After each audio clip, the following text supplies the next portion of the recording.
It is currently December 31st, 4 p.m. local time. So some people might not be here for celebrating the holidays or whatnot. It's been 2 weeks since I streamed. But we are jumping right back into it with Parasite Eve. Been a hot minute. Alright, where's the game?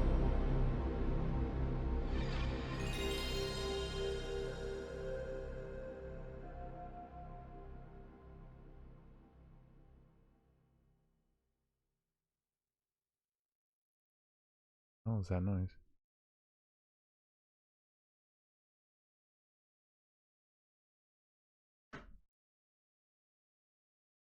Been hearing a weird noise outside lately. Like a weird digital beeping sound. I have no idea if it's coming from the factories nearby my house or what. It's so loud. Anyway. Oh, it's been a while. Looking at the achievement trackers in the top right, you can actually highlight them. You might be able to see that fine print up there. You probably can't read it, but I actually played a little bit of Parasite Eve the hour or two leading up to stream. Because if anyone remembers from last time, I actually missed a few of the boss achievements. Including that, well, it's not a boss achievement, but the bats in the sewers. I messed that up from last time. So this morning, before stream, I went and just did those and kind of refamiliarized myself with the game. So those are out of the way. Now there's just the final boss, I guess. With the same condition of like doing it damageless. I recorded everything that was going on, which reminds me I should hit Alt F9. Should be recording the gameplay here. I forgot to do that the last time. But it's all recorded for the eventuality that I do, you know, a Parasite Eve Retro Achievements video. I'll talk more about that later when the chat has arrived. I did fight this boss, but I was skipping everything, so I don't really remember exactly what's going on. Aya is the only one who can really resist the effects from Eve. So they're sending her in, I think. Maeda wants to give us something. I remember I ended right after the boss last time because it was so late and I was so tired. And when I just did these boss achievements, I was like, well, I'm not gonna... Holy loud.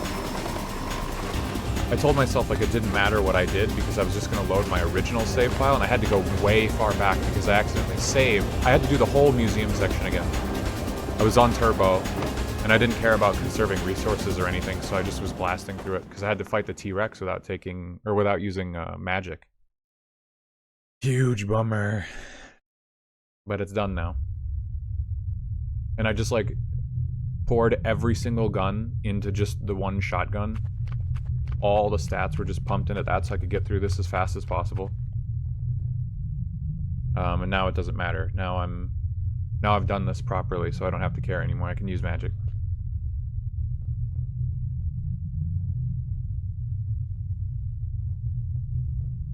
Let's see. Yes, Eve has Aya's sister's kidney cells within her. And the mitochondria from that evolved and developed sentience and took control of the lady who got that. Now I forgot that lady's name at this point. Whoever the original host of that body was. It's kind of fucked up because Aya keeps referring to her as Maya. Like the original identity of the lady in that body is just like gone.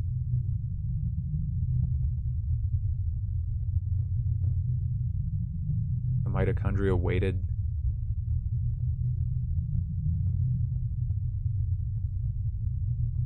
We mitochondria have made you create the perfect environment for us. Humans come to rely on civilization and lost touch with innate physical abilities. Humans were kept alive for the mitochondria's sake. I don't really get that. That part is a little lost on me. If mitochondria were so powerful, why did they wait? Like, what were they waiting for? If Eve can do all of this, what was she waiting for? And it just happened in Japan as well? Like, it couldn't have been some one specific thing that they were waiting for. They waited this long for some reason. But I'm missing what that is. I don't understand. It's been a while, so I don't remember either. Like 2 weeks since I played, you know, most of this game in one sitting, you know. You need to rest in between taking in information like that because then your brain can actually absorb it. But I just did most of the game in one sitting, so. Blah, blah, blah, world domination. Not gonna work, I have a gun.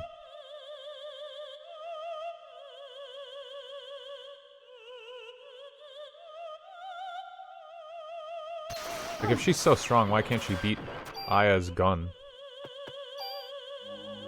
Ah, back to the bad. I never upgraded this shotgun.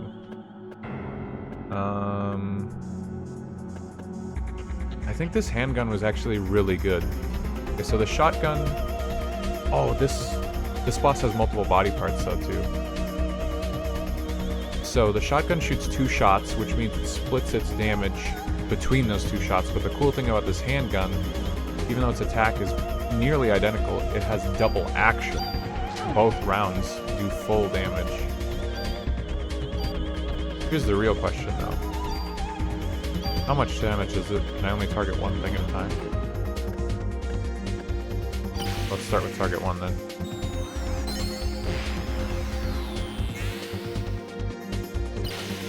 Oh, 319 damage in one hit. This does like 5 or 6 hits, I think.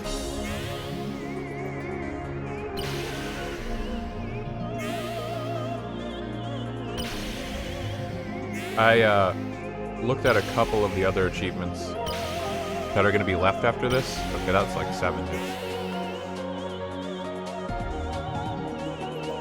It sounds like the remainder of this game is going to be really annoying, achievement-wise. Wow, that wasn't enough to take her out either. It's even more insane.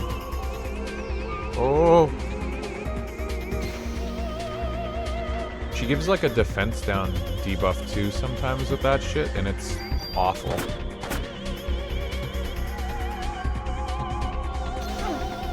Leave me alone.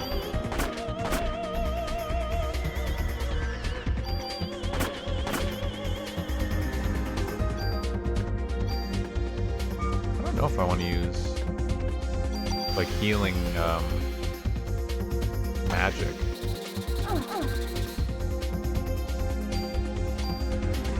What's my... Wow, where did I get a full recover? I didn't have that when I was just rushing through the game a bit ago.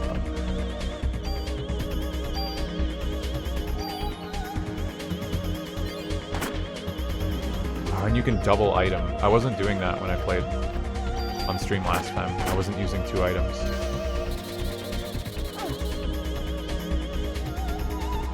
Need more range. Ooh. Her head is like off the... I'm trying to shoot it. It's off screen, so I can't tell if I'm even hitting it. Very annoying.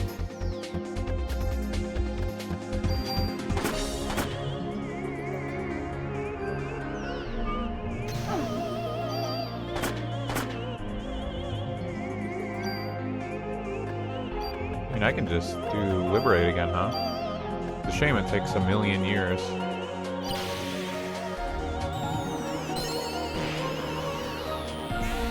I pumped that shotgun full of stats in the other run. I almost should have just like stuck with that. Because from what I was looking at, the EX game, I'm gonna keep my gun. But you just go through the whole game again, like you lose all your levels and stuff. So some of this doesn't even matter. And if I could just get the same guns again too, I'm not clear on that. I didn't do a lot of research. I just read the comments on RetroAchievements. What the hell? That was a really loud, like, sigh. Oh, was that the... I destroyed the body part, maybe? Huh, okay. Give you points for trying, but enough of this nonsense. Watch and learn what evolution really means.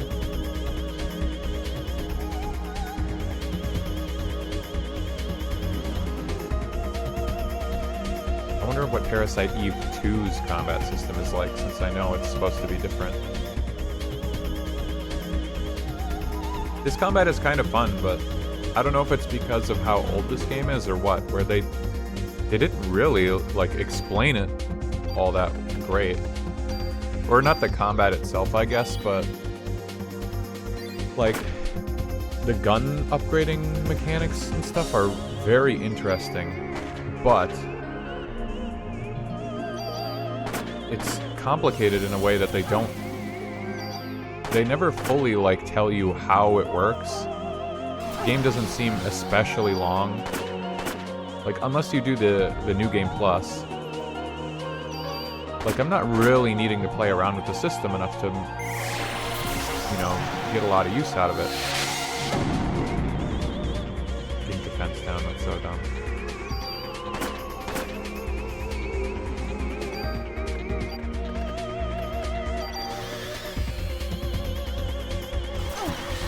Holy. Wow, that just immediately removed my haste, too. That sucks.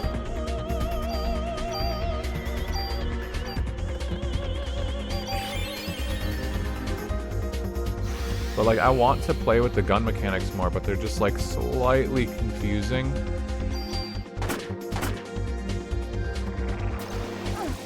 Oh my god, what a bitch. To the degree where like, I don't know what I should be doing with my gun. I don't know. One of the things I harp on in playing any game is like, if you give me tools, but there's like consequences to them. Like in this game, if you upgrade a gun or your armor or something and you transfer the stuff over, it deletes whatever you transferred the stuff from. And it's like, I don't know, is there a better way to get some of those stats? Do I need to keep the guns for something? Like, I don't know. I don't have all the info because this is my first, like, real attempt at playing the game. And I can't make an informed decision. Like, maybe that's overthinking it. Maybe you're not supposed to make informed decisions, but it's hard to play a game and, like, do anything, like, paralyzed by choice almost, or not wanting to make the wrong choice. Maybe it's just min-max has been ingrained in me over years of gaming, and this is so old I shouldn't be thinking about it like that. I don't understand. You can't be our natural enemy. No.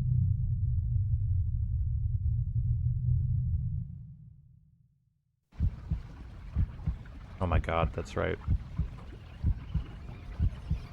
Gross ass cutscene.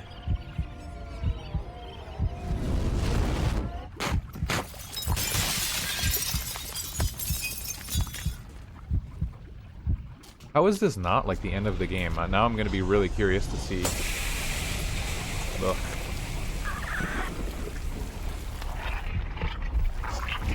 Ugh.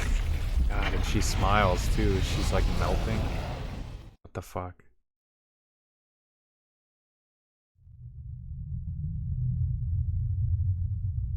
There must have been some mitochondria that underwent a different type of evolution.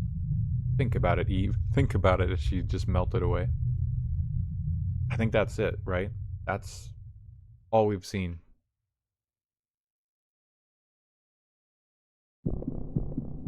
Oh, okay. Day 6, allegedly the longest day. It should be the final day, as far as I'm aware. There's an achievement for finish the 6th day, and then there's an achievement for the epilogue. But that could be a cutscene for all I know. This game starts on Christmas Eve, does it not? So, in-game, if day 1 was December 24, we're going into December 29th in-game, so we're like almost on par with reality, you know? It's almost New Year's in-game. Will you save your progress? If I would have pressed one button last stream, I could have saved and not done that fight again. I guess so. And look at that.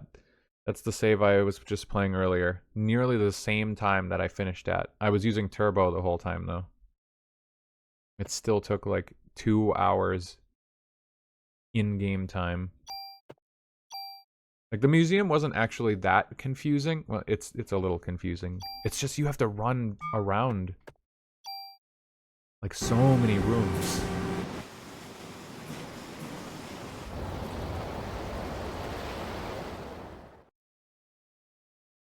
Wait, did she just melt into the water around the island? Aya, come on. Aya, what's wrong?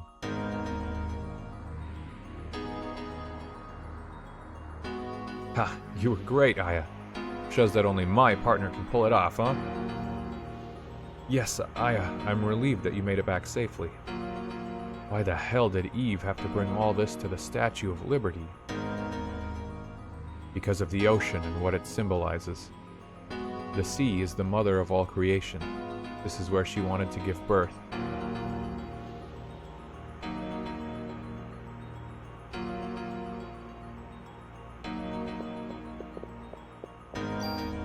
Didn't Maeda give me a gun too?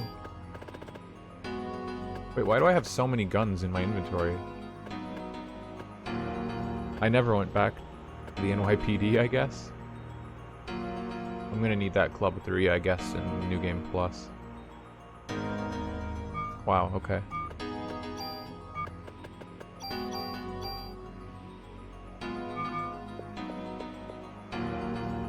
If you don't mind, I'd like to have some time to myself.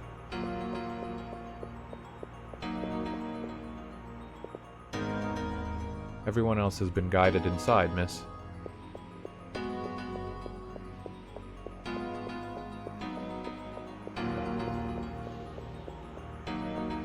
What? I can't go to the bow of the ship? At the front?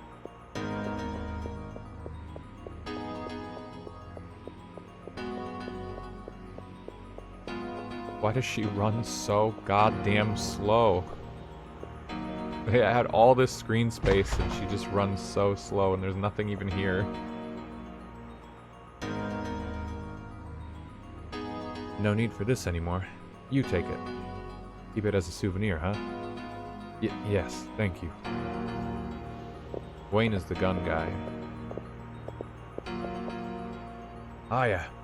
Wayne came all the way from the precinct to see you. Yo, Aya. I'll be outside. The smell of oil makes me, rather queasy. I knew it. I knew you could do it. When I heard that you blew that thing to bits, I had to come over here.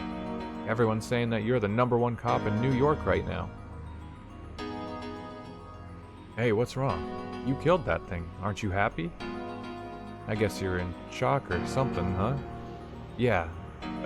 You're probably tired, too. I'll take the things that are in your way, so you rest up now, you hear? Okay. Inventory management, let's go.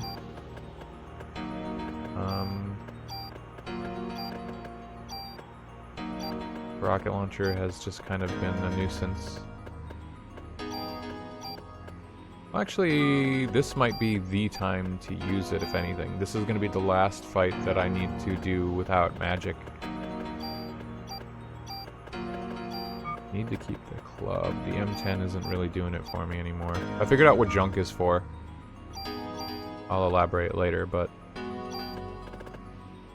yeah, unfortunately, I now understand what junk is for. I had an inkling.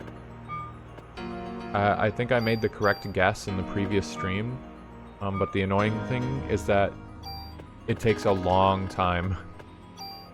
It would have taken a very long time to ever actually realize that I was correct. I don't know what these charms are for, though. They're like keys.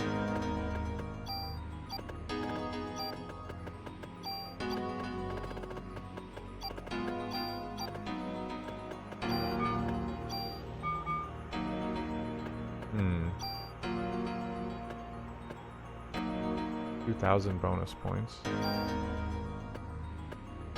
This shotgun has like a lot of expansion slots too.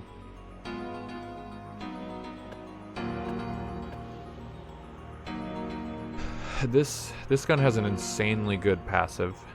Like, it needs to be pulled off of this gun and put on something else, or I need to main this gun. Maida's gun is weird. I don't know what it's for. I don't remember the context.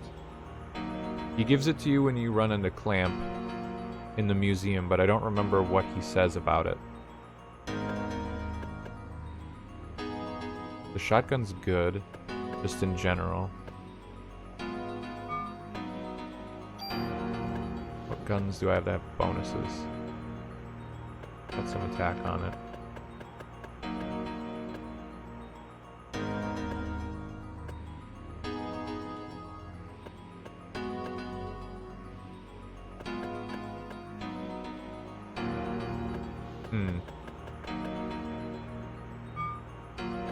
Wait, the shotgun, like, special ability. Wait, I'm in the BP menu.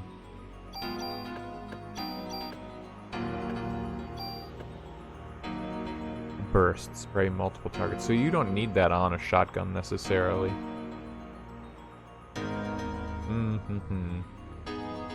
See, the system is cool. It's just like, I don't want to get rid of some of these guns. Like, I'd get rid of this handgun, this M8000, or this enter two commands thing, but am I ever going to see this ever again? I don't know. And that's a shame, because I would like to use it. But that seems like a perfect, like, final... Like, when I end up choosing my final gun that I want to carry forever. And apparently, you can get, like, ultimate guns, so why min-max? God damn it, gets me every time. What I should do, I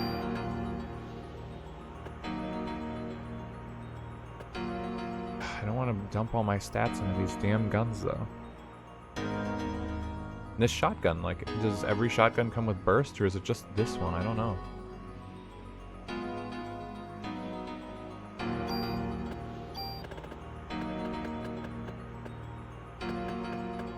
Feed it more stats. That would give it some decent damage boost, plus 5 more. Gun seems kind of pointless otherwise.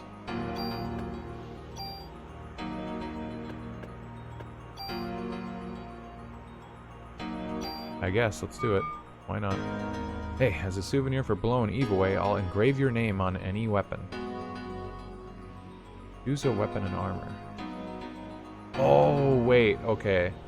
I think I saw someone said something about engraving. I think I only get to carry over one item. And it's gonna be what I engrave. Enter name.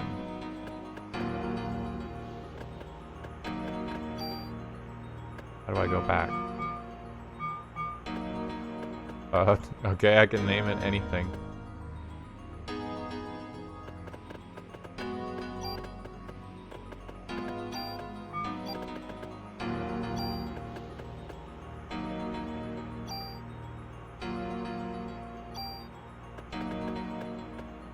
I don't know. I have no idea. Hopefully I remember what these are. It's great being on this cruiser, huh? Gotta tell my mom about this. You gonna hand me your excess baggage or what? Okay, well, I guess in that event, I think these are the only things I get to keep.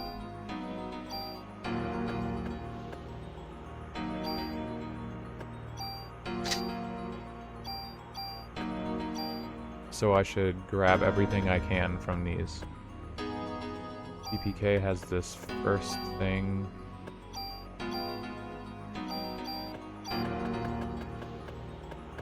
And this I wouldn't know if I was just playing this game, like, Engrave. What does that mean? He'll change the name? It's only because I read a comment online, which in some ways spoils, like, I want to play these games blind. I want to be able to make informed decisions and see what the game offers me. Will the game, like, actually elaborate on what I need to know? And in this case, I feel like, oh, I can name my gun? How would I know that that's going to let me carry it over until it's too late? Add heat effect to bullets. So there's heat, acid, ice, and then there's a tranquilizer. I don't really know what any of that means.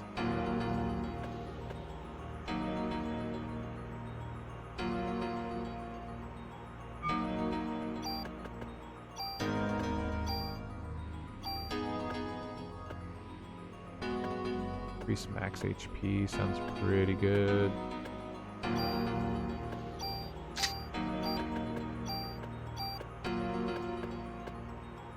Auto heal items.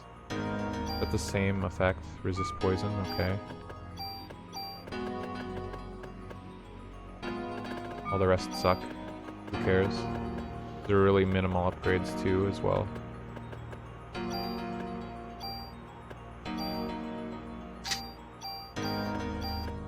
I just need to take stats from these guns.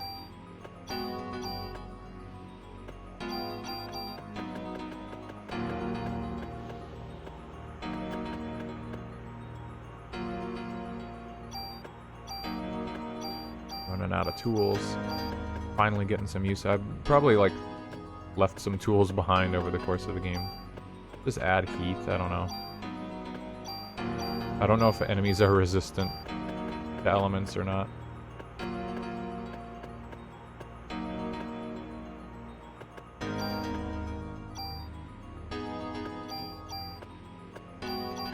This could be a mistake. I can always come back and load my save, I guess. A stat total of 4, that's a stat total of 5. 4. I feel like range would be really good on the shotgun.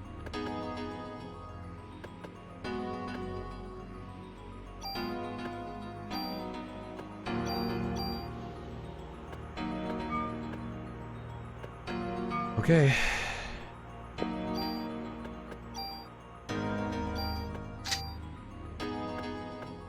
Doesn't get much better than that, I guess. Yeah, I wonder about all the secret things that I apparently missed. I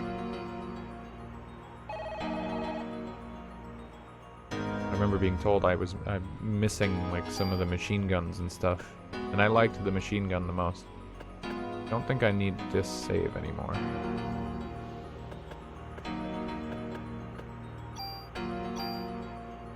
That was what I used for those achievements. Just in case I fucked up my weapons like permanently or something, I don't know. I'll just roll with it. It probably doesn't matter that much. Well done. I have received some supplies from Admiral Williams. Please make use of whatever items you need.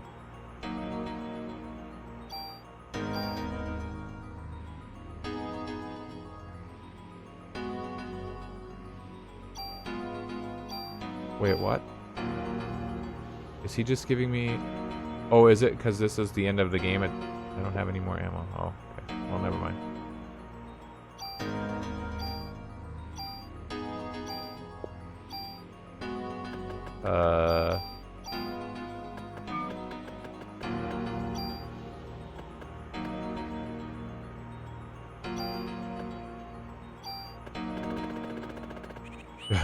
Just make the range insane.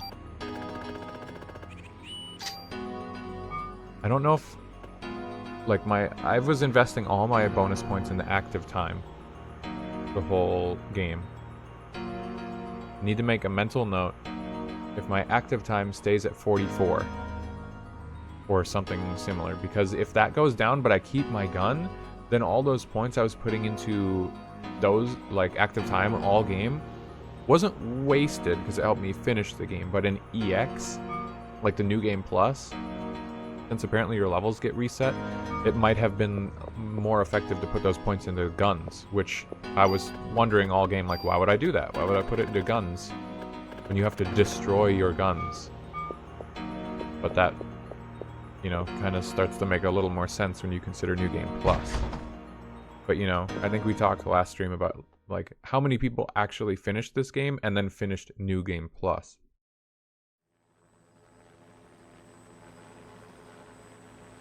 Some Christmas, huh? Tell me about it.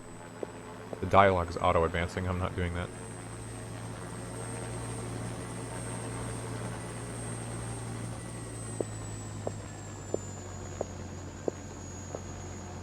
Sorry, we're late. We could not approach the creature without absolute confirmation of its death. Your help was greatly appreciated. Please, rest inside. As citizens of the United States... What's going on? What? What is it? You're scaring me. That huge creature that the mitochondria was creating was...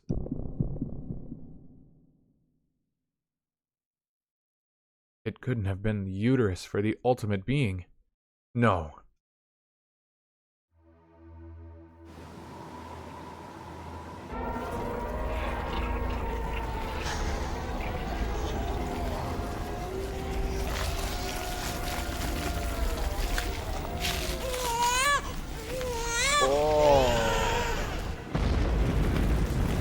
What? Huh? It's just blowing up the cruisers? What the fuck? It's a literal flying demon baby? What the hell is that? It's a flying demon baby, Daniel. How was it? It was just blowing up the cruisers and the helicopters and stuff somehow? But we're okay? Like, why doesn't she just blow up Daniel and Maeda? Or blow up the cruisers Aya is standing on? If they're so strong, how come I can beat them with a shotgun? You've got to be kidding. That is the ultimate being. We didn't make it in time. What are these explosions? The mitochondrial energy must be out of control, to the point where it's causing these explosions. We will escape by helicopter. Please follow me. That was an insane scene to enter the stream. Welcome, Fizz. Happy New Year's Eve. Yeah, that was a little fucked up. So they hand-waved it. They just said, oh my god, the mitochondrial energy out of control. It's just blowing shit up. Guess all we can do for now is run. Aya, come on. Aya, what's wrong? I have to take care of this. Aya, no. Don't worry about me. I'll be back. Please, hurry. Shut up, man. Aya, please take... What? Oh my god, it skipped the... No, Daniel, please, this is different. It's not the voodoo stuff. The dialogue auto-advanced right when I hit the confirmation button, so I missed what line he just said before this. Hurry, please. You two should go, now. Aya, you're coming back no matter what, you hear? What is he trying to give me? Like, were the other 3 items he gave me, do they have some sort of secret bonus effect? Like, higher item drop rate, or higher crit rate, or like higher stats?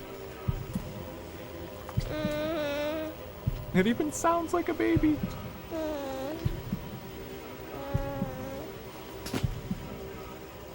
Wait, if this is the longest day, isn't there gonna be like a dungeon or something?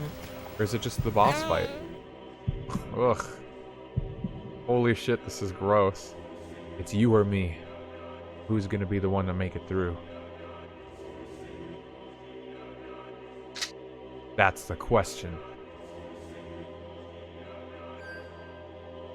Wow. Okay. Ugh, it's just a flying demon baby, dude.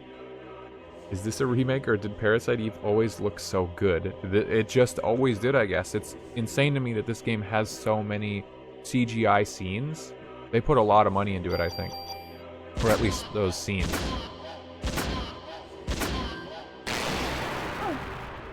Oh, okay. Was I supposed to be able to dodge that?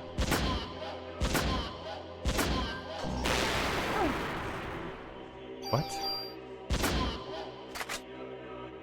Uh-oh, I have like an odd amount of ammo in this gun. Oh, huh? It's not really doing anything right now.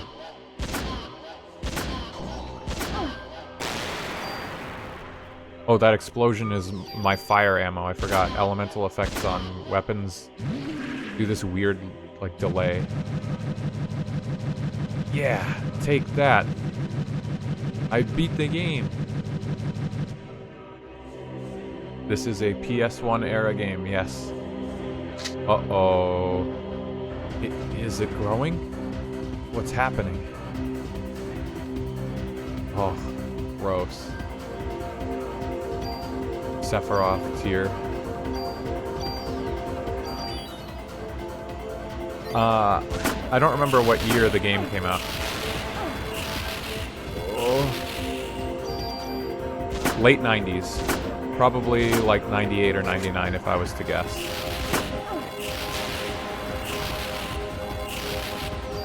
Wow, I have to like get...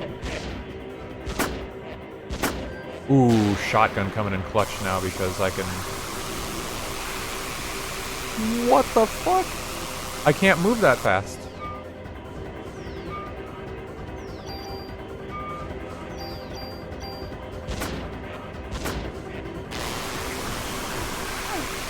Oh, that's bullshit.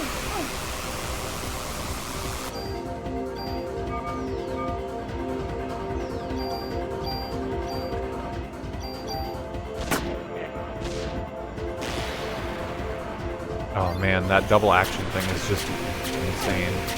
Oh, come on. Fuck you.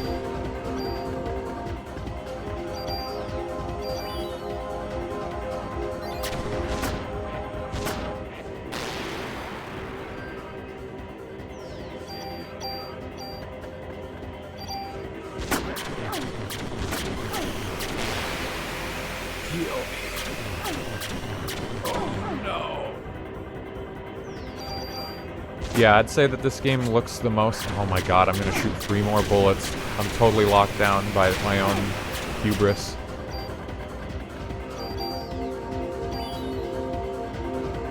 This game, its art style is really reminiscent of Final Fantasy VIII to me.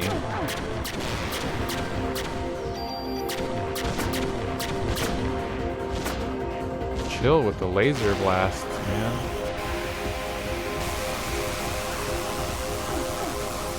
He just sweeps the whole screen with that shit. That's ridiculous.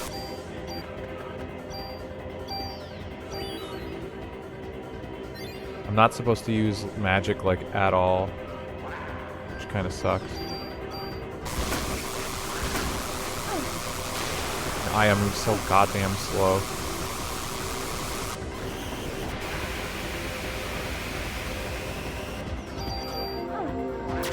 Oh no, I'm locked down. I'm a fool. Oh shit.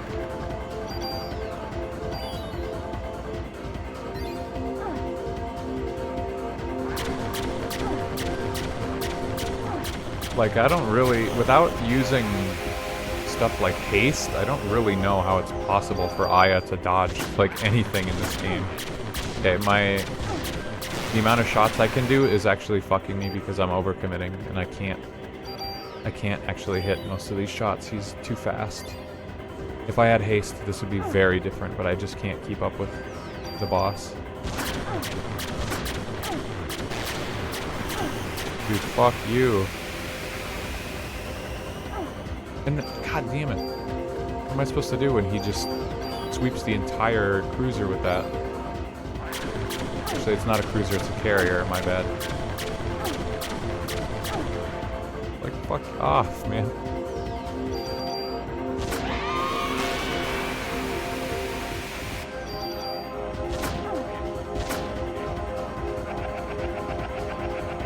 Okay, so the objective was... What a weird sound effect. The objective was actually to take out the wings first. This is your first playthrough. I did play this game like over 10 years ago. I did beat it. I don't remember like any of this part though. So it might as well be my first playthrough. Whoa, holy shit, music. This is the mature being? It's just like a muscular guy with an extra set of arms and a Mewtwo tail. This is the ultimate being.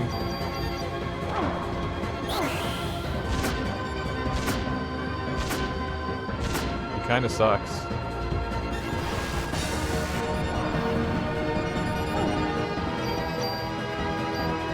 Well, I have 2 heals left.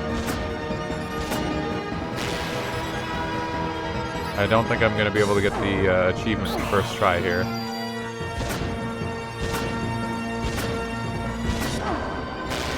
Four arms are better than one. Oh shit, I wasn't counting my ammo. I'm going to have to reload, I bet. What the fuck? Okay.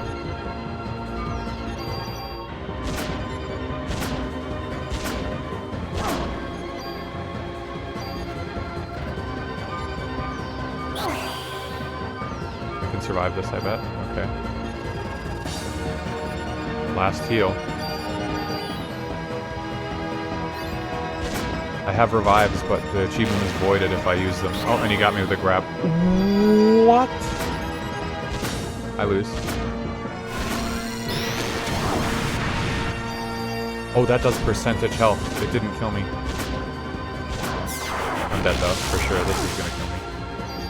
What the fuck? He's just hitting me with status effects. He's not killing me. Are you quite alright, man?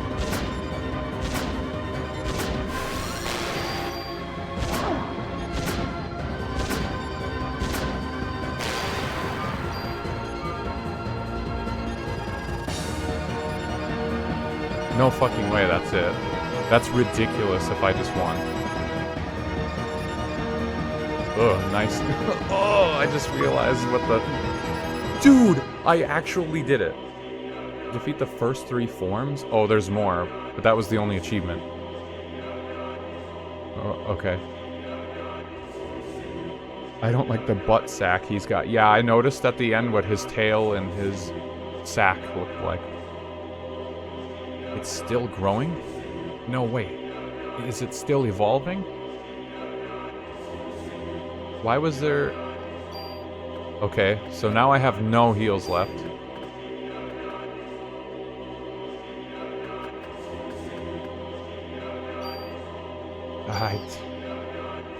I don't know.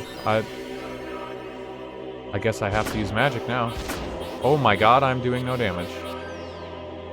That's the only target. I have no other choice.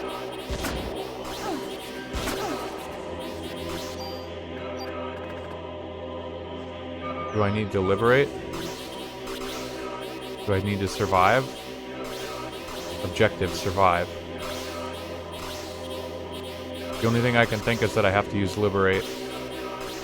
I did 0 damage, essentially. Unless I have to hit him a number of times, but... But there's a possibility you could get to this fight and not have liberate. But then, just the fact there is no achievement for doing this fight without magic.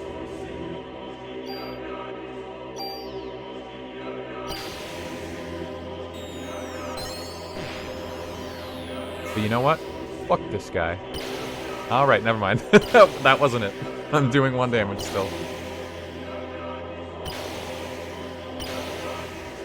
You know, I really thought I was onto something with that one.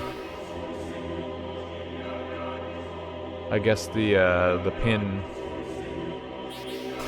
that popped that idea was the fact that you could reach this fight theoretically and not have that move unlocked.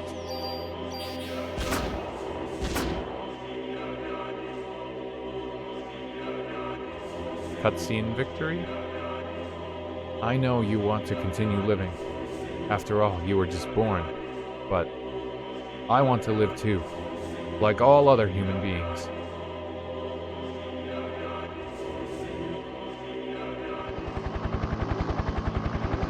Damn, there's no end to this. If only we could get this to Aya. What are those? They're bullets with Aya's cells in them. So that's what you were trying to give her. But I think it's too late now. There's nothing we can do. You couldn't have spoke up that it was so important? Stupid. Give them to me.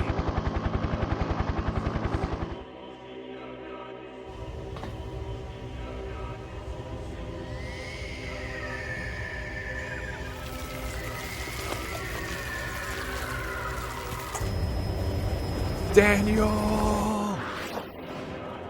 Bro is skydiving. Oh my god, he's... No way, is he sacrificing himself? Dude, tell me Daniel lives. Do not tell me Daniel just fucking died to give me bullets that Maeda was trying to hand me because he didn't want to say out loud. But these are actually important. He just let him say no, like a whimpering dog. Daniel! This is from Maeda? She just knows.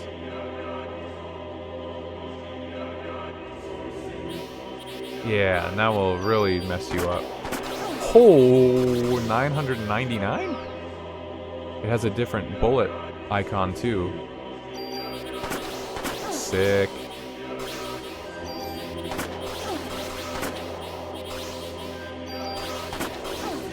Am I shooting a handgun? This is not my shotgun. I'm shooting Maeda's gun now.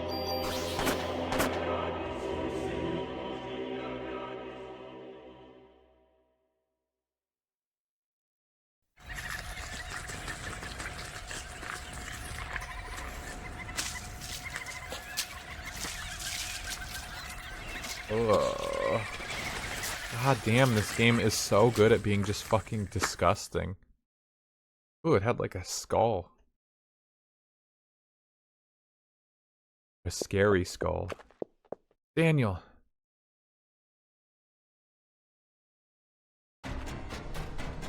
Oh my god. There's gotta be something on the cruiser to get rid of this.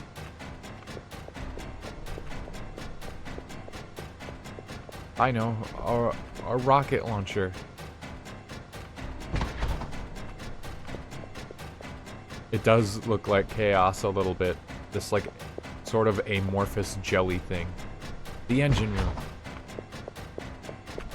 Like a chase sequence, it's just swimming. If it couldn't kill me when it was flying and shooting laser beams, it doesn't seem all that threatening.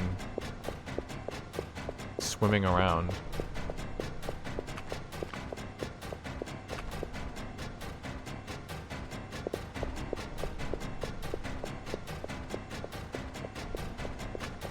I mean, I hope this is the right way.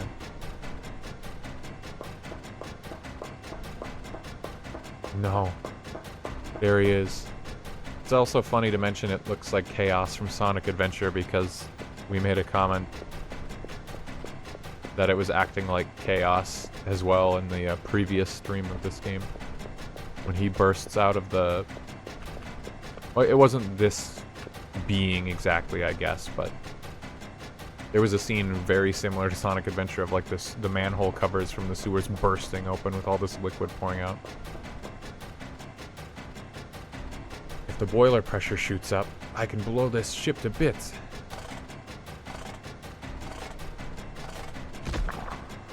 That's it. We'll just use regular kinetic force to kill it. You know where we are? We're in Hell's Kitchen. And Gordon Ramsay... Something, I don't know, man. What the fuck?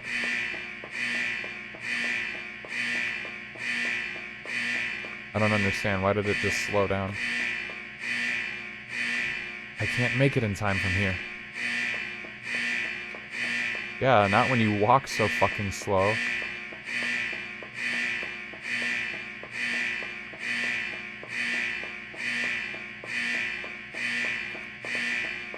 I know, I'll run to the other side of the room and use that ladder. Okay.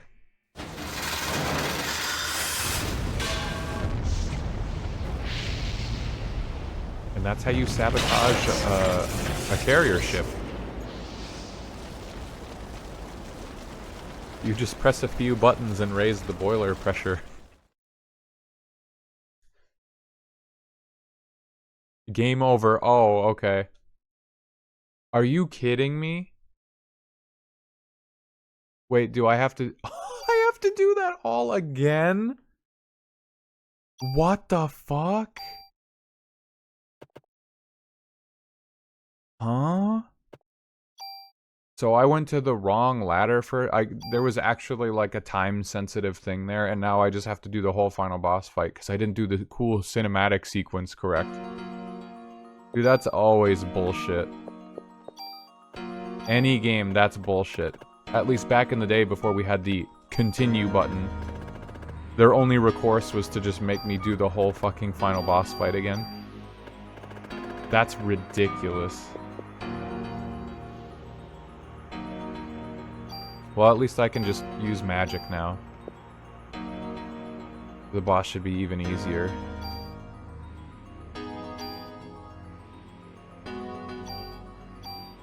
That is so dumb.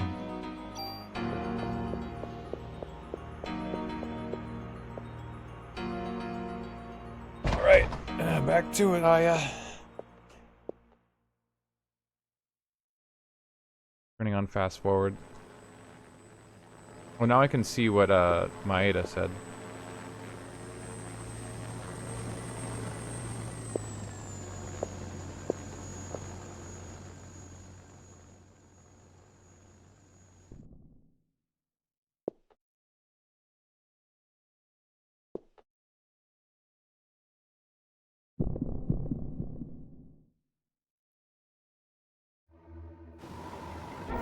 Creepy cutscene in 2.5x speed. Everything's funnier in fast forward mode.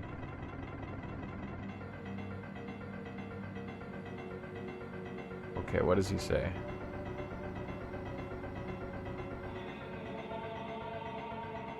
The point that's causing the explosions. Yep, yep.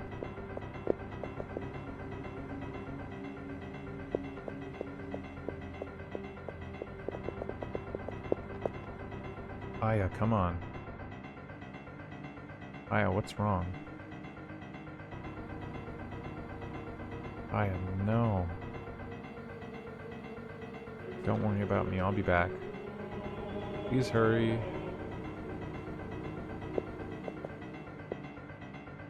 Cut it out with the voodoo stuff already, huh? Oh, okay, that's the line I missed. It was Daniel saying it's voodoo stuff. Okay, so this is literally him trying to hand us the answer. This is a clip of bullets with Aya's cellular code. Extremely important. And he refuses to say what it is. Or like just toss it or something. Daniel says, no. Stop it. And he goes, please, please, please, no, it's actually important. Rather than explaining it. To the point that Daniel has to jump out of a fucking helicopter and get lit on fire to get the ammo to me. That's crazy. No. Ultimate being, no.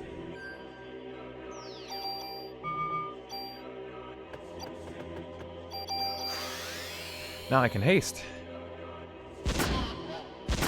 If only haste made my attack animations faster.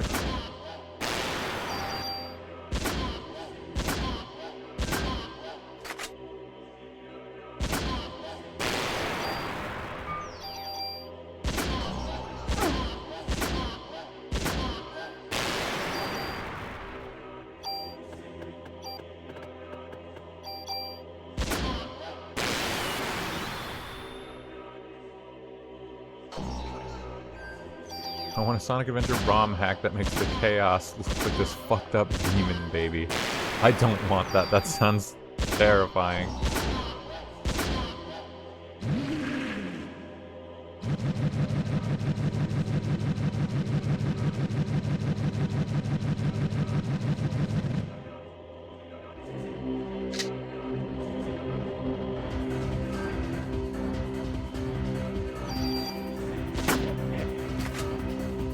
Damn reload.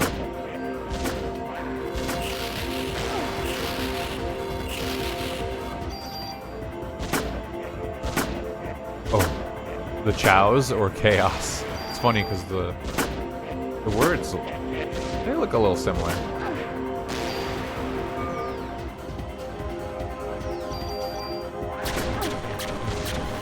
Oh my god, it has like recoil on itself. He's not even... He wasn't even turning to shoot his laser like before.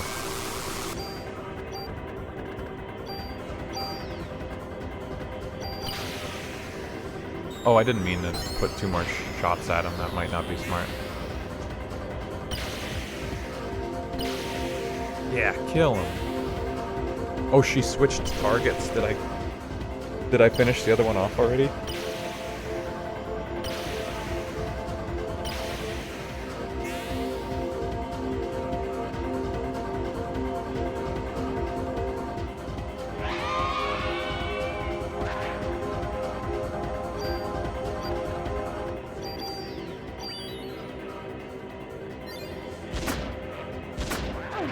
Whoa.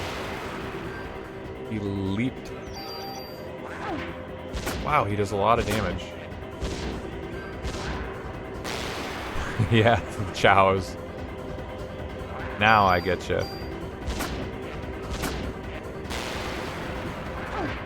Okay, when his flying arms are gone, he just decides to start meleeing me.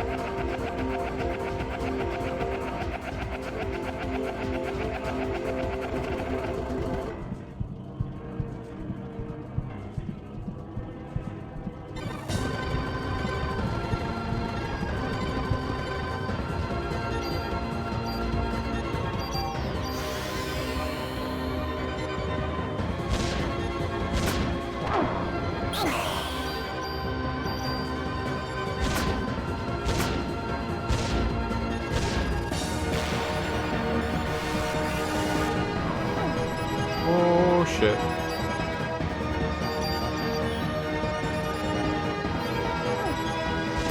Cool, still get hit.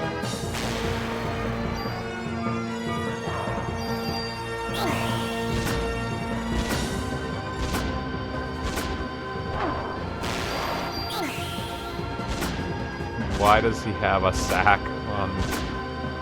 Why? How about no?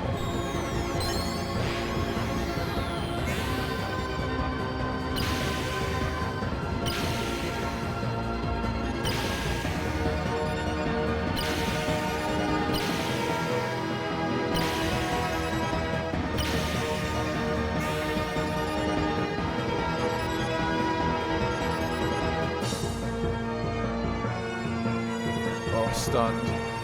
Can't shoot.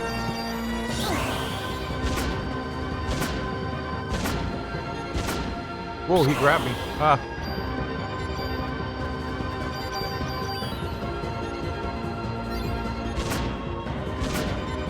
That's very scary.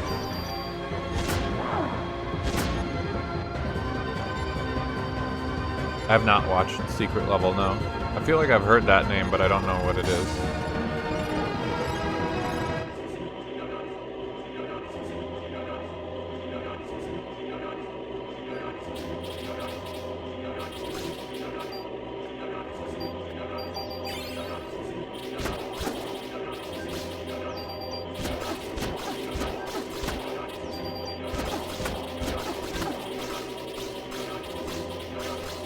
Really not sure if I'm supposed to be like hitting it or not. If that matters at all. Anthology style show that uses video game IPs for each episode.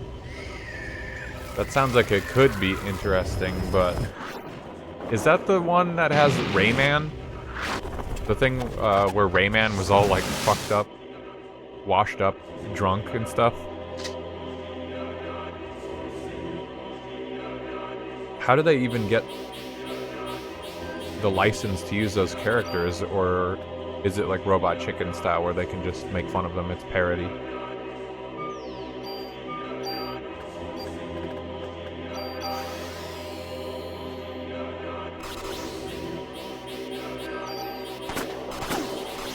Oh, I don't have double action on this gun, that's right, because they make me use my Ada's gun.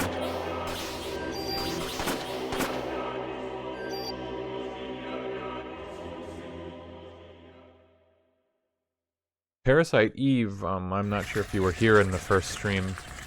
Parasite Eve actually has, like, a prequel movie. It could be cool. This is definitely from an era of gaming that I think deserves to be remade. Like, there's a lot of good games and stories and stuff that... Like, this is good science fiction horror. I think that it has very good ideas for certain things. And it could be more fully realized if it was adapted for like a remake of a game, or yeah, like a show could be pretty good for it. There's always that debate about what games deserve to be remade, and of course the answer tends to be, oh, games that were already popular. Games that probably didn't need to be remade. This game really makes me want to play Xenogears as well, because Xenogears is from the same era. It's also a Square game at the time. It was Square making the Xeno game.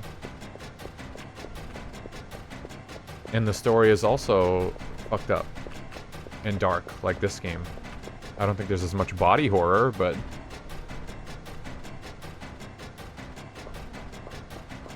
And it's also a game that probably deserves to be remade, if only so that it could be told more completely.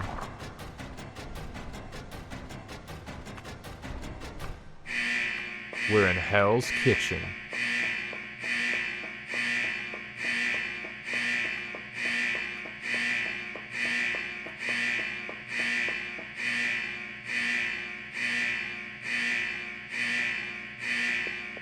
Why do I need to use that ladder? Like, why did the other ladder not work?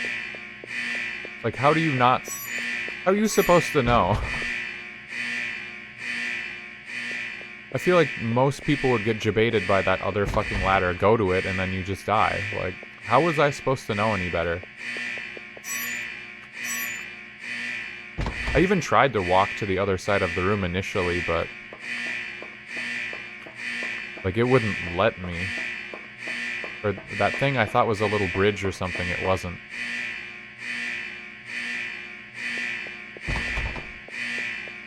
Oh, the ship sure isn't blowing up very fast now. Go, Aya. Jump! God, we're so far out in the water.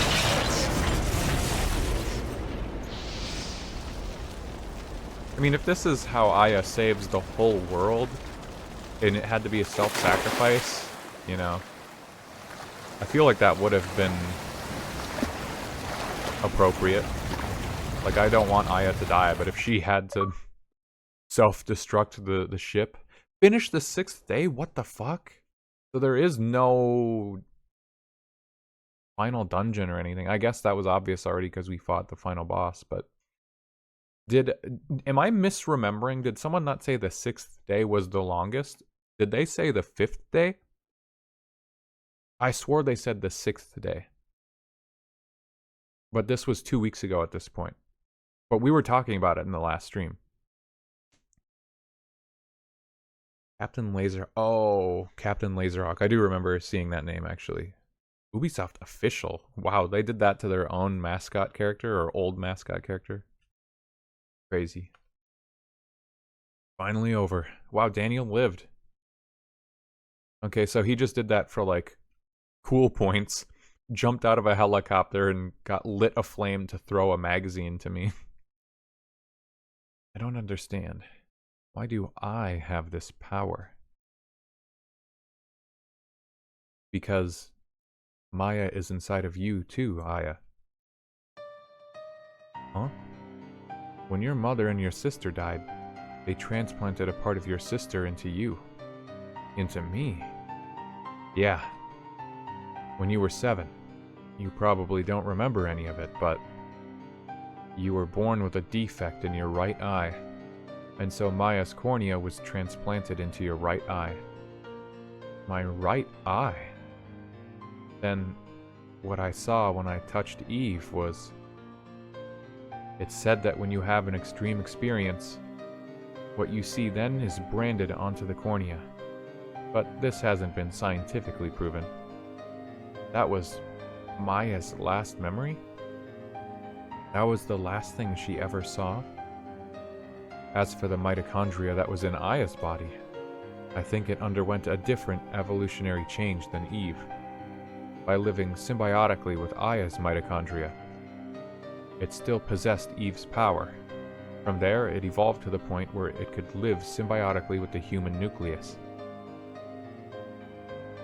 Me and Maya. Our mitochondrial power.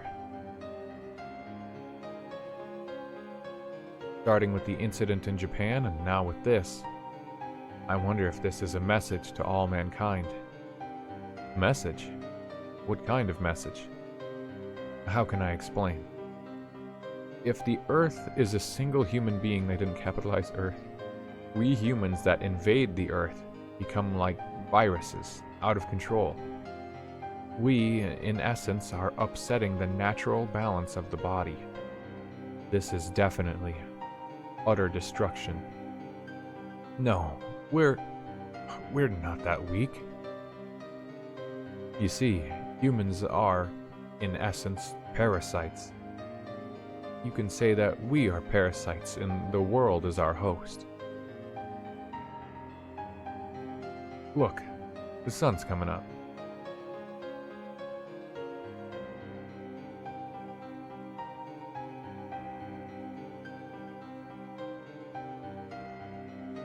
Humans were the monsters all along.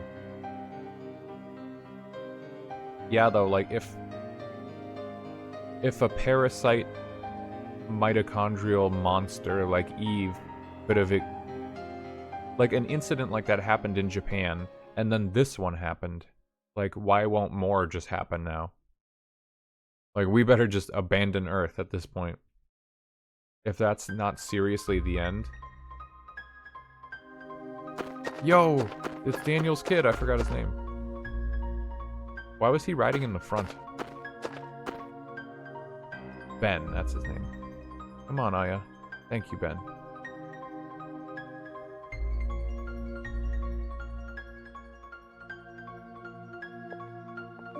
It made him into a real piece of work, too. Yeah, Rayman? Yeah, I think I heard that he was really fucked up. Not too good with these social events. Not me, I love these things. We have to make up for Christmas Eve. Maeda. This is my first time, so I'm nervous. That's because you're with Aya and she's all dressed up and pretty. What? No, that's not it. It's starting, shall we?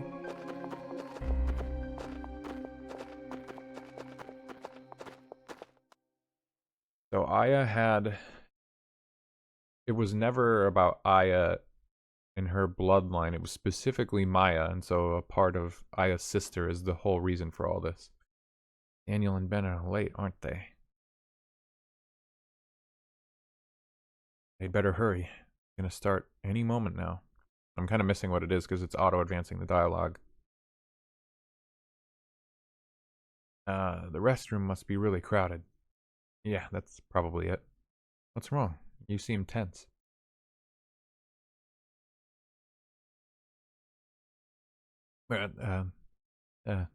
Yes, of course. What? Oh, well, since I'm going back to Japan tomorrow. Move, Maeda. Yeah, alright, made it on time. I'm sitting next to Aya. Sorry we're late.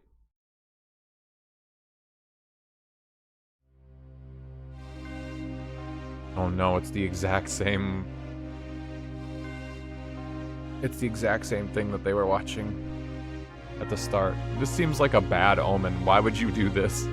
Why would you go see the same exact show in the same place?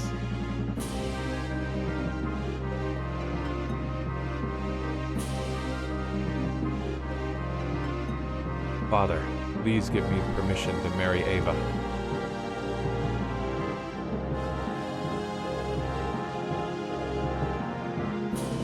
I forbid it. You know well what will happen if you do. Those who succumb to her beauty all die in horrible ways. You don't understand. She is the one that has suffered after the deaths. She is evil. Guard, grab her. And burn her at the stake.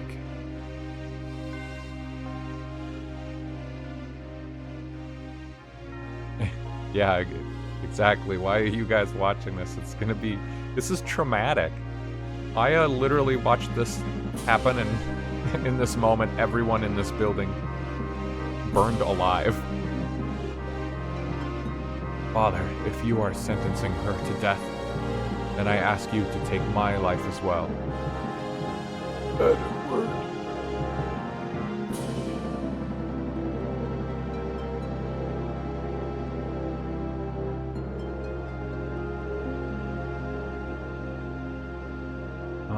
Would you mind sitting? We can't see. Sorry. Get with it, guys.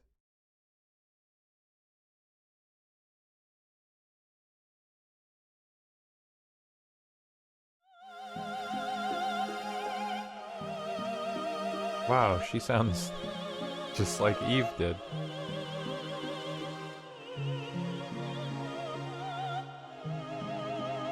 I'm glad everyone was able to have their parts replaced. Their positions in the play are all different people. The play wasn't that good. It must be real good if they're running it back. Like, this can't be that long after the incident. Right? It should be. You would think it would be if... Because everyone died in the intro during this play. Like, all the actors died. Everyone in the building, depending on who you ask.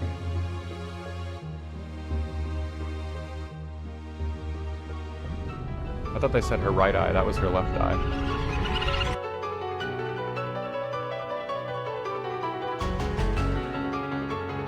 Wait, what?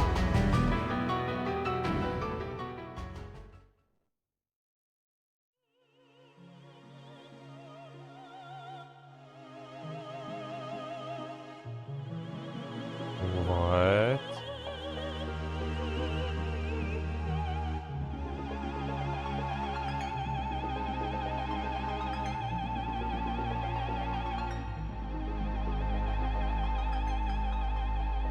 What the fuck does that mean?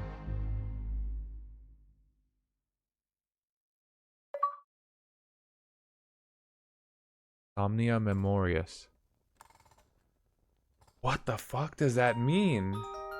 Based on a novel by Hideaki Sena. Parasite Eve, Kadokawa Horror Bunko. Okay, so if you're curious to know more about Parasite Eve's plot, there's a book, I guess. I didn't know it was based on a novel. Wonder if there's an audiobook. Yeah. I mean, check it out. Check out the prequel movie. I would like to sit down and watch that at some point. I kind of considered it over Christmas break, but I ended up not. I actually got really invested in Arcane, the League of Legends show, just because I finally decided, okay, bite the bullet, I'm gonna watch it. And it actually was, like, super good. I'm not finished, but Arcane was super, super good from what I've seen so far. I'm, like, probably a little over halfway done with Season 2. Maybe I'll talk about that more later. I used to play League a lot, but I gave it up many, many years ago because it made me sick to my stomach. But the show was cool. Anyway, that distracted me from watching Parasite Eve like I kind of wanted to. I guess the movie came out before this game did, even. If what Broby was telling me over the break was correct. And in fact, that book, I wonder if that book covers the events in this game, or if the movie was, like, based on that book. Or maybe the book covers both the events of that movie and this game. I don't know. I'm just speculating. That's the main bulk of the game, I guess. Chapter Day 6 was actually really short. It was just a boss fight. Okay, the music's getting... Okay, switch it up. So now I believe I have to go into EX game mode, which is like a new game plus of sorts, and I have to do this Chrysler building, which is apparently a really tedious tower climb. I have to do a bunch of farming as well before I do that, which I've seen people say can take like a few hours. I don't know how much everyone wants to witness me doing all that. But I'll keep playing. My thoughts as of now on Parasite Eve. I should have just finished this game last week. Not last week, 2 weeks ago when I played. I didn't know that it was just going to be one boss fight. I could have did this. I was pretty tired though. This game was very cool. The story is very intriguing. I felt like it was a very good balance of plot and gameplay, except for the museum, which we've gone over. That was a huge change in tempo, I think, of pacing for this game, but that was like a one-off, because then you immediately go into like story and then a final boss and everything. It's cool. I like the characters and the conversations between the characters, and it's like a kind of a brief game. It wasn't really that long. The gameplay systems are fun, but there wasn't... It could have been improved, of course. This is an old, you know, late 90s RPG. We didn't have... I would say we didn't have game design down pat perfectly to where quality of life would make sense, and players are incentivized to do things. There's, like, proper build paths. Apparently, as I was being told last stream of this game, a lot of the items in the game can be randomized. You can get random guns. So you would think that, oh, that makes repeat playthroughs kind of fun and different, but, you know, most people don't even finish games once. That kind of randomization helps people who are going to replay a game. It doesn't really mean anything to a person who plays through one time, because they won't notice that difference. There's no right way or wrong way to design a game, I guess, but towards my personal preferences and tastes, there were some things in this game I would have changed to make it more enjoyable. Like, you could change the gun customization system a little more. Like, I don't like erasing my guns, I like collecting the guns, but I guess that wasn't the point, so... I don't really have a point, I guess. The junk system? Okay, I have to tell you right now, the junk system, apparently, once you collect 300 pieces of junk, 300, keeping in mind, my inventory space was limited.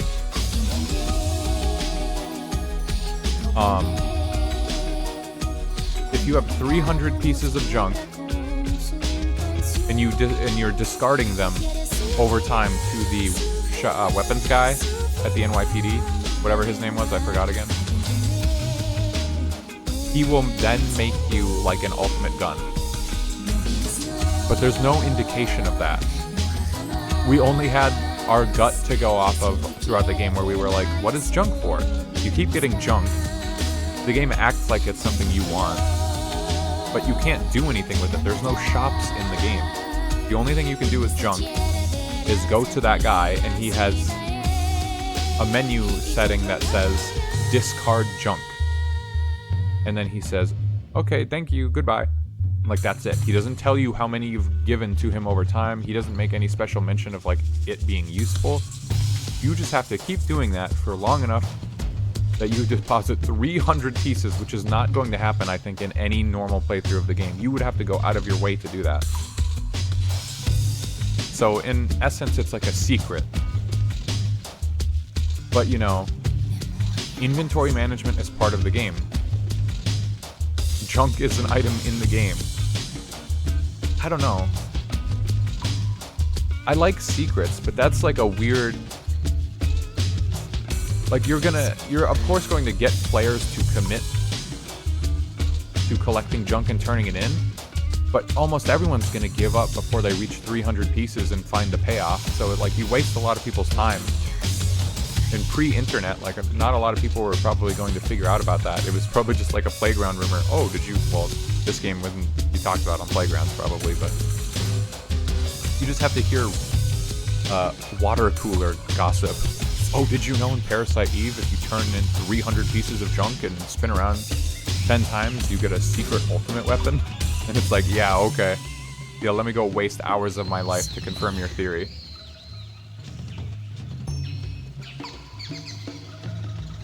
Little weird. But there is a true ending.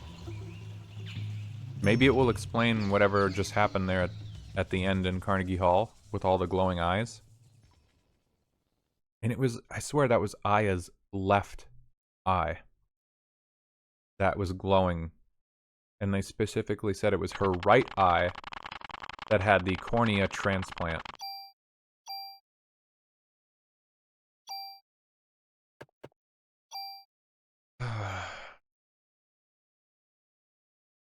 So here's the real question. Do I start EX round? Okay, yeah, there I'm level 1. I didn't realize... Should I load my save and go grind junk in the first playthrough? Let me confirm... Okay, let me load my game and confirm that the gun engraving thing... Insert disc 1.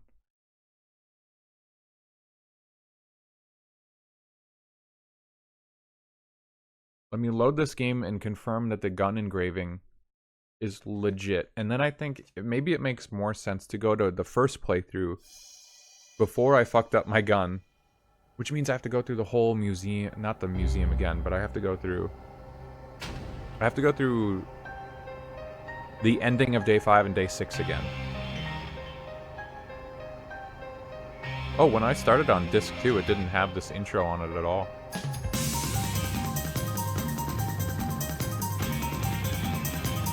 But yes, if I go in... I already deposited some junk. Here's the one thing. I don't know if the junk that I deposited in playthrough 1 is going to carry over into playthrough 2, or if I'm just going to have to grind the entire 300 junk items again.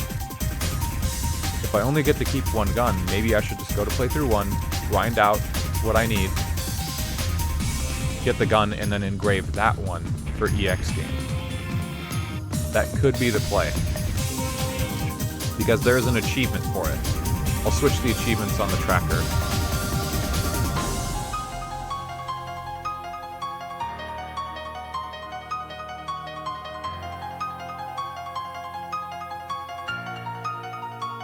And there's also these trading cards. Obtain the trading cards in the Chrysler building. So like everything else left in the game is this damn Chrysler building.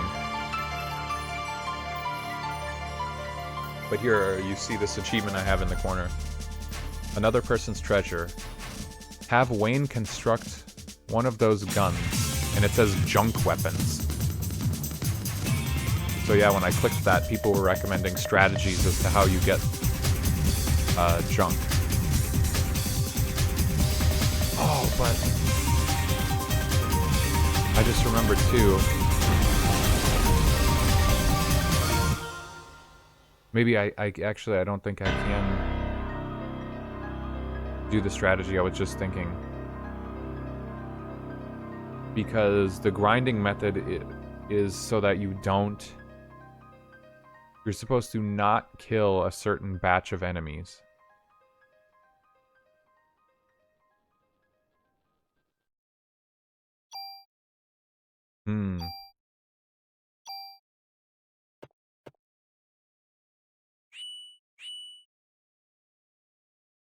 You can't load that? How do you play it?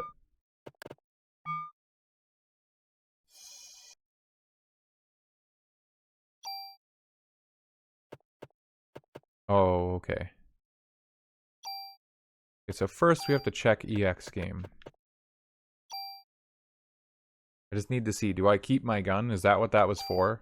I feel like that's what I read on a comment somewhere. Or do I just keep everything?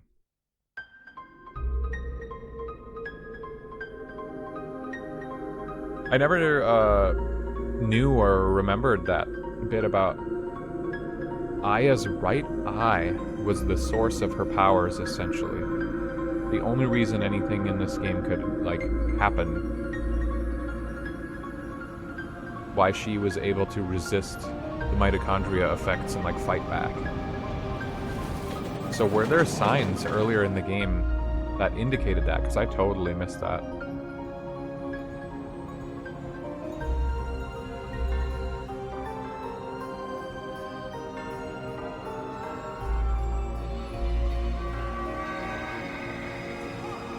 Merry Christmas, 1997. Couple years, it's gonna be 30 years since this moment. We're very close to that.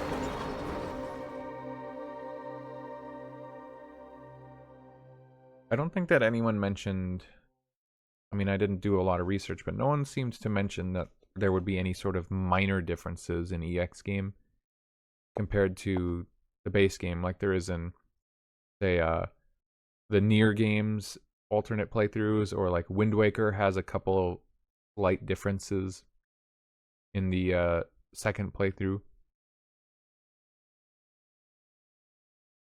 No one mentioned anything for this game. As far as I'm aware, there's not going to be any dialogue differences or whatever.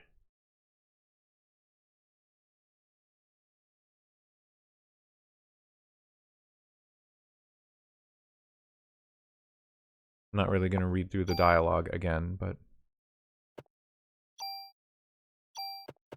Okay. There's a gun. There's armor. Okay, so you do keep those. Okay, so...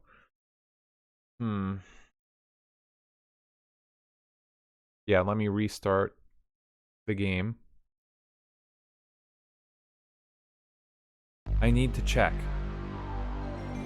I think people said the good farming areas, you can accidentally... You can, like, beat them. You can beat the encounters that normally spawn every time, and then it's harder to farm. But I don't know how much junk I gave this guy. I wasn't keeping track.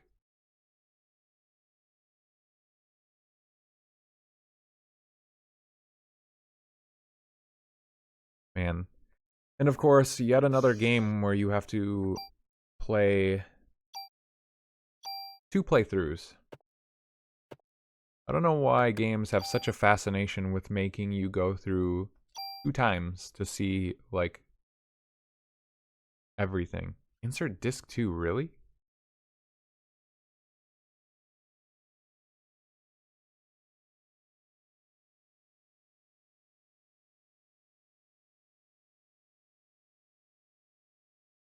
This makes me very curious what Parasite Eve 2 and the third birthday are all about. Like, I'm at least a little bit invested in this.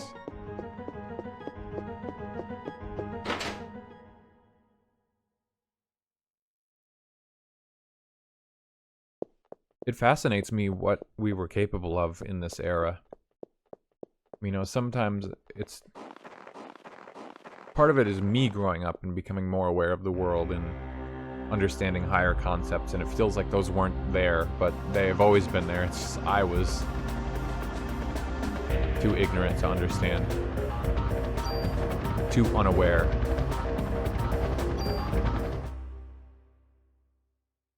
But it blows my mind what sorts of ideas there were, and... Hold on. Can I come in here? No sign of Eve, but the animals from the zoo are still on the loose. Oh, okay. Yeah, I don't care about that. Yeah, we were capable of a surprising amount, even with the limited technology that we had. Okay, well, my inventory is completely full, but I guess for now I don't actually care about that. I just need to...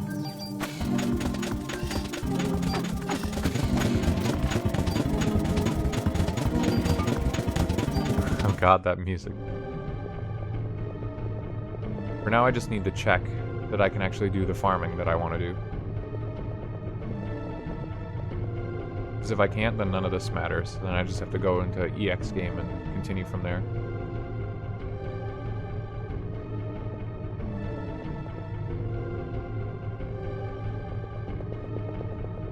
Uh-oh, yeah, this is the screen where it's supposed to happen, I guess.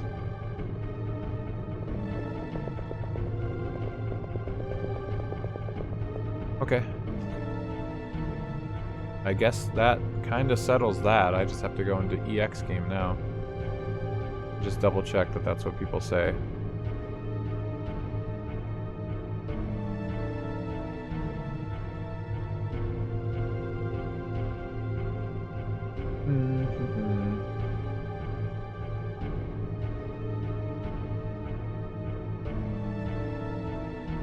Killing birds in the police station. Yeah, I guess you can count how much junk. Let me see, Parasite Eve junk.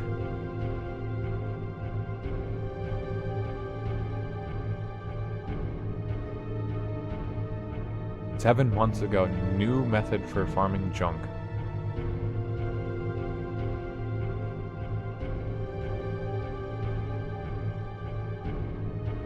Holy shit, there's a lot to read about this. What the fuck? The spoiler, because the game is 26 years old already.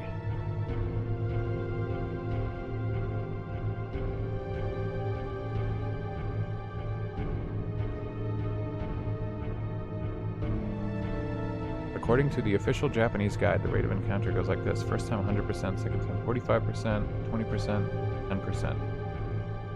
We're going to fight in day 2, which happens at... Okay. Is this the thing I was trying to do just now?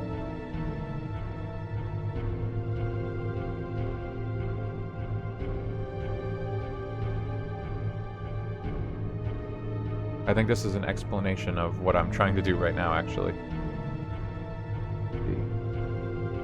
I and all of us hate to do that back and forth. NYPD and Central Park, screens and screens, somewhere around 8 screens and loading. They can only be found in Central Park and floors this and that in Chrysler, but it's not true. In fact, there's one single place and one single point that breaks all of the back and forth. Same method, new place, version 2024. Finish day 2, forget the junks, worry only about finishing the park. Get the Club 2 in Soho gun shop. Oh, is that where Club 2? What? I thought I explored that shop. Okay, cool pick. I guess my browser just isn't showing those to me. Go to the pharmacy, Clamps Lab.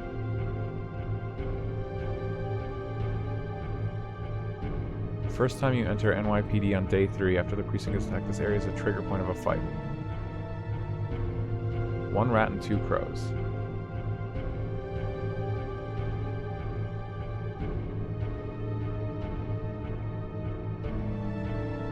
If you escape the fight is not resolved in the game's programming. It didn't finish because you didn't win, so the encounter rate will not drop from 100%, so you can keep going into the same fight to have it happen again. Fight a rat and 2 crows, each carrying junk.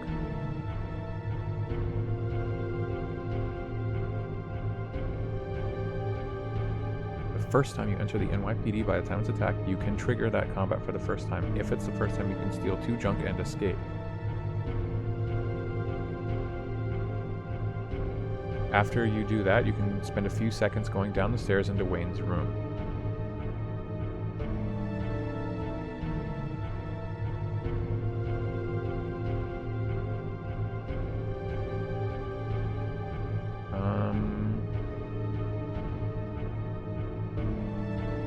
crows appear only if you're playing EX game in the regular playthrough in which you are weak or only one crow.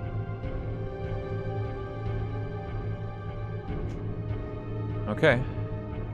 Well, 2EX game it is.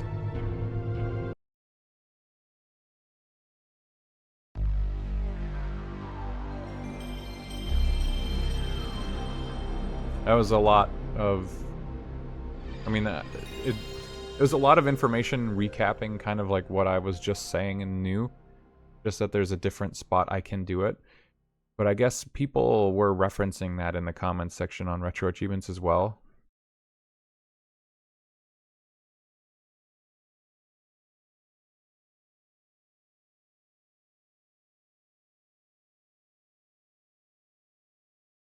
But the thing that I saw people were saying was that... Hold on, I lost where my game is. Here we go. What I saw is that you cannot give... What's his name? Wayne. 300 junk on that day. Oh my god.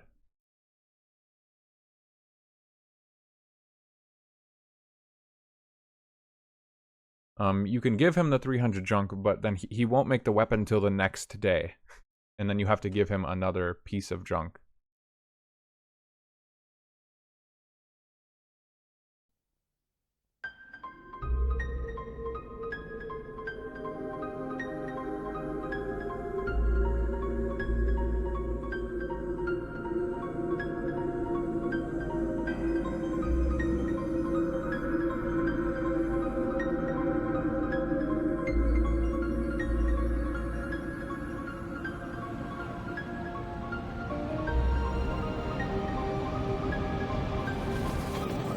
Day 3 farm.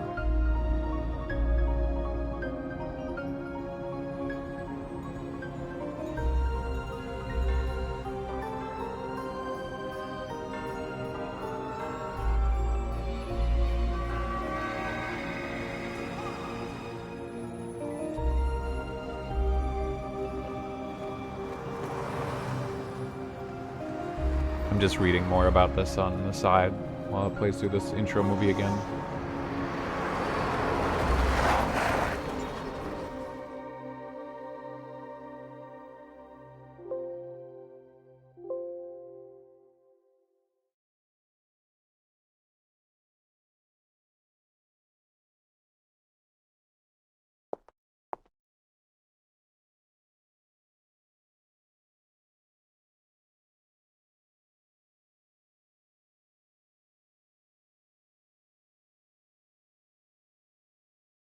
Yeah, okay, something about... I have to get to the day 4.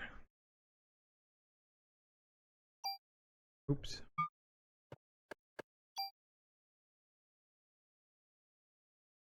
I don't really know how hard EX mode is.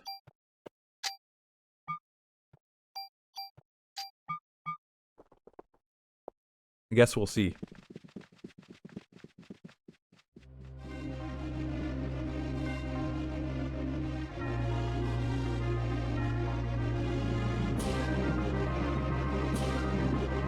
Those actors all look identical.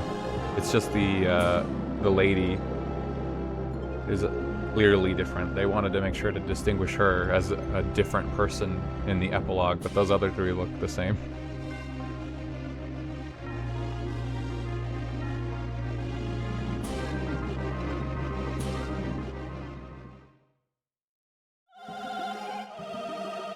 Okay, I don't like how that sounds. Sorry. I'm gonna get a drink while this plays out.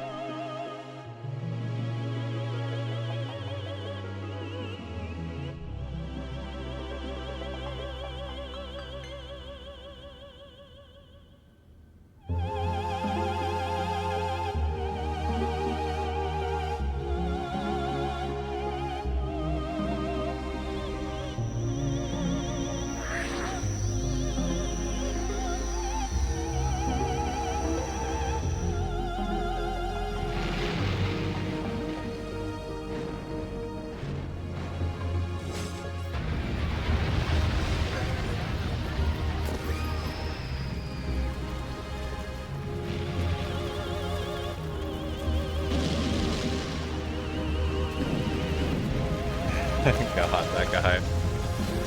The way his mouth contorts.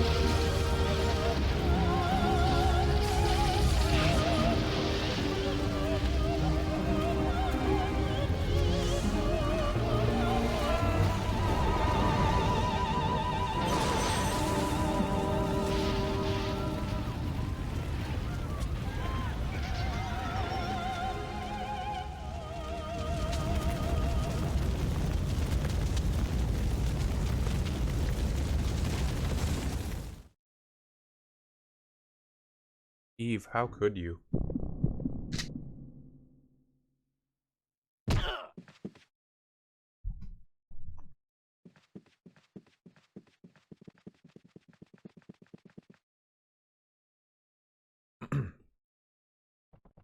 Just flying there.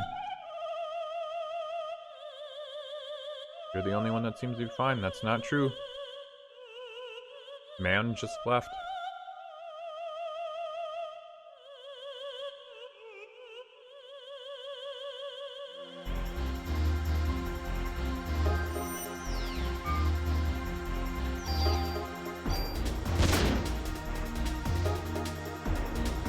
Wait, okay.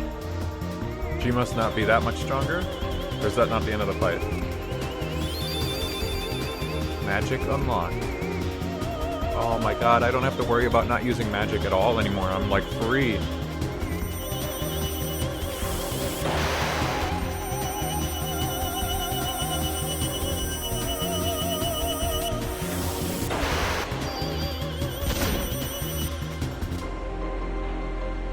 Bodies are communicating.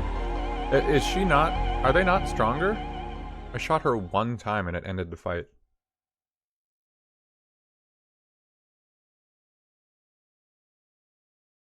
Eve.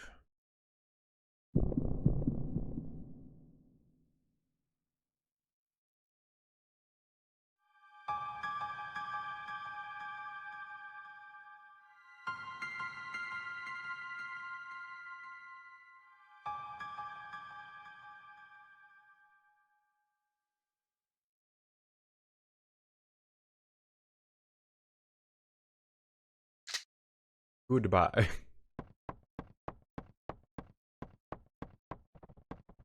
I checked up here before, but is there like a secret up here maybe? I was told I missed a lot of secrets, but I have no idea. Like there has to be at least one secret area per like dungeon or whatever, right? That would make sense. Hold on, I want to go to that chest right there. Medicine. What did these cops give me again? I got medicine 1 again. Well, I don't know if again, but like my health is back down to being like low value, so medicine 1 is good again. I probably don't have any ammo.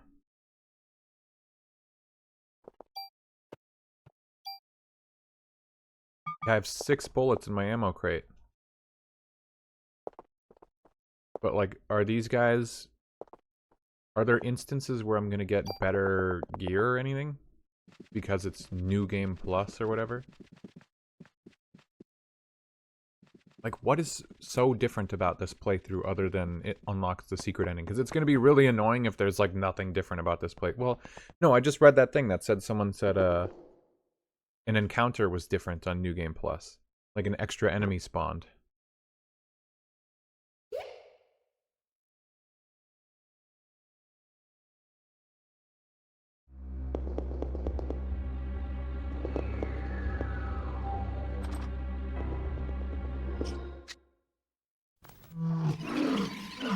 Alright, fast forward through this nonsense.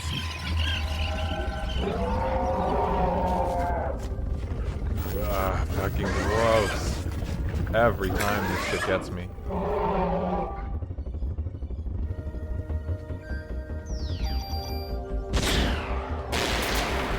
Get blasted.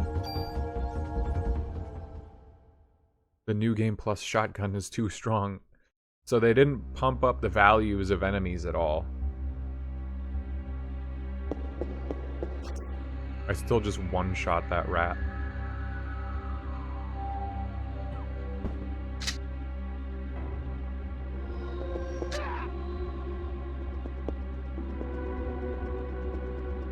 Can I not interact with any of these? Or I could open the lockers or something.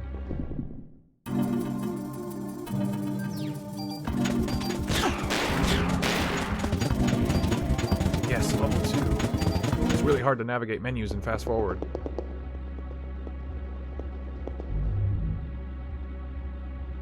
That clown. He doesn't have the key, okay.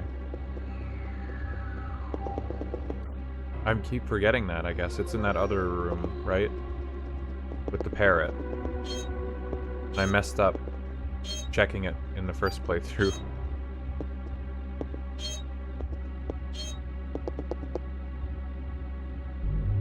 Melissa, that's her name.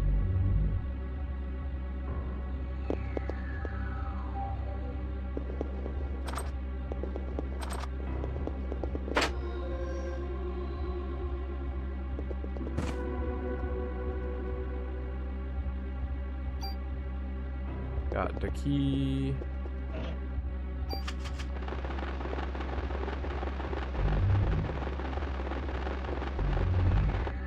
Wait, does that mean... Could I have gotten the achievements for beating bosses without damage on this EX game when I have this overpowered gun?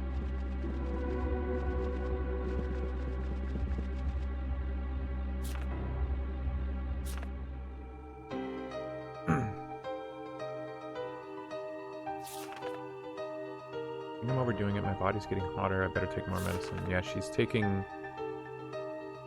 She's taking, like, immunosuppressants, right? Unless I'm misremembering the info again. Taking more immunosuppressants shouldn't do anything.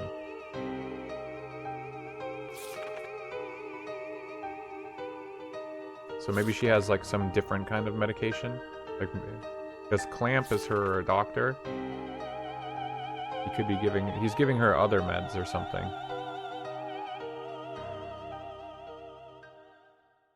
She must have a drug problem. Your inventory's full. Oh my god.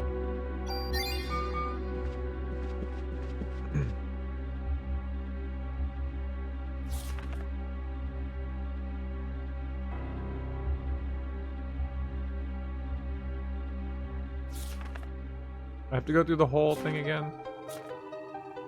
Wow, that's very funny. Sorry, your inventory's full. Please read through the whole diary again.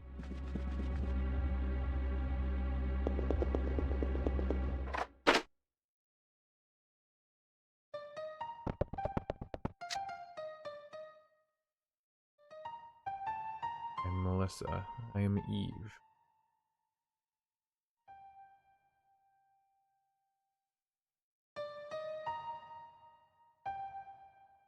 So that's the moment that Melissa, like, truly dies. She's no longer Melissa at all.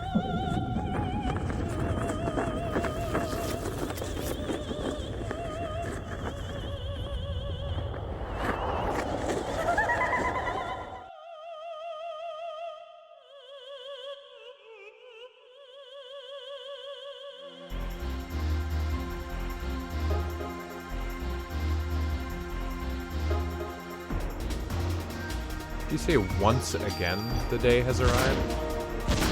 Ooh, 8 damage.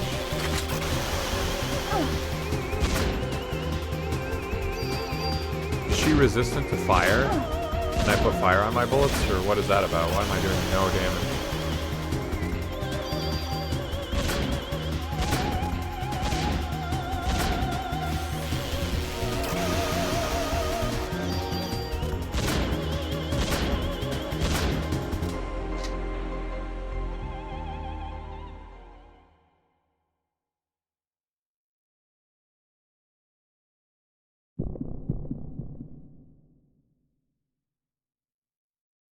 I'm wanting to kind of go through the story again and be paying attention. See if I notice anything different. But at the same time, I would just want to get through it. So that's Clamp.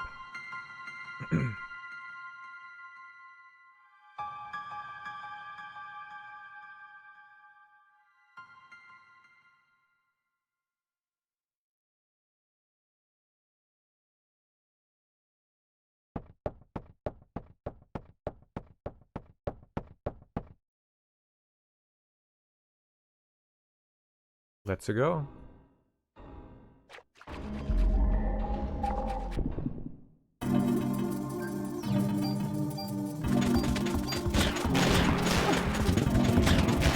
She must have been resistant to fire or something.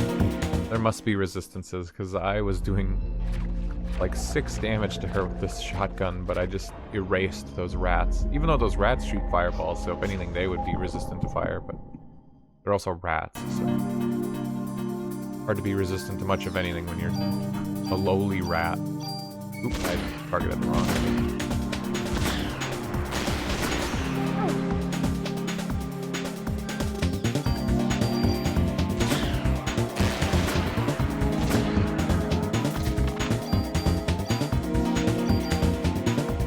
You know, maybe it's something else. I hear sniffling. Who's sniffling?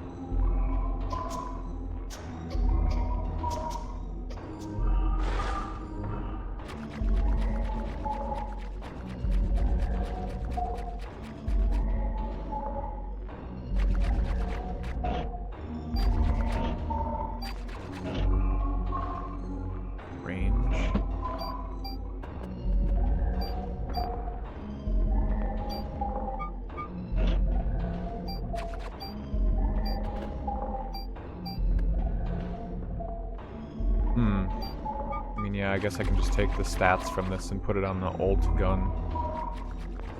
The best gun. I don't have to just worry about, you know, like other bonuses, like weapon upgrades. I'll have to be concerned about that later.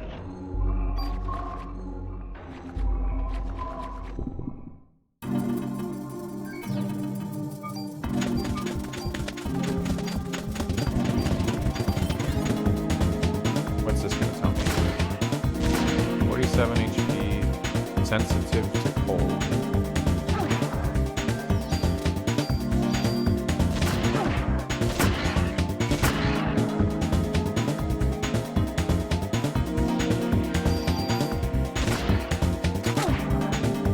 No, I had to reload.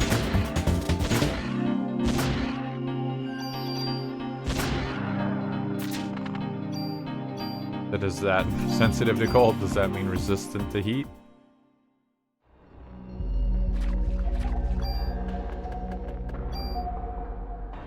That's right, I wanted to see... Yeah, my active time is still... It's still down. It's still low. Wait, what? 5,000 BP. Did I get refunded my BP?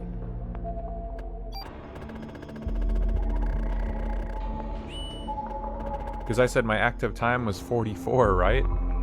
What about on my gun? What about on gun?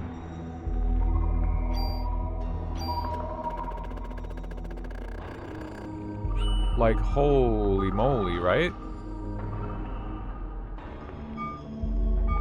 Wow.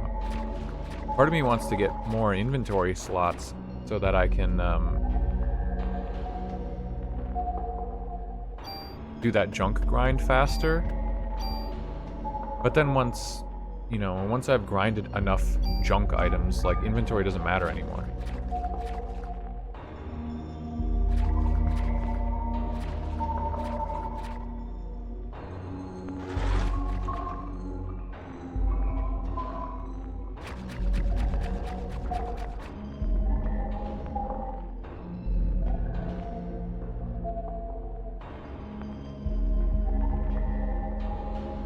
I wonder if I should have taken the tranquilizer effect. I wonder what trank does.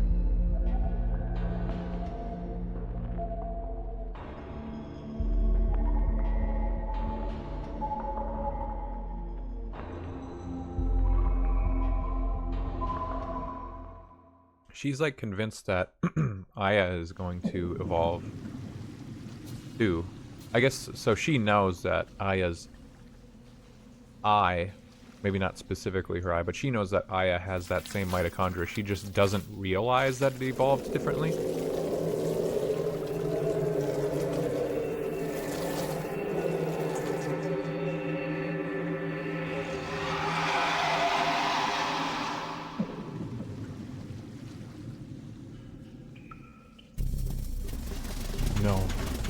alligator.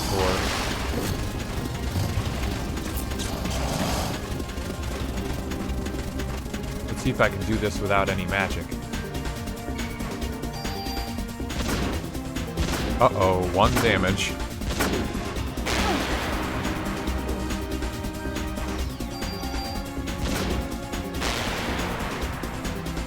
Am I reloading? Oh no, the fight's transitioning.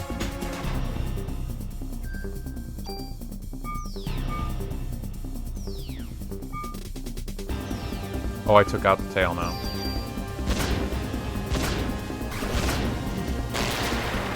Goodbye, boss.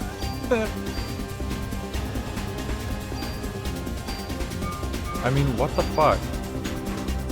I wasted my time even bothering to do magicless boss fights at the start of the game. Possibly even at the end of the game.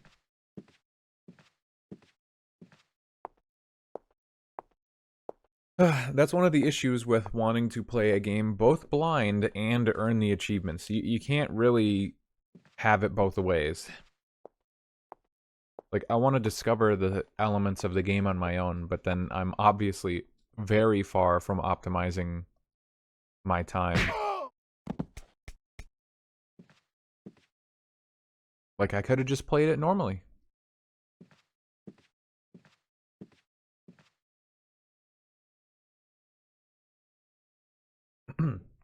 That's also assuming you're going for completion, though. If you did just want to do one playthrough of this and get as many achievements as possible, and you were like, New Game Plus, so that's like too much, then I guess the way I did it would have been fine. But I knew I was going to want to go for Mastery, so...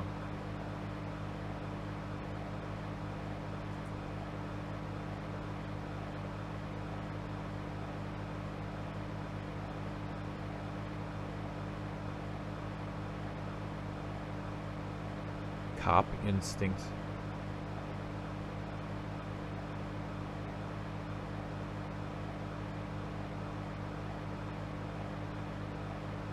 So is that Aya or Maya in the flashbacks?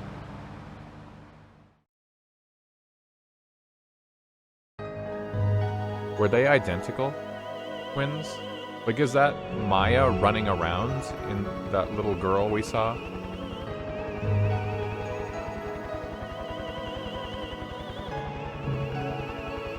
Or is Aya, like, seeing a reflection of herself when she was a kid? I guess it would make more sense to me if it's Maya, but...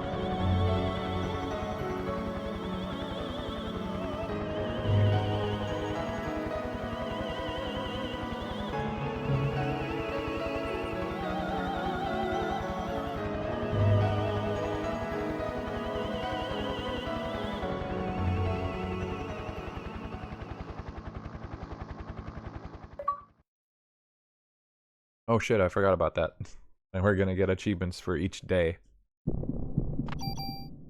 Whoa. Wait, what? I was just trying to mash to get past that screen. I didn't realize. Did I just level up?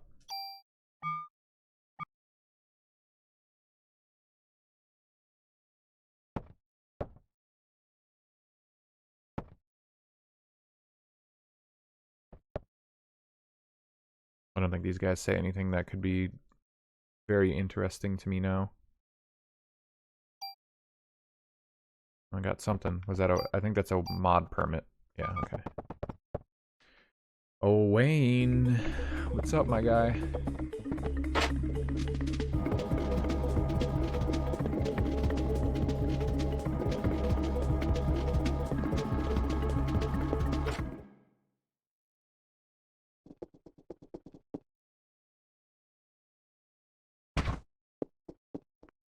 Oh man, Taurus.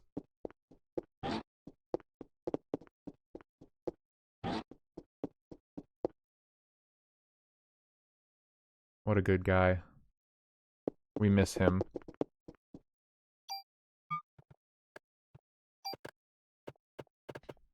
Wait. These are all my guns. All my stuff is still in here.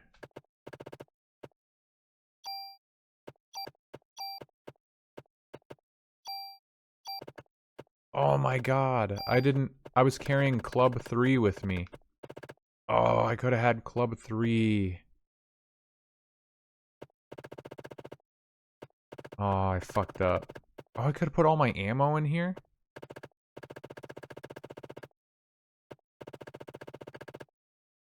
Oh my, that's such a bummer. I was carrying the rocket launcher and stuff with me too.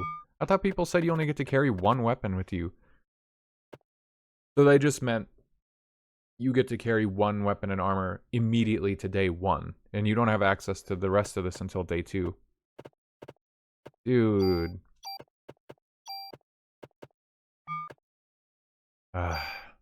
What a shame.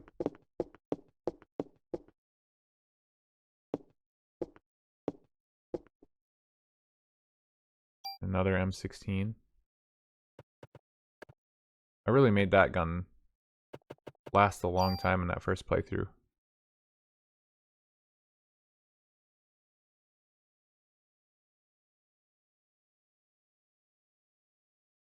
Eerie with no music.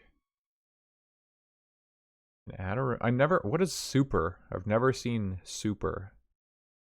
Super tool, I think, was what actually like mentioned in chat, but as a player playing blind, what is super?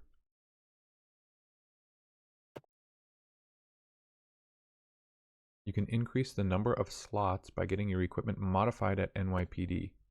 They say that, but I feel like that only actually matters for those weapons that have that space that you can't highlight.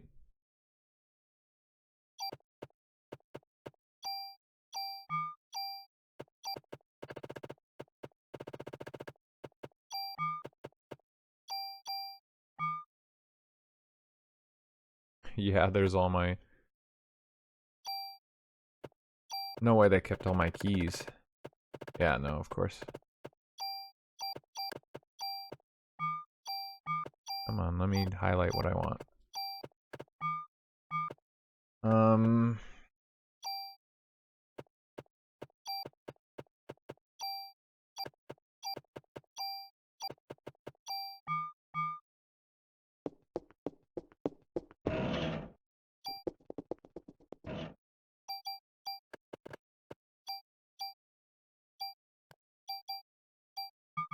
What is this other gun?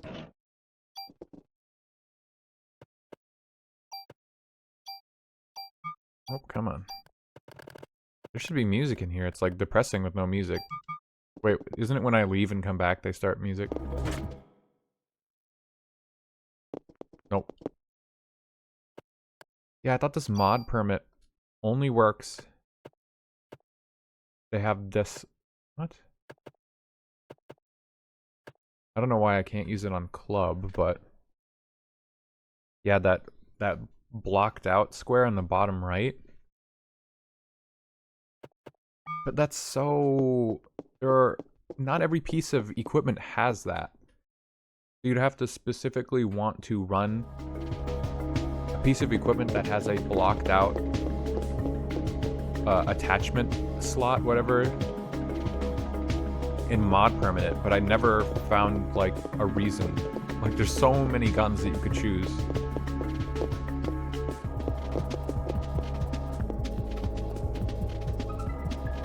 I like Ben and Daniel, they're cool. Daniel's a cool character, I'm into him. Torres, Daniel's cool. Aya is chill.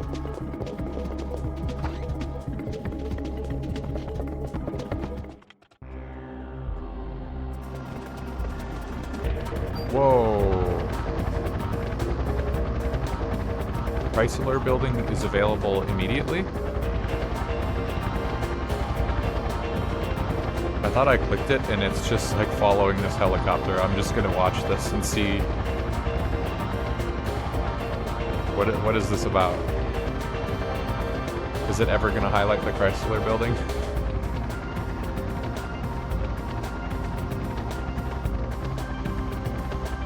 Whoa, nice LOD.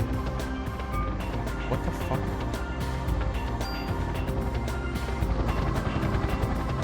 Why did it follow that helicopter? What did I do? I have no idea how I made that happen.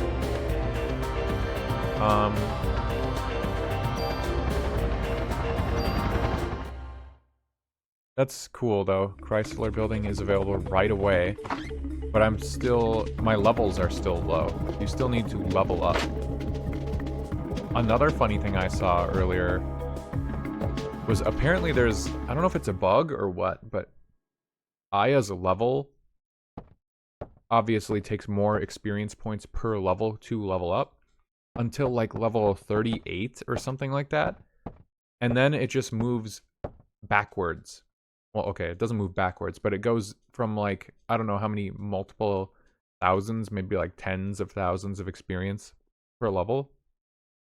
It goes to 4,500 for every single level up all the way to 99. Like, it takes less XP per level up than it did from somewhere in the mid 30s. I think it surpasses that. And then it goes down and just stays locked in. That seems really weird to me. I don't know why they would do that.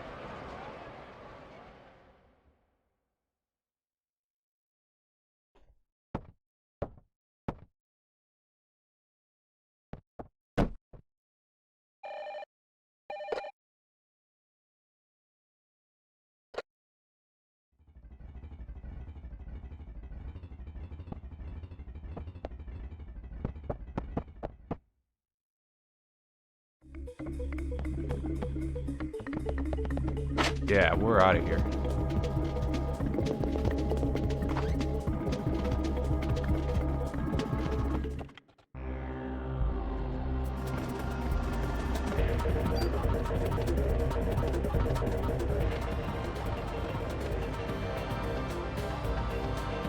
cover the whole genetic spectrum. Have a PhD and be working in a museum.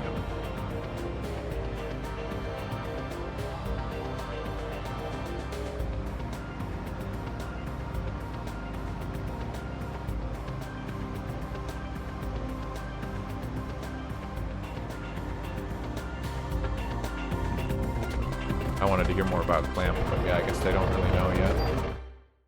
I'm sure that what he says when he get into his office is going to be more enlightening based on what we know now.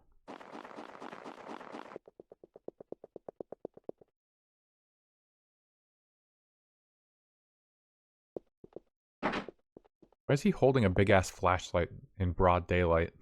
That's his only tool?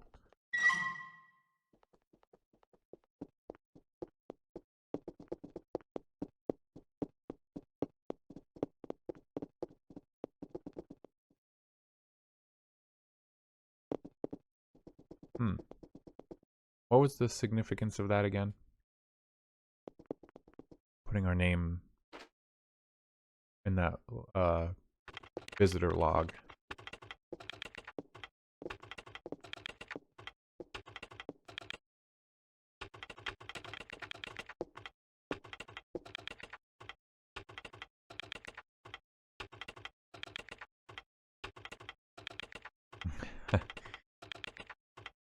I have like a guilty pleasure maybe for cop shows and stuff. I don't think I've seen a lot of cop movie. I don't watch movies really, but like I actually, you know, I watch Law and Order. That's a guilty pleasure for sure. If you put that on, I'm into it. I don't know why, but them like looking at each other, you know, that moment of levity in this otherwise like fucked up plotline of a game, just reminds me of like buddy cop shows.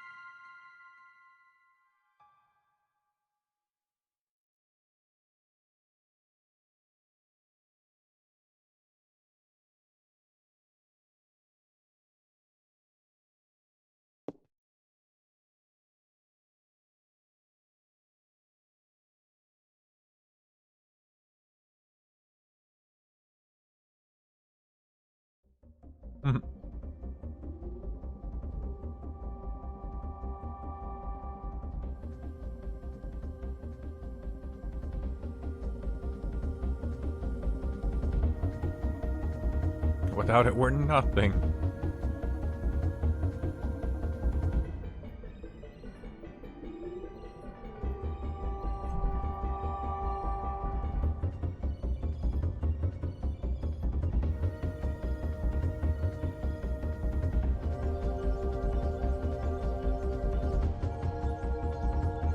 Melting a human into a puddle of fluid. This guy is like, he's just straight up an open book right now. He's telling us he knows so much about this really particular thing. And he's confident, and he's actually involved in it too, of course, but he's so confident that we're not going to do shit, or we have nothing on him. He's just telling us. He could just say, fuck off, I'm not going to answer your questions, but he's like, you know what I know about mitochondria?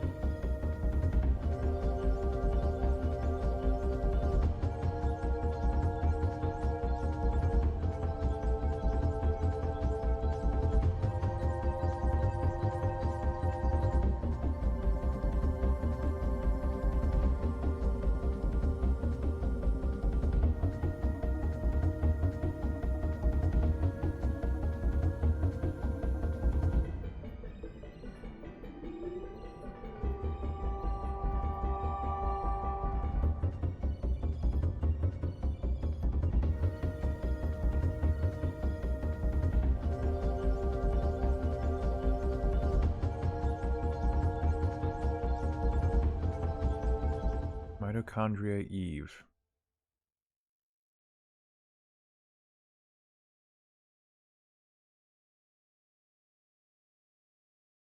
Oh, wait, okay. He's not involved in this.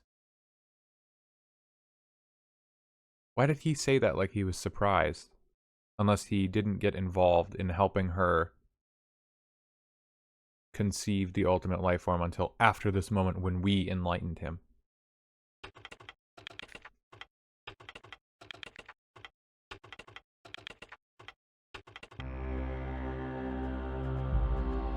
Like, I thought he was Melissa's only doctor for a long time, so he would know, and he was helping facilitate.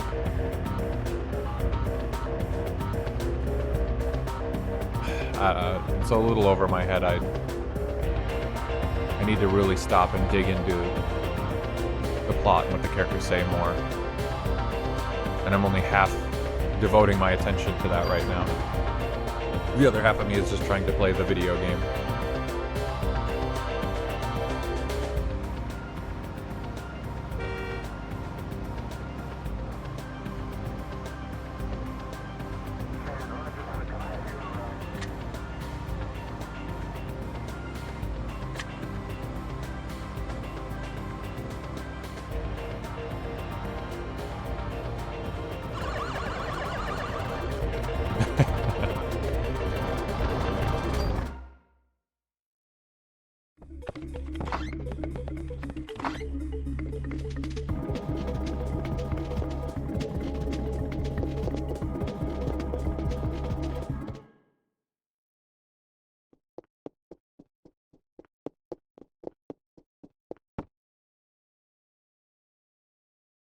Oh, yeah. Everyone still went to that fucking concert.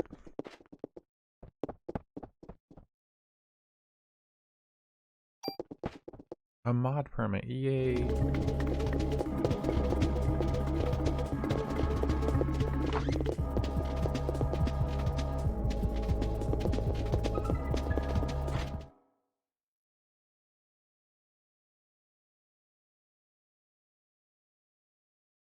How often do these chests respawn? Seems like they're refreshed like every single time I leave the NYPD and come back, but that's like so frequent. Can't get rid of any of those.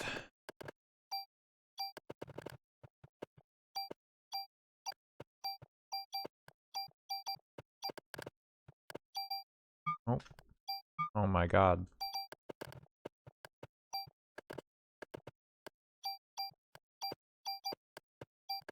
I don't think I have healing yet.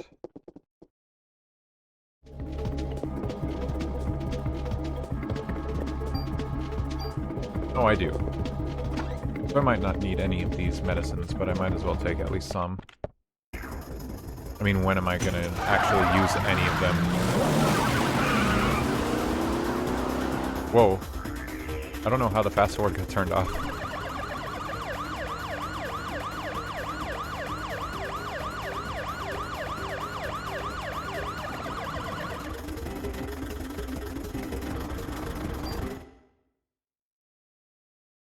Oh, you know, now that I've finished the game, yeah, I think I mentioned in the first stream, there was always this, like, moment or this screen in the game that I remembered, and it was, like, definitely Central Park. But I thought that you, like, encounter someone who's dying, like, bleeding out in Central Park. For some reason, that was in my mind, but I guess it's been so long since I played the game that was not quite true. But this is like the only outdoors area really in the game. Because after this, you go to like the NYPD is one dungeon, the hospital is a dungeon, the museum. This is really like the only place it could have been in my memory. So I don't know what. I gaslit myself, I guess. It's funny what your memory can do.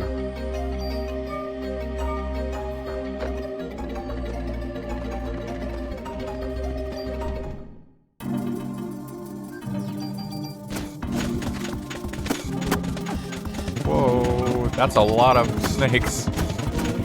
Why is everything like... Why are some enemies... Did I pick the wrong thing when I made my gun fire? Was that a mistake? Are enemies like resistant to fire?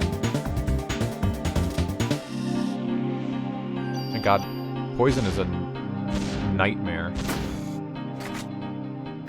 The fact that it deals like a % of your health, so at later levels it just does so much damn damage. Or it must be a %. Enough medicine? Holy shit.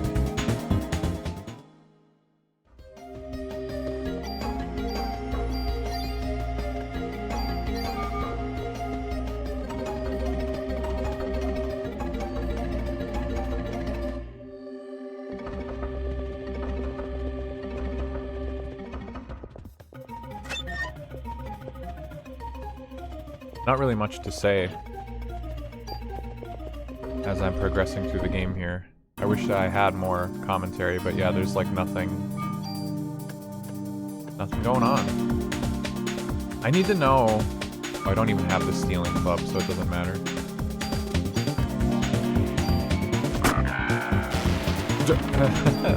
Okay. Ah, hey, junk. I need to know if the junk I gave Wayne in playthrough 1 is going to count for this playthrough, because I don't know. Do I have to get a whole 300 more?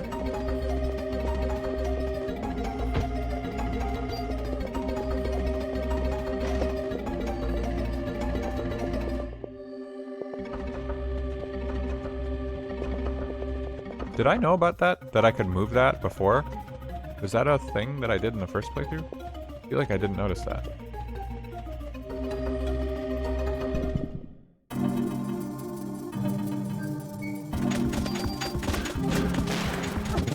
See, those guys I demolished too. I think choosing fire was a mistake.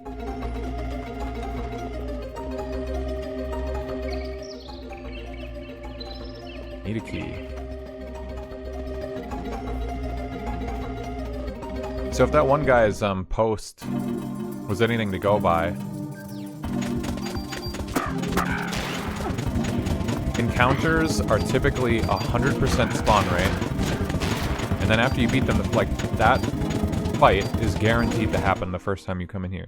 And then the second, every subsequent time I come through here, I have a 45% chance or something pretty high like that to fight again. But if I fight and win a second time, it goes down even more. So it's like diminishing spawn rates until your fourth and further time where it's like 10%. That actually explains a lot of like when I was getting annoyed that I kept getting into fights and then I came back and I had to go through each area like multiple times when I was actually actively trying to grind fights. Okay, I pressed the wrong button. I'm shooting the wrong guy. Am I out of ammo? I'm straight up out of ammo. I wasted all my bullets. Okay, well, that's not good.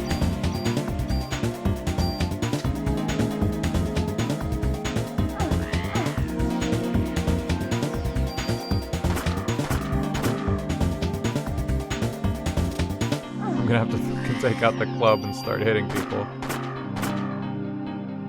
Oh, that's terrible.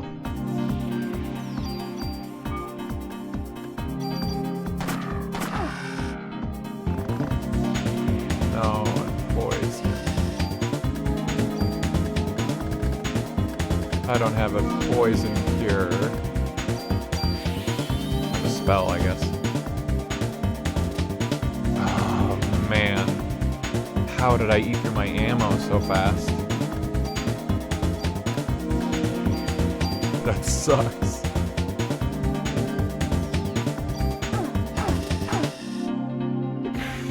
Oh my god. This is not happening. I have to leave. I have no fucking ammo. Oh my god. Dude. How did I let this happen? You can't buy ammo in this game. If you run out, you're just... Like, I just have to go to the NYPD and get the free ammo. 2 damage from the club? I'm not going to be able to win. How can I change... Okay, I need to look up... I beat the game, I don't care anymore. Except for the Chrysler building, which is still, like, I want to... Shit. I want to keep the Chrysler building still, like, spoiler-free, but I need to look up enemy, like, resistances and stuff. Did I screw myself over and just waste a ton of ammo because I'm hitting resistance types and doing no damage? Or are enemies, like, some of them randomly just super tanky?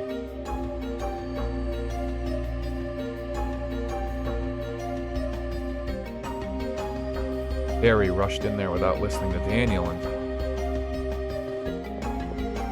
He's dead. It was Harry. I forget who Harry is. If I even knew who it was. Don't worry, I'll save your son, but first I have to go to the NYPD. Drive me back. No time to explain. These guys should really be, like, forthcoming with giving me ammo. 6 bullets? That's all you're gonna give me? Stingy motherfuckers.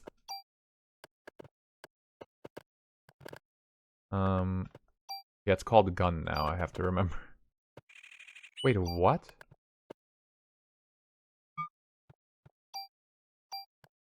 I did have ammo. What the fuck? I swore Aya did this a long pause. And wouldn't shoot her gun. And I thought that was because I was out of ammo, which has never happened before. I guess I'm just insane? I don't know, I'm making a lot of weird decisions, weird errors. Okay, let me look up... Let me have some music playing from the game in the background. I'm gonna look up Parasite Eve elemental types.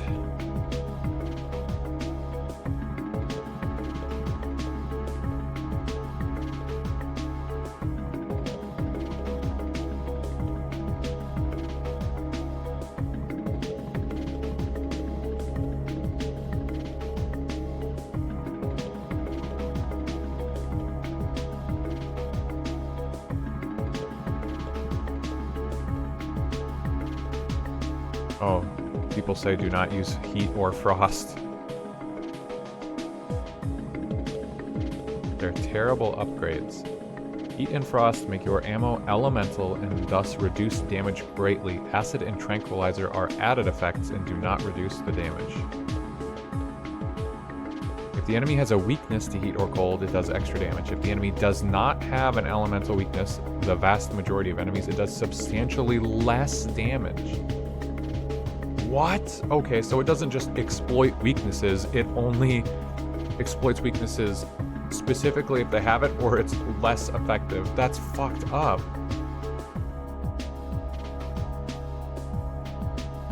Okay, so what do acid and trank do? Acid probably reduces defense, which would be insane if that's right. In which case I would want to save that. I don't need that right now. Oh, here there's a shrines.rpg classics. Now this is a good looking website. Oh, this is kind of spoiling all the effects in the game, but let me look just really quick for acid specifically. Oh, there's a cyanide. Oh, this doesn't actually tell me anything. This just tells me what the game tells me. Tranquilizer. Your shots have a chance to put enemies to sleep. Huh. Okay, so that's not that crazy. Acid just says your shots do acid damage. Cyanide. Your shots have a chance of instantly killing most enemies. Where do you see cyanide from?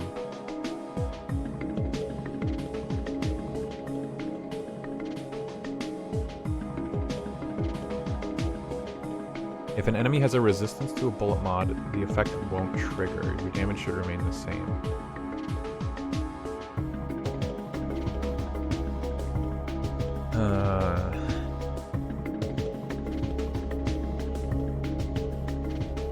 I'm trying to find out what does acid do?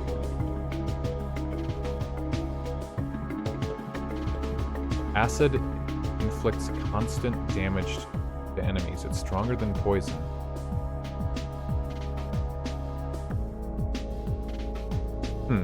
I'll just use tranquilizer.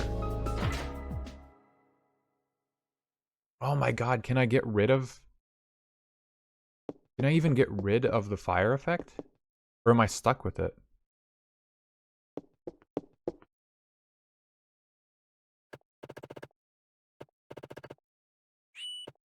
Wait, what?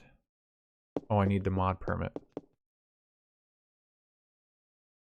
I need to just store the junk items for now, because I need to keep count of how many I've given him. Unfortunately. This is going to make it way more tedious, but I risk, like, way over farming junk later if I don't.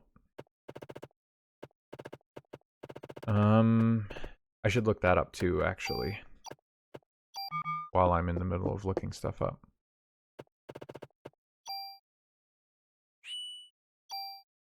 Yeah, slot is full. It doesn't matter. I can't actually tune up my guns yet. They have to be on me and I have to have a tool. God damn it.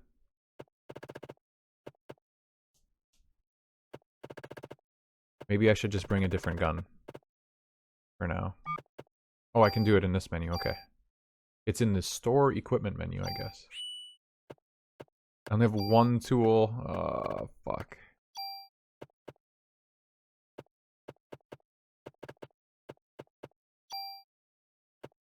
It doesn't overwrite it. Oh, I'm fucking stuck with heat. That was such a bad idea, I guess. Oh, man, I didn't know that. Damn it. Okay, well, one thing I saw people say is that ice...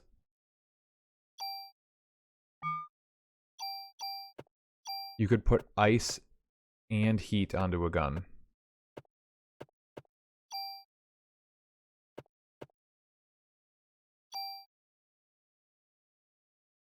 I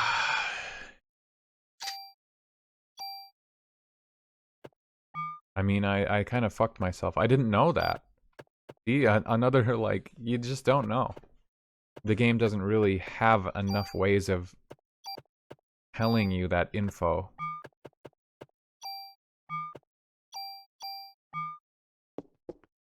Okay, so I have to use my shotgun. Well, I don't have to, but I'm going to use my shotgun. And then if it somehow is doing like 0 damage, I have to switch to the M10.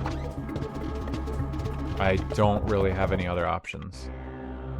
But at least now, if the enemy has ice weakness, I should also be able to do damage. From what I was reading, those are the only 2 elemental effects. But if they're not weak to either of them, then I just suck, I guess. God, that's so dumb. That's such a bummer. I fucked my gun up by adding one thing and you can't get rid of it. You have to throw your gun in the trash. Stuck on the box.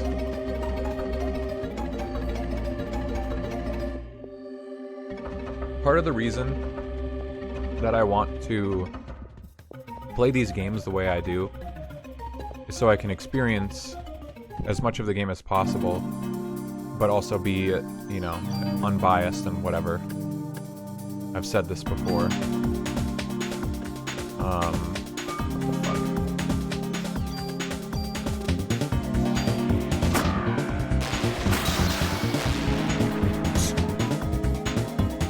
But I'm also wanting to do, you know, like, I plan to do videos on all of these games, like I've said.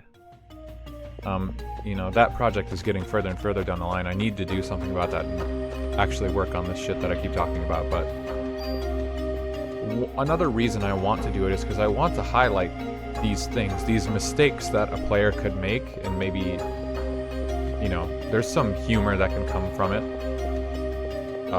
Kind of show the game's design in a light that maybe it was never meant to be, that kind of stress tests it.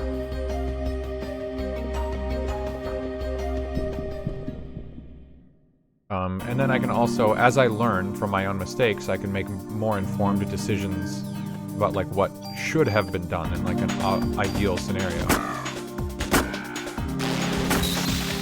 Okay, so those guys aren't weak to either effect.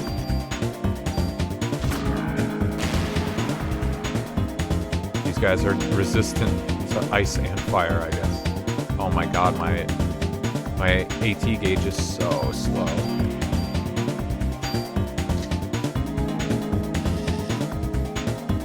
No, back up, back up. I just have to use this gun, I guess.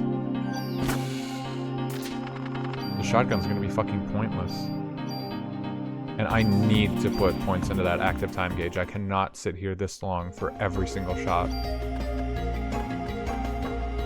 I'm gonna go insane.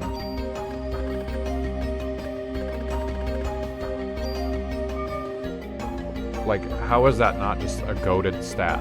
Faster attack speed all the time. What was over here? I don't remember. God damn it.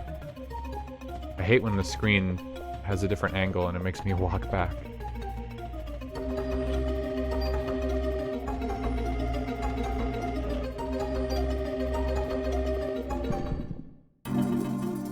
Oh my god, that's a lot of guys. Faster attack speed, go.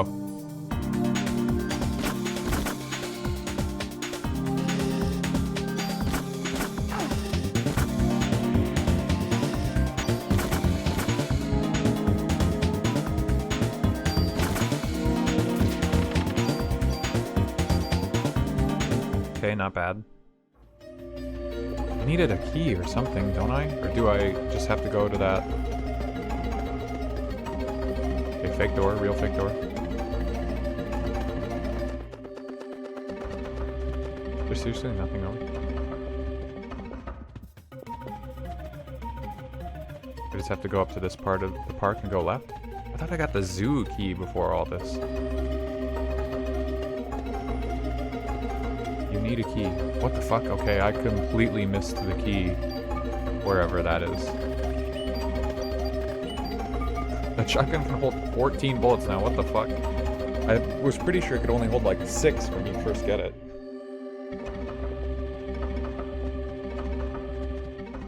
I swear there was supposed to be a key on this dead body.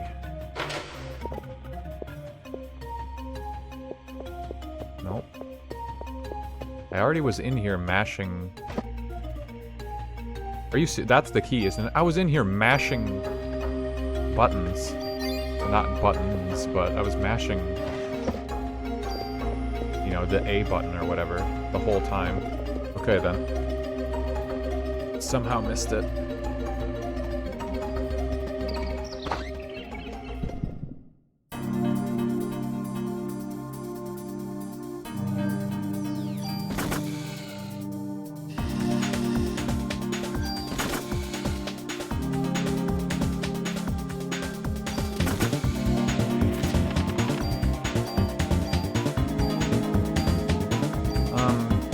Yeah, though, I guess, just to keep speaking to what I was talking about earlier, there's a lot of different ways to look at a piece of art. And I would say video games are art.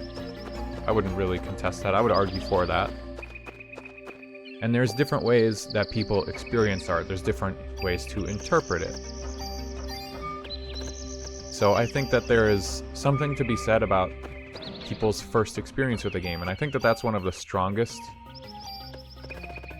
things to latch onto is the first experience, the initial impression. Because from what I've seen statistically, most people do not finish their video games.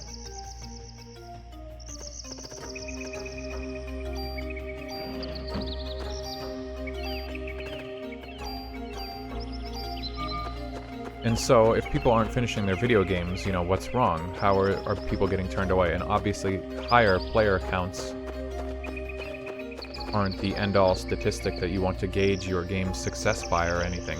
Especially if you're trying to make it an artistic experience and tell a message, you know? Not everyone maybe will get it, even if they make it to the end, but, you know. The first playthrough, I think, is where a lot of people, even if they make it there, that's where they're gonna call it. So if you need people to play your game more than one time to get your point across, I feel like there is something there that's missing. But I do also think that there is a lot of value in playing a game more than once and understanding its systems even better. What? Didn't it say I needed a key? Was the zoo key what I needed to open that? That doesn't make any sense. I feel like I did get that in the first playthrough. Stupid ass heat bullet. Now I hate that effect. Are you kidding me? That sucks. Yeah, though, I think I mentioned it for Resident Evil. Playing Resident Evil 1. That I think those games are more enjoyable on a repeat playthrough.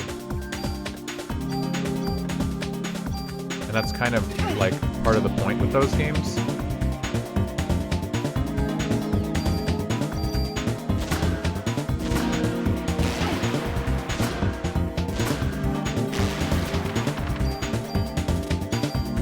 Sometimes it's like watching a movie again once you understand the twists that come, and then you can be like, whoa, the message was clear. There were, you know, subtextual things going on that you might have missed. And so watching it again can give you like a different perspective on it. I think games are very similar in that way.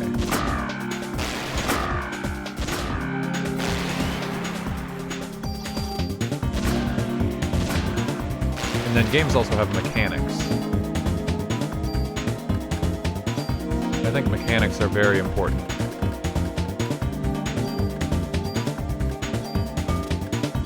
In understanding a game. Sometimes the mechanics are woven into the narrative. That doesn't happen all the time, though. Like in this game, I would not really say. Like the parasite gauge, your parasite energy is like, you know, one of the only real bits of the game's narrative being woven into the actual gameplay. But in some games it's more important. You can better understand that as you get more familiar with it. It becomes more of a second nature, and that happens on... Well, there's chests here. That happens on later playthroughs more easily. Like, now I know what to expect in the game. Now I can interact with more of the game.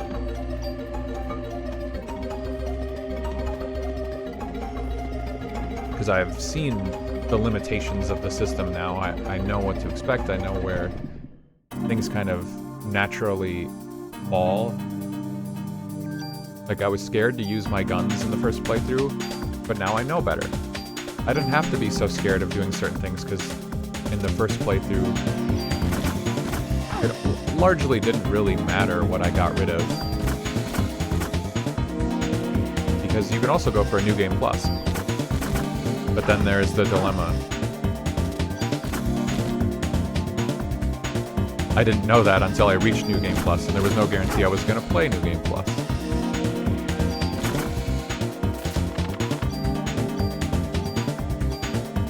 I don't know, I guess that's why I do like modern game design. I know people shit on modern games all the time. And maybe that's like the microtransaction AAA hell, which I totally get, and I don't like that either. But like the conveniences that we get in modern games, sometimes it's too much. But other times, like most of the time, I'm into it.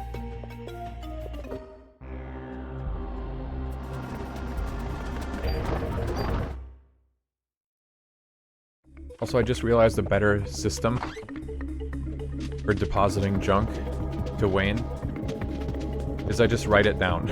Instead of one by one handing him the junk and then hoping to keep track of it that way.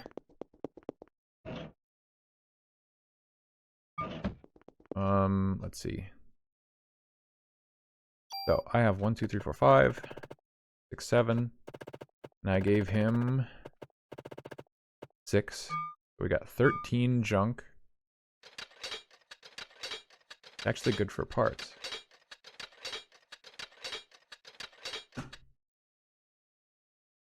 I don't think he took the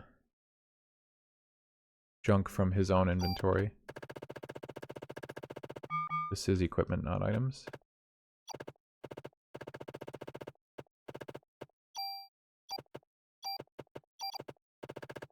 And here we go with this. No, god damn it. I need to bind my D-pad to also be the analog, because it's very annoying. The misinputs that the analog stick gets when I'm trying to navigate the menus. Let me check. I need to write this down somewhere.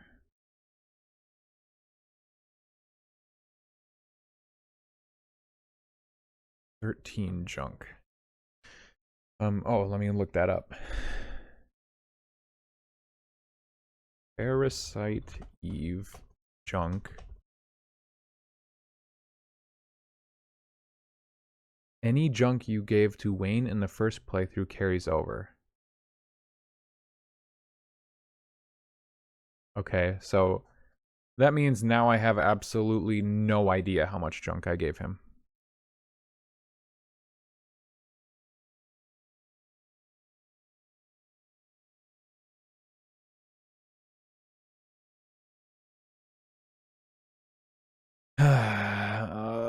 That means I have no clue.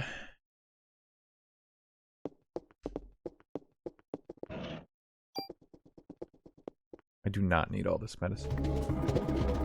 I did that first playthrough when I thought I couldn't use magic, but... God, that's so funny to think. Like, I really thought I couldn't use any magic because I read the words true ending. And I don't think that that was unreasonable to believe. For not wanting to do more research and, like, spoil the game, but... Video games are funny like that. Oh my god. Like, it's so annoying I can't use my shotgun here. It's such a good weapon and I completely fucking butchered it without even knowing.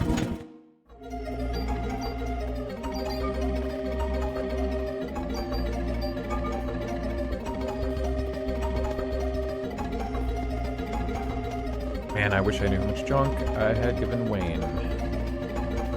Like, maybe 100 at most. And I need to have given him 300. So if I farm like 150 at that farming spot, you know, then I have most of what I need, right? depends on how easy the process is. Whether or not I should, you know, like, over-farm it. Because anything past 300 is pointless.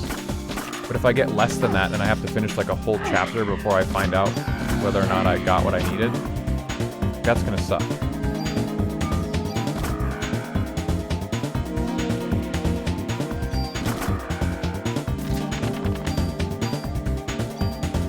Had more junk. I need to carry it all. I need it.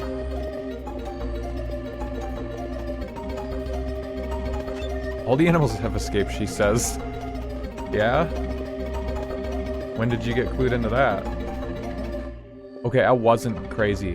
The first time, I tried to go this way and you can't. So there's no explanation, you just can't. But then later I got lost not knowing where to go, and it was because after you come here you have to go over there. Where it wouldn't let me go just now. This Christmas will be most special of all.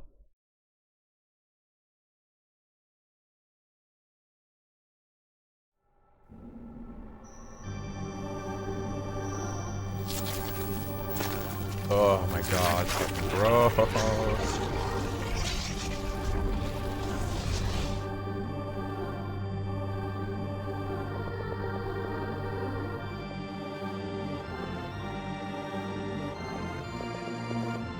Hey, come back here, you little rascal.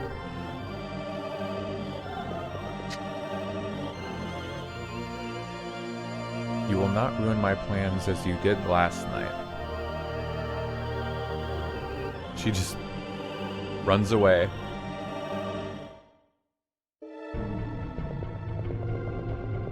She runs away, but then she waits for me at that horse-drawn carriage. I'm not sure where secrets are, and like, was the secret here that grenade launcher? I like that grenade launcher had the heat bullet things, and then if you actually use that heat bullet like I am trying to, it actually screws you. I guess that secret's clever because you see the chest on the one side, and then the camera changes, so you know you have to interact with something you can't see, and so you just try that on the other side and it works. I don't remember if I complained about that the last time, but I know there are other secrets where there is no real indicator like that. More of a guess.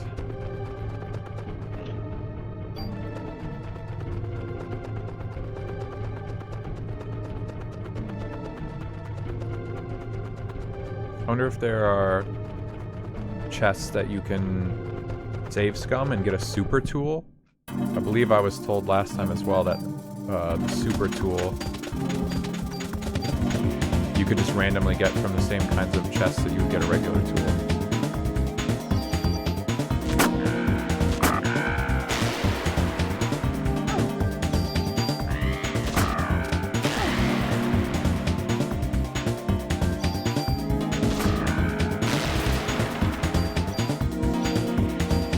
Barrier. Ooh, mega junk gain.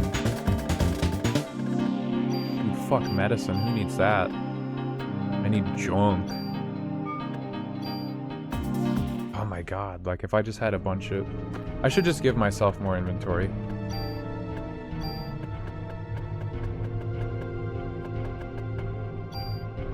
Yeah, it was maybe overkill to try and give myself 10, but... I think I said inventory was like a useless thing. And it still kind of is, but... Junk farming. Only gain, only benefit to it.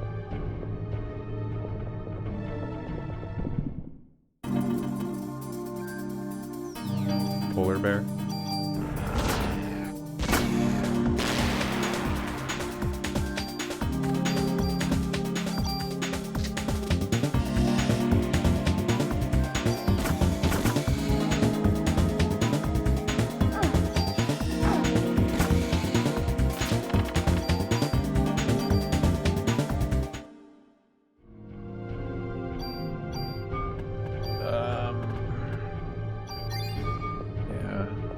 More items. I don't want them in my inventory.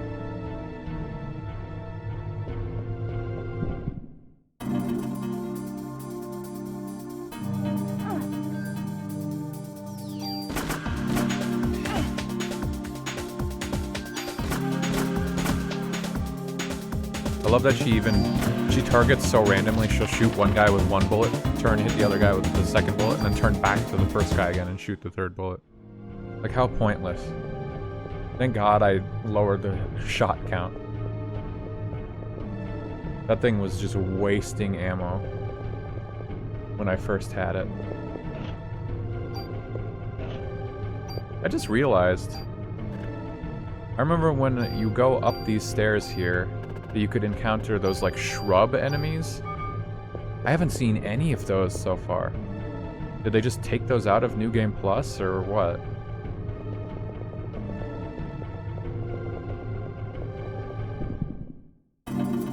Okay. They're just like not scripted to spawn in the other spots, I guess. Ask and you shall receive, I guess. I don't know.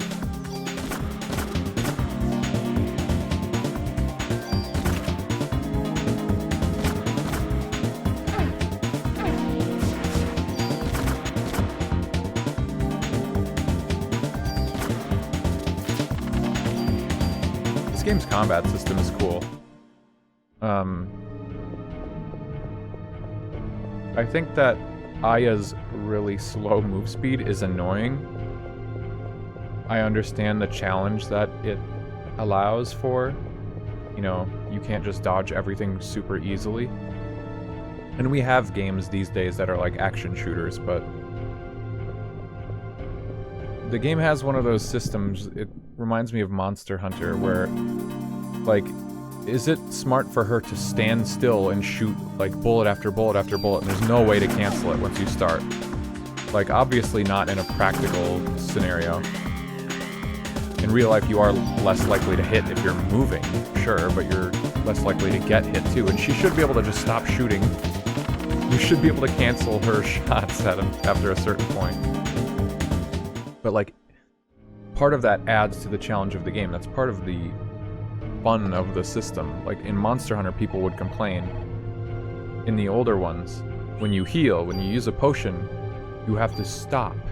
You have to stand completely still, drink the potion, and then your character has to do an animation after they're done, where they flex. Is that dumb? Yeah, absolutely. But it adds, like, this mechanical depth where you have to really pick every moment and be intelligent about your plays. You can't just, like, drink a potion willy-nilly. And now in all the new Monster Hunter games since World, you can move while you drink a potion. And that has made, like, healing in those games, like, free. You almost never get hit while you heal in those games now, whereas before it was part of the give and take system. Okay, yeah. These guys are resistant. That's terrible, because this gun's going to be very inaccurate.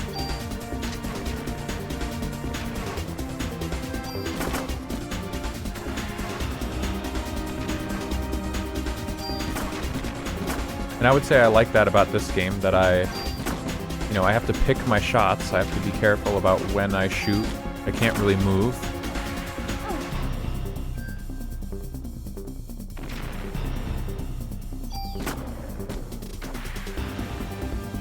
I do wish that Aya, I'm trying to call her Arya now for some reason.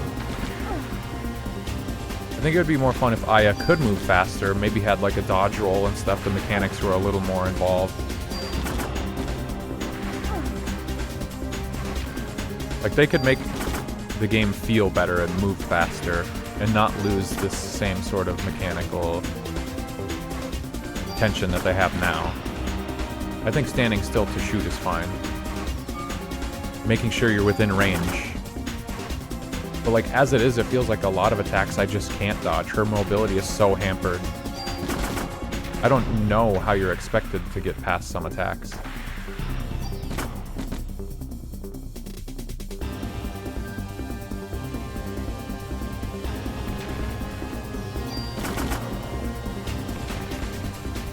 This fucker.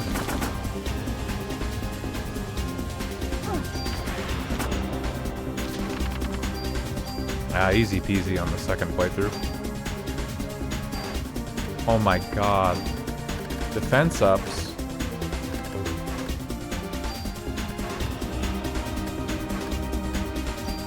Wait, what?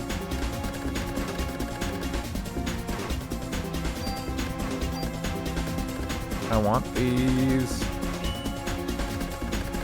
I'm gonna have to get rid of a junk. I feel like the zoo key is useless, right? Just in case it's not.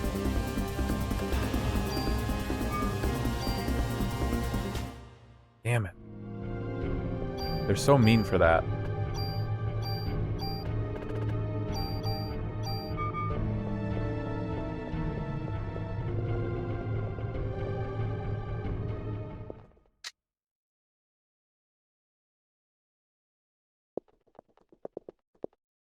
Let's go for a ride.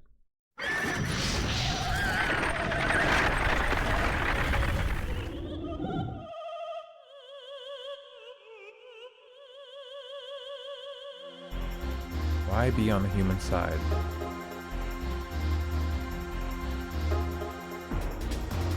I wonder if that's supposed to be like Maya speaking at that point. Or if it is just Eve being a baby.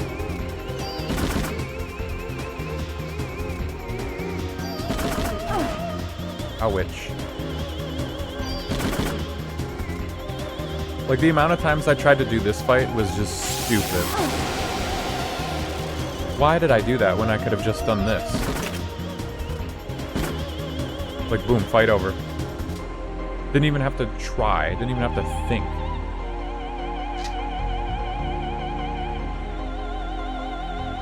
Means you still don't know who I am. We're drawn to the opera. It's your sister.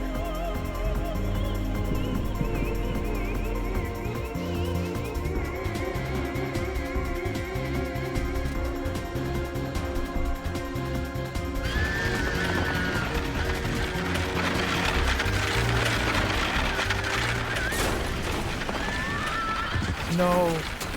Whoa.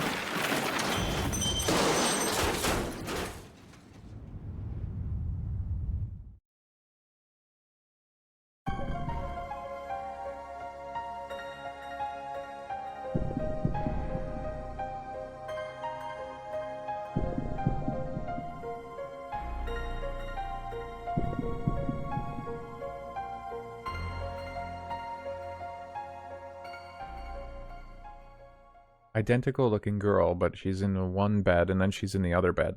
And I'm like, which of the girls is that? Is one Aya, one Maya?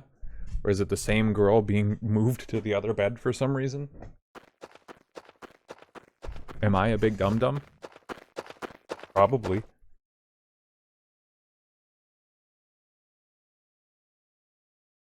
In the age of cell phones, this whole dilemma of him missing his son would have never happened. His kid would absolutely have a cell phone.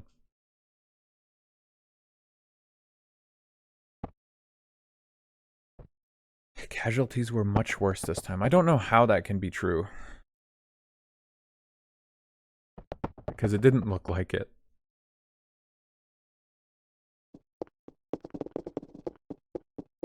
Okay, so this is going to be the chapter where I'm supposed to farm the junk items.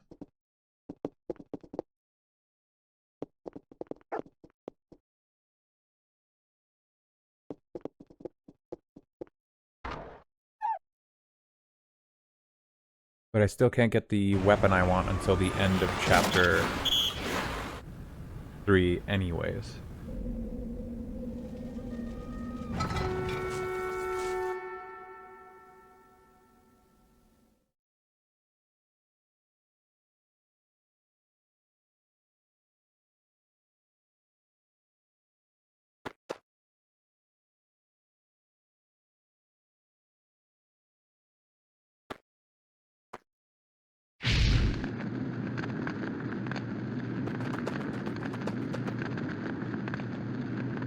I wonder why that guy in particular got lit on fire and none of them did. Like, Maeda should have been lit on fire at some point, right? It would have been easy. I don't know, I'm not trying to nitpick it, but it's just so strange when she can melt people and start them on fire, like, pretty much at will, but just chooses not to on like the main characters. Or Daniel was able to jump in the water, I guess, but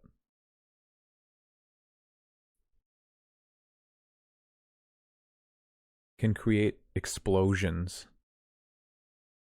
mass destruction, and Aya has a pistol.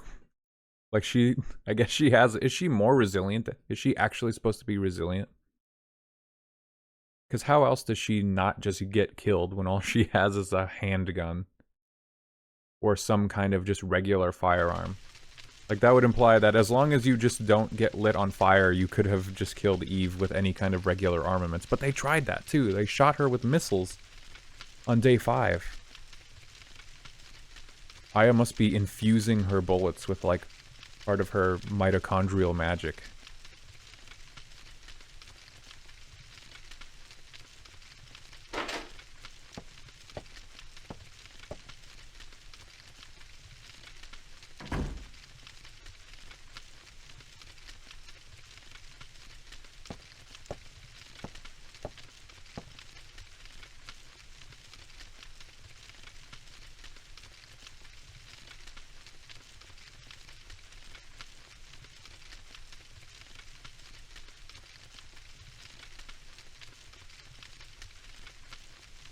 Melted and became slime.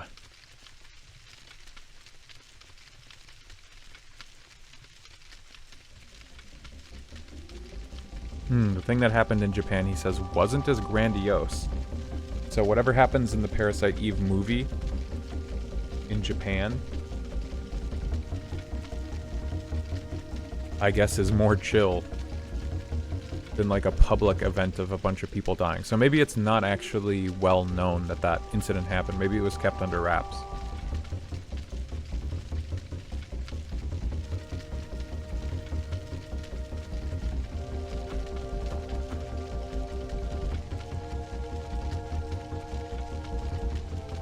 He cultured her liver cells and somehow that awoke the mitochondria.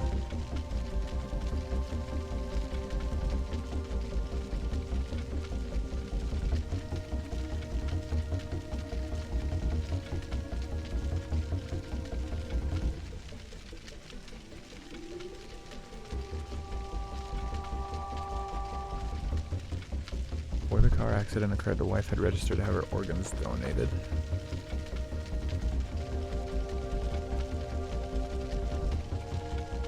So after the accident, her kidneys were transplanted into a young girl.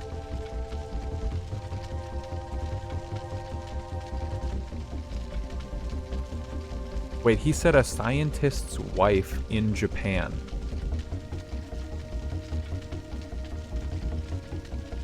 So he's literally talking about Aya's parents? Because the kidneys were transplanted into a young girl. The young girl is Melissa. Or no, her kidneys. Eve implanted a fertilized egg in the young girl who gave birth to an ultimate being. Wait, it's not the same. It just happened like exactly the same. It was also a kidney transplant.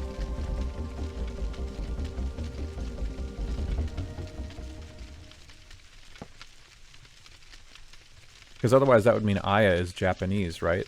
But she's living in North America, in New York.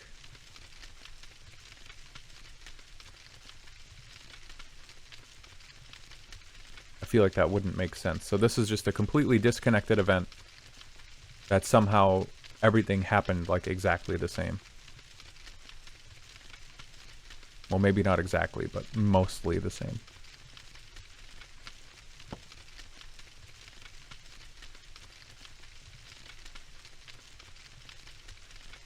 Trying to parse the story of my own power and nothing else.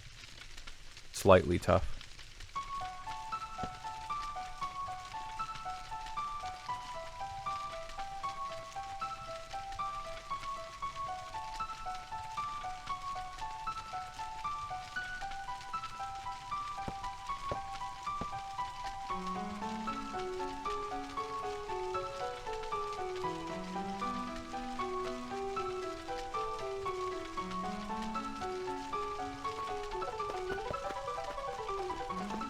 Get out of here, Maeda. Slow ass walk.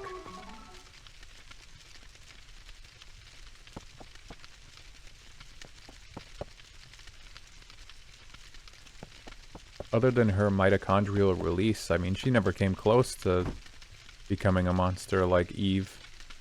She was pretty much in control the whole time. Was it Maya? But Maya died in the car crash with Mom. Yeah, another person who dies in a car crash has their kidneys transplanted into someone else.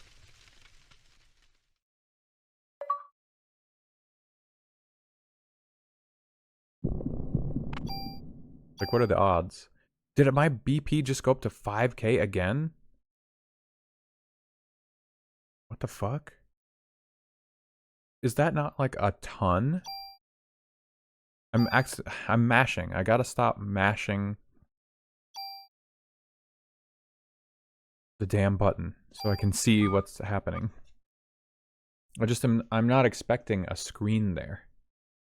Or like a menu to pop up. I thought before I would just hit the button and it would progress past the title card of the day.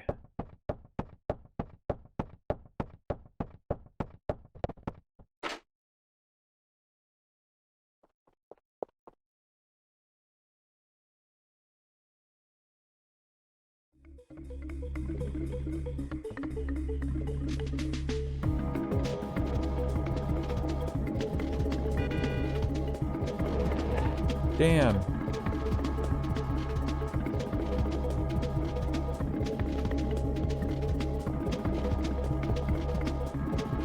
Oh, I still have a bunch of junk in my inventory.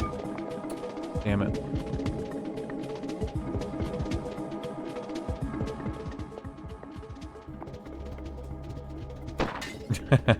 Forgot about that. That's so ridiculous. Okay, so there's a club in here?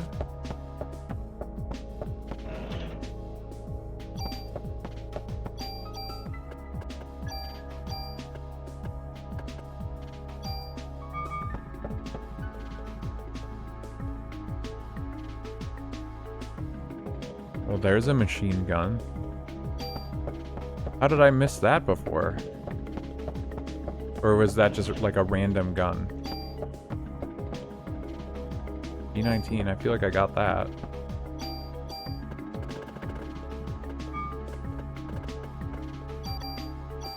I need to go deposit all this fucking junk, but I can't get back to the police station.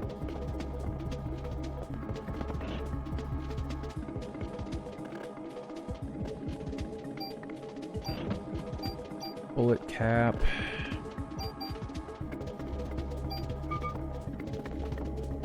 I don't know which of these has the club in it. I don't want that vest.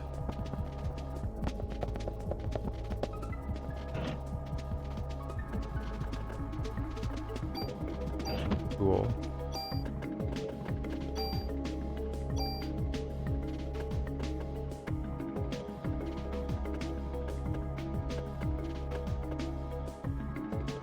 Useless ass heat grenade launcher.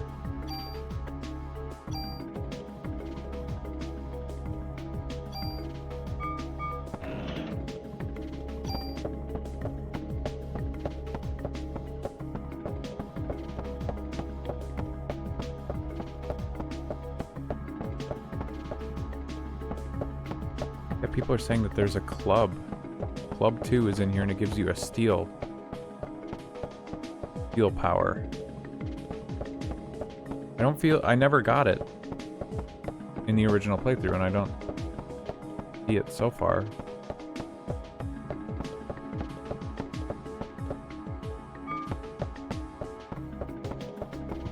Absolutely mashing.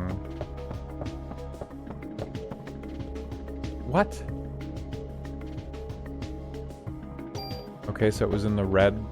The red and the green, like, ammo boxes had items or something? I missed that completely somehow. Steal items, but halves attack power. Club 3 had a better... God, dude, I could have Club 3. Oh, that fucking sucks.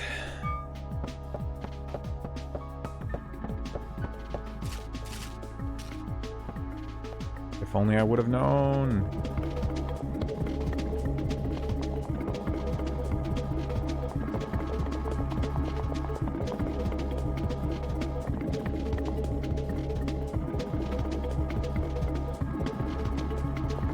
What? Do I have to interact with the seat?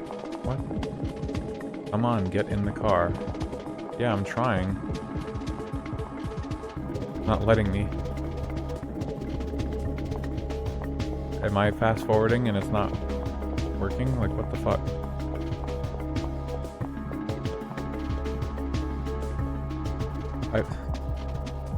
He's saying we're stalked, but...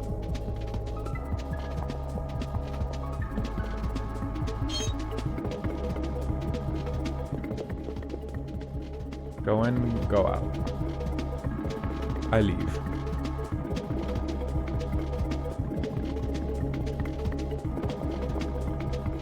Yeah, okay, I had to go to the pharmacy first. He was lying to me.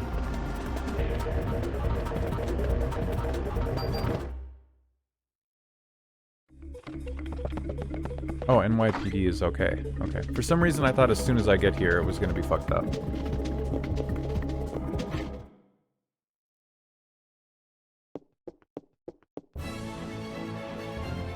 Whoa. Welcome, raiders. Toxic. Thank you for the raid. Welcome in. Happy New Year's. We are just kind of quietly chilling here playing some Parasite Eve. Welcome in. What's up, Swizzy? Were you part of the raid or were you vibing? I don't want this vest anymore either. Happy New Year. What game were you playing? If playing a game.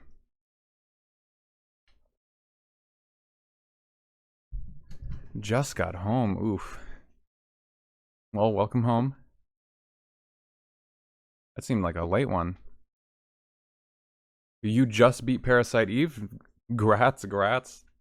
I also just beat it, probably like an hour or two ago. Now I'm in the new game plus sort of thing. Allegedly, there's more to see. 4, 5, 6, 7, 8, 9, 10... 10 more junk. I gotta write down how much junk I have.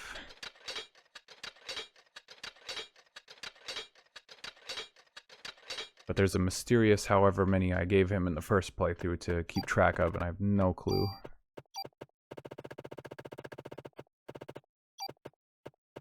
Anyway, I'm assuming since you've done a raid into another Parasite Eve stream, you must have enjoyed the game.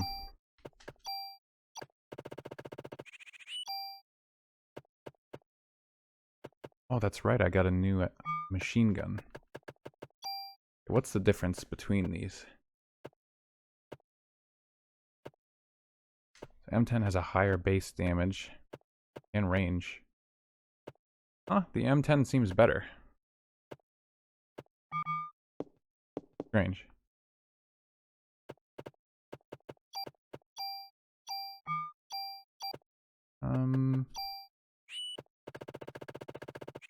Might as well. I don't think I'm gonna use it. That was a misclick anyway, but...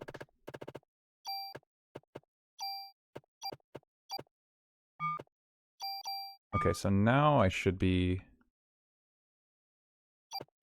almost ready to grind out more junk, I guess.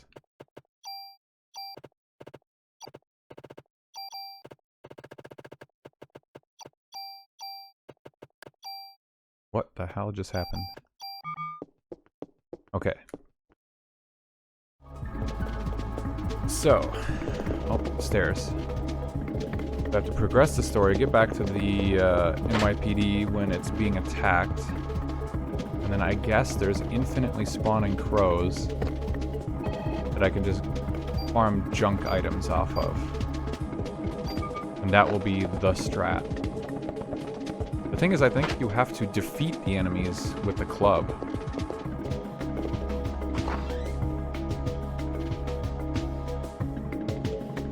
The last boss If you're talking the last boss in the main storyline at the end of day 6, then I agree. It was very unsettling. I think it put me at 1 HP, and I thought for sure I was like dead, but it just let me win somehow. And then I died in the cinematic. But it was a very cool fight. I'm not sure if you were doing retro achievements with it or just playing it vanilla, but it's a good time of year to be playing it because of, well, the Christmas vibes. It would have been cool if the game lasted long enough to go to, like, New Year's Day. And then we could, like, keep along with it in real time, too. That would have been fun, but alas. Okay, where did we have to go? Did he want to go to the museum? I forget what Daniel said.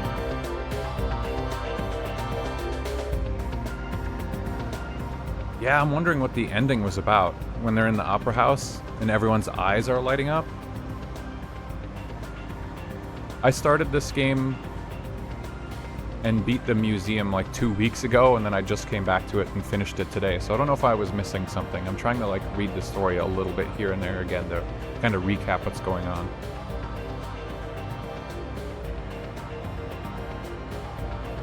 There's some things I'm not completely understanding. I want to know better.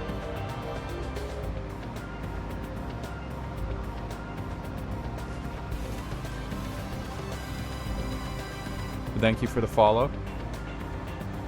We'd like to keep it anonymous around here, but I do appreciate it.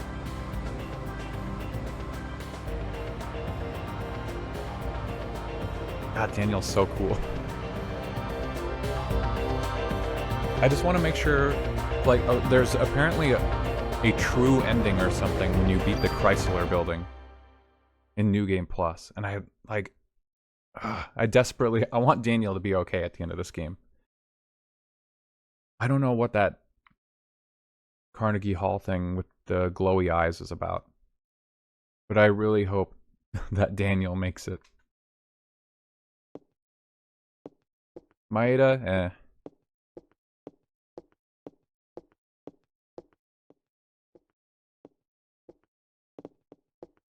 Gel-like substance.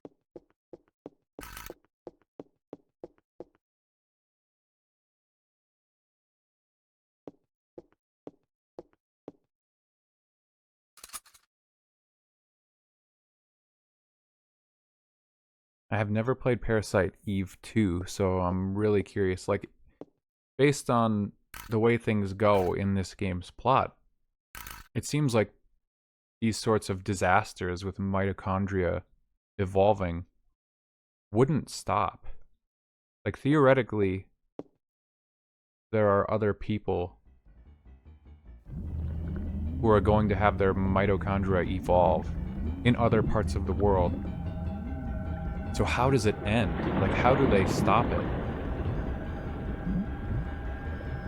Where does Parasite Eve 2 go with this plot? Because Aya is the only one who has the cells that can sort of resist it. But how does she share that with other people? And if she does, that basically makes everyone else capable of mitochondrial magic. That seems a little dangerous. You can't, like, give them immunity. It's not like a disease. It's like extreme evolution.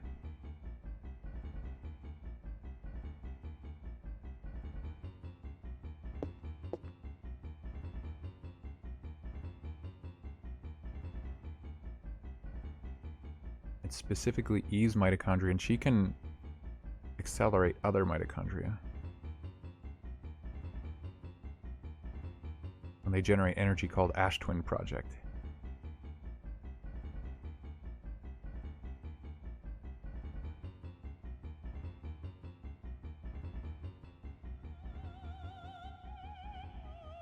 Limited number of cells. Her cells have such power. Can you imagine how much power Eve has within her whole body? Oh man, it's crazy.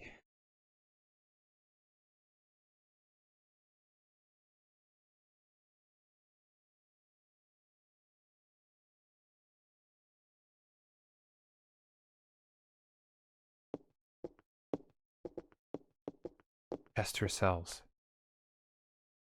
Okay, I don't think that there's anything revelatory for me in this bit of dialogue. So I am going fast forward mode.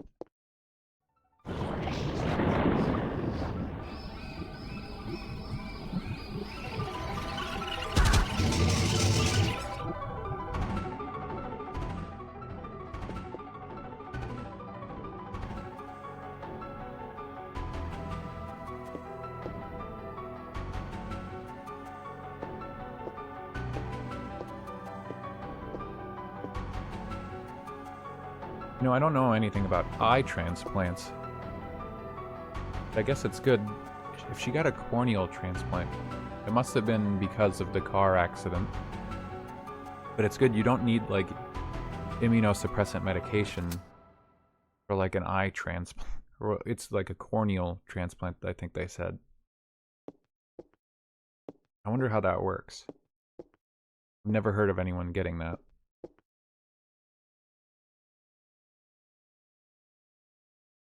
Sussy professor. I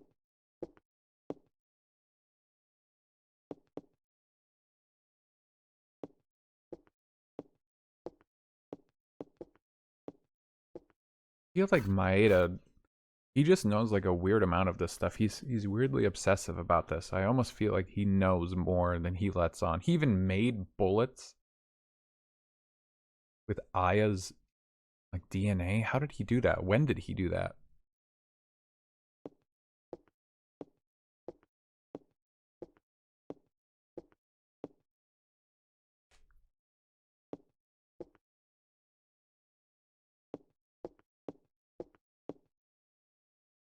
How did he know they were my cells? Aya's cells.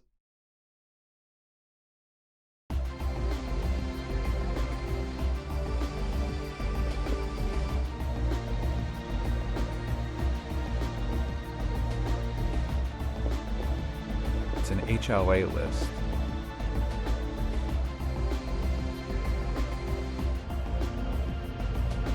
I forget though, why were their names on an HLA list? Why would they need their antibodies tested?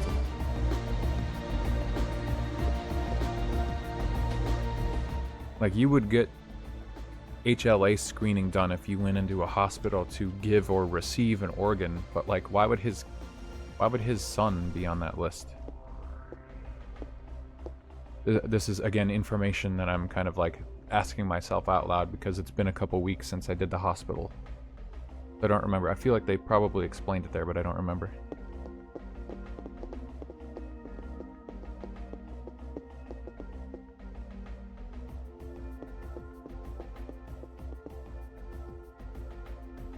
It's too late.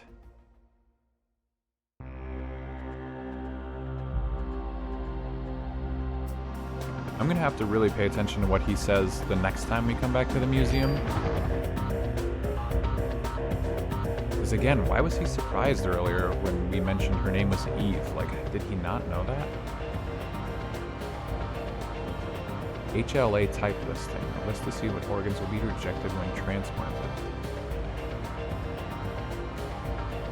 There's a list of people with matching HLA types. Yeah, but that doesn't answer the question, why were they on that list? They would have had to get those screened. They would have had to go to like a clinic and get that done. Maybe that's a question that I shouldn't be asking.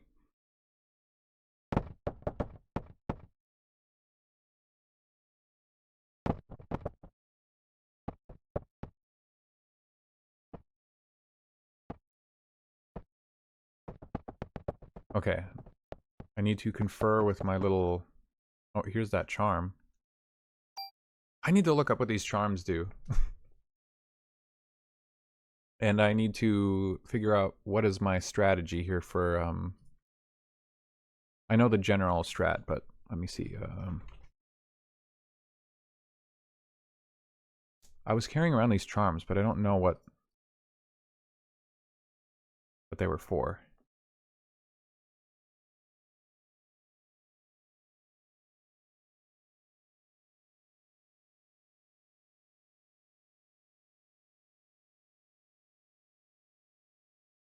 They are useless. Okay, got it.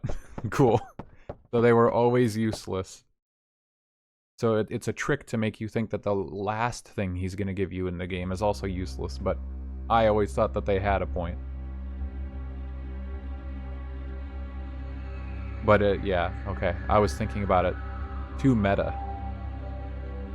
It's a classic. Wasn't there's like an item in Dark Souls 1 or something that people, like a doll, that people for years thought did something, but then it ended up not actually doing anything? Okay, so now... Oh, I have the club equipped.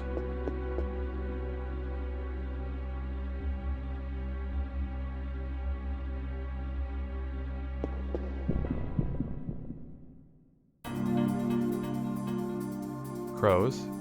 Okay. Stole junk. Oh, now I don't know what... Ooh, ow.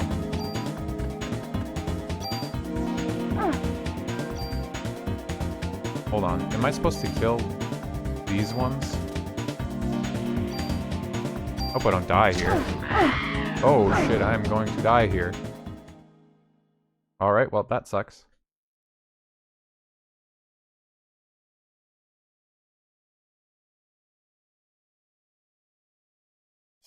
That's my bad.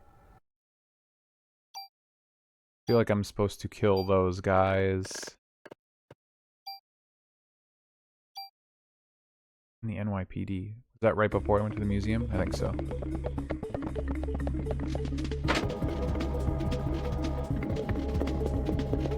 Because I can't run to the save point, because that's actually...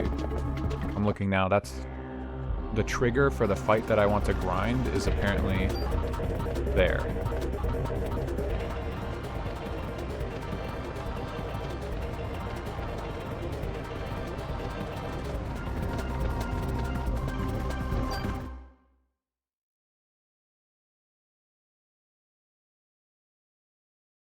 So the werewolves are too strong.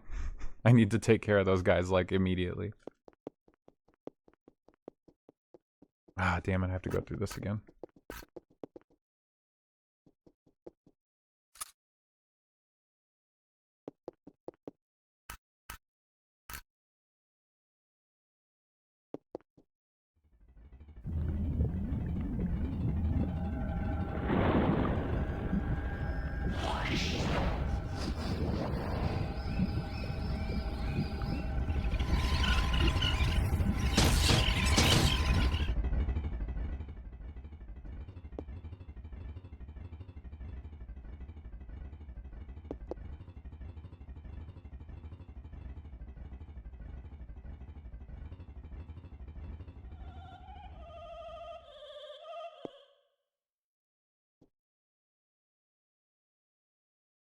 Okay, I am supposed to beat that encounter in front of Wayne's, the NYPD door that I was trying to steal from the crows and let myself get killed. Big mistake. Because you can't actually enter his room without winning that fight, so... I thought the 2 crows there were what I had to farm, but not correct.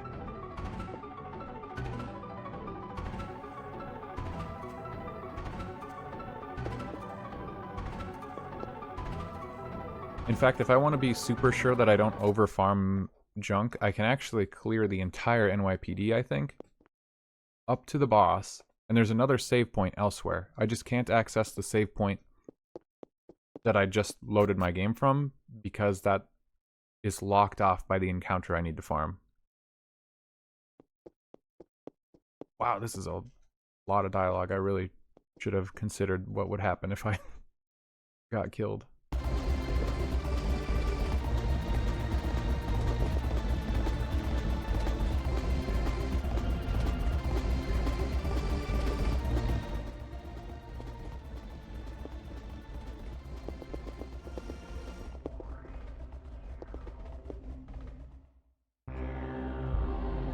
Wild that he gives me a bunch of charms that do nothing. Does that mean I can just throw them away?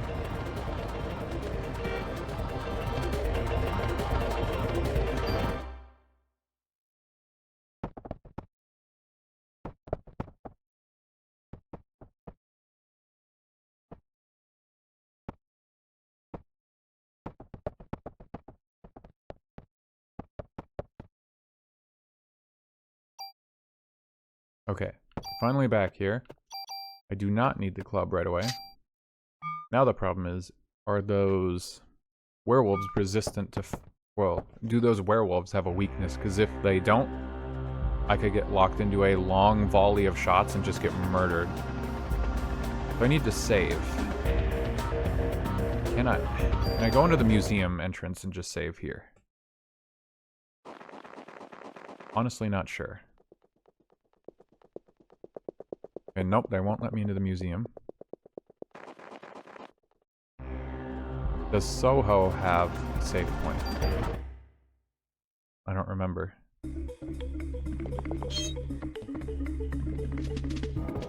Well, the pharmacy almost assuredly does not have a cell phone. Or a telephone.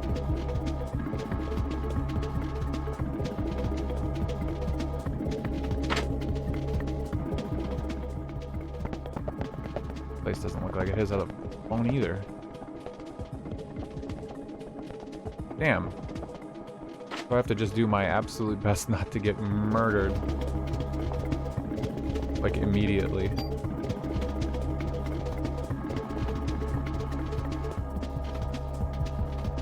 Okay then. We'll make it happen. Not gonna be ideal, but...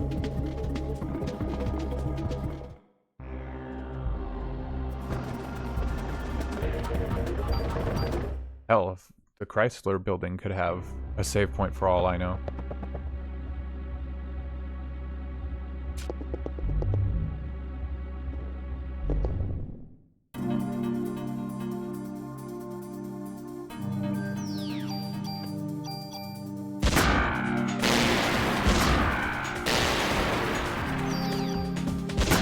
Oh good, they're not resistant. That's so loud. I'm sorry.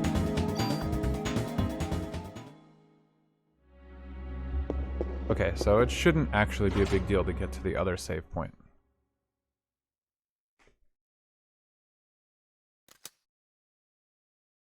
Ah, Torres.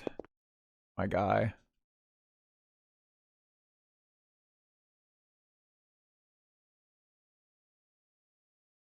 M92F.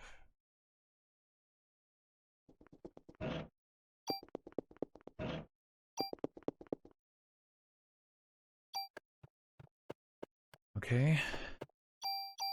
Nope, not reload. God, why did they make reload the top option in the menu?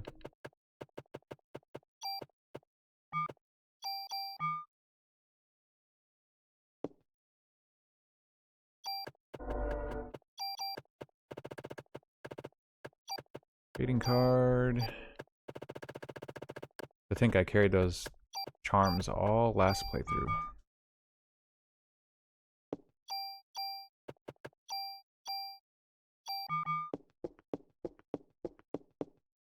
Okay, so I want to... oh, where's the key that gets me up the stairs? Is it from the officer that's in the dog room? Oh, you sons of bitches.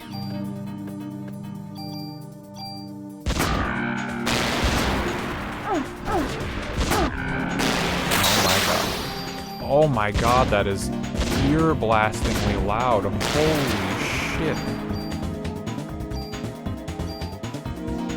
God, do not put the elemental rounds on your gun. Cannot stress enough. That was... what a major blunder that was. God.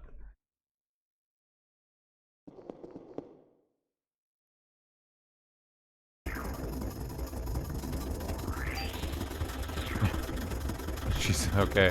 She just stops talking. She was alive. Oh shit. Oh my god. The defense down's brutal.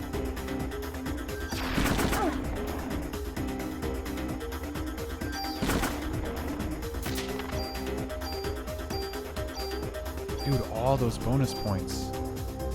Nuts.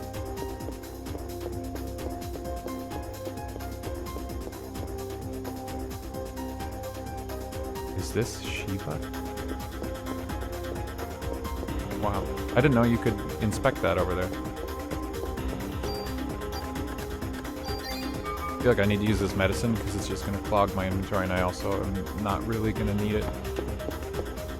The medicine stops being useful pretty quickly once the next tier shows up.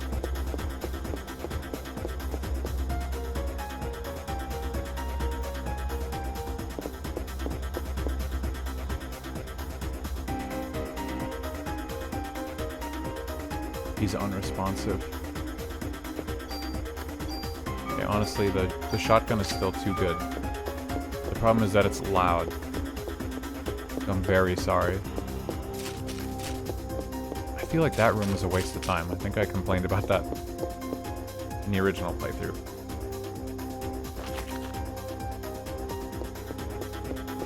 Whoa. I will hold them off here. You go downstairs. What? No, let me in. You guys. Do I have to go? Like, do I have to do all my grinding now?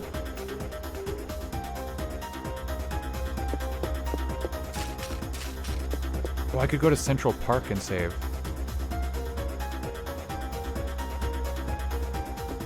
I forgot all about that.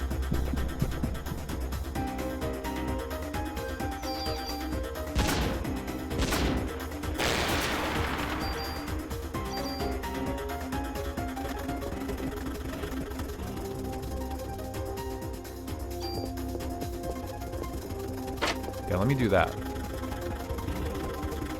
But I don't want to, like... I don't want to die and have to watch all those scenes again. I'd much rather detour. I don't know why I forgot about Central Park.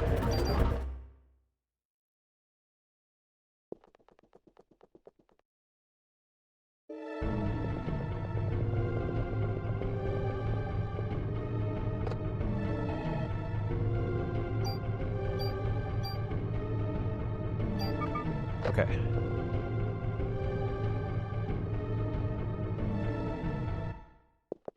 No, camera, why? Threw me off. Okay. What is my inventory? 21. Bunch of useless medicine.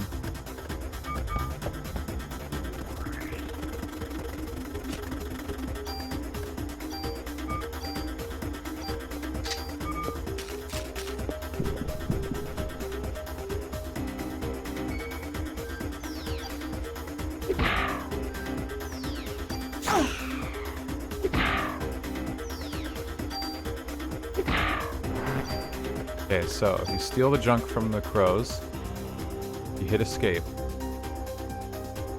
you spawn right here, and you take 1 inch of a step, and you can just do it again. Okay, so target 3, you ran way the fuck away from me. Target 2 then. Didn't get it.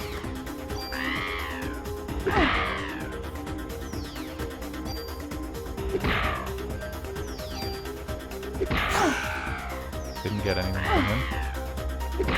And as long as I don't kill the rat... Well, all of the enemies at the same time, but like I don't care about the rat because the rat doesn't drop junk. As long as I don't ever kill the rat, this fight never drops below 100% encounter rate. 15 items in my inventory. Raven number 3.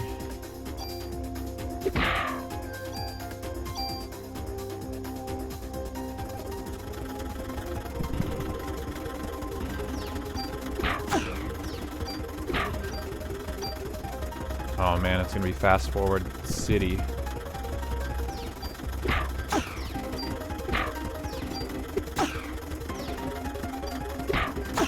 Okay, that was 3, I think. Okay, my inventory is pretty full, so I'll just go back down. Nice.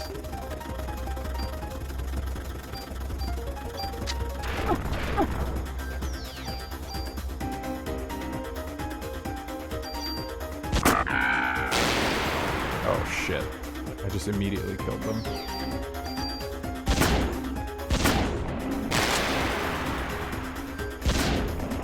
So, this encounter is fairly likely to happen whenever I come down here now. I think that was the, what, it's like 45% chance? Now it should go down. If I keep running into it, it's gonna end up being like 1 in every 10 times I come down here, I should have to do that fight again. But, change back to the club. Need to deposit like all this stuff. See, these chests respawn. It must be as soon as you leave the NYPD, you just come back here. Kind of busted. Okay, I don't need the M10.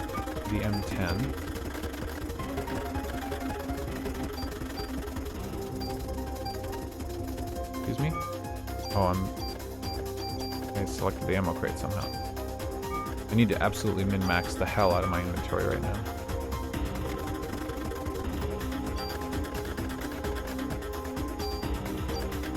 No medicine. Don't care about medicine.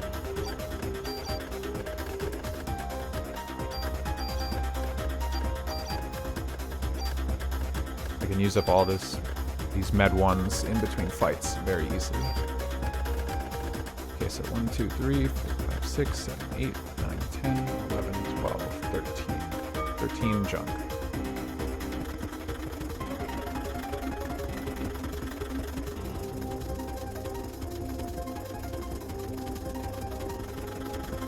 That puts me at 36 for this playthrough so far. No idea how many I did in the first playthrough. I'm gonna guess somewhere between like 70 and 100. But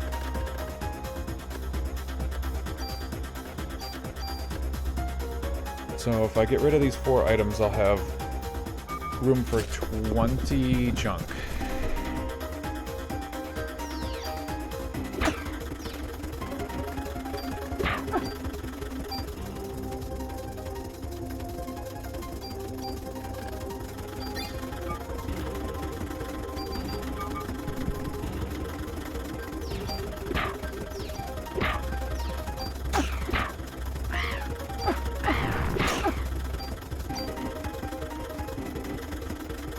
How much damage do those guys do? Like nothing.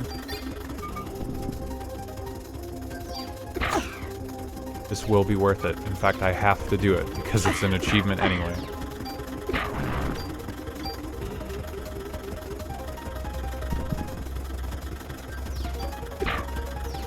I just wonder, how committed do they expect the player to be to do this? Like, this would take, if you were just going about this naturally, this would take a handful of playthroughs, huh? Like, they did include a stealing item, so they knew that, like, there was going to be a point to steal sometimes. 3...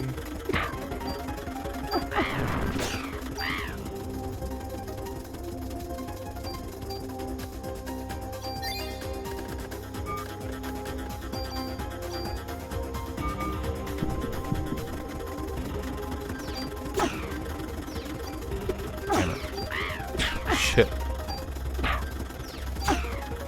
Fast forward makes it a little hard to target what I want. Oh, sometimes I'm stealing a medicine too from them. I didn't even realize that's where I was getting those.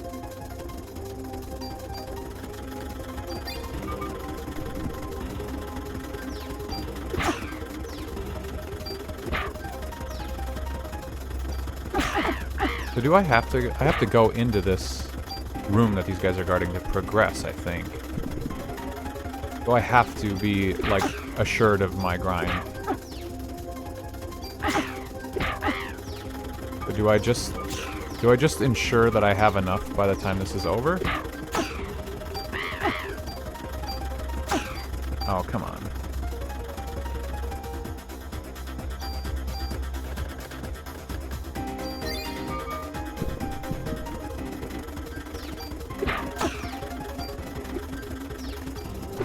Got it from 2. Got it from 3. One of those was a medicine.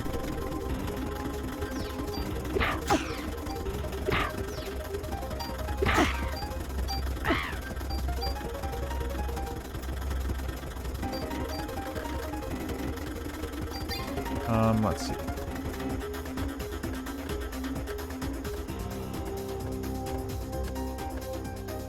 Okay, that's not quite 20, but I got 19 more. I keep getting medicine. I don't think it's worth farming a fight where I could get 2 just to get 1 item.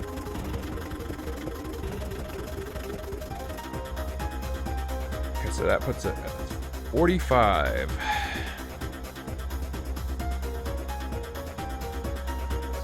And this is the strat. All the way till 300. I think there's supposed to be a sound effect playing for each... Like, I can't move right now. There's supposed to be, like, a clicking sound for each individual junk that he takes from me. But you don't hear it, I guess, because of the music or something. Hey, what's a retro achievement without a bit of a grind somewhere?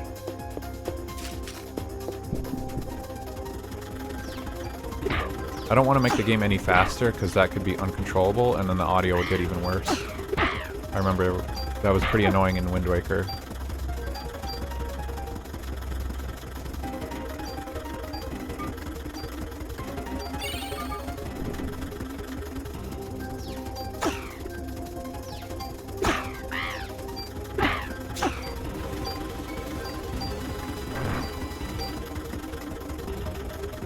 Thank you very much for the follow. Again, we like to keep them anonymous, but I do appreciate it. This is happening!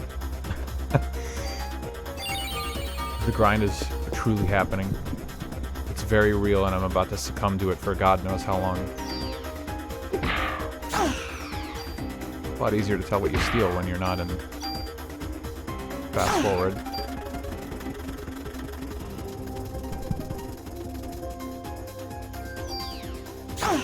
Oh, man. I wish I could go grind a little more. I probably could go to the park, but that seems kind of pointless.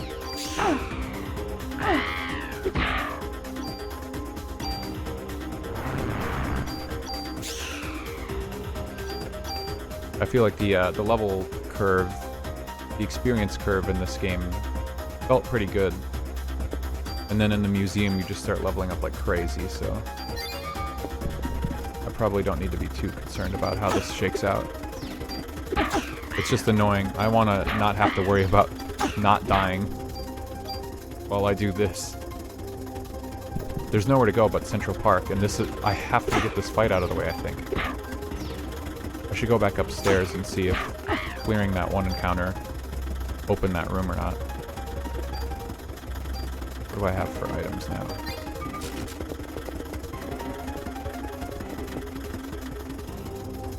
Okay, yeah, they're still fighting. Wait, what about this door? I forgot about this room. Maybe this guy's got the stuff I need. He's not moving though, that's kind of weird. Oh no, I don't need that. No, I don't need more medicine.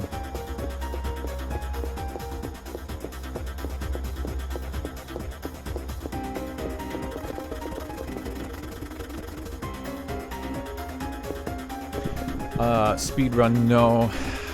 I'm not much of a speedrunner. This is, we're doing achievements. And I just finished the game myself. The original run. This stream a couple hours ago.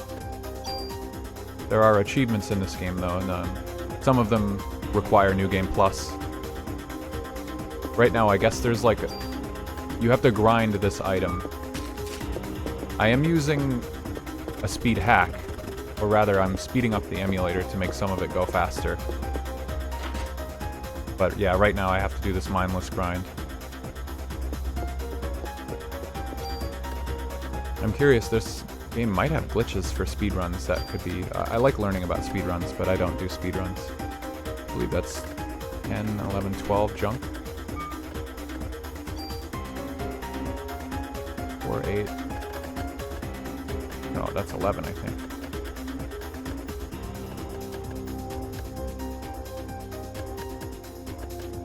I can't count. What the hell is happening to my brain? Yeah, that's 12. Okay. I don't want to have to make so many trips back here, but... 57 junk. Yeah, junk farm to this guy until you have 300 total. And then you get a good gun. And in my case, I'll get an achievement, which is, in some cases, more important. Should I up my inventory capacity? Just by 2. Just make this a little bit easier on my brain.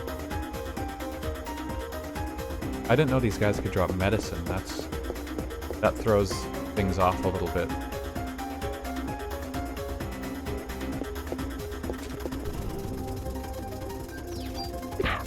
Got it from 3. Got it from 2.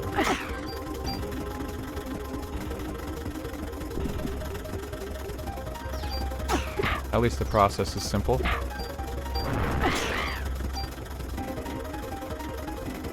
God, I wonder someday.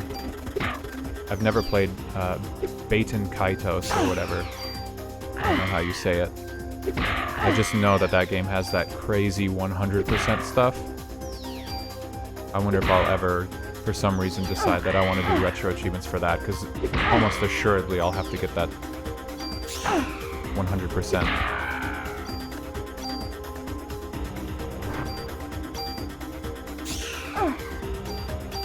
God, these guys almost killed me.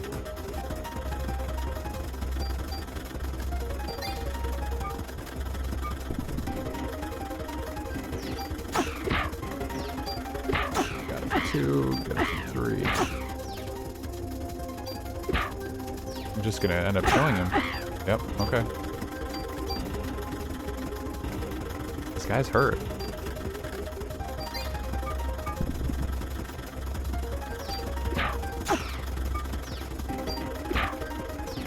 I thought he was out of my range, but I guess it worked. Okay. 3. Got it from 2. Trapped in the fight.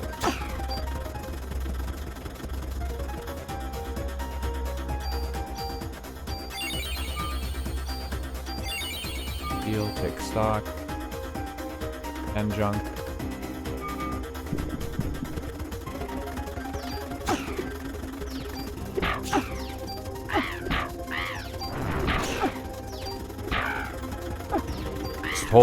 Stole it as he died.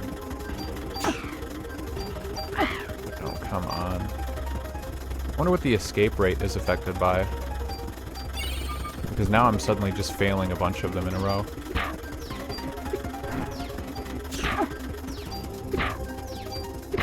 Now I'm not stealing either.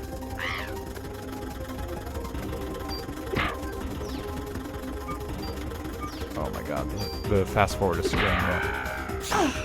I don't even know if I got it from 3 or 2. Doesn't have anything, yeah, okay.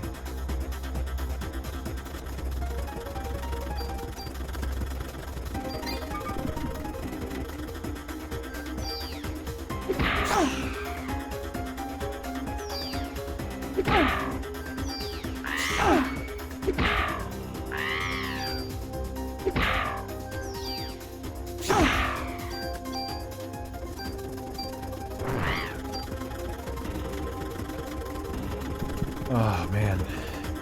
I mean, this isn't the dumbest thing I've ever had to do in a game, but it's not very engaging, I'll say that. I have nothing more to add other than this is the strat. And it's the most efficient strat, if you can believe it. The achievement that I'm going for is to get... Oh, what's his name? Wayne? Wayne, the guy who runs the NYPD armory. He needs 300 of these junk items total to make, like, a super gun or something. And acquiring that is the achievement.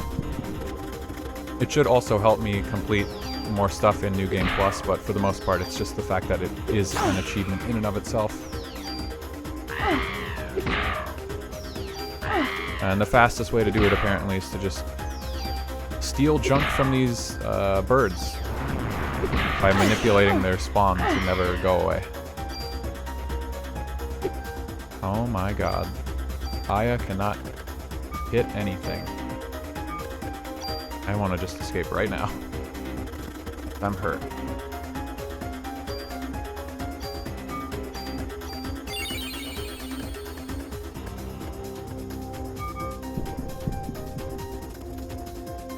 After this, I'll have to go through the rest of the game on New Game Plus. It doesn't really seem too different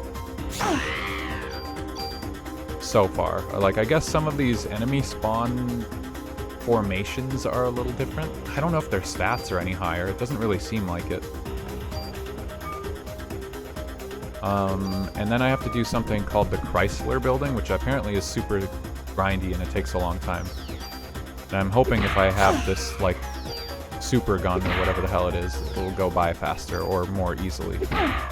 Please steal. Arya, for the love of... Aya. Why am I calling her Arya now? I'm getting hurt. Never been much of an achievement getter. Yeah, I'd say that's a blessing. Sometimes achievements are fun.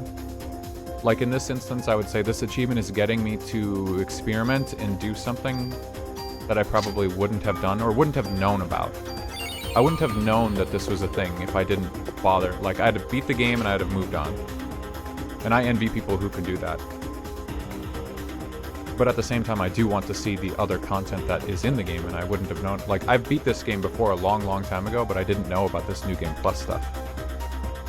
I have not played Parasite Eve 2. That's definitely going on my docket of games to play now, though. Because this game was so interesting. I want to play. I want to see more. I want to know where the plot. How can things progress anymore? 5, 7, 9, 11, 13, 15, 17, 19, 20. Okay, another 20.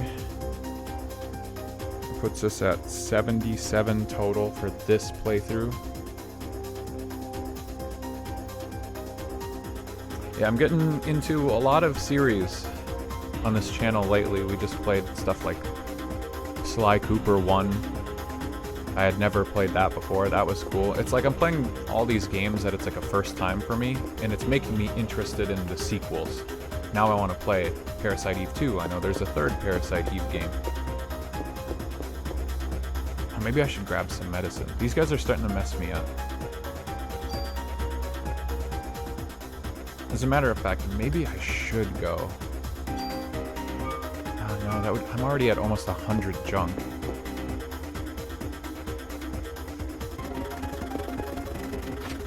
Let me just grab these meds. Like, I'm hurt. I was dunking on these meds earlier, but now I, like, need them.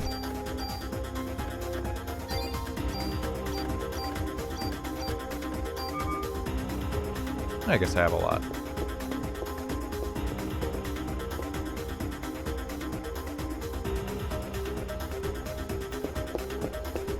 The plan is also to kind of document how these games go and get achievements. Achievements make you play games in very strange ways that are sometimes good, sometimes bad, so I want to kind of capture what it's like. Oh shit, I have the shotgun equipped.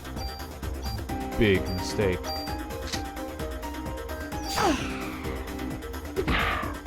Okay, I stole from 2, I think.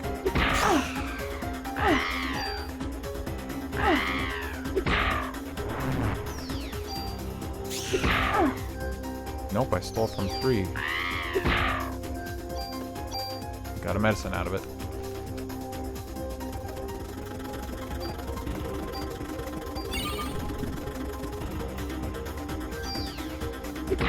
I think if I target the closest one right when I start, it's always bird target 3.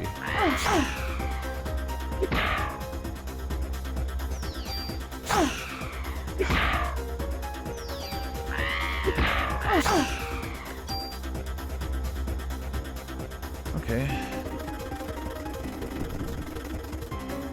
Like, the safe bet would be, like, document myself getting, like, 200 junk.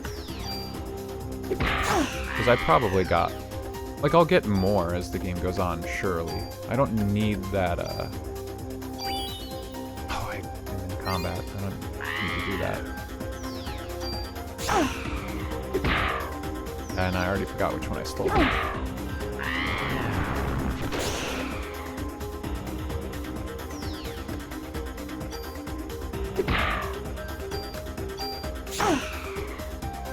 Yeah, if I get 200 junk, like, surely I got close to, like, 100 in my first playthrough without going out of my way to grind it, so then it would be safe to move on. Micah raid? What? I haven't seen Micah in years. What's up, Uncle? Shit, what was I doing? Ah, that's right. Hitting birds. Wow, I could not get an attack off there.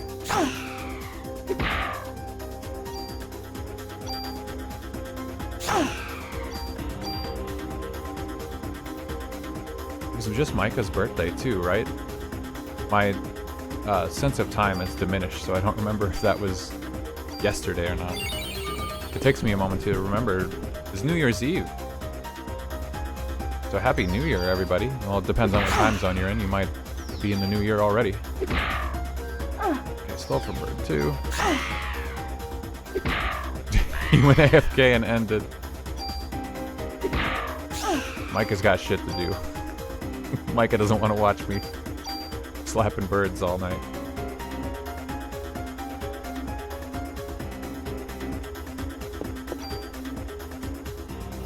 We're back in that achievement hell. Bird Slapper 99. I'm gonna have to hit these guys a lot more than 99 times. God damn it. Like, people said this takes like 2.5 hours at a good pace. So I mean, if anyone wants to mute or just leave the stream, I don't blame you. Hopefully it gets more engaging after this. I don't think there's another, like, grind in the game. This is, like, the only one. But the Chrysler building, I don't know what it's about. All I know is it's really long. Maybe it's filled with fun, like, navigational challenges. I have no clue. Well, I mean, I say that. The only navigational challenges in this game before were the museum, and that place fucking sucked, so probably not going to be a good time. God. These birds. Poor birds is right. Look at what they're making me do to them. Can't even escape from them.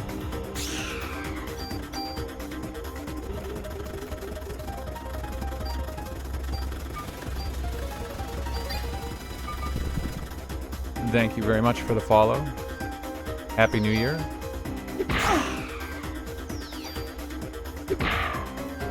I think some people here are a little more familiar with Parasite Eve than I am, so hopefully this doesn't seem like completely deranged behavior by me to just do this over and over.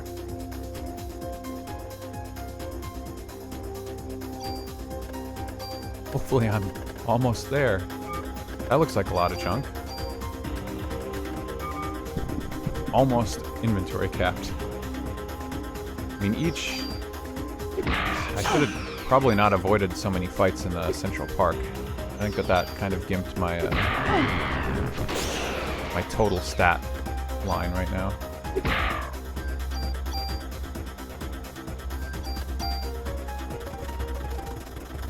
At least we have the power of turbo. I miss when I could steal it on the first hit. Dude, I should have a club 3. I can't get over. What a missed opportunity. The rat wants to hit me.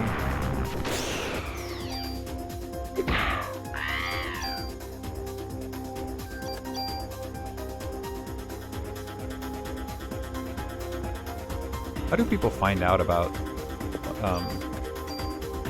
like, it was explained to me in the previous stream that you get, like, fatigue from using your Parasite energy. I'm curious as to how far back that information goes. Did guidebooks? Did they have insider info from the devs on stuff like that to push guide sales? Is that where people find out about it? You have too many items. Shit. This can't be happening. Or did people just, like, experiment? Did they read the game code later down the line?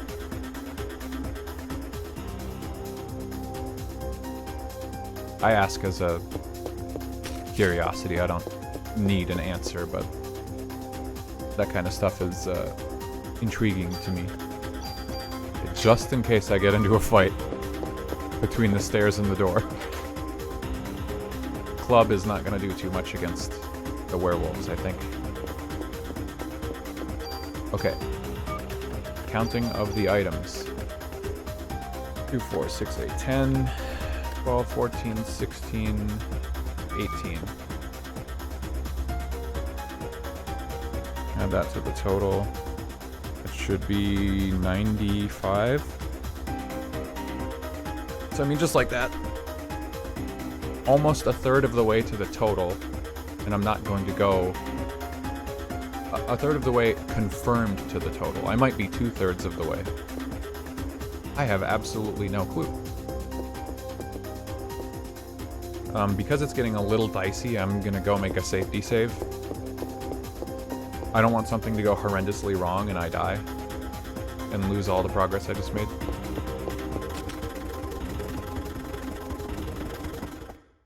Maeda chillin'.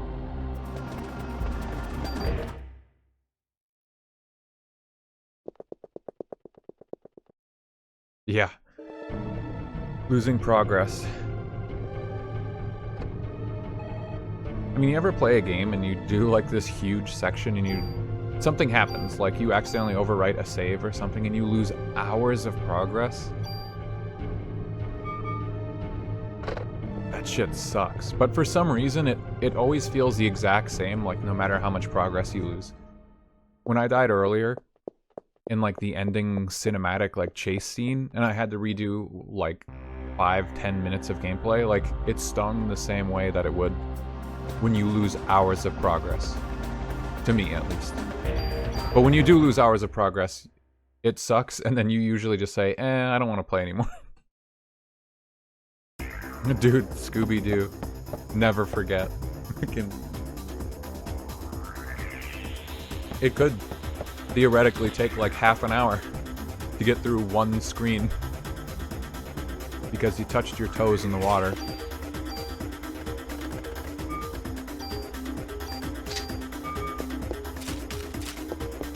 They had like a micro version of losing your progress built into the mechanics. God damn it. It kind of sucks that even if this wasn't an achievement, I'd probably still be doing it. Because I was so curious what this junk was for the whole game. Like, before I even looked it up. So getting a confirmation... I don't know. It kind of heightens my curiosity.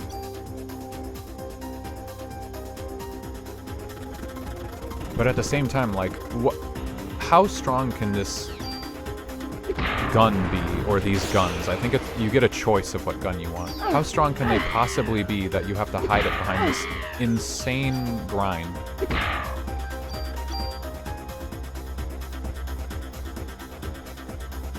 And I like to look at something like this in any game that obviously takes like a long-ass time to do when you're specifically going out of your way to do it like as efficiently as possible. Like, what is the expectation for a casual gamer? That they just never get to see it? Or you want them to suffer even more because they don't like look up the optimal way to do it? God damn it. I always talk about how annoyed I was in like Dead Rising, where those games want you to do this like insane kill X amount of enemies, and it gets like the number gets higher with each game. And it took me like so many hours to do it in Dead Rising 4.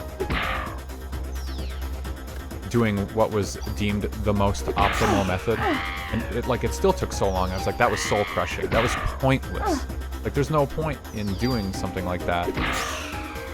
And it's even worse when you think about, like, what does someone do if they didn't go on the internet and look up, like, fastest method? Like, if people didn't collaborate and figure that shit out, you just walk around and play the game for, like, 300 hours and try to do it casually.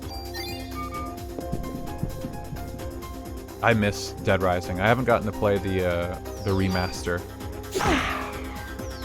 But Dead Rising 1 is probably one of my, like, one of my favorite games for sure. I don't know how high I would rate it, but it's way up there. I like that game a lot. I like the difficulty. I know Dead Rising 2 is very popular. I like it, but there's something about, like, having to scavenge for shit in the first game that really set it apart for me. Not making, like, ridiculous combo weapons. Okay, I'm kind of liking these medicines every now and then. Okay, well, not two of them in one battle. I cursed myself with my speech. Oh shit, I shouldn't have jumped into a fight again. I need to heal. Get me out of here.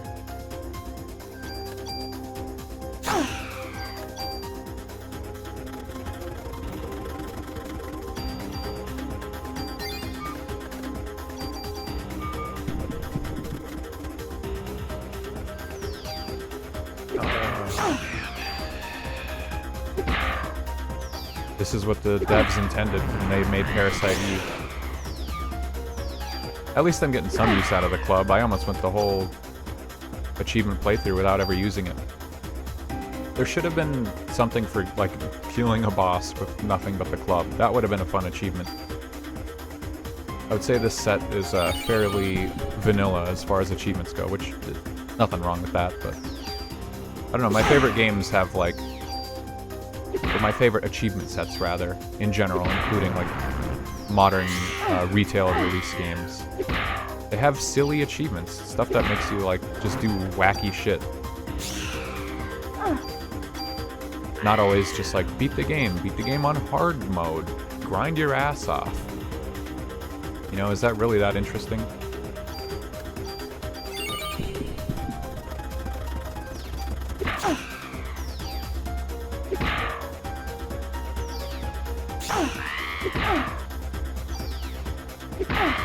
God damn these fucking birds, dude. Okay, I think that was 3. Target 3.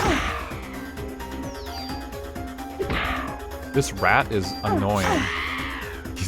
He contributes nothing to the junk farm and he just keeps biting me.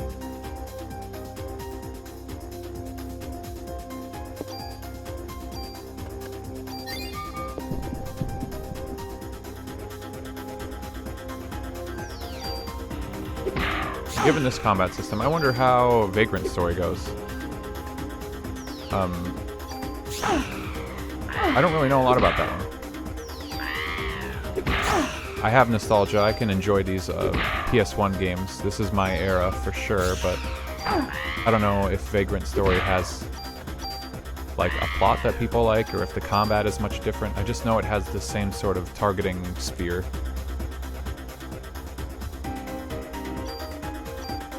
And it's a Square game.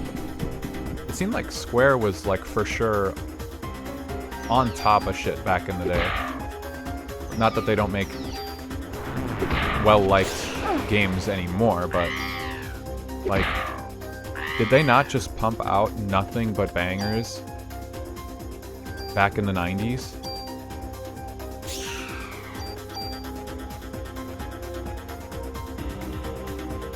Eventually I'm gonna do Xenogears. I need to experience the Xenogears plot again. I need to remember what it was that made me, like, fall in love with that game, since I only played it once. And wow, thinking about it, I'm pretty sure it was 2015 or something I played it. And I still talk about it to this day, but it's been like 10 years. There's no way I remember the plot that well.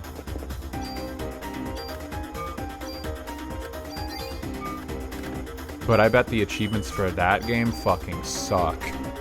because it's not really that fun of a game, if I'm being real. Okay, 10, 12, 14, 16, 18 again. Alright, pulling up my spreadsheet. So 18 should be 113.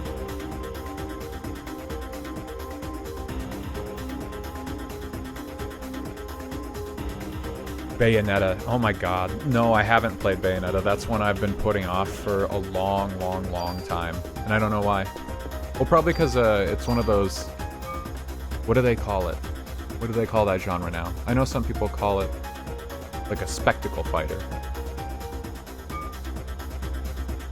I have it. I own it. But it's like a Devil May Cry where I play those games and I get like a bad ranking. And it makes me mad because the game is like, you suck, but it's like the first level, so of course you do, but... Those ones always make me like disappointed in my own skill. I like Platinum games. Of course they make, you know, excellent games, excellent action games.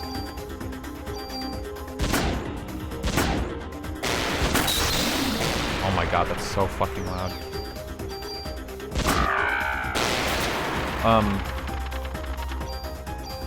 I would like it, I would play it.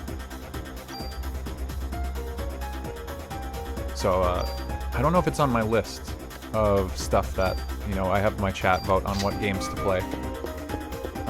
It might be on there, but the list is so huge at this point, I could not tell you what was on it and what isn't. But it's definitely very easily something I could play. It's on Steam. That's nice. Sometimes I like to take a break and not play a game that has a bunch of achievements. But I would also be trying really hard to like get good at the game and get those good scores. It's like riding a bike, I'm sure. You know, it takes a little while to get rid of the rust, but there's like always a part of a person who has that muscle memory. Like eventually it just comes back to you. It just takes a little while. Like, we just played Nier Automata like a month or two ago, and that game was fun, but I couldn't help but feel like I wanted more things to do in combat, and that's another Platinum action game. It relied more on like RPG stuff. I felt like it could have been better without that, more action stuff. That's probably, you know, Bayonetta to a T. Yeah, Nier was good. It's just the combat. It didn't hit all the right marks for me. Or rather, it could have been even more. I don't know if that's Bayonetta, but I'd try it. And Bayonetta has enough sequels that... They're probably short, too, I'm guessing. You know, in the grand scheme of how long video games are, I'm guessing Bayonetta's not, like, super long. Alright, I have no idea which bird I just hit. Okay, nice. Top 3 games, okay.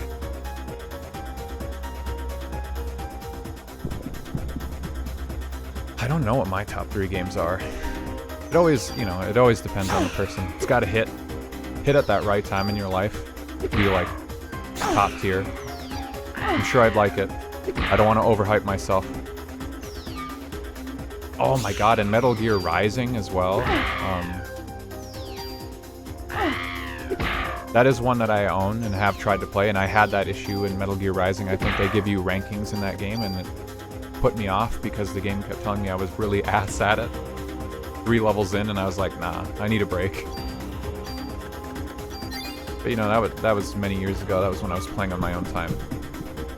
If I committed to a stream, it would be much easier to actually like get through a game like that. Why can't more fights go like that, where I just steal the stuff like instantly?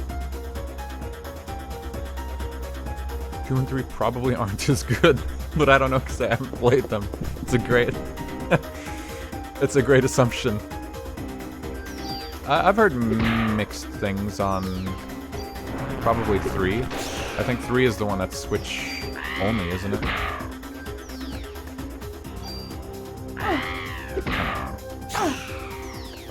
rat.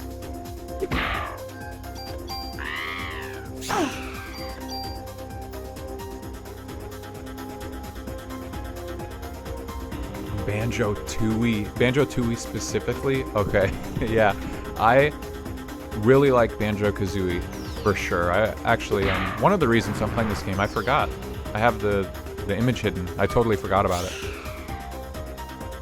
My chat voted to play Parasite Eve, but another reason that I finally decided to jump into it was because RetroAchievements is having a Christmas event.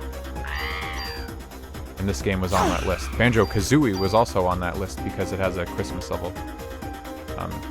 And I played that for achievements a while ago. But I love Banjo-Kazooie. Banjo-Tooie, I played on the Xbox arcade way back when it came out, and I just didn't get into it. I think I did the first level or two, and I was like, holy shit, it takes forever to get around. There's a bunch of backtracking. And I just kind of put it down and never came back. And I do hear that it's kind of a controversial game because of that. Rare just kind of amped up the backtracking and collectibles with each game they made. Okay, I need to keep track of the birds I'm hitting. That was 3.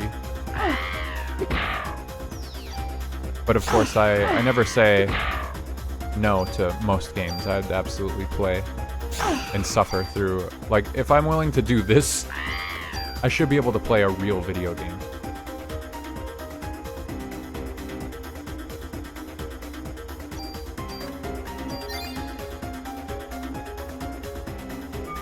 I don't think there's blood in Bayonetta 2 and 3. Was Bayonetta 2 on Switch only? Did Nintendo acquire them after the first game, really?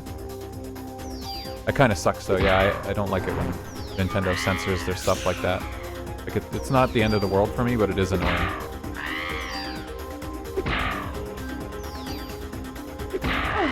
Wow, these birds are being very uncooperative.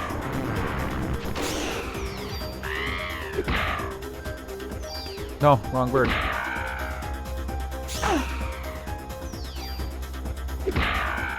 Yeah, Banjo-Tooie seems like a big game.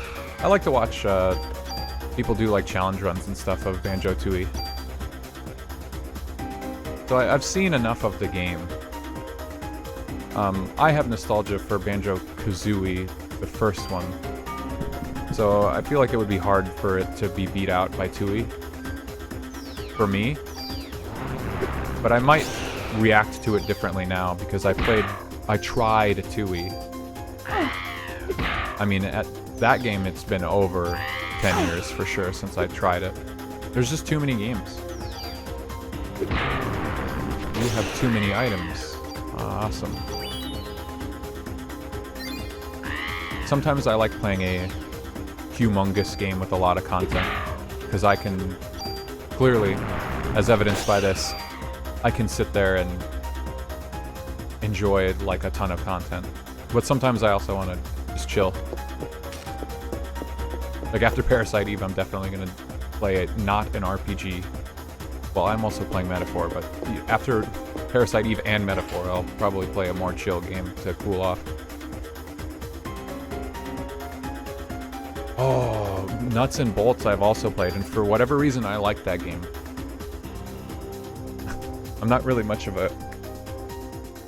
that much of a car gamer, I'm not much of a builder, but Nuts and Bolts was awesome.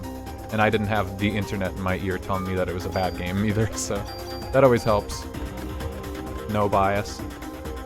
All right, 12, 14, 16, 18.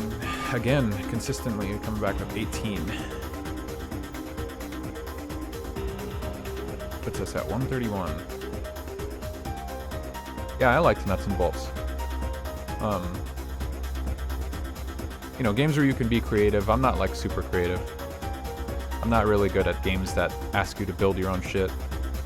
But for me, it worked in that game. I don't know.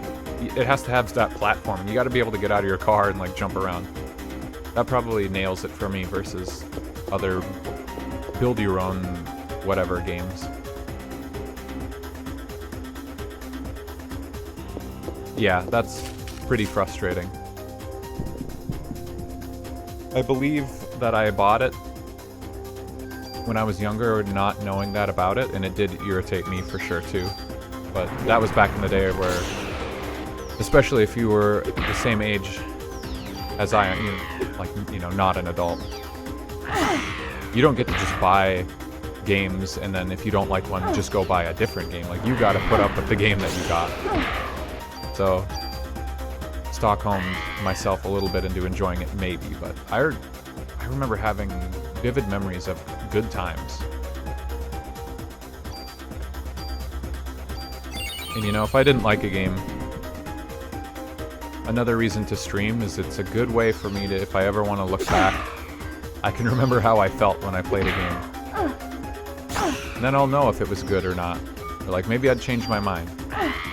You know, given enough time, you can change your opinion on something or just feel differently about it. Oh my god. What bird was I hitting? Oh, not that one. Get me out of here. Nuts and Bolts is also a little mean-spirited with the way that it treats Banjo-Kazooie at the beginning, and like, it does a sort of fake out, and it almost felt a little insulting to people who wanted a Banjo game.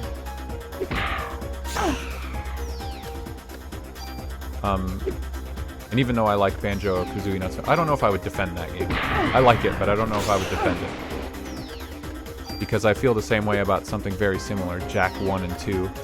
Whereas Jak 1 is, Jak and Daxter, is a platforming collectathon, and then the second game, it's like Banjo-Kazooie Nuts and Bolts, it's like a driving game. I mean, it's not a creative build-your-own-car driving game, but... And that game I hate. So, you know, a little hypocritical, I guess. But I have my reasons. And so I understand it. I think it's fair to not like a sequel for doing something completely different than what the originals are known for. I have never played Donkey Kong 64. I can only imagine the suffering that that game has in store, because I've heard about the awful, awful collectibles system. And I'm sure someday I'll play it for RetroAchievements. Come on. Holy... The way that Aya has to, like, completely wind up her attack. And then if you get hit, it resets it. Wild.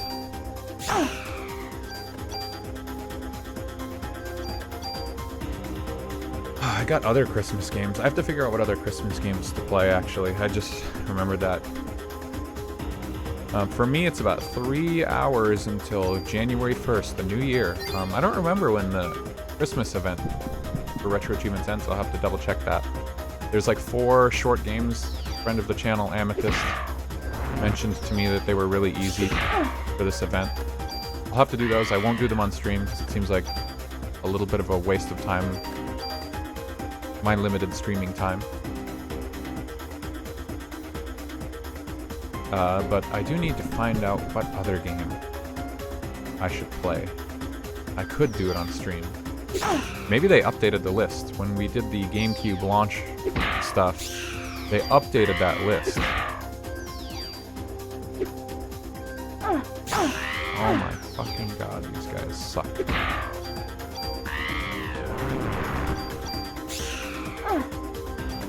This hallway is so narrow, too. What were those games that Amethyst said? I could always go back and look. I'm sure I have a list somewhere. Like Home Alone on the NES. It's the only one I remember. But there was another one that they told me was like bad and to stay away from, I think.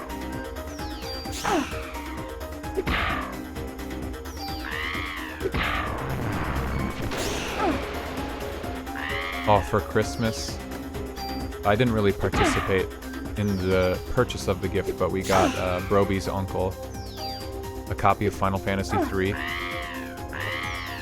Guess it's like one of his favorite games of all time. He was in the military, And I guess at some point his games were all lost or stolen or something, so he didn't have it anymore. And getting a retro game it's sometimes a little tough. Kind of expensive. But it was really cool to see, like, an old SNES game. God, I like getting old games.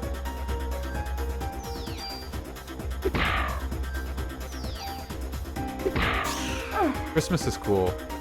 Like, I don't know. Looking at people's faces when they get something that's, like, truly something they really, like, want or need. I don't know. Feels good.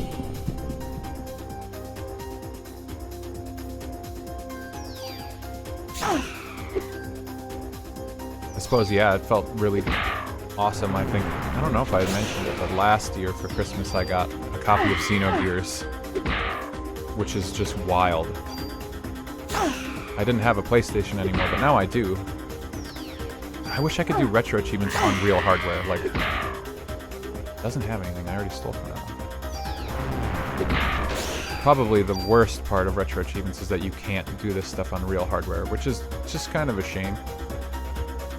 I like the idea of playing on the real hardware. I mean, some of this is nice. Like, I can actually read the text on the screen and stuff. It's not blurry. But...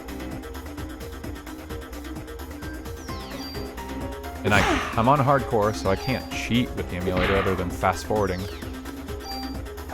Not that I've given up on fast-forwarding, I guess at this point, because it was just screwing me over. Oh, man. Yeah, I'm trying to slowly collect old consoles and games and stuff. I lost my entire collection at some point.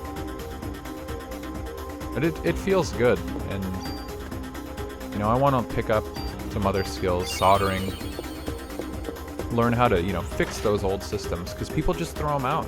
Some people don't know the true value, but the people who do, you know, they charge an arm and a leg, and it's kind of frustrating. It's hard to get a good condition console at a fair price. You either deal with extremely high prices, or you deal with, like, just a totally busted, destroyed console. 10, 12, 14, 16, 18, again, classic.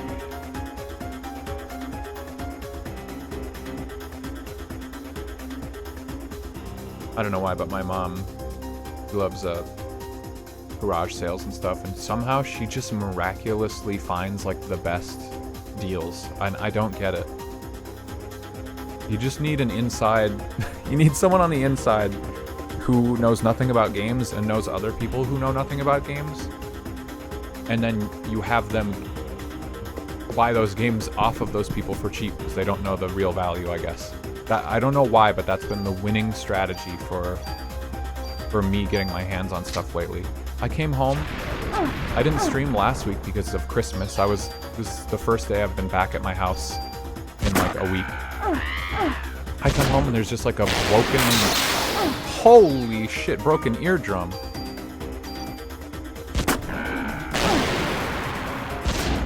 Jesus Christ, I'm sorry if that's anywhere nearly as loud for you as it is for me.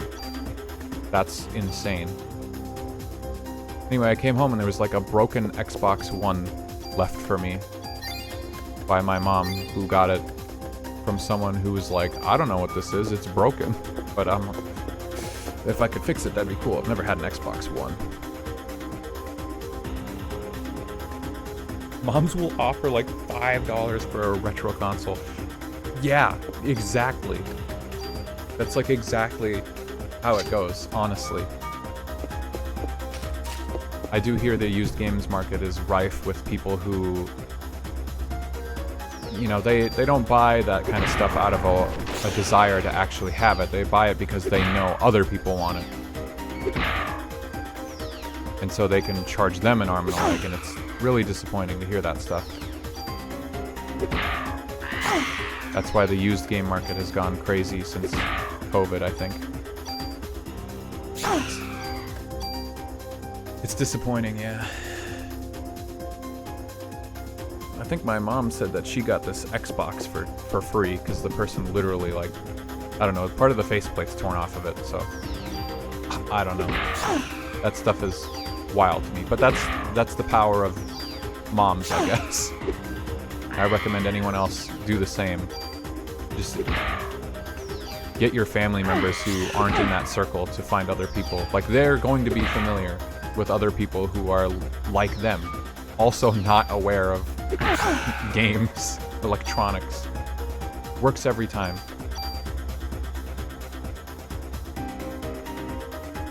I have many, many instances I could share of the deals she's gotten, but I mean, I think that proves enough of my point.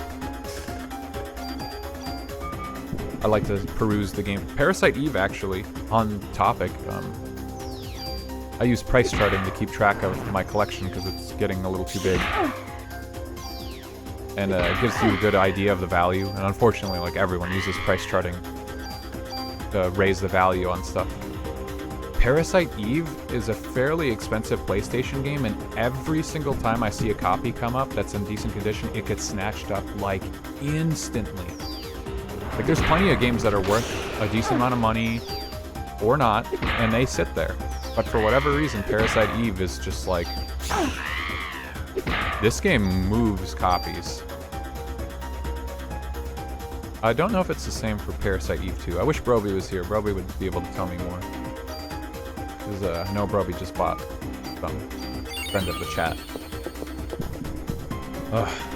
But I don't have a copy of Parasite Eve 2. I like to own a copy of the games before I play them on an emulator. General rule.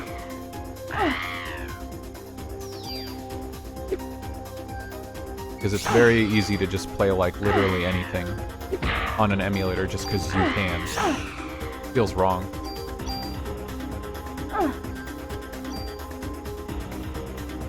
I like emulator. It lets you do a lot of things that you couldn't do normally. But the way that it opens up some people for, like, piracy, it's like a slippery slope on older generations of consoles. People will take that to newer stuff and apply the same logic, and there are instances where it's okay to download a game. But there are a lot of instances, too, where it's not.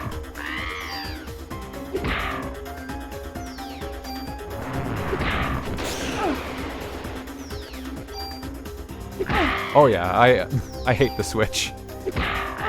I hate what Nintendo does. And they take their games down. They take them offline. They don't want anybody to have any excuse to download their games. If Switch had Banjo-Tooie, I would shit myself. Wait a second, Switch doesn't have Banjo-Tooie? How can they not? Like, that game is popular. That game, I want to say that game is good, but not having played it myself, it feels wrong to say something's like good or bad. But, like, they're missing out. Like, why would they not do that? It doesn't run on the Switch. Oh, that game needs a... Does that game need the memory expansion? Yeah, or it would take work. Yeah, that's pretty typical. And if they did, I mean, they could put it... Oh wait, Microsoft has rights to Banjo-Kazooie now, don't they? Nintendo should still have the rights to the N64 version. So maybe they could put that on... their Nintendo Switch Online upgrade thing. That's... I don't even... Like, maybe Banjo-Kazooie is on there already. I don't know. I don't have Nintendo Switch Online. But yeah, their service is disappointing.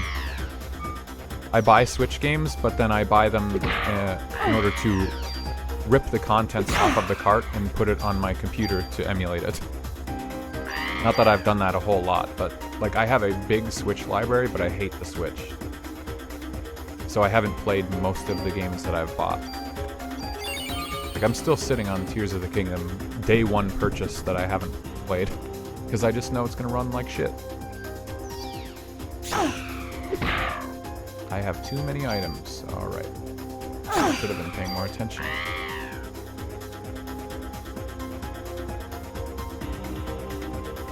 Yeah.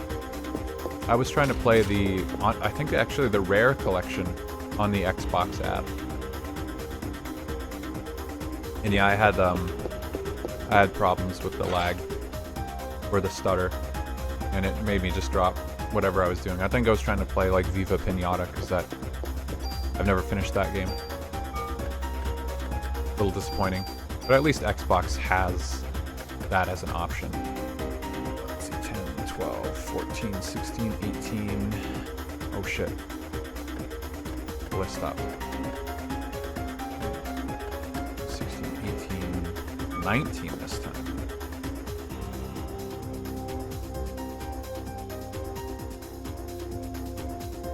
$168. Oh, so close. Yeah, when I played Viva Pinata, it would stutter, and I think you can play Fortnite. Hand raised me, I play Fortnite. You can play Fortnite on the Xbox app as well, I think, and it stutters like crazy for me. I guess it's like an option if you have no other choice. Oh no. I need to get out of here, like immediately.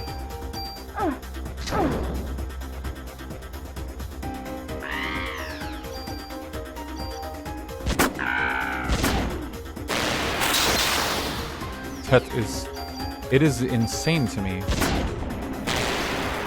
how loud that is. Oh my god, a level up. That's, I don't know why, but that's actually so nice.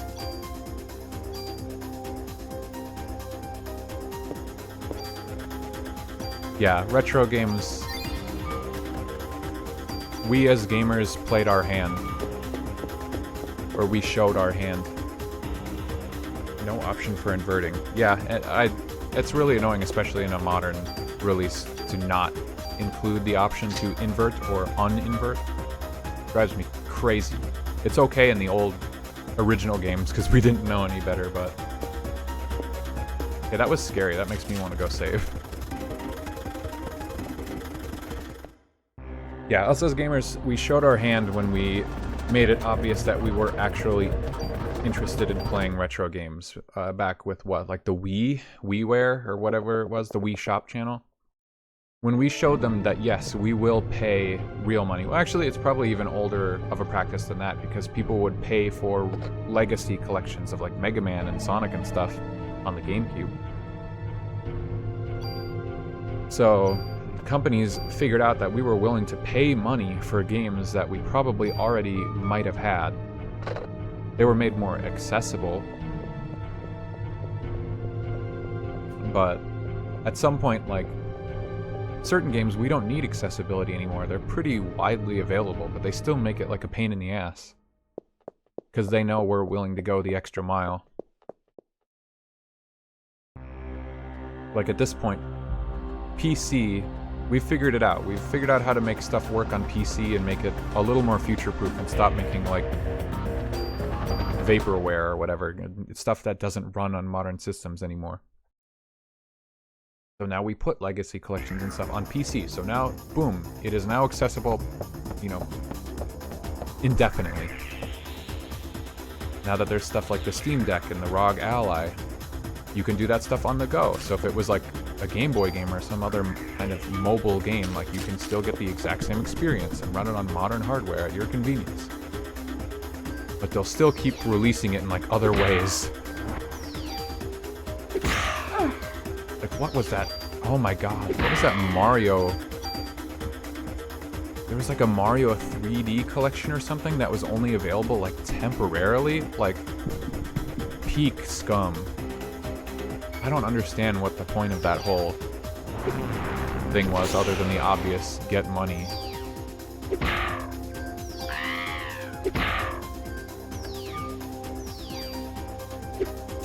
Oh no. Bird 2, come on. Sometimes I am a bad consumer, and I buy things I shouldn't buy. But I do try my best to speak with my wallet, even when it makes no difference.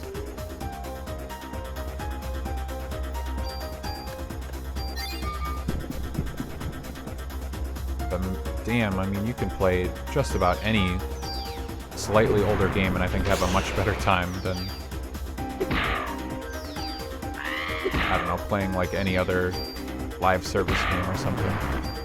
I say having just professed that I play Fortnite. But, you know, all things in balance.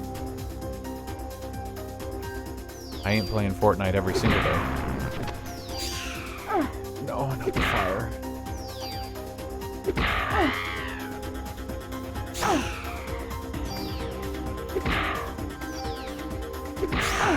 This is so enthralling. The bird grind. At least I think it was 167 is where I tallied my junk total at last. So that means at about 200, I can probably stop.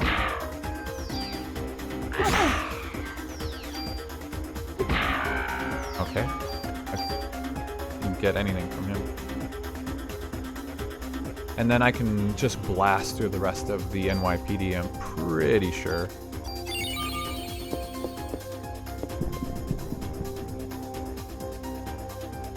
Boxed copy.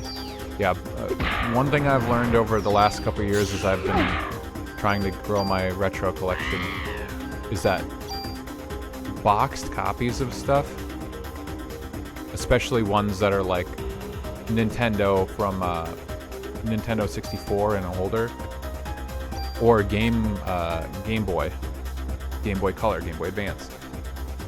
Those cardboard boxes, like, almost none of them exist. Almost all of them have been destroyed. So you will pay an arm and a leg for a boxed copy. I would say, in my opinion, or at least the way I'm going to manage it, because I haven't spent that kind of big bucks on boxed copies of stuff, is if it's something you really strongly care about and you have the money, you know, it's not going to put you in a bad position, then, you know, snatch it up if it's important to you. I'm not speaking to Donkey Kong Country 2 in particular, but in general. If it's really important to you, then, you know, why not? But if it's not as important to you, or like you need to save money, you can get reproduction cases for much cheaper. They look pretty good. The only bad thing about a reproduction would be the potential that someone would lie and sell it as a real. But like, there's not much difference other than, you know, the feeling, I guess, the knowledge that you have a real versus a repro case. Yeah, those kinds of prices are, I mean, triple-digit prices, that's too high for me for old games that I'm not probably going to play right away. But, you know, some, I'd be willing to part with a pretty penny for, you know, things that are, like, integral to maybe who you are as a person, or, you know, helped you foundationally as you were growing up. The top 10, the top 5, the bangers. That I totally get. Shit. Smacking the rat. Ammo. It's the very first time I've ever stolen from that rat, I think. What? Too many items already. Wow, that went by like instantly. For some reason that lap of junk, that just flew by.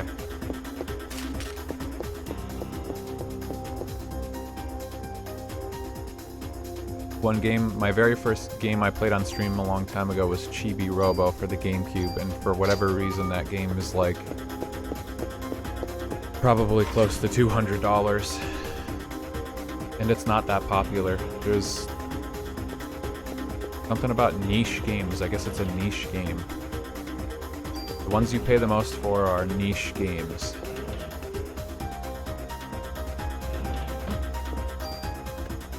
Or anything that's in like a really destructible, it's like collectible, like actually super rare.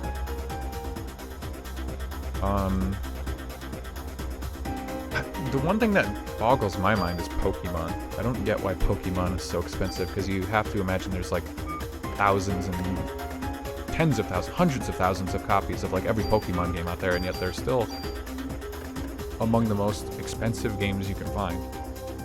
10, 12, 14, 16, 18, 20.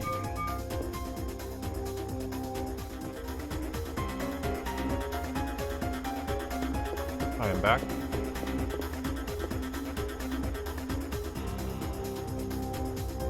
Yeah, I tallied up. What was I at? Oh great, another fight. I'm at 188. So I'd say one more good.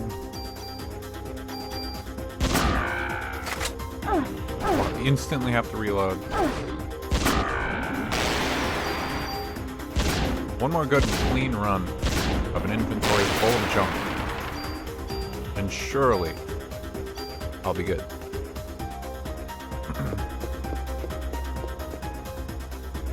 I don't know how many times I've fought that group of enemies there, but the spawn rate for that fight, if the internet wasn't lying to me, should be like 10%. I shouldn't be running into them like at all. I guess it's each time I go down there to reach Wayne, and then as I'm coming back, it's probably 10% both times. So I have a 1 in 5 chance of running into them just in general.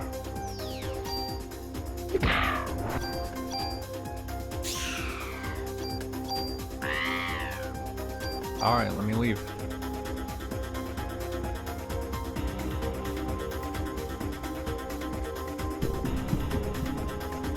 This gun better be worth it.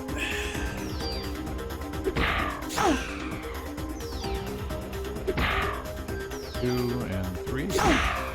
Come on.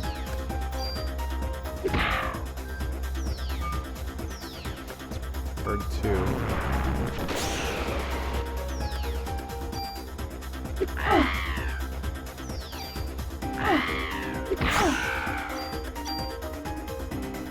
Sometimes they are just so uncooperative.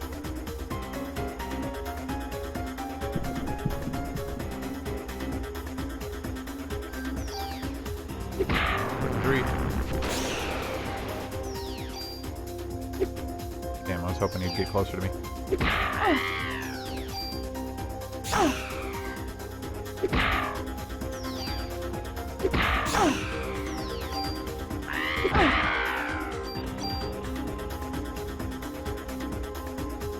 Wonder what other games I've played from this far back that had secrets like this that I didn't know about.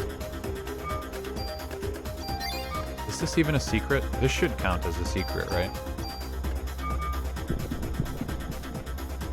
I guess I would call it that. Oh my god. Like, specifically because he doesn't actually tell you directly. But this is kind of like the bullshit level of secret. Do a humongous grind with nothing but faith to guide you. But at least you do get something out of it.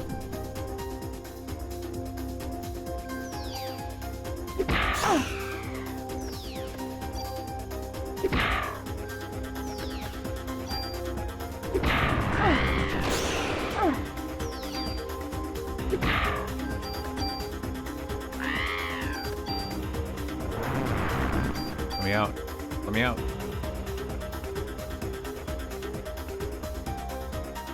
I wonder how Dokapon Kingdom single player is. I was just playing that recently. I have a hankering to play more. I believe my multiplayer campaign will be reserved for off stream, but I wonder if the single player is anywhere near as wacky as multiplayer. I'm getting distracted though. I need to consider what Christmas games am I playing. And then I have to, like, what are the big hype games that I want to play coming out? Monster Hunter's in March, I think.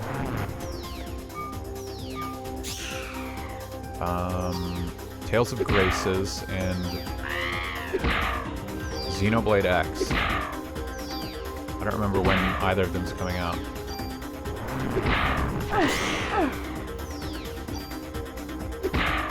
Man, I wish I had iframes.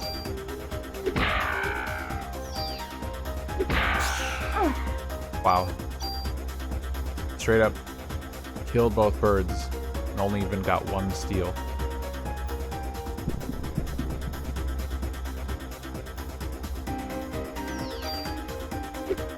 Stalker 2. Is that game new? I feel like I've been hearing people talk about that one. No, not that.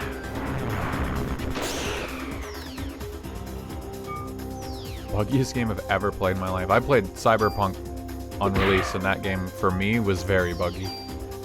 I don't know much about Stalker, but yeah, I do often say,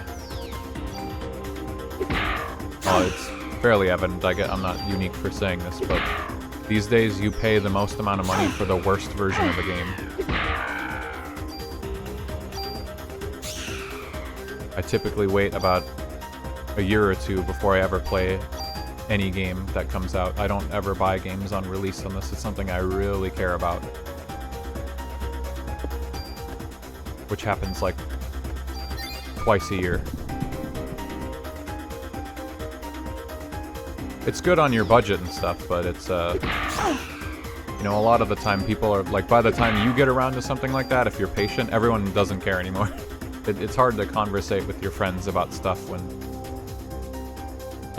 they might be, like, day one buyers and they've forgotten a year down the road, like, what was in the game, or they don't care anymore to talk about it. But it does also let you resist the hype train, too. So you don't, like, buy in on stuff that no one actually cares about. It's just the hype thing. Oh my god, I'm cornered by these fucking birds. 4070 Ti Super. That's the exact video card that I wanted to buy. I'm trying to upgrade my computer right now. And I was planning on getting a 4070 Ti Super. But that's the one thing that I haven't gotten my hands on yet. A little pricey. How many do I have now? Ooh, one more clean 2 junk pull and I'm good to go.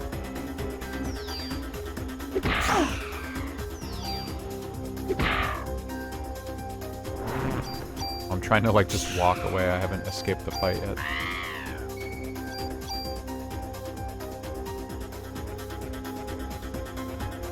Yeah, I think I'm done.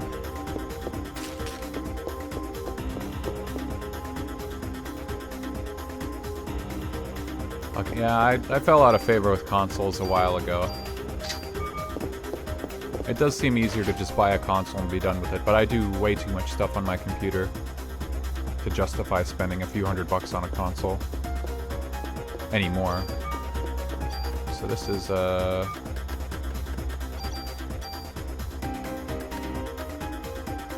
10, 12, 14, 16, 18, 20. Another 20 in the bank. That should put us at 208. That's either enough to put me at 300 like right away, or that's almost enough and I'll get the rest as I play the game naturally. I do a lot of video editing on this computer and stuff too, and I'm running a 7-year-old system, so I'm in desperate need of an upgrade, and I figured if I'm already going to pay a bunch of money for like a good video card, I'm just going to go all the way and get something very decent.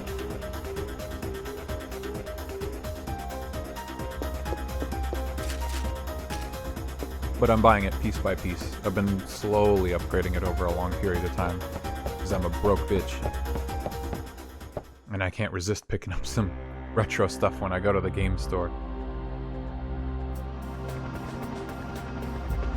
Plus, consoles just aren't it anymore. Every game comes to PC, and then I just buy them really cheap. One thing I want to start doing, though, I think it was, what, Steam recently had to change the wording. Maybe it was Epic. Maybe it was both. They had to change the wording to clarify that when you buy a game, you're not actually buying like a copy of the game to own, which is somewhat obvious if you think about it, but either way, the reality is that you're like renting a license that could be revoked at any time. If they wanted to shut down your account, No matter how many games, no matter how much money you invested, they could do that at any time. If Steam or Epic was to go down, you would lose access to your whole library. So they've had to start changing some of their wording to clarify that. So part of me is wanting to start a little bit of a shift from my humongous Steam library over to good old games, because they give DRM-free copies of games that you do, in a way, own. You could keep. And I like that. And GOG does a couple other things that are kind of nice. I need to do more research, but now I think I can actually play the fucking game. 2 hours of playing the game, and then 2 hours of... That was probably over 2 hours of just, like, grinding. That wasn't nearly as bad as people online were saying, but... I don't know. I got in the zone, I guess.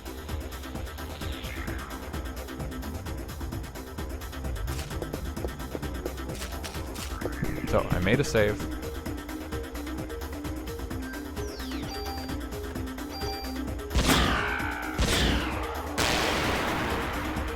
Now we finally blast these birds out of existence as payback for everything they've done to us.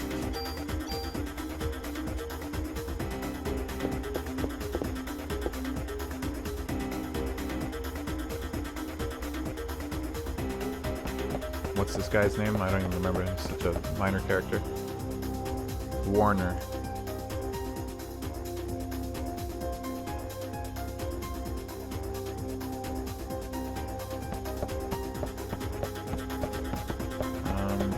If only I could have accessed that phone right there. They just had to put it barely out of reach.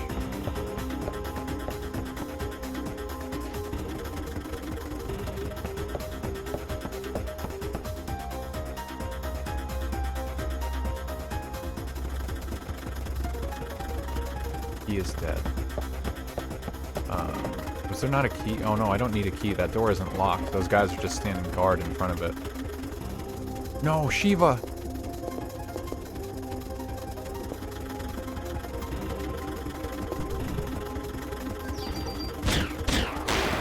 I'm not in like a humongous rush to be using the speed up, but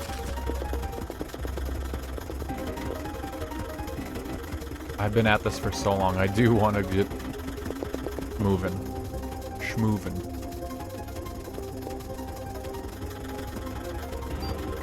Ammo.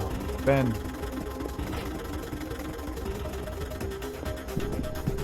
Okay. I wonder if these guys are going to take any damage from this gun. Oh yeah, absolutely. Oh my god, I forgot about the fucking webs. God. I'm not doing the crab boss again right away. That was such suffering and torture. Like, now that I have a better gun, it probably wouldn't be the worst thing in the world, but oh my god, I don't want to.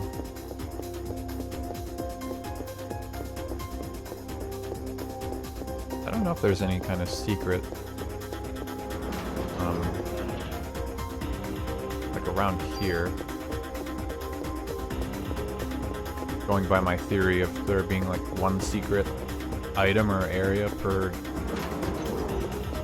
like map.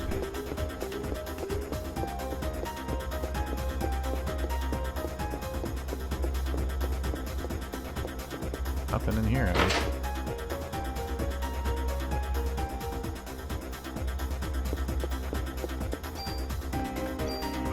What did I get?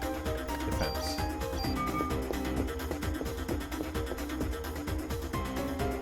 Oh my god, yeah, now I have a shotgun. Shiva, the three-headed evil monster dog. Should go down lickety-split. Well, unless they're resistant, I guess, to fucking ice and fire. God.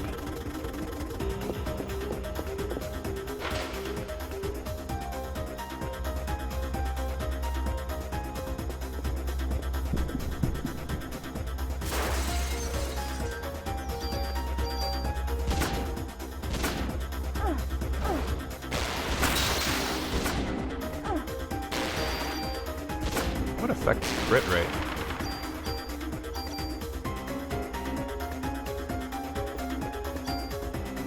stats do I have? Offense, defense, parasite energy, and status recover. I didn't even notice that was a stat.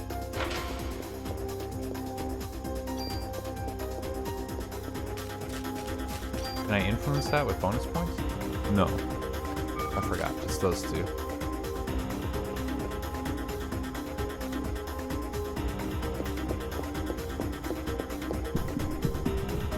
I'm gonna have to add like some new songs. I was just thinking as I was starting the stream. Like, Parasite Eve has a lot of really good chill songs. Need to start adding more music to the playlist. Not that most people are around to hear the music, but I feel like it's getting a little repetitive using the exact same soundtrack for every stream. And it would be cool to take games that we've beaten on the stream, and as an incentive for beating them, we can use the music from those games.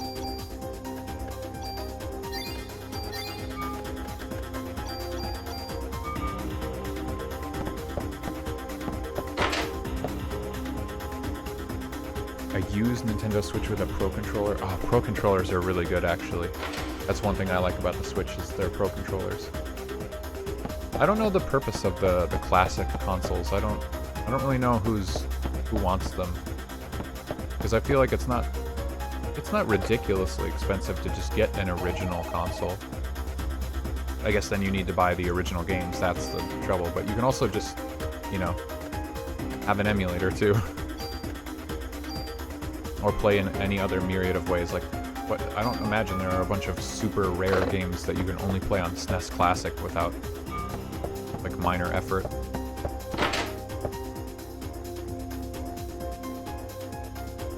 Wait, is a Pro Controller $90? Yeah, oh, Facebook Market is one of those weird, like, weirdly specific places you can find really good deals on, like, games and stuff. I don't know if that's what you're talking specific, because you can find stuff at location. But yeah, that's where I've picked up some stuff, is off of, like, Facebook Market, finding people who are specifically close to you and sometimes don't know the value, and that prevents, you know, if people are shopping on eBay or something, they have the entire, you know, nation to sell to and advertise to, but people who are on, like, a local market, much more limited eyes on that thing. Yeah, and even if something is, like, broken, I found that a lot of issues are actually fairly easy to fix without even having any soldering skills, as long as you're not scared to, like, take the shell off of a console, which is a skill more of us can probably learn.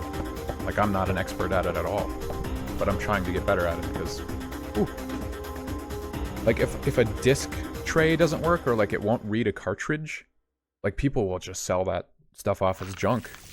And sometimes it's just like a wire. Oh my god, this fucking cutscene. I'm not looking. Sometimes it's just like a loose wire inside, or it came undone. And you can just pop the shell off and just insert it. And you're good to go. Like, cheap. Cheap and easy fix.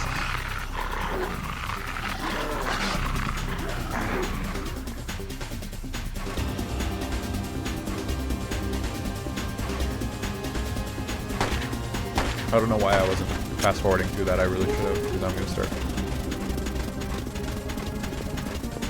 Caps love to fail. Yeah, but I don't think people know how to replace a capacitor as easily as they can just, like, shove a wire back into place.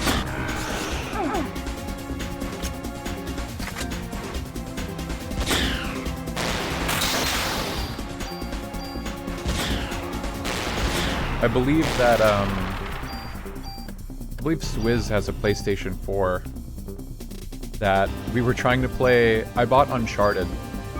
She asked me to play Uncharted, and I bought the Uncharted collection for PS4, and we were just using the PS4 to play some other game,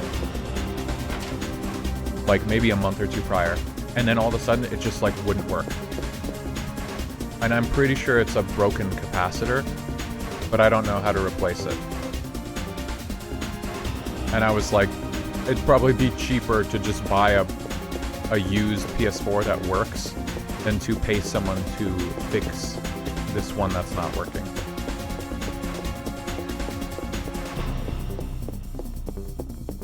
In fact, then I ended up getting my own PS4 from a friend like a couple of months later, and they sold it to me for like super cheap.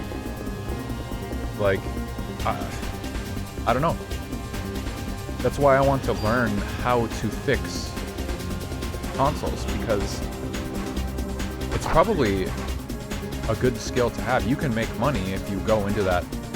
And how do you learn how to fix electronics? You know, do people go to school for that?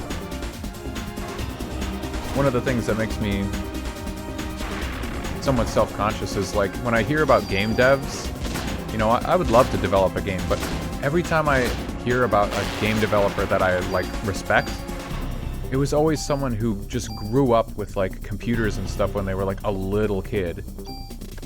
You know, they had access to this stuff forever. And I'm like, damn, I didn't have that opportunity. Like, did I miss the boat? But like, I don't know how people get into electronics repair. That's not something I ever hear anyone talk about.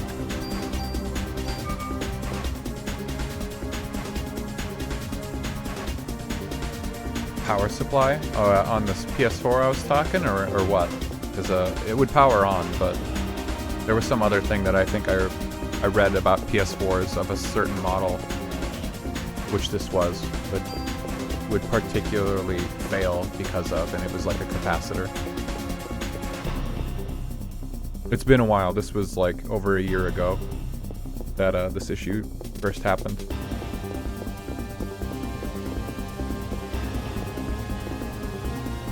I ended up getting to play Uncharted on a different PlayStation, so that's all sorted. That's a video idea that I had do after I played Uncharted, and I noticed all the similarities between it and Tomb Raider. As I was like, man, these games would be really good to compare. I'll have to check YouTube and see what other people... I mean, that's like a really obvious comparison, but I wonder who else has already done that. I want to see what they think. I want to make content like that, but I have to stop playing games where I grind birds for 4 hours. I'm being hyperbolic, but I need to grind less bullshit so I can make actual like cool content. All right, I didn't mean to do that. What's in this room? Isn't this a fake room? Doesn't this just have a fight? Pretty sure this is just a room where you get into a fight, and there's nothing in here. There has to be an item in here. I refuse to believe it. A video game wouldn't do this to me.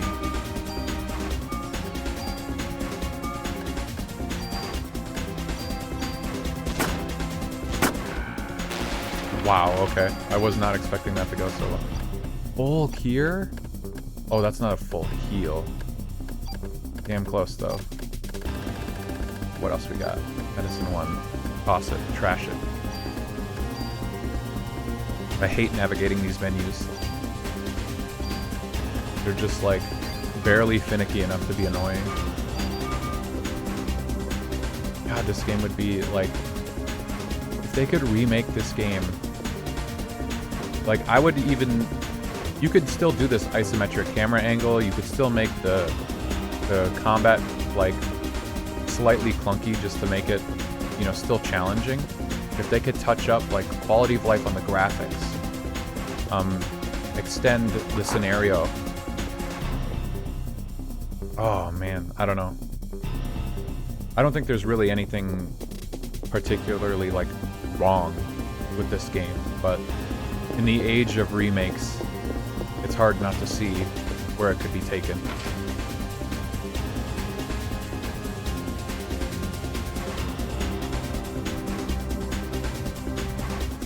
You know, that's a great question. Why people take those weird pictures. I see it on price charting, I see it especially on Facebook Marketplace. I don't know why people put their stuff in like really weird spots where it's just not flattering at all. And God, some of the stores I go to or the markets I look at online, I'm like, do you understand how collectible this is or how valuable this is? And you're putting the stuff like in a terrible spot. You're diminishing the value like crazy. Oh my god, I'm annihilating this boss. Holy shit. This was like beyond frustrating in the first run, but we were not using magic. God, I wish I would have known better. I was such a fool. Graphics card on a rug. Oh, who does that? That's next level. I haven't seen that before. Wow, my HP skyrocketed.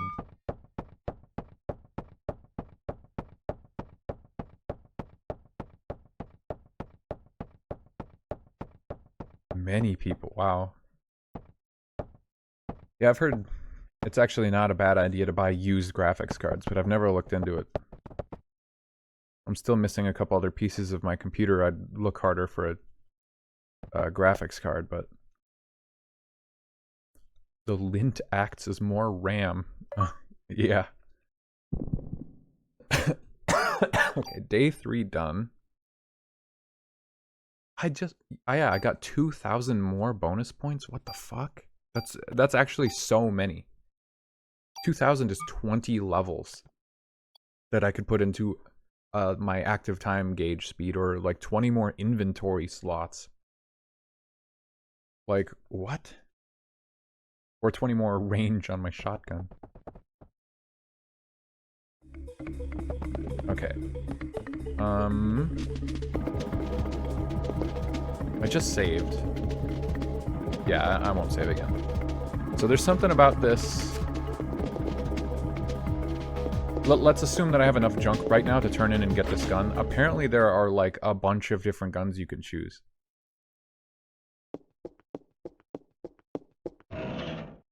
Let's just see if I have enough junk right now to trigger.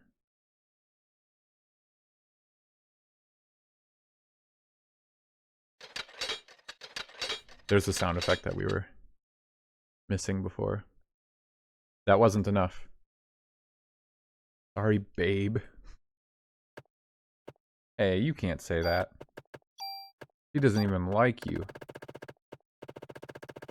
Okay, so I did not have enough junk. I just hope I wasn't, like, extremely short. Why is reload the top option? I hate that. Who wants to reload in this menu?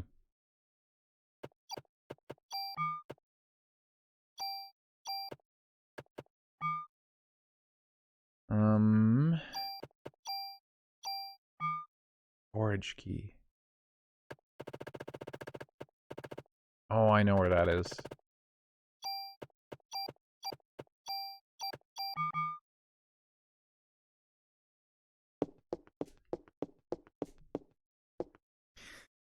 I don't know how many. I think I turned in like 3 junk right there. I'm not sure how much that was. At minimum, though, that means I turned in 211 junk. I had to interact with the door. I couldn't just walk into it. And again, I have no idea how much. MP5K. That's the other machine gun. I believe I was told there are 3 machine guns. How did I not get that if they spawn in the same chests? I guess I don't know, actually. I don't know if they spawn in the same chest. This game has very strange mechanics that are never, like, you wouldn't know. They're not elaborated on. I wouldn't know any of this if a chat member didn't tell me the last stream, but I don't know, that's crazy. And they said the MP10 that I had was the worst one. I like SMGs. Playing Girls Frontline, I want there to be more SMGs in that game. I don't think anyone here probably plays that or knows what I'm talking about, but I don't know why. I think in Borderlands there was like SMG perks for whatever character I played. And that just made me like really appreciate SMGs, even though I think that they probably are terrible in real life versus other guns. Kind of like how people romanticize swords all the time, but it's apparently like a really shitty type of weapon compared to like a spear. There's like a de facto king in the weapons world.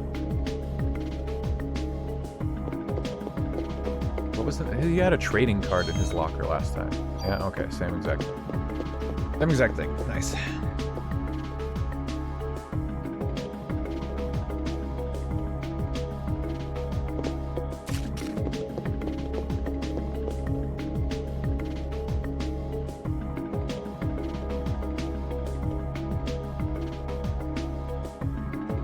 Now I'm thinking,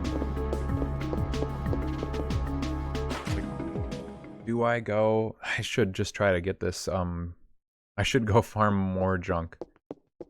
It's not going to be as neat as it was before, but my options are go somewhere and try to get enemies to spawn that drop junk, or load my game back before I finished that previous chapter boss, before the dog, and do the original. No, I'd have to go all the way back to the beginning of that chapter to farm those birds again. I don't want to do that. That sucks. Way too much medicine.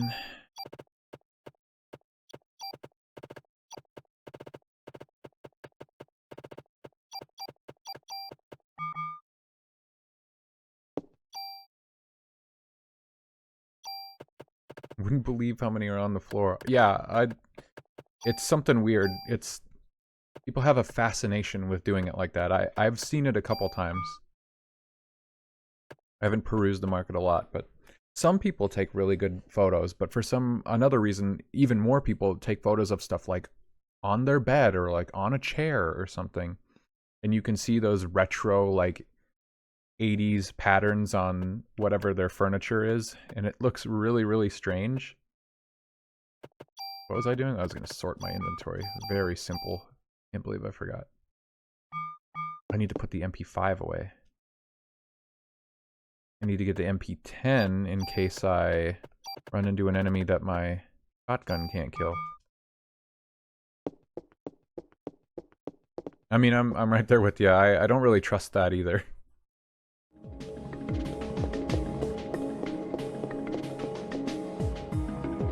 It makes me nervous that, well, at the same time, then you might be getting a decent deal. Well, you can see the price, you know whether or not you're getting a good deal, regardless of the picture, but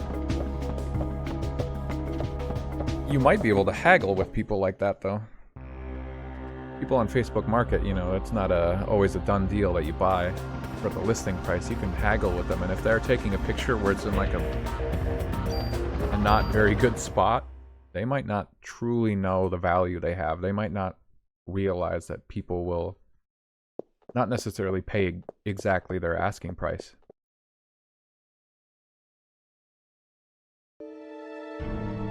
Had to switch up for a year? Yeah, exactly. Like, if they're not moving, you know, their items very quickly, they might not be desperate, but you can absolutely talk them down. When I bought my PlayStation 1, that was what I did.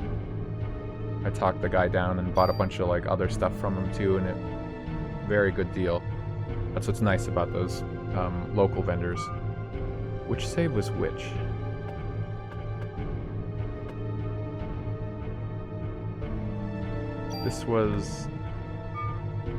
This is mid-chapter, okay. I'm good to save here. Yeah, okay, I'm on day 4. Okay, so unfortunately I have to go find more birds. And I also have to switch my gun immediately because I can't kill this thing with the shotgun. Really cool.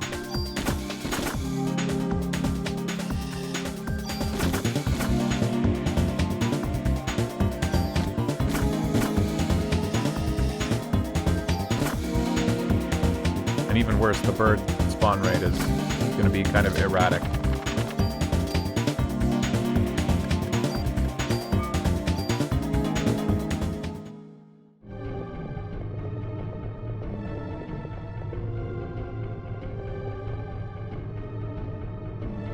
I want to get a Dreamcast now. I think, Macho Nacho, good channel. I believe he just put up a video about doing some kind of hardware mod on a Dreamcast. I need to start smaller than that. Learning how to mess with hardware, but... What the fuck? Oh my god, that bird was just like next to the screen. I was like, there's a massive bird. Okay, skull from 2.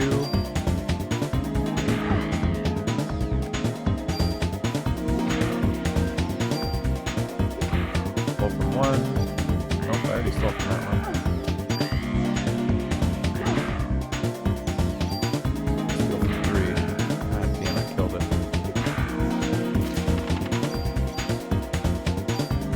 Okay, 4 more junk. That's not bad.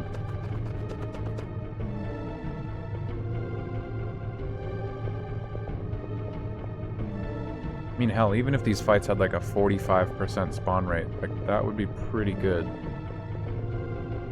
I just don't know what... I don't know what the spawn rate is. I don't know how many times I've cleared these encounters. If I just do laps here, though, it should theoretically spawn stuff. Yeah, like 3 birds? Come on, that's great. Got bird 2, bird 3, bird 1. And just a couple level ups and I feel like I'm taking no damage now. Or was I always taking no damage from the birds?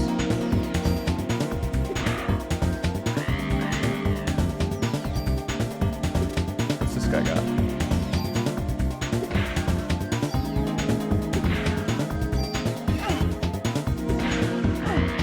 I'm gonna get completely locked down by these guys in this spot here. Alright, he has nothing, I guess, because he just died instantly.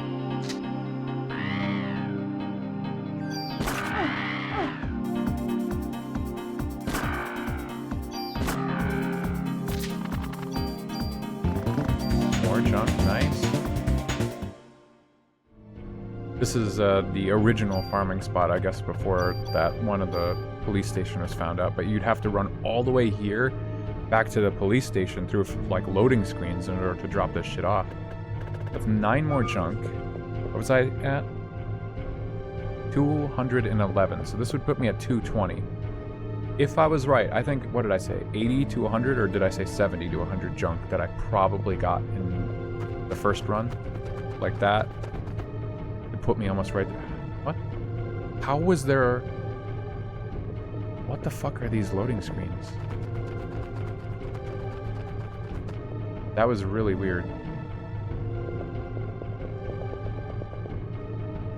I would like to get at least one more good fight in with some birds before I call it and go back to the NYPD. I'm gonna be really disappointed if the internet lied to me and none of the ones that I got... What? How did I walk...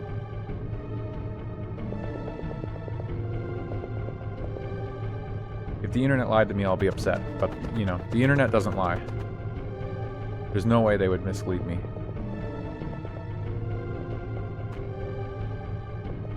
Wow, the pre-rendered backdrops are like... so sketchy sometimes. This is so weird. Okay, well these are not what I want.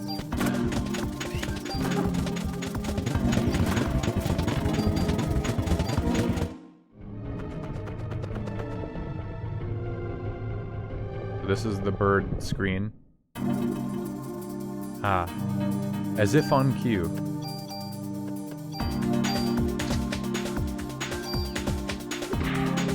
What bird was that? 2. Okay, I got it from 2. Got it from 1. Oh, perfect. Clean sweep.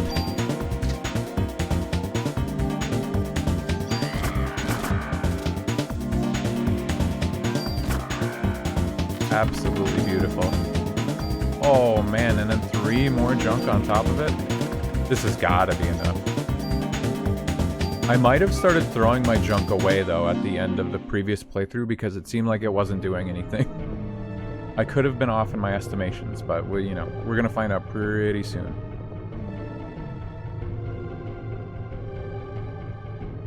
Oh man, I can't wait for this to be done. Sorry, I just think I just sipped my drink directly into the mic.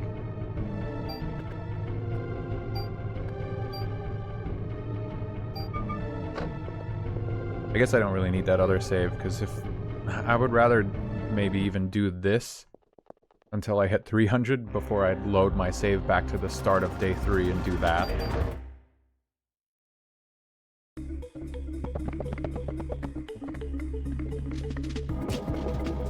I don't like using fast forward. I tried not to use it. I think I didn't use it at all in the original run, but now that we're in like grind mode, I don't care. I want to preserve like the feel of the original game.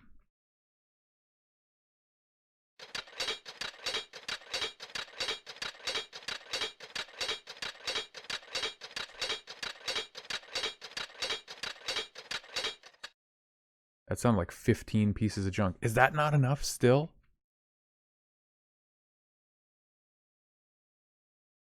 Dude, are you for real? I didn't count. But that sounded like 15 pieces of junk. I'm missing... I have 15 open slots in my inventory, so that adds up. Okay, well... That puts us at 226 pieces of confirmed junk. Please, please, it can't be much more than this. I don't want to fight birds anymore. Like, here's the thing I'm gonna get caught up in now. Even if I was to go back now and grind myself to 300 on that previous save, like, I don't know how many more junk I'm missing. It could be 1. I could be 1 short. Or I could be like 40 short.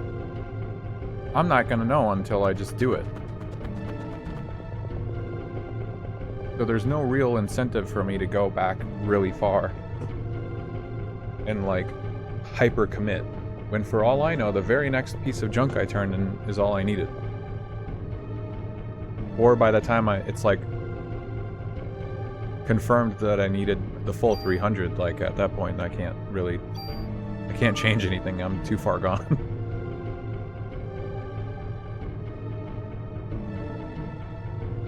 Birds can spawn here, or they can spawn here.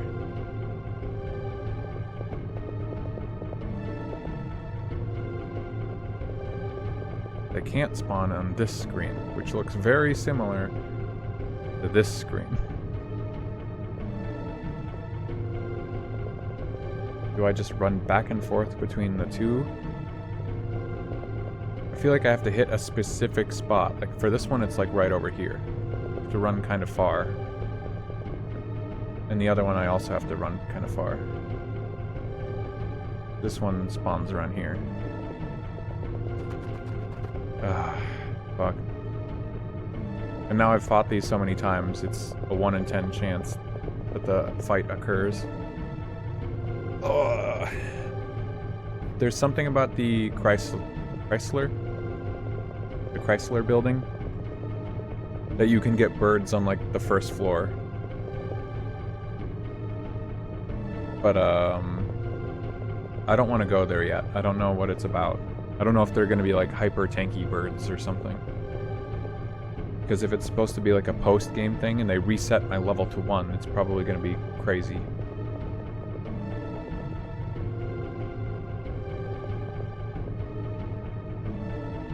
Some things in games are worth it. I don't know if this gun is as good.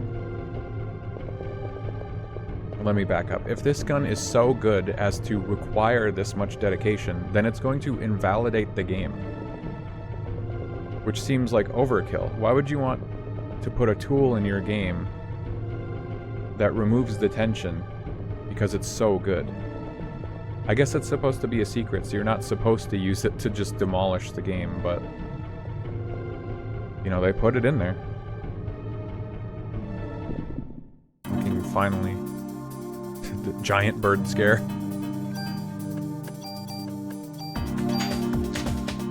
But at the same time, if this weapon sucks, then why would anyone do this? Why would anyone bother? Alright, bird dead, no item stolen.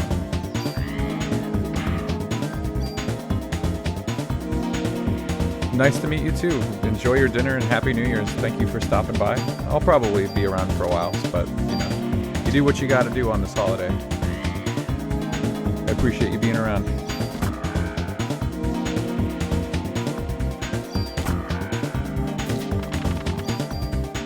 On this new year, I will grind birds.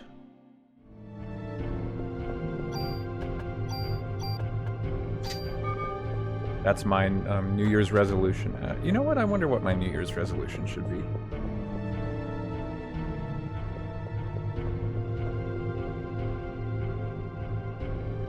Oh, I like that emote. Let's see. How many junk? 4 junk. Now, what are the odds that I was 4 junk short?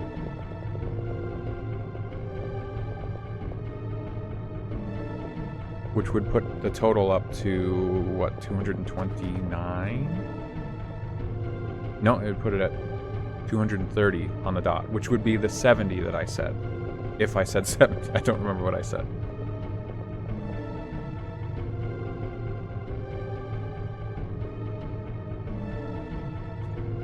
I don't know why, but this is, maybe it's because it's a Square game. This is reminding me of, I got all the achievements in Final Fantasy XII Zodiac Age. That game has like a bestiary or something. It's been a few years. I think there was an achievement for filling out the bestiary. I guess I could equate it to Tales of Vesperia as well if I really needed to, because I am more familiar with that game, and it has the same issue of a huge bestiary that you have to fill for an achievement. And there's a bunch of rare spawns that you kind of have to like grind. I guess I don't think Vesperia's was grindy. But Vesperia's was obtuse. You would like not know how to find some of the enemies without looking it up. I think that Final Fantasy XII was the same. There were a lot of obscure like enemy spawns. I don't know if you would know how to find them. I can't remember that detail. But that one I remember for sure. You had to like grind. You had to wait. You had to run around. Something really tedious, I remember. And it was like kind of annoying. And I like filling out bestiaries in games, like when you have to scan every enemy. I almost wish this game had a bestiary so I could ensure that I use the scan power on every single fight. Like read details, read their weaknesses or something, but there's no incentive to do that in this game. Achievement or otherwise. But those games do give you, like, that nice feedback of having that bestiary. You can review the details. There's like a model viewer in Vesperia. You know, there's reasons to do it. Not good reasons, but... And it's also incremental. You don't necessarily have to scan every single enemy for each individual entry to have some kind of value. If you happened across a rare enemy and you did scan it, like... That's a very different experience than someone who never saw it and had to go out of their way to grind it to get the entry for the achievement, you know? Now, you compare that to this activity that I'm doing, where I am grinding the fuck out of these birds, specifically because there's only one reason. You get a weapon at 300. Nothing else comes of this activity until I hit 300. Meaning that all effort that I put into this prior to finishing it is pointless. Maybe RetroAchievements should have... Because if Wayne remembers how much junk I've given him between playthroughs, well, he remembers how much junk I gave him now. It's in the game's, it's cached within the game's memory somewhere.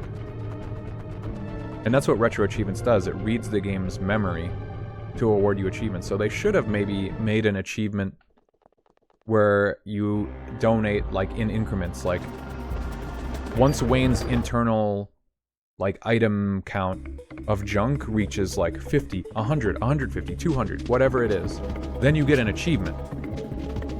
So you know you made progress. And even if someone ends up, like, quitting before they gave 300 to him, at least for RetroAchievements, you know, which is the modern day version of the game that people can play, essentially. It's too late for people who gave up in the 90s or the early 2000s. But for those of us on Retro Achievements, like if you get bored or you're sick of this prior to 300, at least you would have something to show for it. And it would be a good way to track your progress. Let me count this so I know for sure. So there's 6, 7, 8, 9. Looks like 9.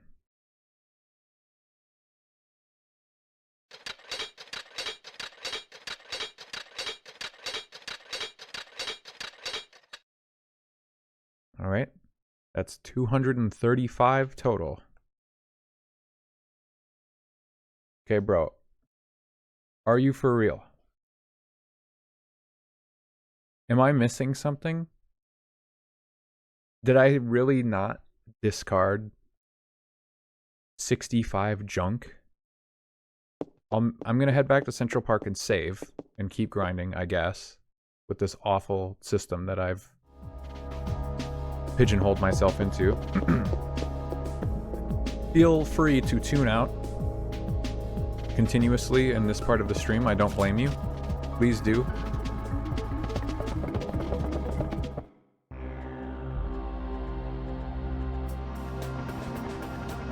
I'm going to be reading on the side while I'm trying to keep an eye on the other monitor, and God damn it, why do they put the... that was my own fault, actually. The game didn't do that to me. What? Oh, if you hit the select button, it goes to the helicopter. That's why it did that. Okay. I have to hold select to make my fast forward start.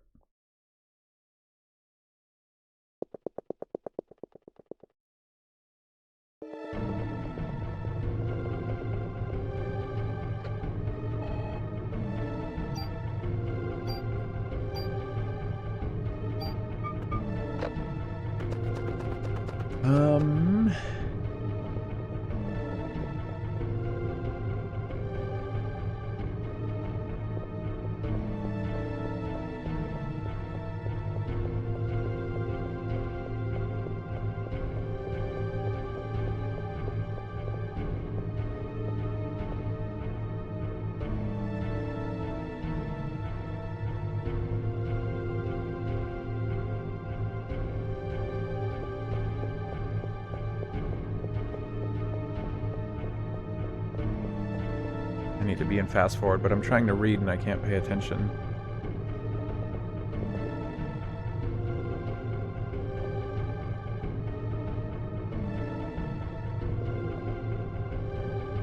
Get total junk count. I've seen multiple people say total junk count carries over. It must not be a lie.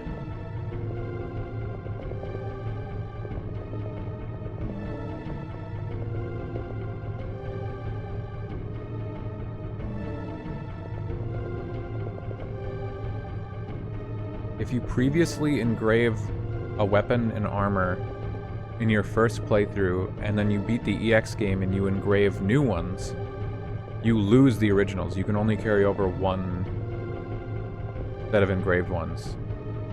Oh, but in your inventory. So Aya loses everything in her inventory, essentially, when you beat the game. Would have been really nice to know that prior. Like, it was cool that they let me engrave something, but I didn't know what I was going to carry over. And they already killed me in the fucking little cinematic set piece that they had.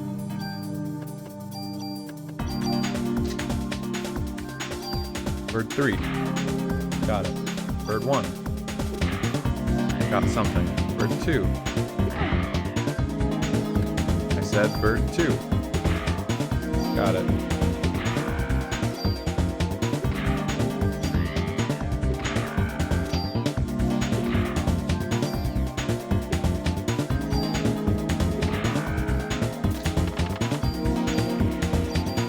Three junks, that's 5 right there.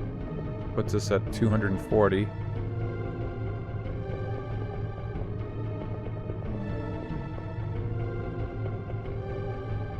I mean, if all the items carry over, guaranteed.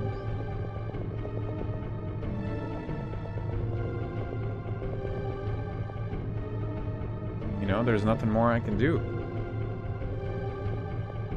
I just have to eventually return to the police station with the amount that I need. I don't know when he gives it to you, like as soon as you give him the last piece of junk you need.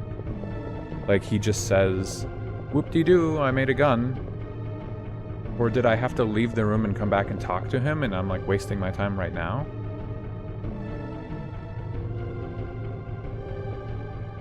I don't know. Let me tell you, I definitely wish I would have won a couple more rounds in the NYPD farming strat. I severely overestimated how many junk I gave. I kind of forgot that after a certain point in the story,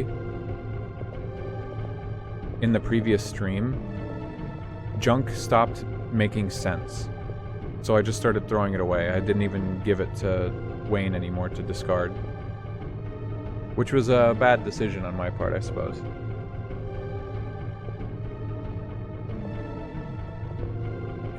As of my local time zone, we have 2 more hours until the new year.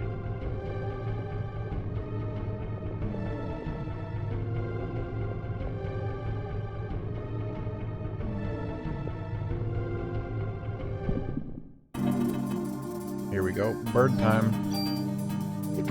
Bird 3. Bird 2. Bird 1. Now I'm getting, like, the junk. I don't know why it's so easy sometimes.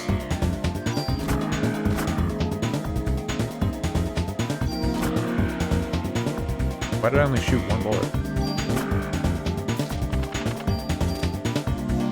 2 more junk. Whoa. Why can't I do it like that? Evil game, I don't want the medicine.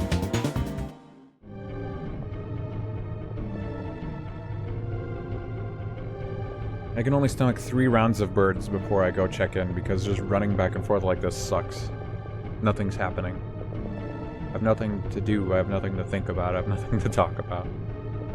I'm sure I have plenty to talk about, but sometimes I gotta give my voice a rest. At the end of every stream, my throat hurts from just talking. Probably pretty obvious, but, you know, it feels better to not have dead air filled by something. In the event anyone ever actually gave a shit to watch the VODs, but, you know, if no one ever watches the VODs, at least they're there for me. That's what I'm gonna tell myself. Because I have a problem with, especially the games I played when I was younger, or a game like this. This is a good example. Because I played this probably early 2010s, maybe late 2000s is when I played this game. And it is about to turn over to the year 2025 for better context. It's been a long time. And because of that, I don't remember how I felt about this game. I don't remember any of the details, but the important thing to me is I don't remember what I thought about the game. You know, I play games, and you know, not every game is going to be my favorite game where I just replay it to death and I know everything about it, and I know how I feel about it. But like, what if you play a game that you feel like you don't like? Oh my god. Cool, whatever item it had, I didn't get it. How is my inventory already fucking full? It's crazy. Oh, that sucks. Well, actually...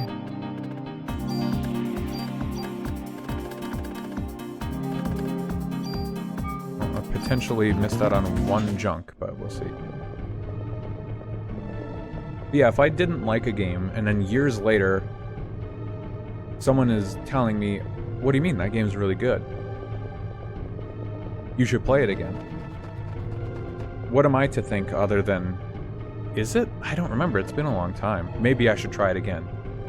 You know, and what if I go through the effort, finding this game, playing it, paying for it, doing something to get a hold of it, and then playing it, and maybe the whole time, like, not liking it, and you keep going and you go, when does this get good? Does this get better? Did I hate this game? How did I feel about this? Like, maybe you remember that you liked it or disliked it, generally speaking, but how do you remember your full thoughts? To me, that's an important thing to try and keep track of, so I don't play the same games I already know I don't like. Because I've done that. I have replayed games I knew I didn't like, but because I thought maybe my opinion would change. If I can just watch the VOD on 1.5 times speed, I save myself a bunch of time.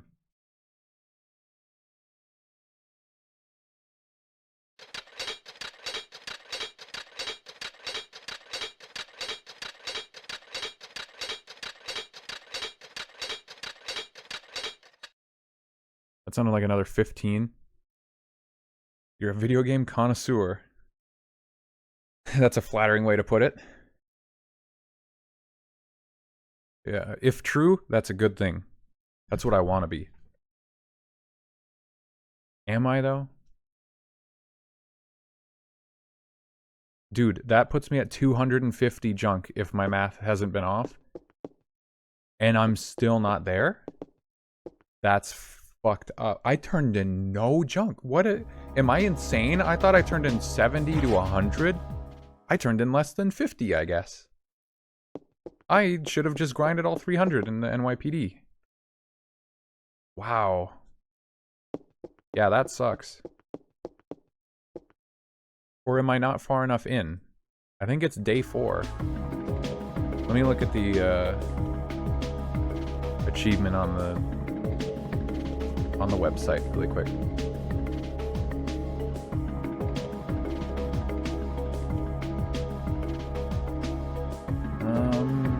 Heads up to anyone doing this on day 3. Blah blah blah. Wayne cannot construct. You have to turn in one more piece of junk on day 4 to trigger him building the weapon. Okay, so it should just, I don't know, it should just tell me. I like your breakdowns. I appreciate it. It would be nice if you didn't have to watch, like, me streaming a game for 20, 40, 50 hours to hear my thoughts on specific things, which is why I want to make, like, more condensed, like a YouTube video on each of these, but I just have such a long backlog that I get caught up in, like, wanting to play every game. So I never get around to editing. And I just play more games, and then if you want to know my opinion, you have to, you know, go through the whole damn game. Or at least me, I'm living in this moment, I'm experiencing this. If I tune into any part of this video, I'll probably remember some of what I said.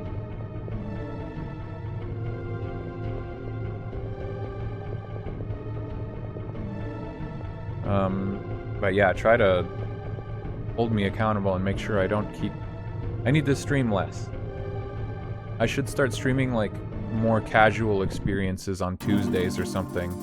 Or like one day a week, whatever I pick. Something more chill. So that I can move on with my life and do other things that are maybe more important. I like streaming. It is fun, but I don't feel like I'm putting out the message or the info that I want to share by just streaming a game. I'm not like an influencer. But it would be cool to highlight the art of games, mechanically and otherwise.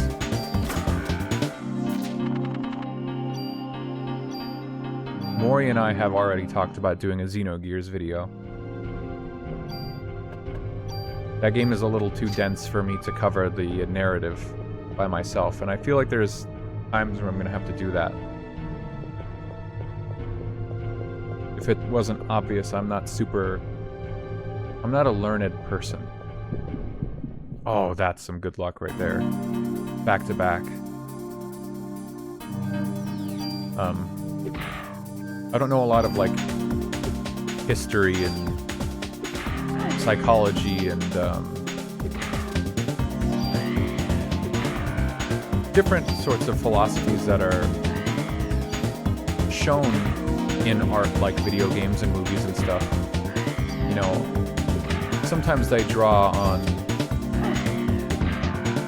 like, philosophical concepts and stuff, and it makes more sense when you have read literature and you know about these things, you've studied these things. Like, this game probably makes more sense, or maybe even less sense, if you actually know a bit about biology. If you know about cells, I couldn't say it because I'm not that guy. And that's what I think I would have to recruit other people for. The one thing I know is that I've just played a lot of fucking video games, so I know mechanics. I know how games feel. And I can speak to that. I can speak to my experience, but it's hard to speak much further than that. When I played Parasite Eve last time, I made someone upset by trying to share my perspective, so clearly I'm not that guy.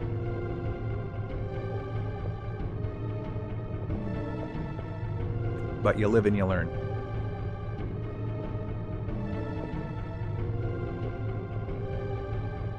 But I do think it's important to be at least attempting to be impartial.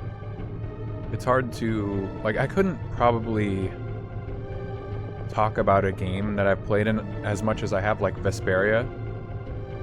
I couldn't talk about that game without being positive on it, even when it's like kind of shitty sometimes.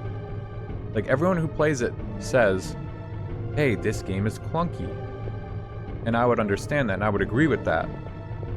But would I be sure to highlight that when talking about it? It might not be the first thing that comes to my mind because I'm so used to it.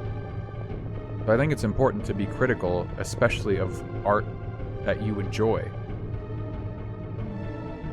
And that's just a difficult thing to do. But you should also highlight, excuse me, you should highlight the positives in art that maybe everyone thinks is bad. Alright, that was, I don't want medicine.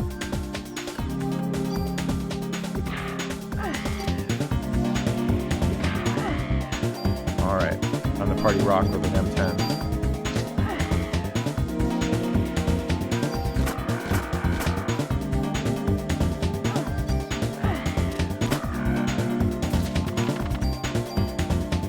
Yes. Total Junk Gaming. New channel name. Okay, that's full inventory. If this isn't the last trip, I swear to God,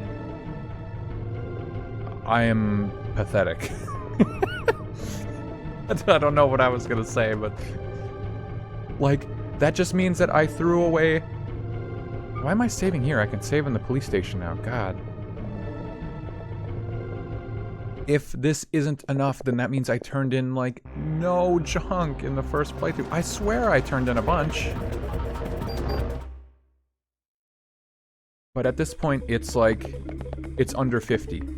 I turned in anywhere between, like, I had to have turned in at least 10. Come on. That's between 10 and 49 pieces of junk I turned in. I don't know how many I have on my person right now, but we're about to find out if it was, like, in the 30s or 40s. And if it somehow isn't enough, I don't know. But this has to be it.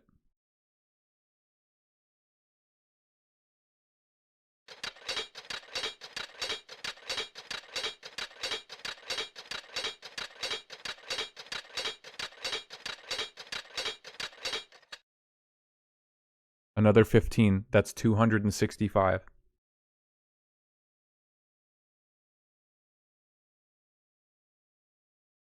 Bro.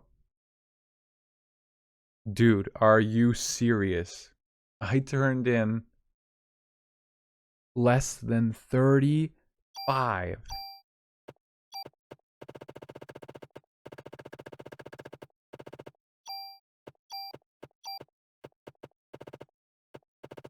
Like, honestly, I don't, like, I want to find the footage of me. I gotta go watch, like, the whole VOD of the first playthrough, the first stream I did of this game and see how the fuck did I turn in so little junk.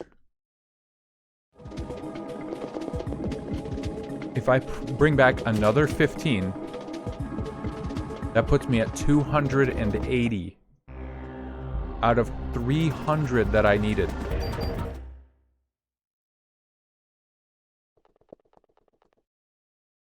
This is ridiculous. See, like, yeah, now is the time where I realize, oh yeah, I should have just farmed 300. It's coming so close to that number. I don't know why I didn't just farm 300 at the NYPD, but now I'm so deep into this part of the grind that there's no point going back.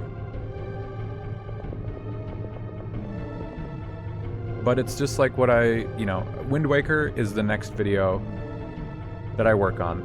Really, it's going to be like the first video I work on that I somehow am not done with, because I haven't hardly started it.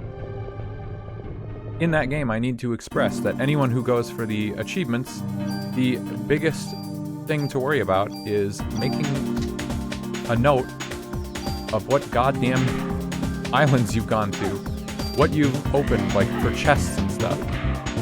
You know, that was the big takeaway for me doing that achievement challenge personally. But I didn't know that going into it. I should have, because I played that game. I don't know why I didn't think to do that. Well, I did think to do that, and I just didn't do it. This game, however, I didn't know that. Unfortunately, I think people who would want to watch a video like that, well, not unfortunately, people who would want to watch a video I make about a game like Parasite Eve are probably going to be Parasite Eve fans who already know better. They will already know to keep track of the junk that you need. I did not know that. But I will now say, it is important. It is very important. Because when you don't, you end up wasting hours of your life doing something you shouldn't have needed to.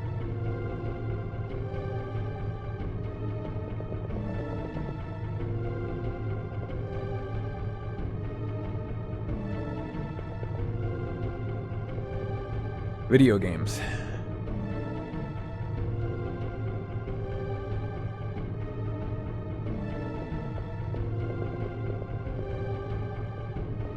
Thank God for turbo, though. I believe, yeah, I said that this turbo is 2.5x.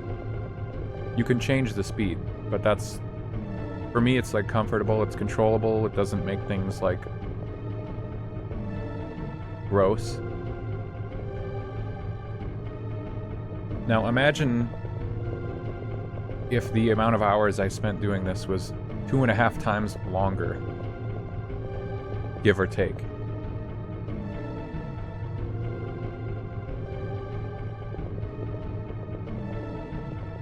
Enough said. Man, I want to play Metaphor so goddamn bad right now.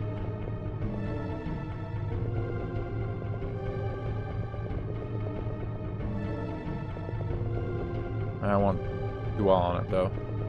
That stream will come on Thursday. More Metaphor.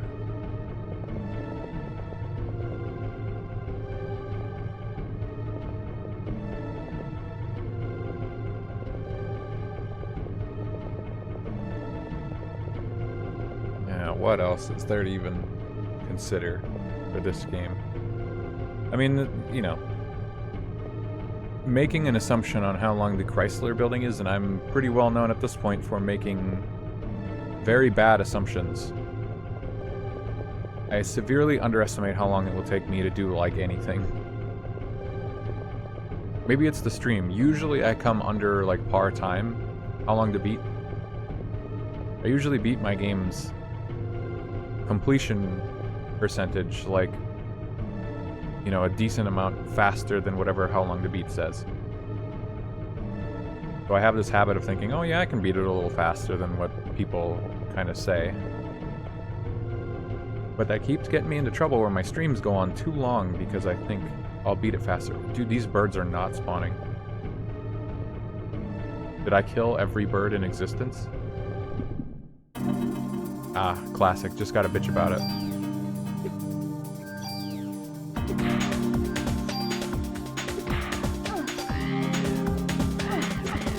I mean, I'm just gonna kill these guys with them. I'll fast forward with this.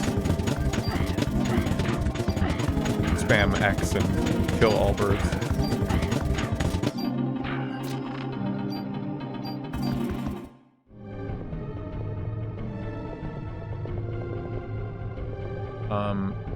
Anyway, all that time assumption bit is to say I'm confident I will not finish the Chrysler building stuff tonight. That doesn't seem like that's happening. And I have no idea how long that place takes. Zero clue. All I know is it's over 70 floors, apparently. Because there is achievements pretty much detailing that. And assuming all 70 floors have fights, because why wouldn't they? That sounds like a long time. And it's probably, you know, it's post-game content, so it's going to be hard. Not going to be one-shotting enemies.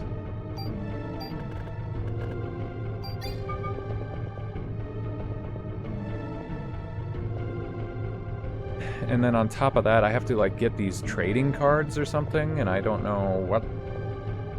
I have no clue what that's about. Like, do I have to do something special? Do I have to find them? Or do I have to do something, like, special? They're not missable. So that's good. No, there's no more missable achievements. I got all those in the first run. Which is... thank God. 4, 6, 8, 10, 12. Oh my God, the beat up. I have 15.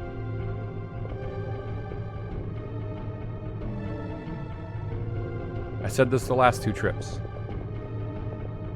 There is no fucking way that I turn these in, put myself at 280 junk, which would mean that I only had to have turned in 20 total in the first playthrough. There's no fucking way, dude. There's no way I didn't turn in 20. I will be stunned if this isn't enough.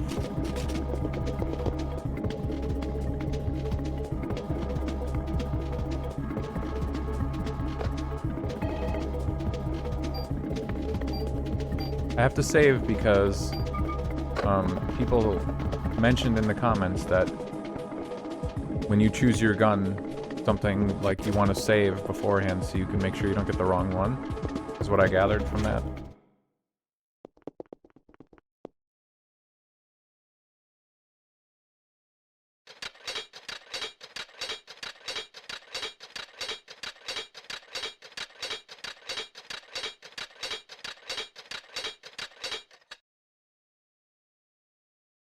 Oh my God, that's it. This is a new line. It's over. Oh, relief. I was like getting nervous that something was going wrong. Like, what if the 200 junk or whatever I turned in the NYPD, like, didn't count or something. Oh. I got quite a bit of junk parts just now. I could probably whip up a whole gun from them, so what's your favorite? Handgun, shotgun, machine gun, rifle, grenade launcher, rocket launcher, leave it to Wayne. Is leave it to Wayne just random? Like you... I mean, that's kind of cool if you can't choose. I like the shotgun I have, but I feel like machine gun has been even more fun. I like using my M10 more than the shotgun, even though the shotgun kicks ass. But look, we can just look at it. We can try it.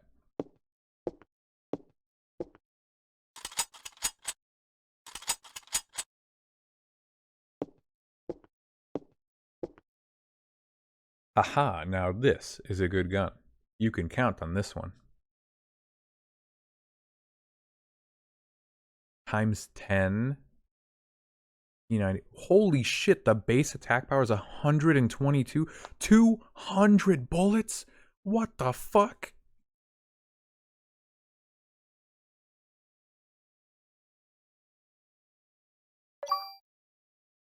Jesus Christ.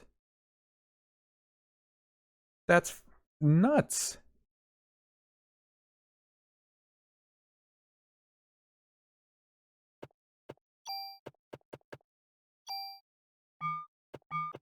I'm a little stunned right now. Compared to my shotgun.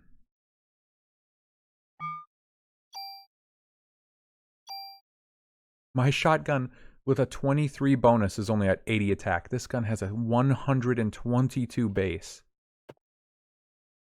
Attack all enemies with rate of fire?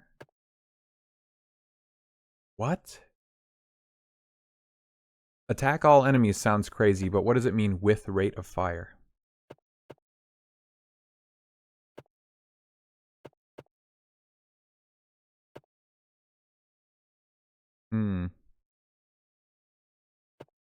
Before I commit to anything.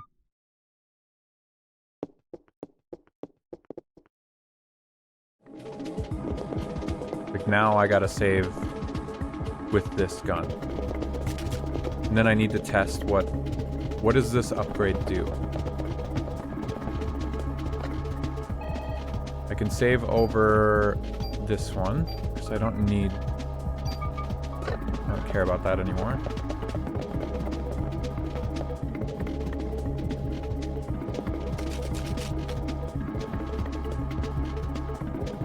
I mean, this gun should be strong enough to just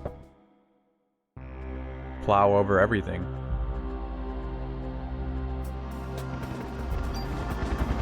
Nope, I don't want it to do that.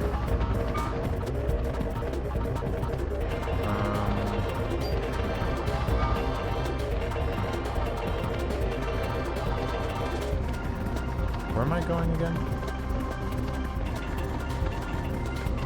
Am I supposed to go to Soho?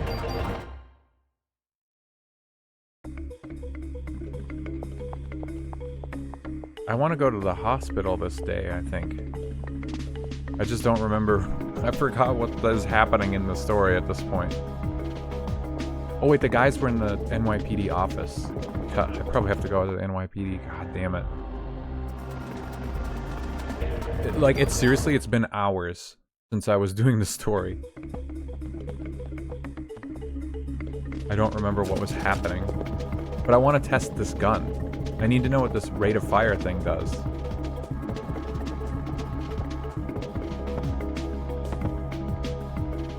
Something around a criminal ID lab on the 3rd floor. Oh, okay. Pretty sure I forgot where to go for this in the first playthrough as well.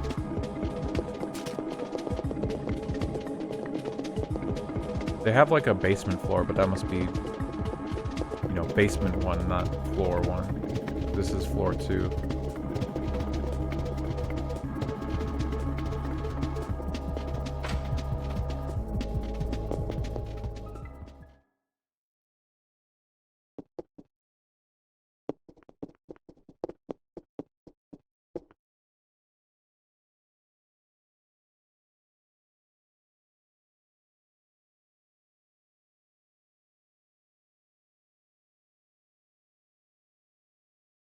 A distraction for the hospital.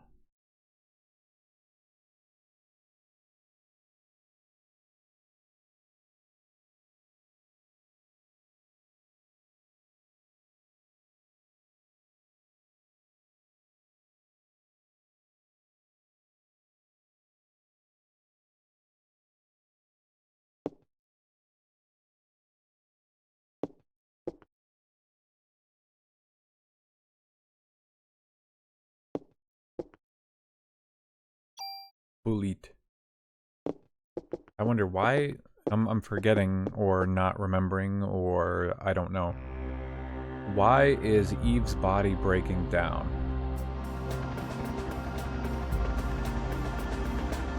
Because the mitochondria that grant her powers, it's like a transplant.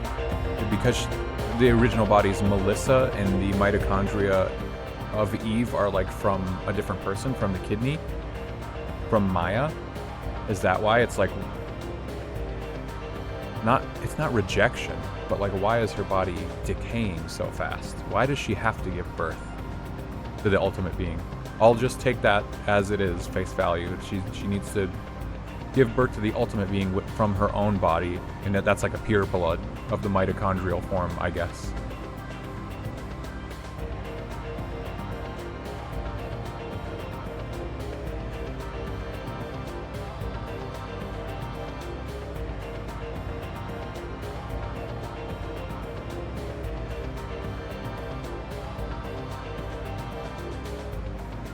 Mitochondria passed from the father didn't connect with the ones passed from Eve.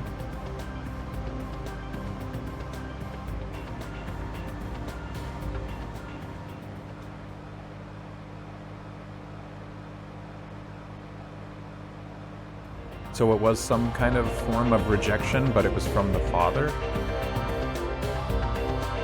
There was a rebellion from the father's cells, from what I understood of that. Was that why the HLA thing was important? So she gets the right kind of sperm that's, like, compatible? I know I already, like, went over this 2 weeks ago when I played the game, but I'm, like, I guess I'm forgetting. I can respect what the story is telling at face value, but I'm just trying to, like, read deeper into it. Thanks, I heard this was useless.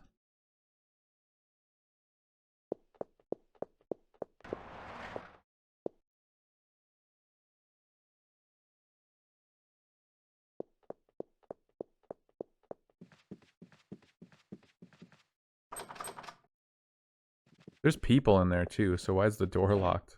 Open up. Ammo for my gun in the hospital. Yep, yep. Cool, okay, we like that.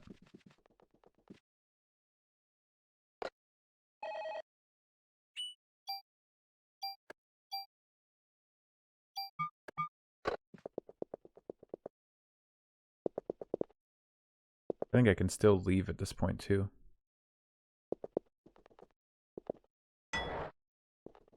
Oh. Okay, you always have to take this elevator. I don't know why last time I thought I took this elevator even though the camera was kind of like pointing out the other one. And I thought they maybe did 2 versions of the cutscene, one for each side of the hall. I guess that's not the case. Let me out. Let me out. This is not a dance.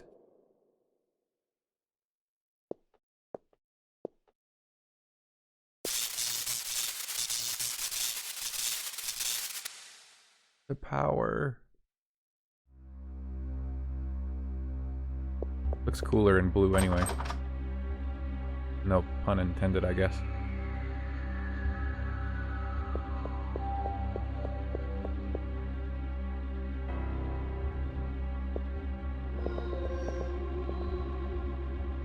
Ah, this song is so good.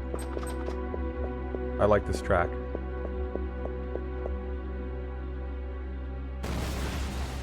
No.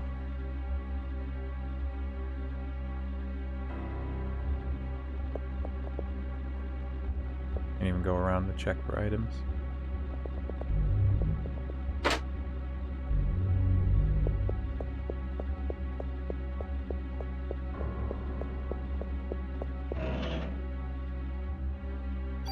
There's the trank. The fuse.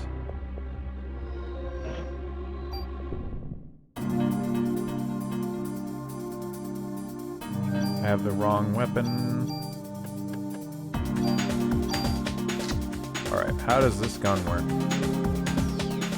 All. Oh. I see how it works. I don't like that.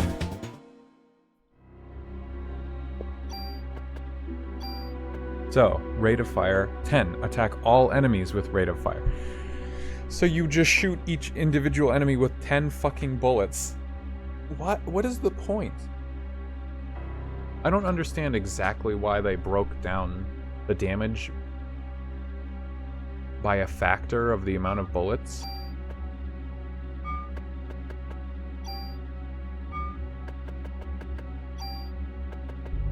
Like, why don't I just make it... It holds... How many bullets does it hold again? 200.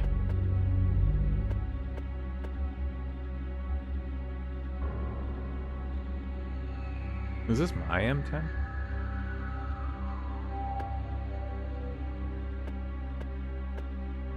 I think it is. Like, why don't I just make it shoot 2 bullets?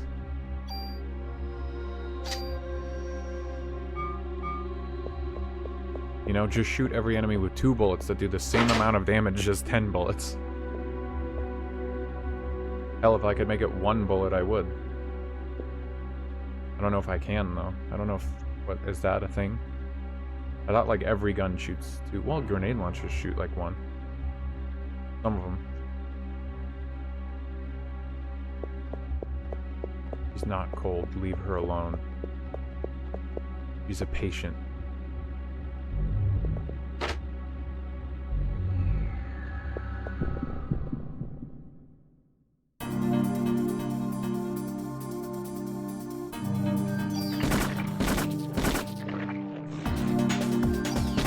Way better. Way, way, way better. Haste. Let's go. Oh my god, and now I have all these points. Ooh.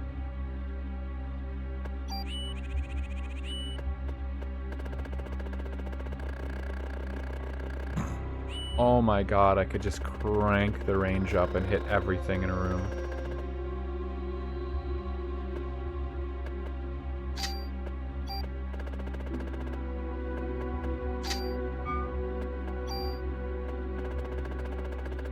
Does this go to like 99 or something? I wanted one more. Let's just see. Oh, I could upgrade my armor too. Like, that's probably not a bad idea.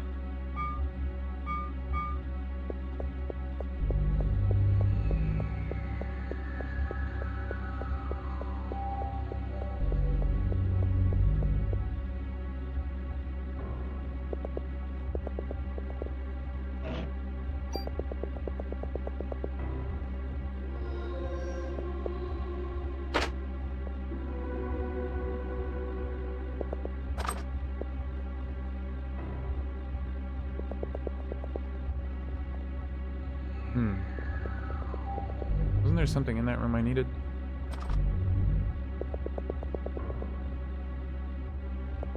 Yeah, I missed something, like, for sure. There had to be something in that room.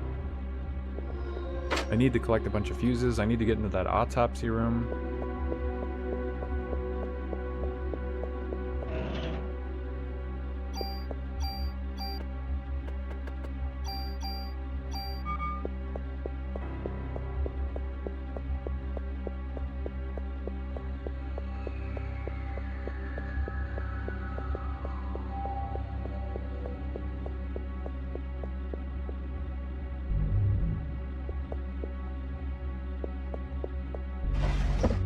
Aha. Just interact with the desk that's been drawn into the background.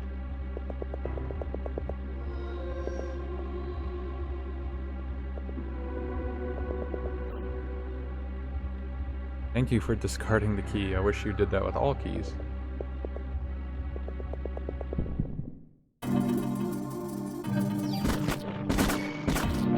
Oh my god, that's so good.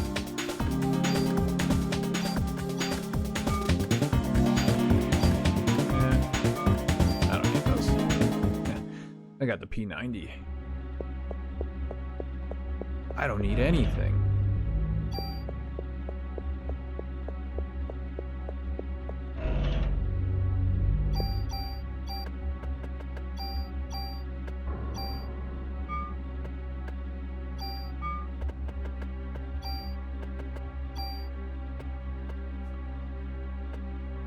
I don't know what a super tool is. I need to carry over the stats from this gun, but like, what does a super tool do? Does a super tool let me choose more than one thing? Because if it did, that would be good, and I don't want to do that on the shotgun just yet. But at the same time, it could be bad, because I don't want to carry over that heat and cold thing. Those kind of sucked. They ruined that gun. Like, I could probably just roll with the shotgun still if it wasn't for that.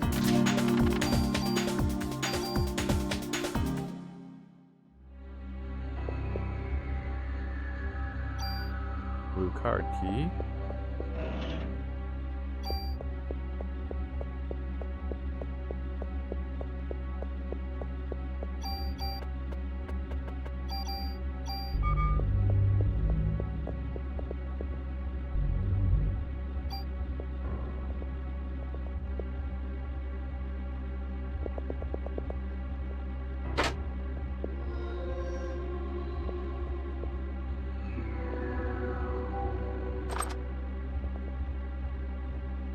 Oh, wrong hallway.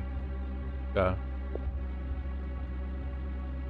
I was like, there's only one hallway.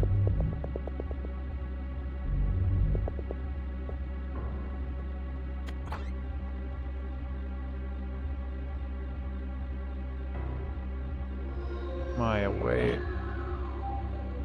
M10. There's the M10.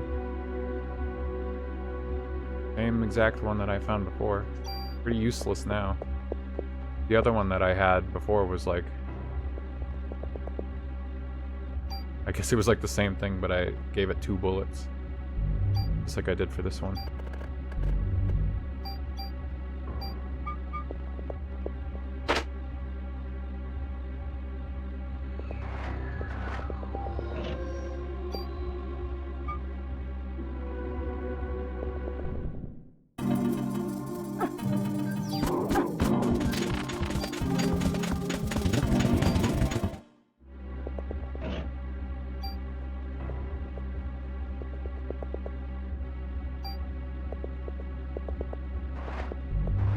All the fuses.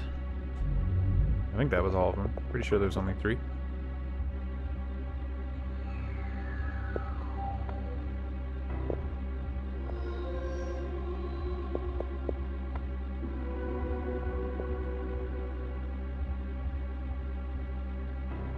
Suppose if you touch that and turn... If you touch the wires while the power is on, you probably just die. Get electrocuted like instantly.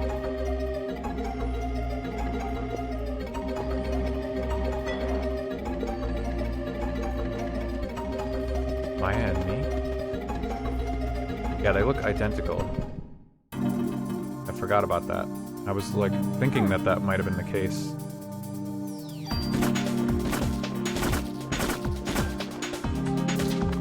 God damn, that's so good. Cures. Alright, so this gun kicks ass. I'm gonna go to the police station and put stuff on it.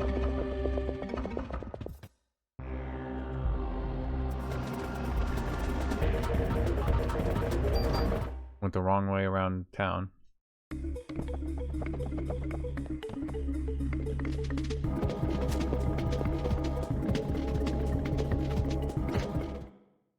My favorite place to be.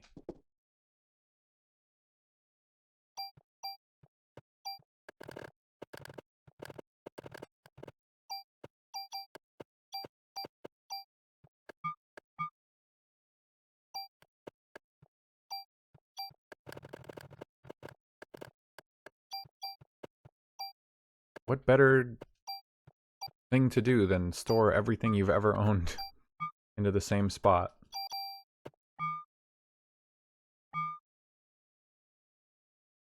Oh, okay, yeah. I finally need a mod permit.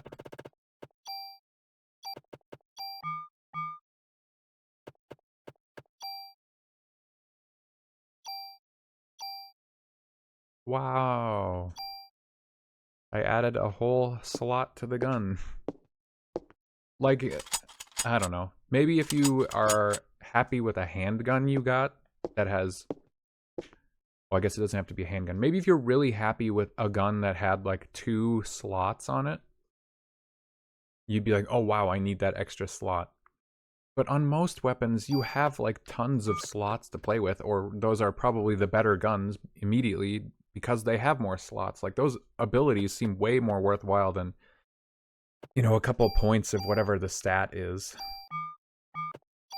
Most guns are so equivalent in base stats, it doesn't seem important. So I don't know, like the entire mechanic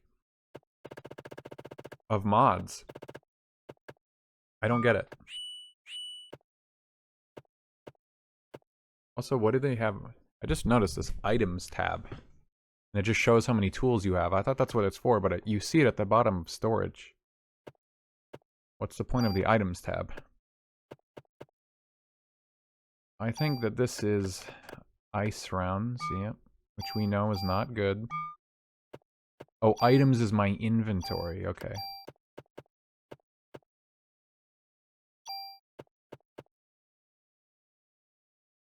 Acid sounds good. If I could only put 4 abilities on...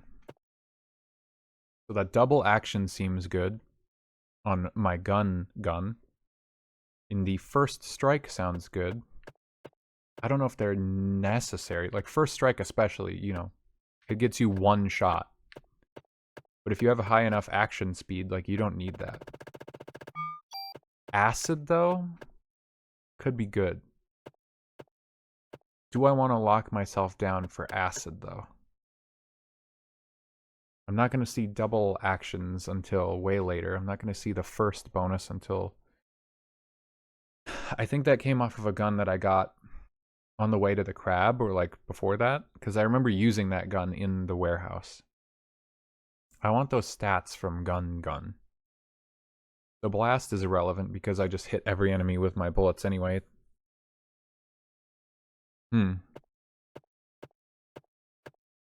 Acid and Trank sound like they could be good, but I only have 4 slots. I don't know if there's more abilities to come. Well, I do know there's more abilities, I just don't know where they come from. Like, maybe from weapons I've missed? And I want to know what Super Tool does before I feed this gun. I can feed myself a couple points of stats from these other guns.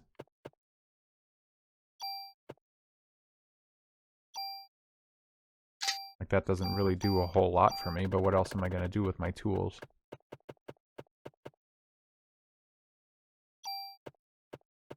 Like, this handgun is, like, objectively just shit. Low attack, low bullet count, 2 fucking upgrade slots. You know, some guns are better than others. You know, even if you discount the fact that I have, like, the super weapon, the secret gun. What if you give him 300 more junk? Do you get another rare gun? You have to, right? Because, okay, this gun has this special, like, attack all. Does this come on any other gun? Attack all enemies. If there's no other weapon that's on, that's actually, like, crazy. So then, theoretically, let's say all the other guns come with their own unique ability. Because attack all sounds like it would be a machine gun thing. If the machine gun family comes with, like, spray and pray ability. This is like the evolution of that. So what would the other ones come with? The grenade launchers come with the canisters. Maybe it's the grenade launchers that come with the cyanide thing that I saw. I saw that ability in the list. But what would the other ones come with? What would the handgun come with? The rifle, the shotgun. Shotgun also had like a... The spread is pretty similar to attack all, but it's directional.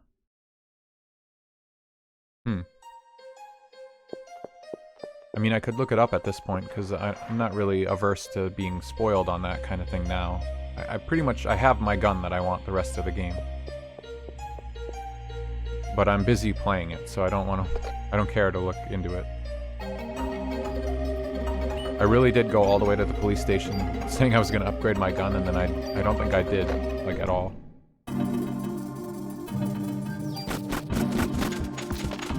Goodbye. Oh, we like to see that. What did I get? 30 bullets and I shot 10? Maybe less.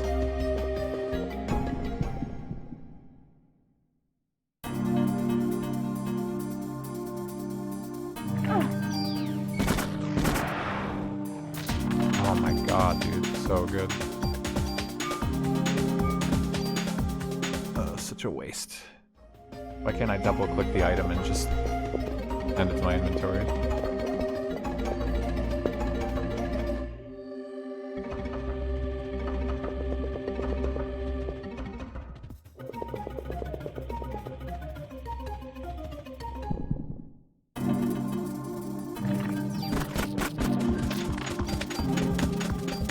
Every fight, I just like, I get a stupid grin on my face because the gun feels so good.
This game uses audio in a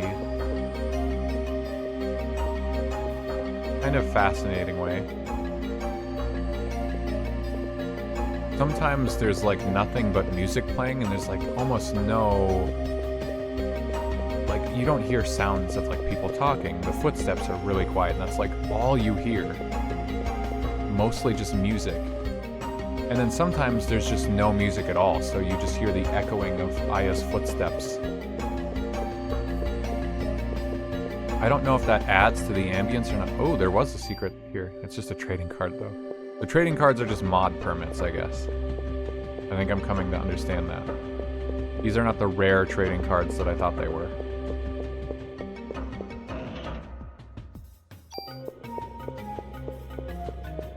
Which means they're almost useless to me. I'll never use any of these fucking trading cards.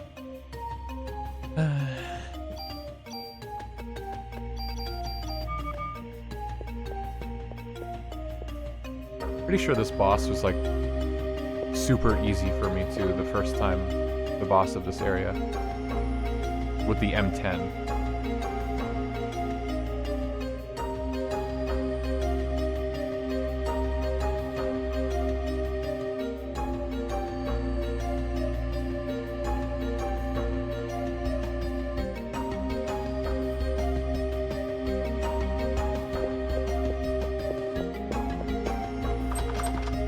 No, the door is locked.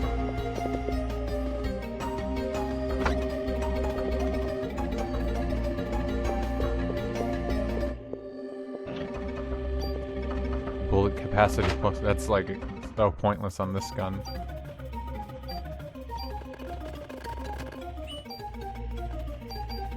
But I mean, what else am I gonna use it on?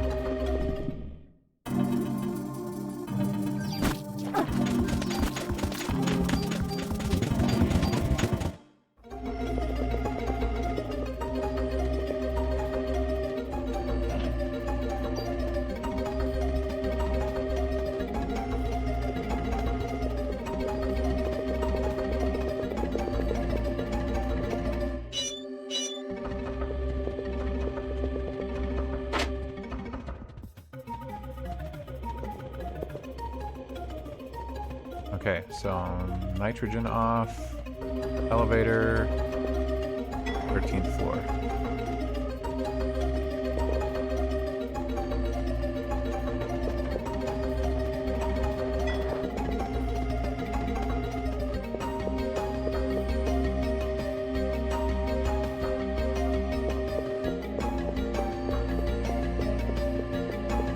Oh, that's the elevator. I don't know why I'm trying to interact with that like it's anything else. Pretty sure I walked into this room and missed that there's a door right there. And there's like a button in the back of the room.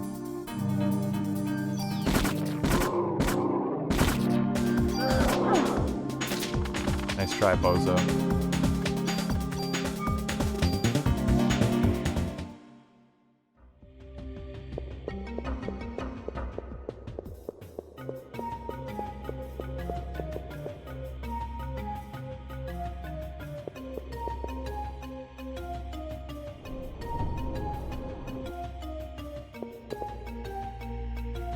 Button.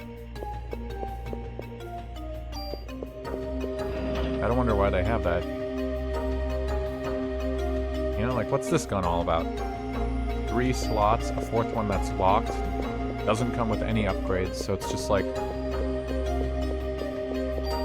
Oh yeah, if a gun shoots 1 bullet, it has no... It just doesn't have an upgrade, so I can't... There's no way for me to make this gun shoot less than 2 bullets. I just don't know why you would want to shoot more than 2. Like, the penalty for shooting less bullets is you do overkill damage.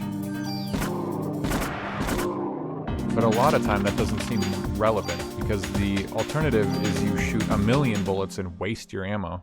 And then you could potentially run out. I'm not going to run out, but you also get locked down for longer as you shoot more bullets. It's just, I don't see why you would want to shoot more. 2 seems perfect.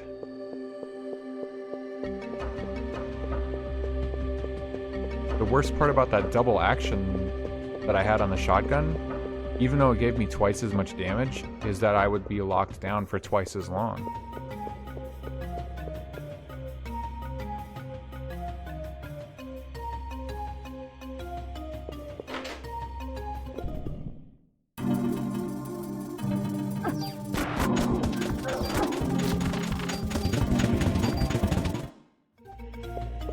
Goodbye. Little mini chest.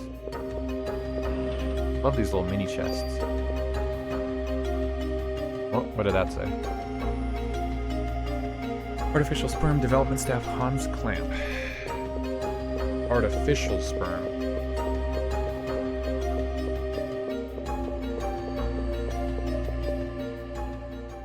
I gotta read this again, because this is like one of the more important documents in the game, I think. What's this junk? The HLA list, Ben's and Lorraine's names. Name list on Clamp's computer. Patient records. Mariko Brea. My mother's record, December 23rd, 1977. Taken in with Maya Brea after an accident, pronounced dead after cardiac arrest. Maya Brea, the daughter, ...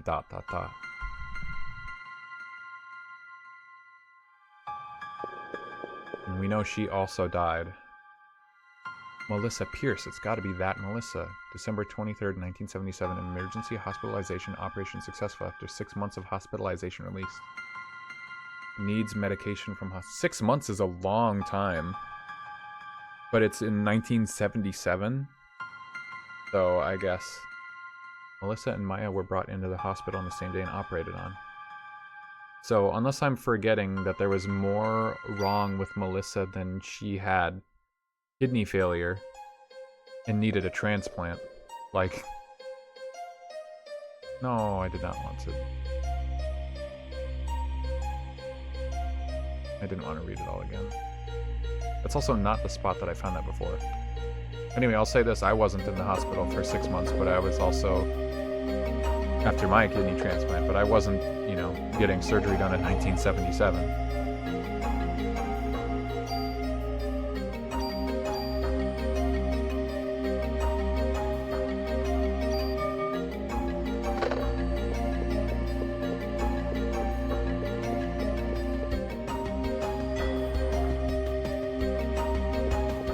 I don't get it. I don't get why there are keys she throws away and keys she doesn't. Like, am I missing a bunch of secrets with all the other keys that I never figured out what they were for?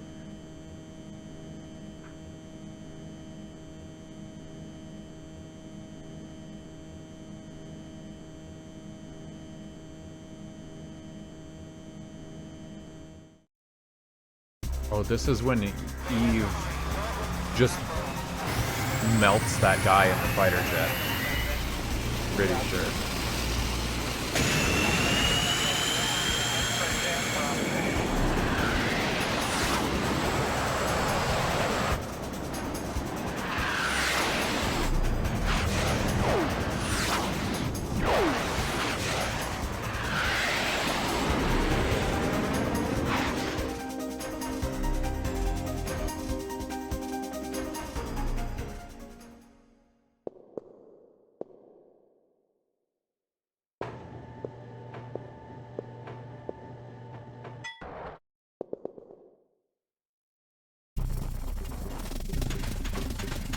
No, spider.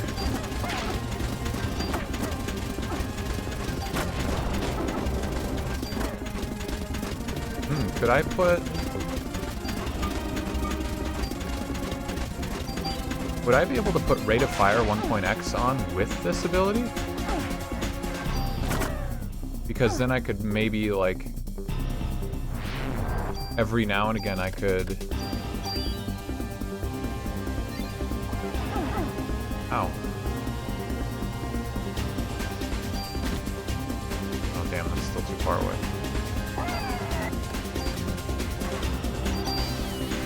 If I put 1.5x on and then I shoot all enemies, then every now and then I could actually shoot more bullets at every enemy. Or would it be... Oh wow, that... Oh, I killed him. Or no, it's another phase.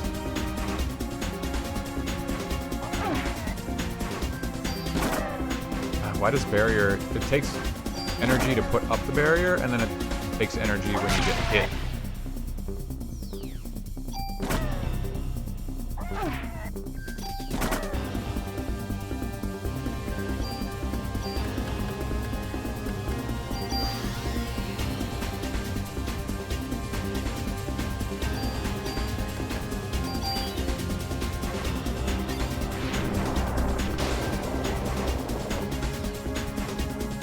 I don't know if that's in range or not. It's hard to tell. I was missing some of the shots earlier that I didn't think I should.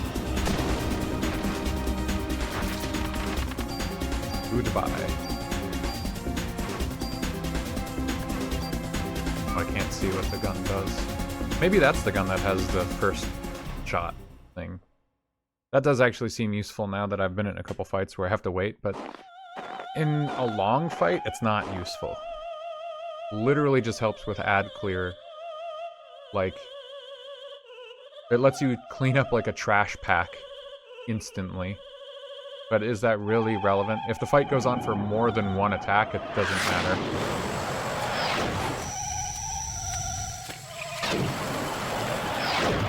He got slimed.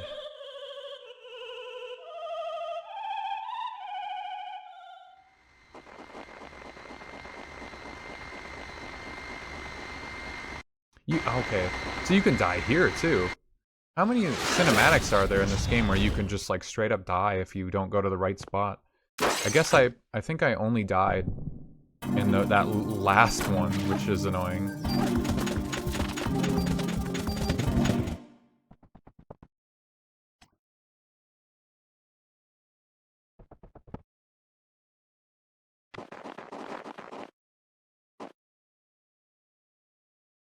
She got the sperm sample.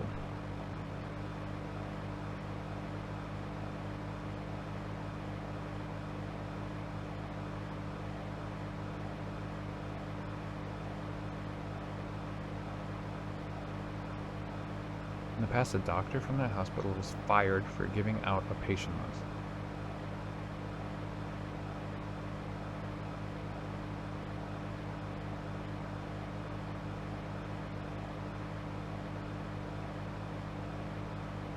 Yeah, so Clamp had to be in on this prior to all of this breaking down, because yeah, I seem to remember them saying that, but yeah, Melissa was going to the museum. She was meeting with Clamp.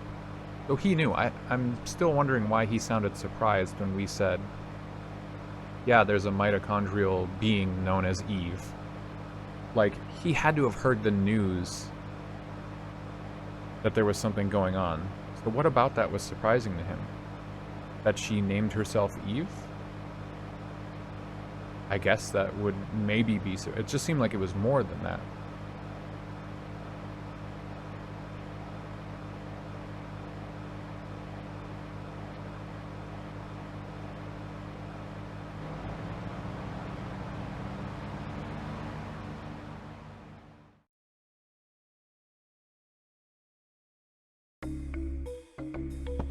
All fixed up.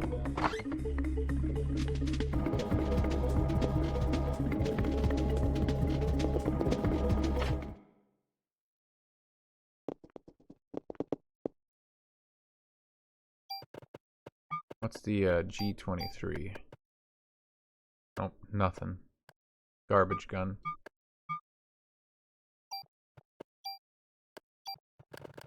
I even saw it in my inventory there. I still had.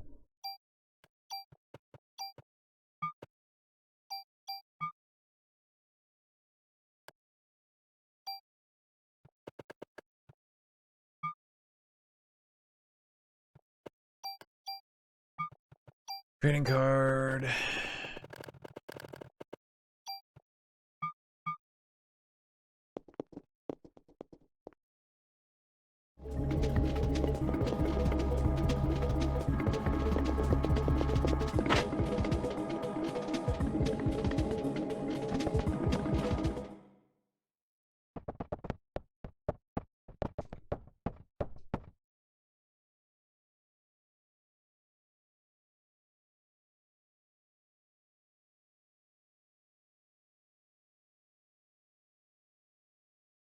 I'll split up and search the entire city. And this is when I made the mistake of going to the warehouse. I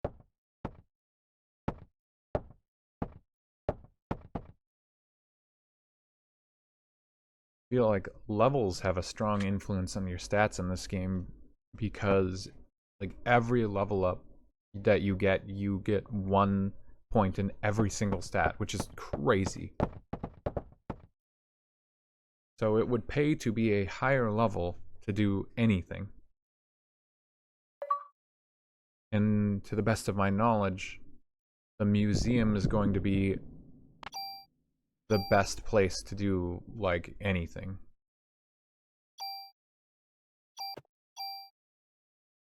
I'm gonna look up super tools. That's the only thing preventing me from using my gun. Parasite Eve super tool. What is it? Where do I get one?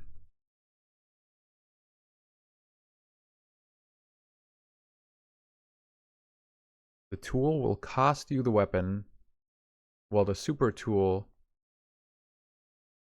Wait, what? The tool will cost you the weapon you are taking the status or ability from, while the super tool will let you keep it.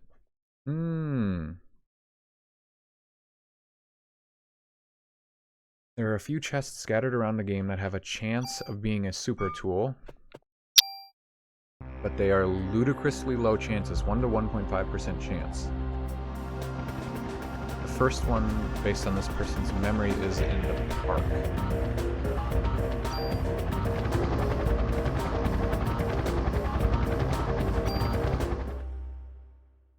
Okay. So it's just luck. There's no guaranteed super tool anywhere?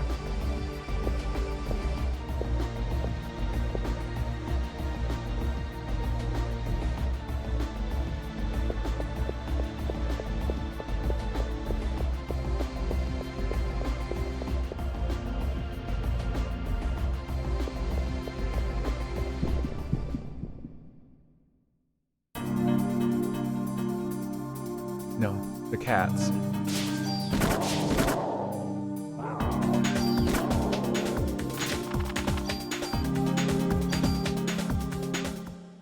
Oh my god, it's gonna be fun to talk about this Chinatown achievement, because when I did this in the last stream, and I had to do the thing where I was trying to not get blinded, I got very lost in the sewers trying to find where to go at first, and I got hit by blind like 100 times. And then when I loaded my save that I made before doing that achievement,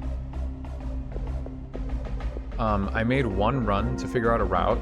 I got hit by a blind, but then I tried tried again once I knew the route, and I only saw like one bat spawn. And it was just free. And I also realized that I could go back, I could walk back to the entrance, and it would reset the achievement. Like, it wouldn't, like I could get hit by a blind, it would invalidate the achievement. And the achievement I think says, in your first trip to Chinatown, which would imply like, oh, you got hit after you talked to Maeda at the top and he gave you that charm. That's like not actually the end of it. You can go back to that entrance room and the achievement comes back. And now that I'm thinking about how the encounter rate works, you could maybe even just clear out the path of the sewers. You know, where you get it to like the 10% spawn rate for fights, because they're like scripted to be guaranteed.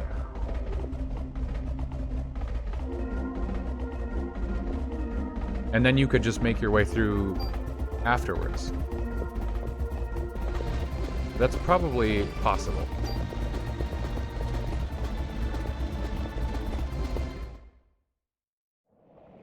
Yeah, just to be clear, you could come back to this room and the achievement would pop back up in the bottom right corner. You won't see it anymore because I did it before the stream. And also my avatar would be covering it. But you get the point.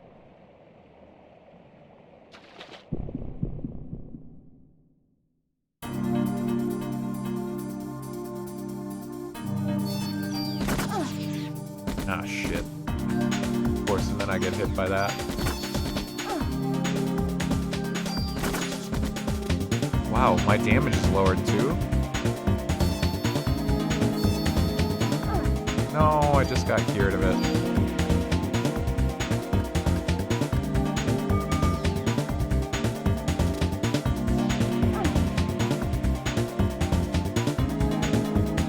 Yeah, now they're not gonna shoot a blind off because I'm already blinded. Bastards.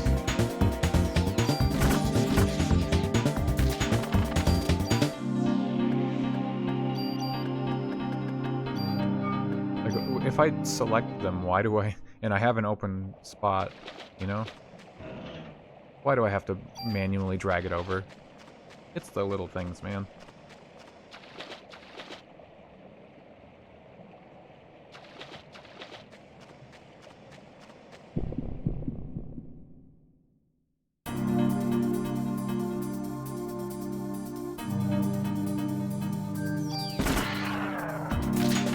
Oh, easy peasy.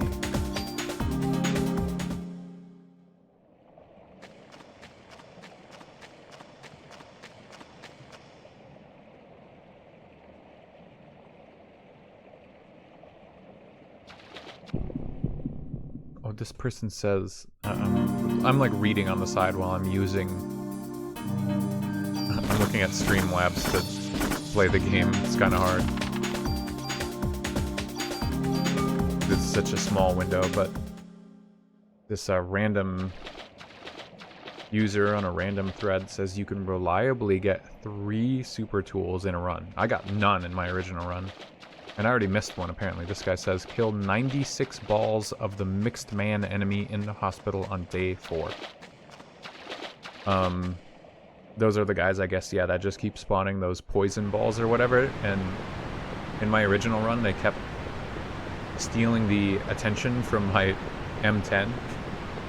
And I was getting annoyed because they regenerate. I guess if you just sit there and kill them over and over without killing the main enemy, you get a super tool. This says, in the sewers of Chinatown and in the museum after the T-Rex fight.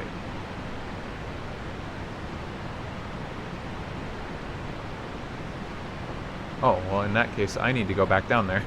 There's one in the sewers? I never knew that. It must be on this side or something, because I explored the right side when I was looking for a way through the sewers, but I've never explored this side because I found my way out before I needed to.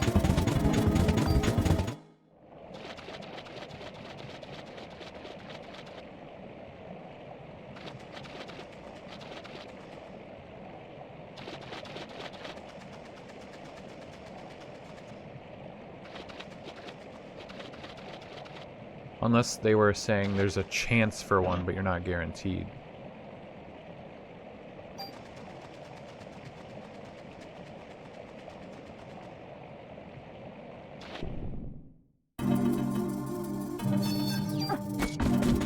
Son of a bitch.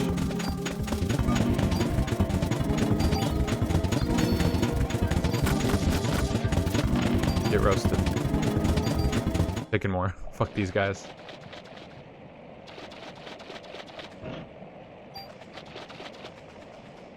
I wonder if I should just look up a map of the sewers to find where the super tool is before I get annoyed that I don't know.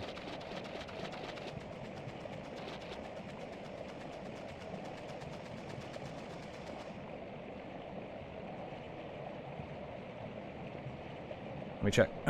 Sewer map, Parasite Eve.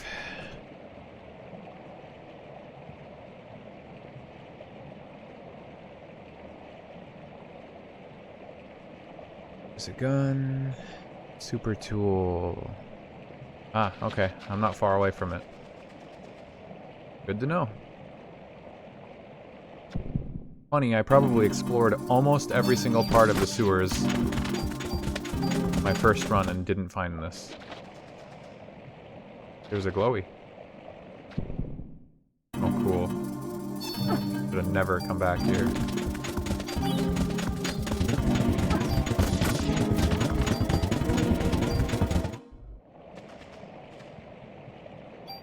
Oh my god. I came back for the item that I literally just fucking used to...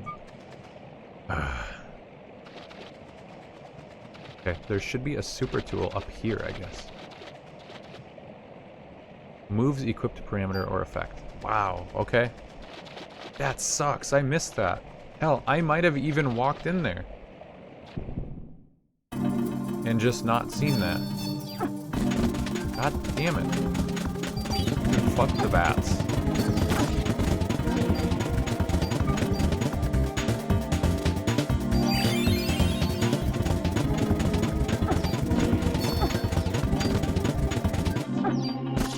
My darkness debuff not on like the right side of the screen before? Now it's on the left? Hmm.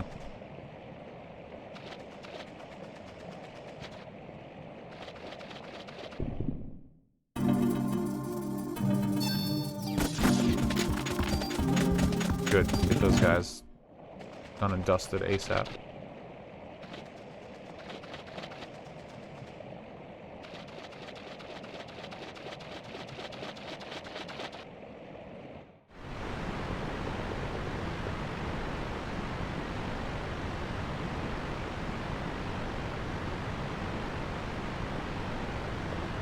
This game makes me want to play other Square games from this time period. Like, I would love to actually play Final Fantasy VII and actually, like, finish that game. As I've stated in times past, I did not finish it. Got to disc, like, 2 or 3. But I just kept getting lost.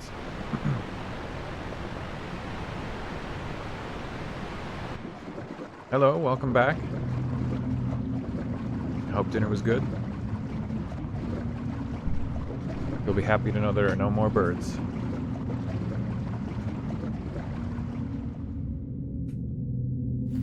Oh.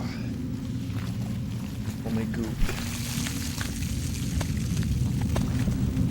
I'll have to think about feeding myself at some point today.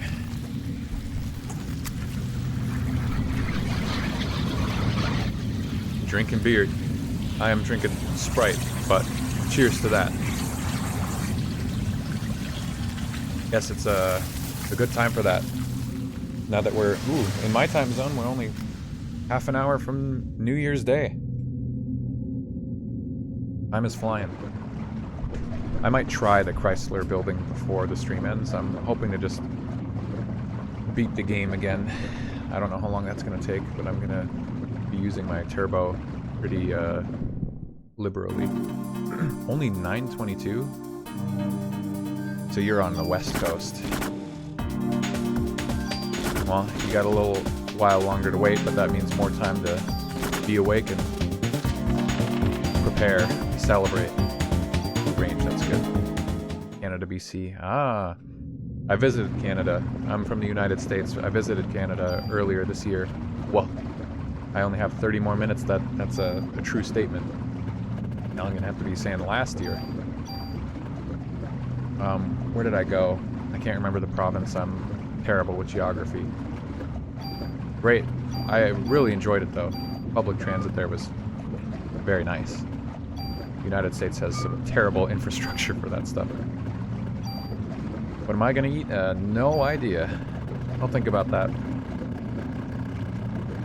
That's a problem for later me.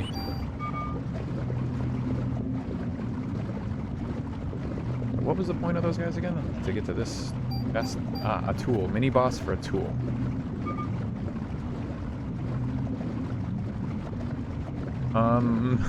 Have I eaten today? The answer is yes. I'm just trying to remember what it was. I've been eating my Christmas goodies.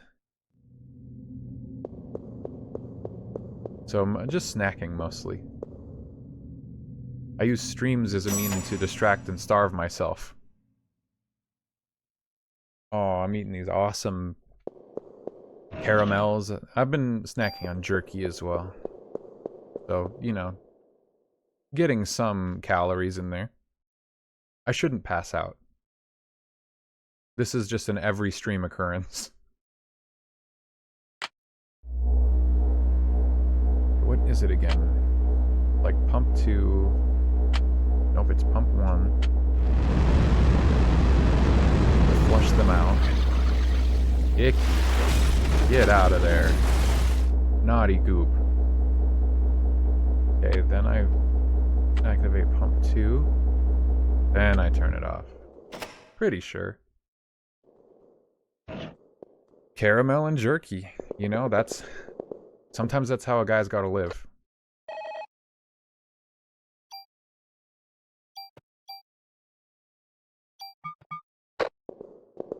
What was your dinner? Out of curiosity. I'm sure it's going to make me very jealous. Happy New Year real time. Hello, Nep. Welcome. Yeah, Happy New Year, man. Eastern folk. They get all the luck. Macaroni casserole with ground beef. Oh, you didn't have to pick something that specifically sounded so good to me. Damn. Some folks get all the luck. EST keeps winning. Yeah, I've heard that before. It's kind of crazy how Twitch brings, like, people from so far away. Well, I mean, the whole internet does, but, like, I don't know, I would have never guessed what time zones everybody was from. I guess that's why I'm trying my best to specify mine whenever I bring up New Year. This game's still going. Well, I mean, if you were here last stream, Nep, depending on how much attention you were paying, you may recognize. I beat the game a long time ago. Nep, as someone who was here in the previous stream, I would like to inform you that either we were misled or we were just misremembering a chatter saying that the final day was by far the longest. I believe they were talking about day 5, not day 6. Day 6 was actually pretty short. Yeah, there was another day, but it was just like a boss fight. Yeah, that was just the end. I could have finished the game on the previous stream, but, you know, that's how it goes. If I had to guess, you're from CST. I am in the Central Standard Time Zone of the United States. Great guess.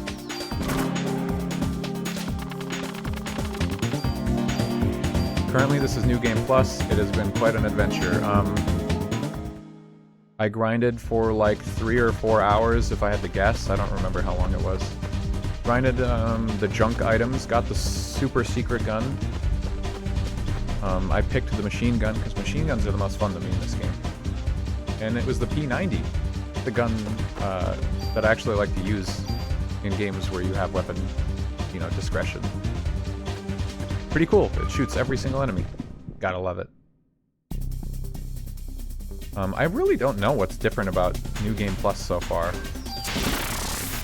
According to what I've looked up so far, enemy patterns can be different, but I don't know if the enemy's stats are any higher. You start at level 1, so everything feels about the same. No target. Oh, that's right.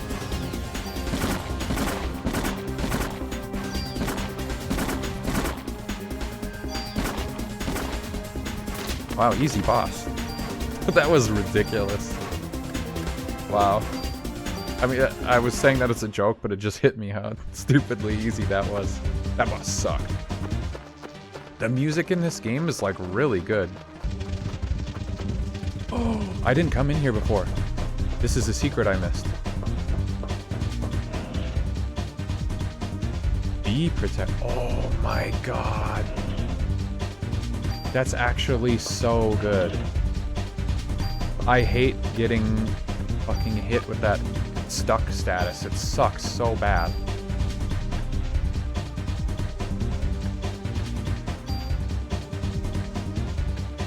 Let's see. Yeah, my current armor is better. Resist stiffness. That status sucks so bad. I want that now.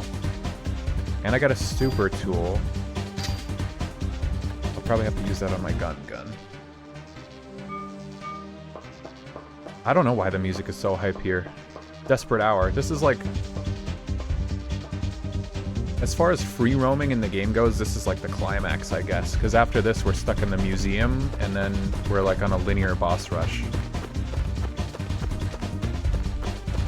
But yeah, I'm thinking I'm going to take some of the tracks from this game, pop them into my little playlist I play at the beginning and end of the stream, because...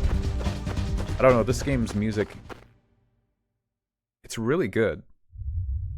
In a way that has actually inspired me to want to do that with my playlist, which I haven't changed since we started streaming more regularly.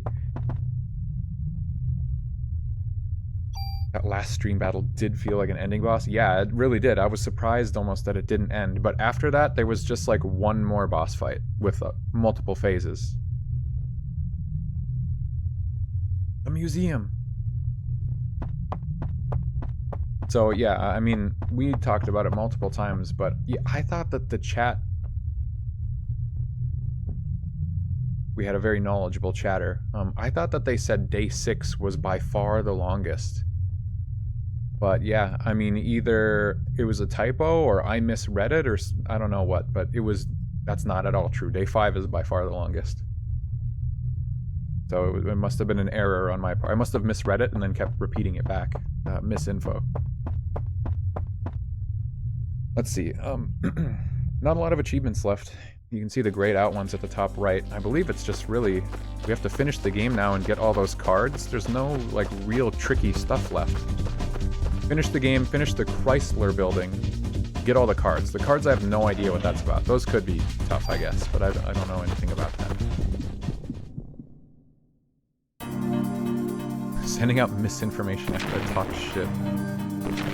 It was mentioned so much earlier. I think it was when I did the crab battle that was brought up or something. I don't know. It's been too long now.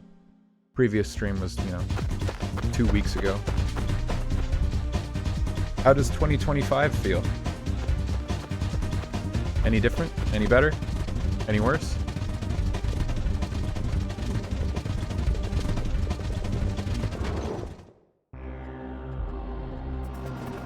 It blows. Oh man. I'm not looking forward to it in that case. Let's see. Okay, so I'm gonna save my game and I'm gonna try out this super tool. The internet tells me it's good. But I'm scared. Every time I make a decision, I'm scared, so I have to save my game first.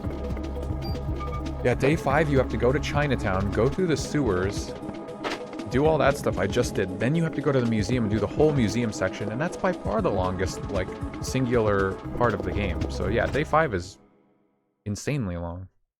And I also went to the warehouse on my first playthrough, which was optional, I guess. Okay. Medicine 2 is starting to not cut it. Narita's useless. I can't get rid of it.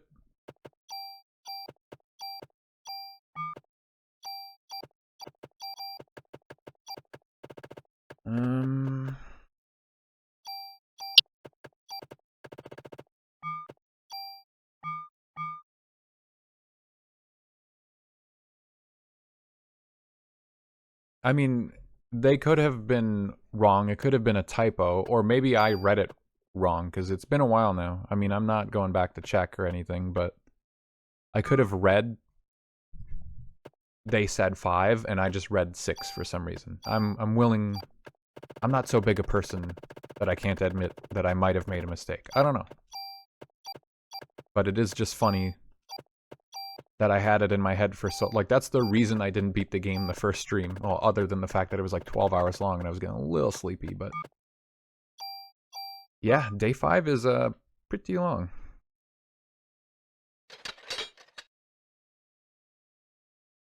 Very curious if he builds you another weapon or not.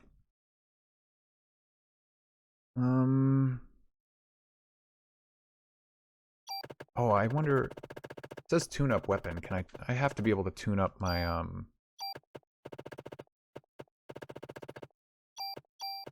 my armor. You would think.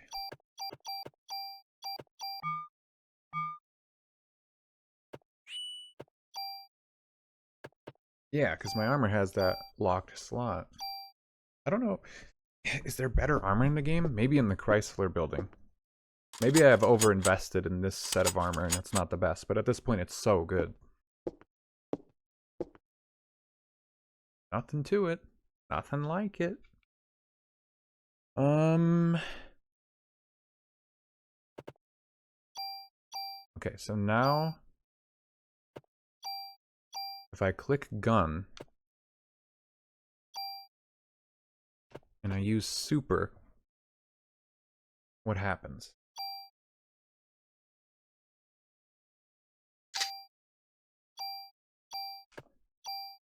So gun stays. It just took all the stats, okay. I mean, that works just fine for me. So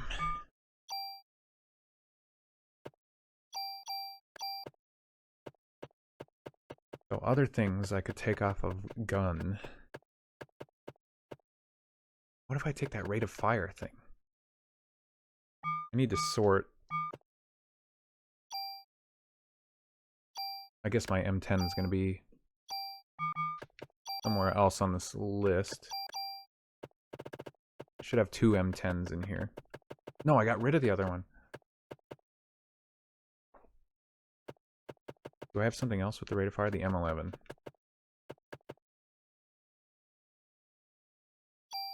Like, what happens if I give myself a random rate of fire 1.5? It's only 3 bullets, though, at best. Maybe I don't need that. I don't know why hitting back one time makes it back the entire menu out.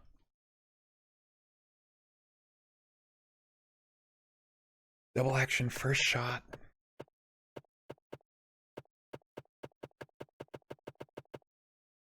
I don't know what I want to give this gun. I'm scared that I only have enough slots to add certain things. Like, I could add double action, I could add tranq bullets, I could add acid bullets, but then what? I could add the first strike. I keep talking myself out of that, though, so I don't think I want to do that.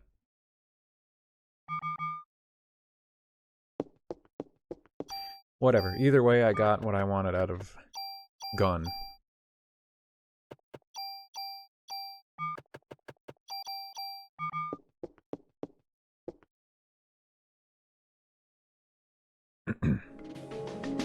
I just don't know. Oh, I have a way to test it. I don't know if once I get maximum, like, abilities on a gun, like if I fill out every slot of my gun with abilities, Can I replace them in any way? Or do I need a super tool to do that? Phase Strike is pretty good for attachments. This ain't Gun Girls, although it may look it. Oh, when is the ranked PvP settling in Girls Frontline? Last I checked, I was top 20 or top 10%, but, you know, I don't know if in the final 8 hours or whatever, it's going to... Everyone's going to just beat me into submission. But that was old Reed. Yeah. On account of the huge sword that I have. At reset. Okay, that's in like 3 hours, I think. Okay. I don't know. I mean, I might be still playing this game by then. 50 points to distribute.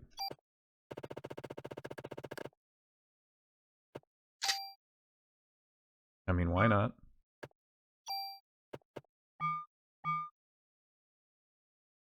I had to play more ranked. I got sent to 50. I mean, when did you get sent to 50% though? Because right before stream, I was at 10 or 20%. I don't remember.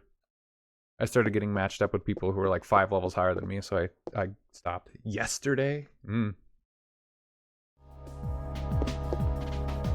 I was gonna go in there and test something, and then I just like spaced it entirely. Too focused on... I did something I could have done in my menu, and I did it with at Wayne's menu. Okay. So what I want to do... Take a gun that has like 1 slot. I'm just gonna waste tools, and I'm gonna load my game. So let's see. I'll do this. I'll give it acid effect. Okay, now both slots are filled. So what if I try to add some other effect? Doesn't really matter. I don't know why I'm being picky about it. There are no empty slots. Ah, okay. So you can't. Maybe with a super tool you could. But that proves my hesitation was right. Can I load the game from the menu, or do I have to reset the game?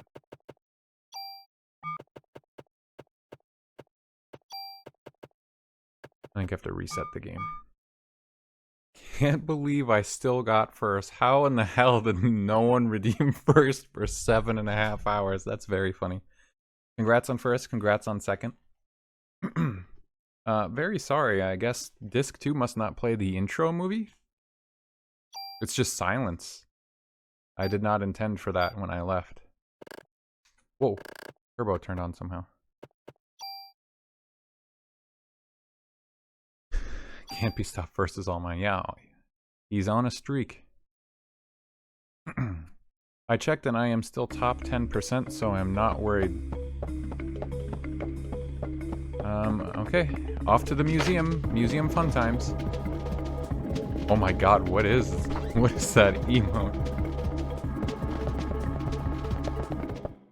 Oh, Hawksick Toxic. Got a nice big raid from a hawk. I like some of those emotes too.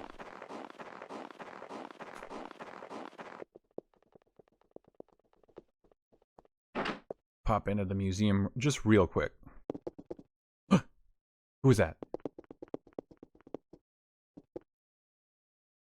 What I didn't realize when we played this in the first stream is that this set of doors is a different... it leads somewhere else. It leads right to the T-Rex.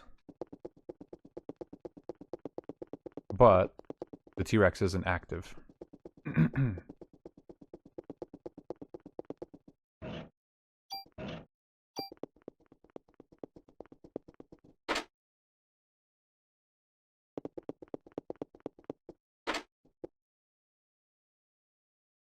Never give up. Never surrender. Never back down, never what? Like my match history? Yeah, some people challenge me and win, some people challenge me and lose. I didn't look at it again, but I looked at it this morning and the last person to try me lost. But I believe it only matches you against people who are close to you in point value. And I'm assuming as time goes on and more people are unlocking the mode, because not everyone is, you know, completely caught up with content in Girls Frontline. More people are entering the pool of potential, like, ranked players. Therefore, the margin between percentiles gets wider. Damn, I'm like losing my voice or something. Solid defense. There's not a lot of team comps to really pick from, so I don't know if mine's much better than anyone else's.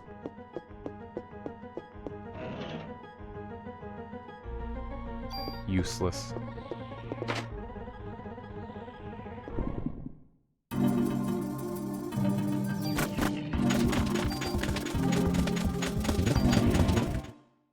I don't know if there's a point now to collecting junk. Like, I am not going to play this game and grind another 300 junk, so I guess now it really is junk, but before I should have known that it wouldn't be.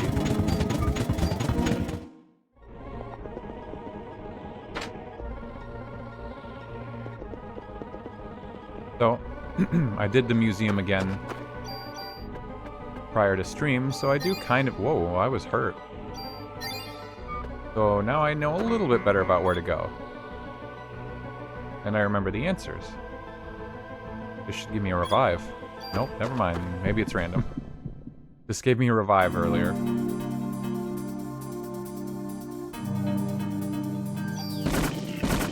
I also want to go to the warehouse and fight a giant enemy crab, but I got rocked the last time.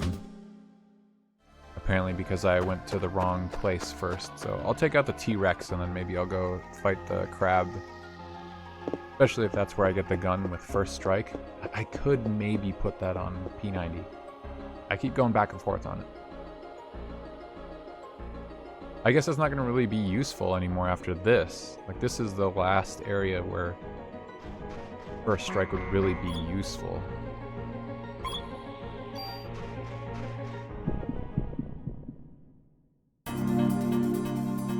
This guy's not going to go down right away. I should haste.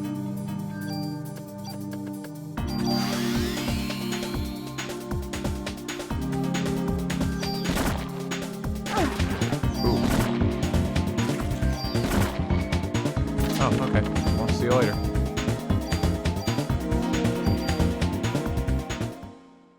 Nothing can survive the P90. I mean, these guys really can't be much stronger than the original playthrough. I don't get it.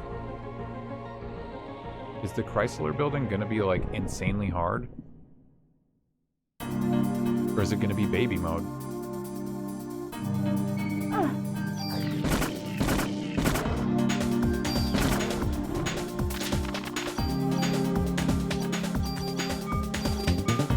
Out of the menu.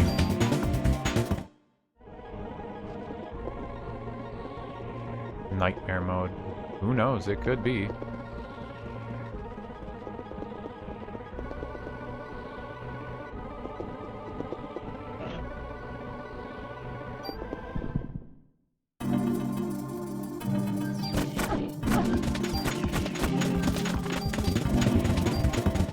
Free junk. If only. Oh, that's right. I shouldn't go here. This just, like, spawns more enemies for me to fight.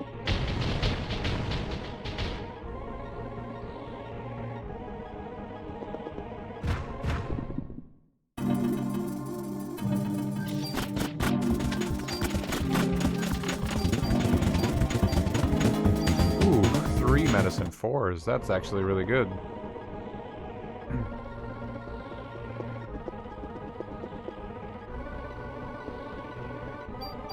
Now, how many? I got plenty of item slots.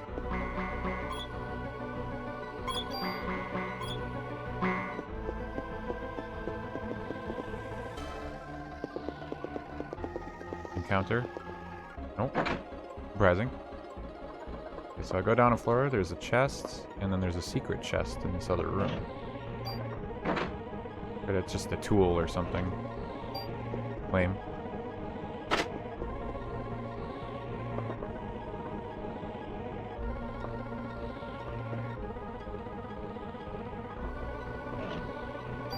Rocket? I don't have the rocket launcher. Was that in the warehouse? I didn't even really use the rocket launcher. It's funny now, because the P90 does as much damage as the rocket launcher, apparently.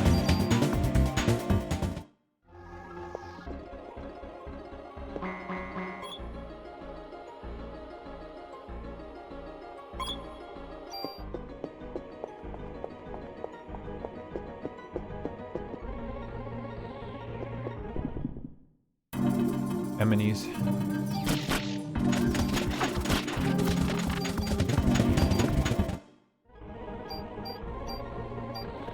Amazing that I actually got through 100 bullets with this thing. I guess I am shooting out quite a handful per enemy.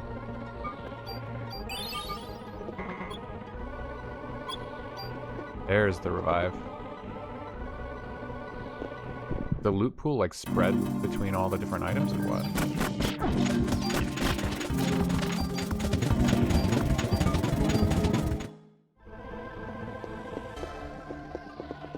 So what's this staircase lead?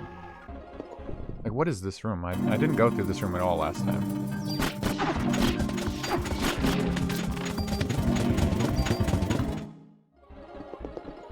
Christmas tree.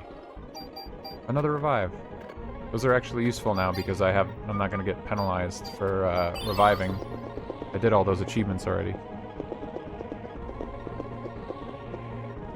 All of these doors are locked?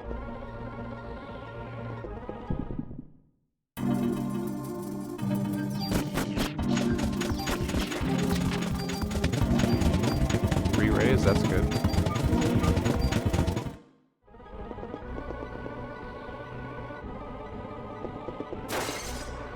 No. Pterodactyl.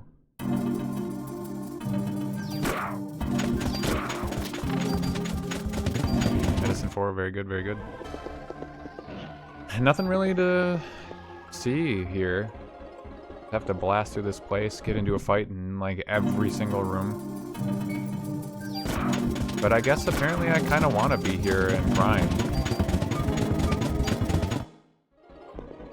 The only problem is the enemy spawn rate's gonna drop off the side of a cliff at some point.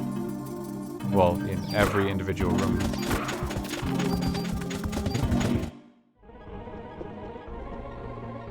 But if I can just get over the hump of level 30, whatever, 38 or something, it'd be good.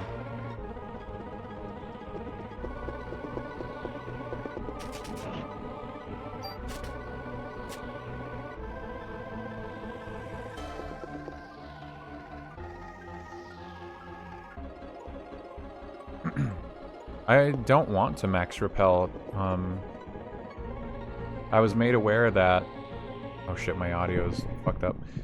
I was made aware that this game's level curve is broken.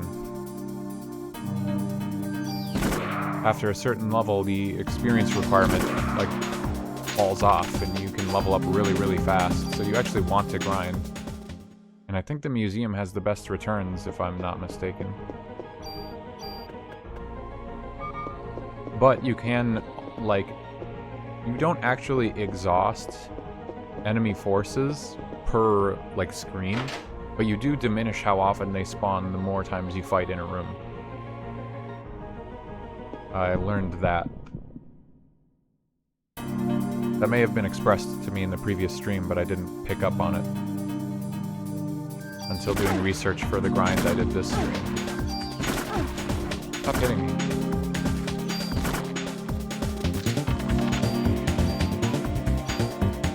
Shit, I didn't mean to take that cure poison.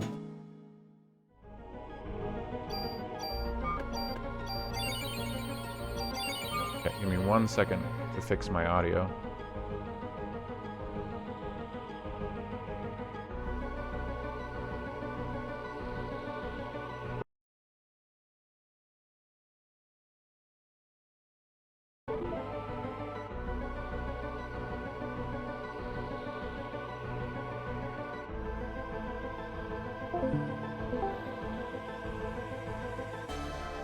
Okay, should be fixed.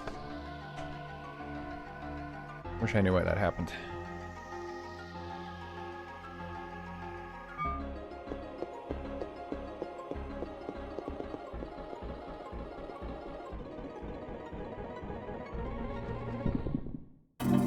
Oh no.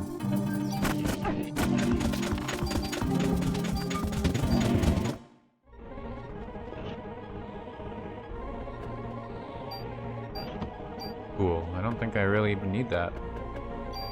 I can waste it.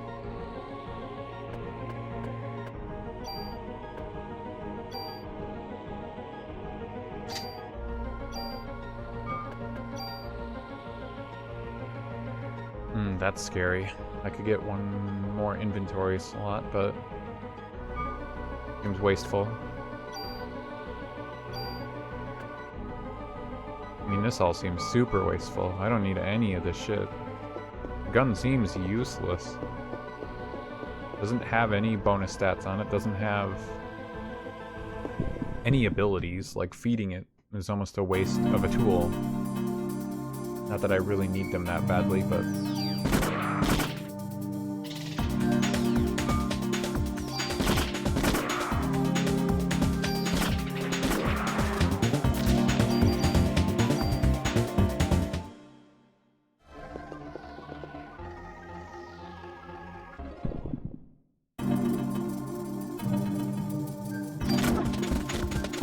blinded me. What a bastard.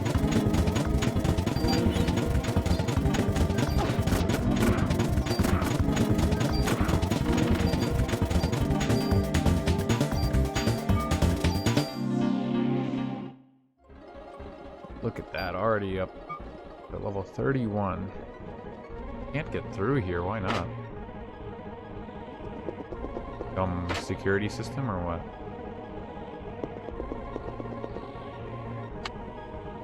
Get it.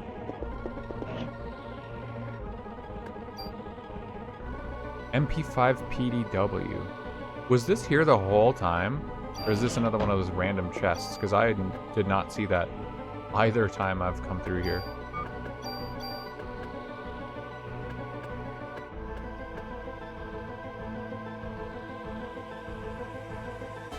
Wait. Oh no, you can. Okay, I was like, can I just take the steel off of that club and put it on a different gun? Would have been funny. Okay. This is where the secret shotgun is.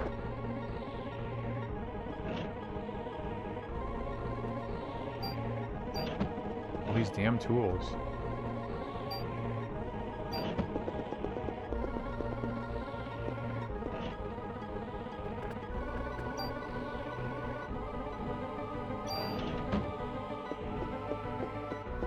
I kind of don't need any of these.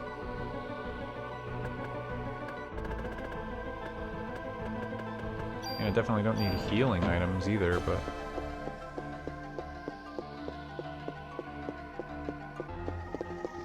What am I gonna do with this extra shotgun and stuff?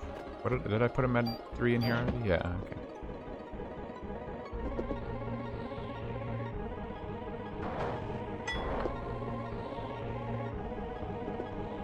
No, damn it.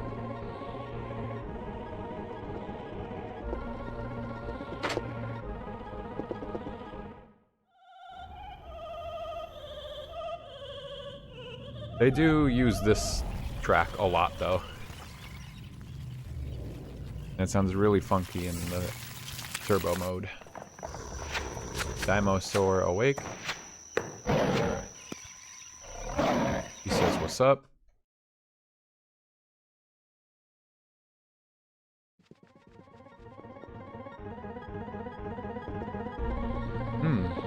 This room.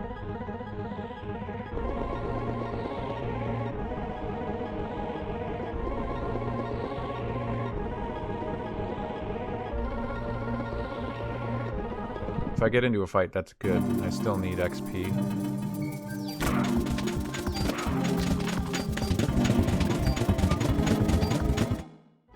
Whoa, Happy New Year!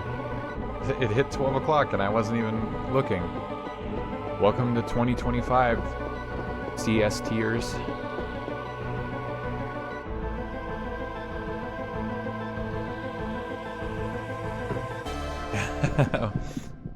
Welcome to hell. Happy New Year and welcome to hell. Funnily enough, talking about the same thing.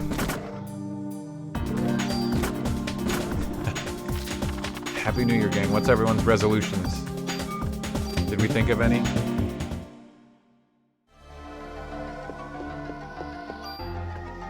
My New Year's resolution is I'm gonna get every achievement in Parasite Eve 1.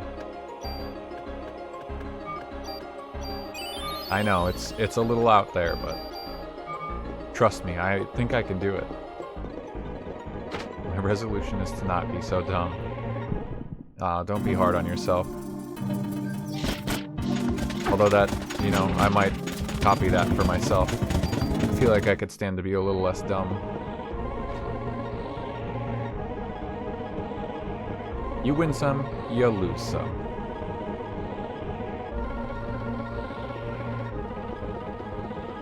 The door. Okay, I'm interested in what this guy says, because this is one of the biggest info dumps in the game, if I had to pick. My New Year's resolution is that I'm going to sleep in a few hours. Oh, I'm going to go to sleep in a few hours. I thought you said sleep in a few hours. I was going to say every day. Look at us, we're really committed to this new year.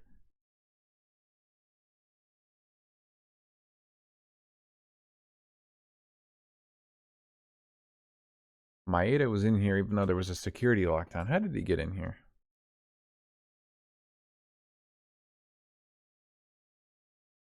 Not a bad idea, yeah. I sleep in too much. Maybe my New Year's resolution should be getting up at a decent time.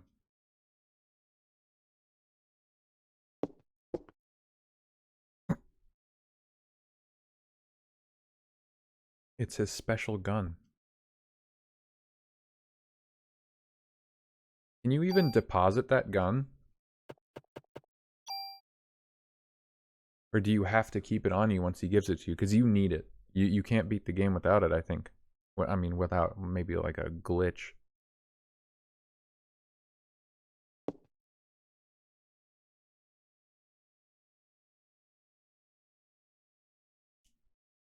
So yeah, exact same scenario as what was described earlier. Cultured liver cells.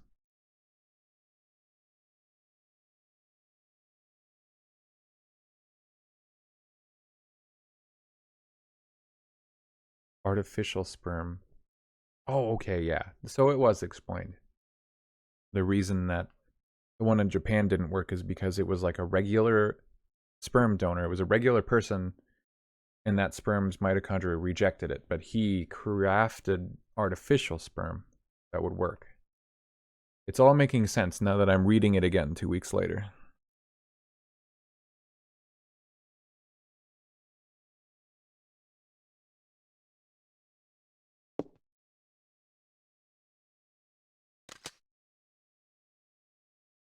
Normally I do read out loud, but I've already read all this out loud. What? I'm not pathetic.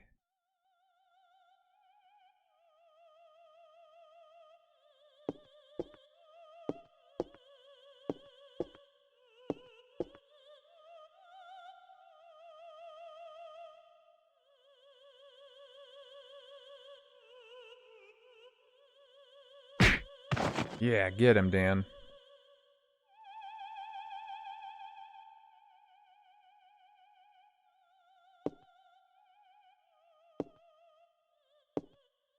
If I had my P90, I couldn't shoot. I'd hit Maeda too.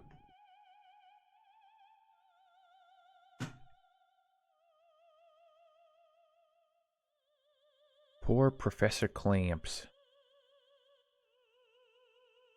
I am very intrigued to see the true ending because the real ending left me with some questions. Or rather, it was just strange.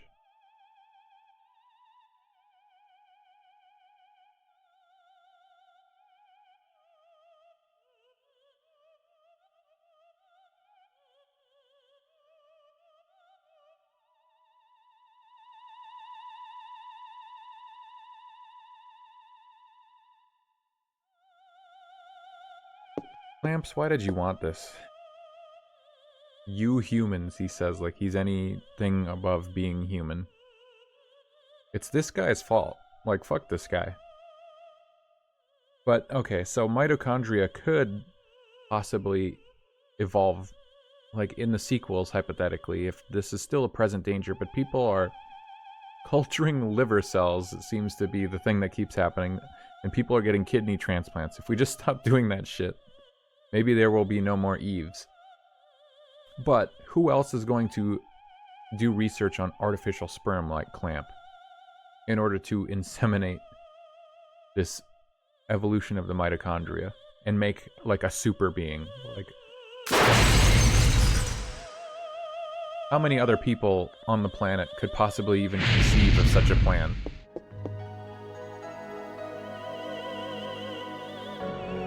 Did they find the Parasite Eve? The Parasite Eve is in the museum. Why did you try to save me? What? I didn't try to save anyone. You can burn Clamp. The Clamp key. Here. Take this. It could be the thing that heals you. Now I'm gonna search for treasure in your office. Excuse me. No, there's nothing. Bummer.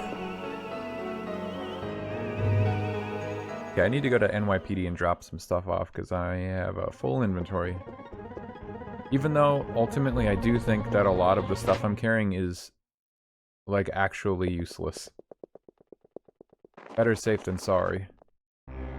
Also, I think I'm about at the point of no return as well.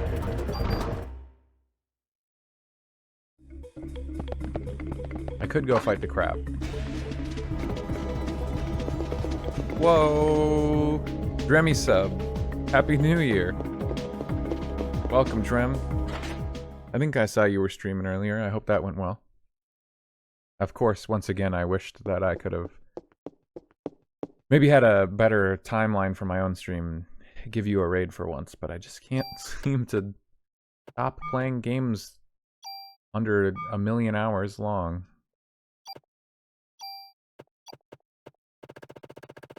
Also, still really wish I could deposit stuff any faster. You can deposit my... How do you beat the game, then? You need that for the final boss. Spoiler.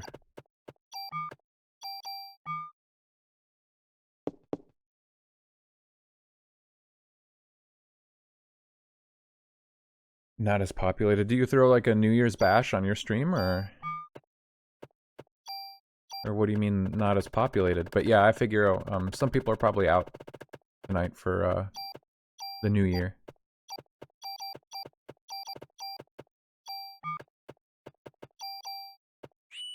Why can't I get rid of that? I can get rid of the others, but I can't get rid of that one? Oh, I didn't mean to use that.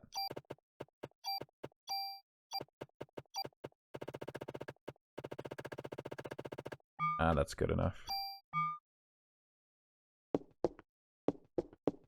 Ah, I see. Yeah, I forget that you do the Hangout streams. Like, you're not just the sole voice on your stream. But, you know, hopefully it was still entertaining. I've never really done too much for the New Year. You know, another one behind us. We survived. For now.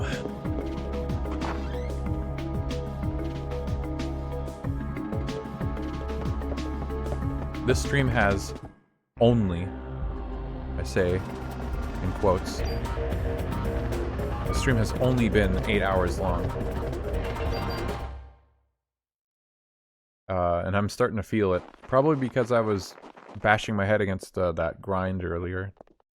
That might have exhausted me a bit. Normally I'm not tired at this point. Oh, that's right. I said I was gonna go...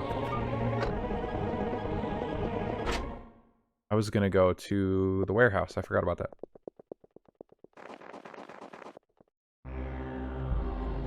Open VC. You're incredibly courageous. Subway. Oh, I've been there. Subway, the restaurant? They have that in this game?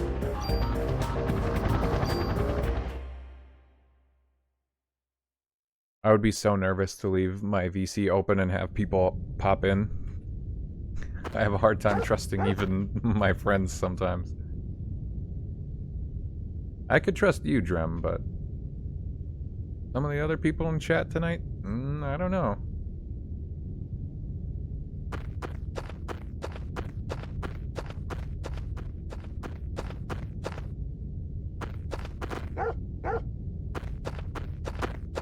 Whatever.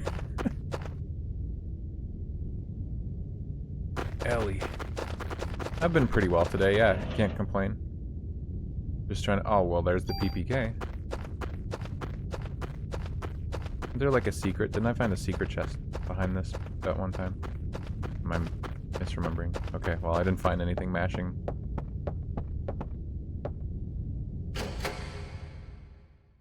Let me on stream, I'll get you banned ASAP.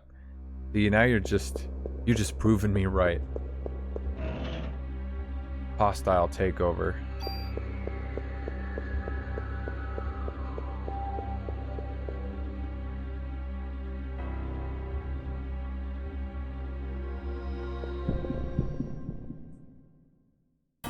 Who's in here?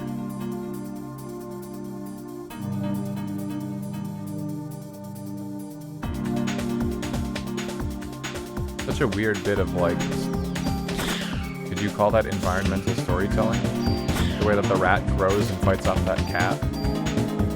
When I came here the first time, I had never seen that cat enemy before. So it didn't really tell me anything. But it does make sense that it would, if you had been to Chinatown first and seen those, like, cat enemies, and you knew how strong they were and that they got scared off by this other enemy, you would know, oh, this place is supposed to be more difficult than Chinatown.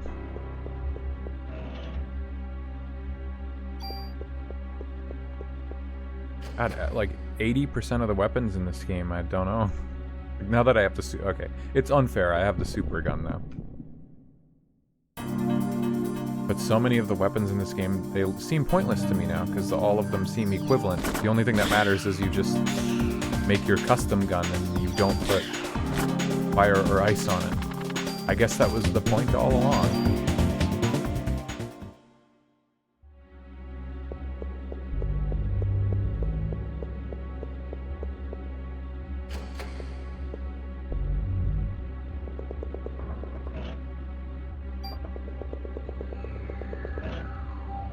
Another rocket.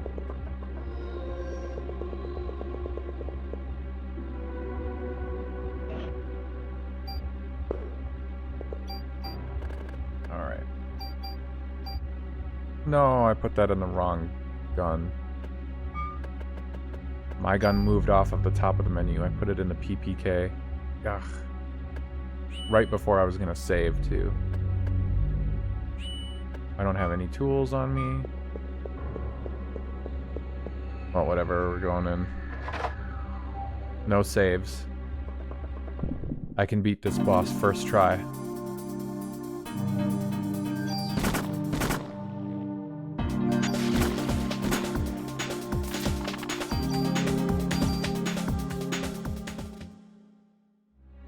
Even though it took me like 20, 30 attempts before.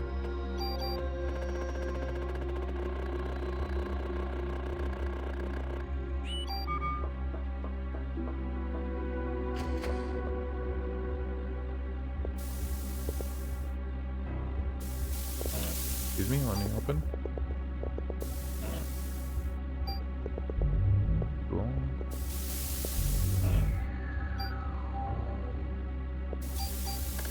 Big defense upgrades.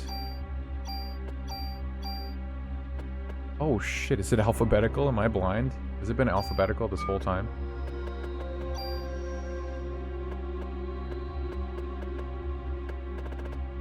Not exactly. I have a tool now.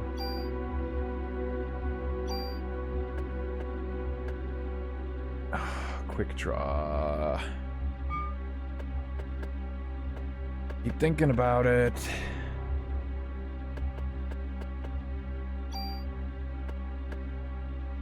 give myself auto heal. But that also doesn't seem like super useful. I can just heal myself and use up like 1 AT round.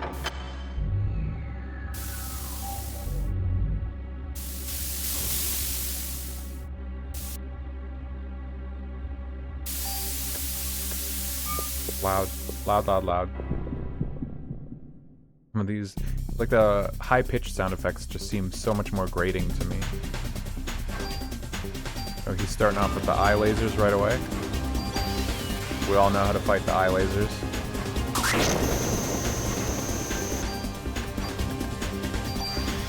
And we haste it up.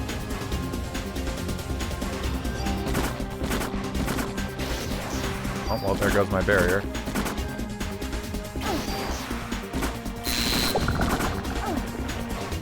Alright, well, that's bad.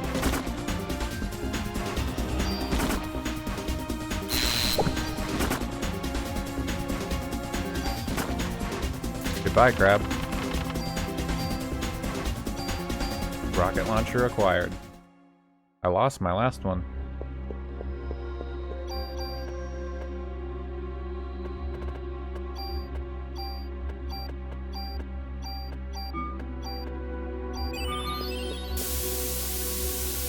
Oh no, ow, ow, ow, ow, ow, ow. Tool, wow, just what I always want. Oh my god.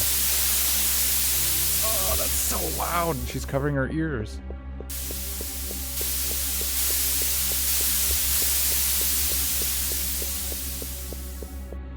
Get me out of this damn room. Okay, so the warehouse, I forgot that. The warehouse is optional because you get the rocket launcher.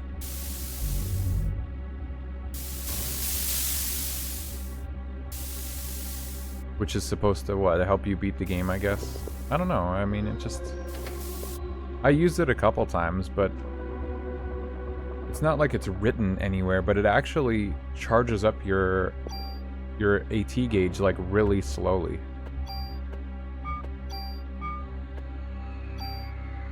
So, I mean, the P90 is not comparable because it's busted, but... 128... EPK starts at 50, so it does like 2.5 times, we'll be generous, 2.5 times the damage of like a normal weapon, but it charges so fucking slow. And you only get 1 bullet, so you get massive overkill, depending on who you shoot. It does splash damage, it hits everything else in the room too, which is pretty good, but I don't know.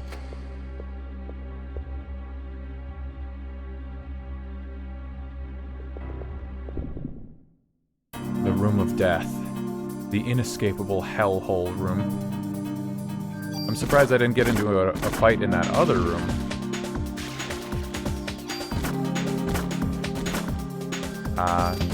It's not so bad. Just farm 300 junk and you can get out of the room easily.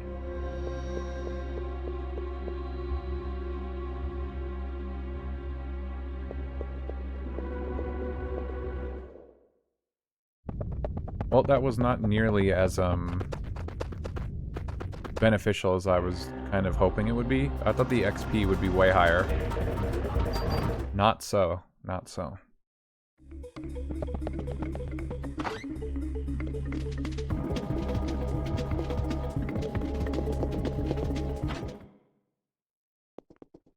These chests don't respawn anymore. They haven't for a while. I wonder what that's about. Maybe if you have, like, a million billion bullets, you don't get anything.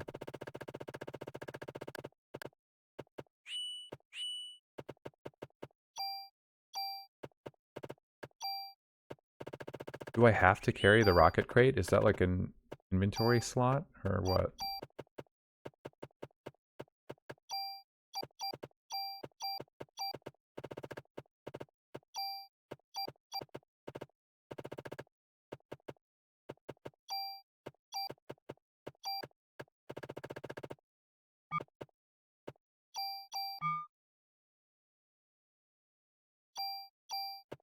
Okay, warehouse key.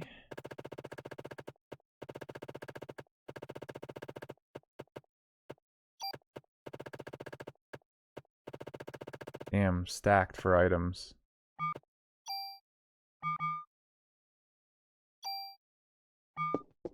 Alright, back to the museum. So, after I fight the T-Rex in the museum, which all I have to do is... This is annoying, actually. You get up and you fight, like, the Triceratops. Once you get the clamp key, you can unlock the room. Fight the Triceratops. It's like a mini-boss. And then... I did this earlier when I was playing. You can leave the room from the way you came, nothing happens. And you can wander the museum as much as you want. Once you come back to the Triceratops room, and you try to leave the other way, it just, like, respawns and knocks you down through the window. And then I believe you have to walk all the way back to the Triceratops room to progress and have the T-Rex actually spawn. Like, the T-Rex... If I come in here, the T-Rex isn't here. But I can't fight it.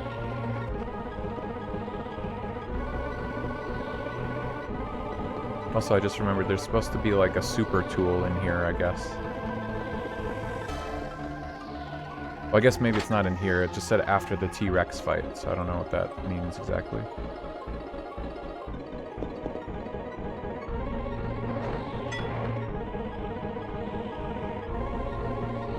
I have a lot of bonus points. BP. I don't really know what to spend it on. Oh, there's no door in here. Okay. Like, can I max out my active time gauge? Or is that a bad idea? Like, does that keep increasing every level? Pretty sure it's one of the main stats. Do my stats cap out at 99 and therefore there's no point? In fact, I should be pretty high for BP. I'm at 71. If I get a point every level, then in 20 more levels I'm nearly capped out. Parasite Eve BP unlocked. I wish I could pay real money to, like, make the game easier, you know? What if you could just spend real money and get more bonus points unlocked in Parasite Eve?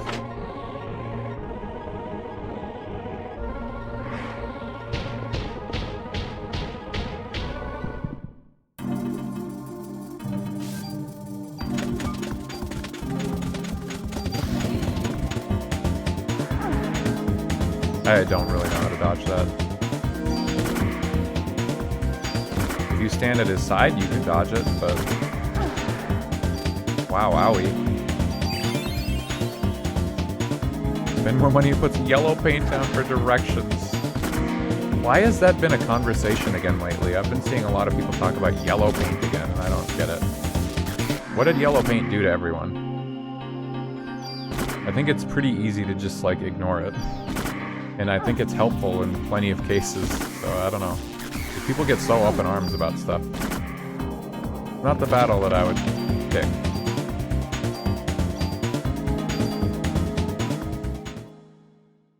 You can't ignore the yellow paint, it's awful. It's more tasteful in some games than others.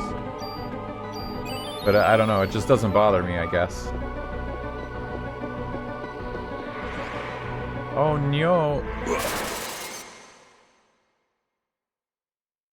Like, sometimes... Doesn't Uncharted have it? I think Uncharted sometimes I would be playing and I'm like, oh my god, could they be more obvious where to go? But then as soon as they'd take it away, I'd be like, oh fuck, I'm lost.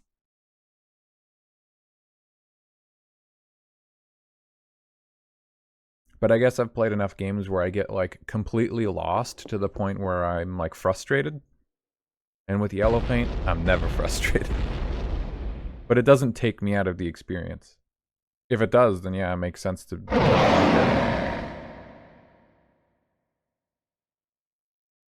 I bitch about quality of life stuff that no one else cares about, so... I get it. Takes me right out of the game. See, that sucks. Like, if it's that bad, that's annoying.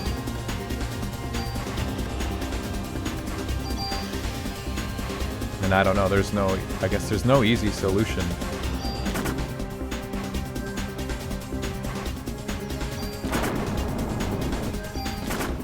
Oh my god, wow. Why am I taking so much more damage? This guy did not... Is it because of my levels? No. This guy, okay. This must be, like, scaled higher. It's hard to tell, but this must actually be scaled higher for New Game Plus, because that did an insane amount of damage to me, even though my armor is, like, strictly better, and I'm only maybe a couple levels behind. Oh, ouchie.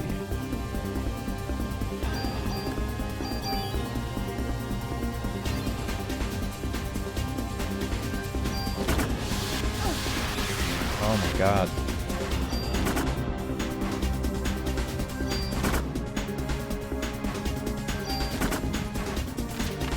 T-Rex down. Liberate unlocked. I'm 8,000. Gain.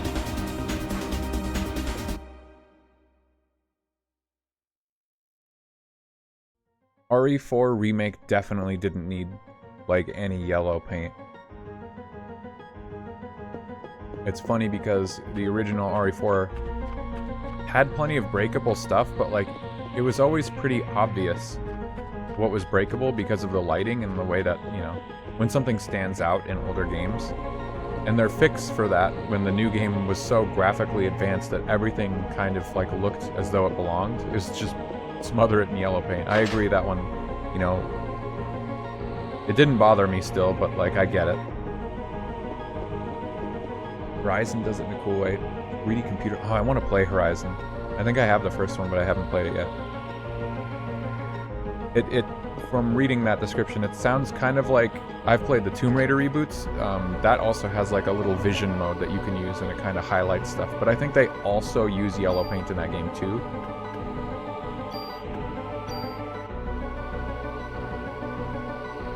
Dead Space, yeah. But Dead Space doesn't have platforming. I think it's a lot more difficult when you have to platform around or something. That's when it's more useful, but it's really hard for them to put it on like a sheer cliff face and make it look natural. I'll concede that there's no real way for that. Let me see. Super Tool, Parasite Eve. There's apparently one after the T-Rex. I want to find it. Museum.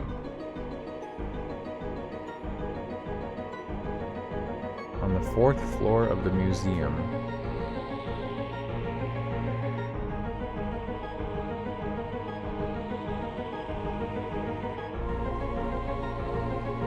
Oh shit, that's the AI. God damn, Google's AI sucks. It's lying to me.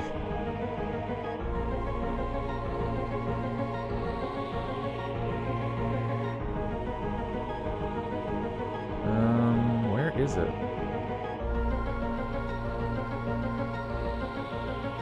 Oh, here's that guide again.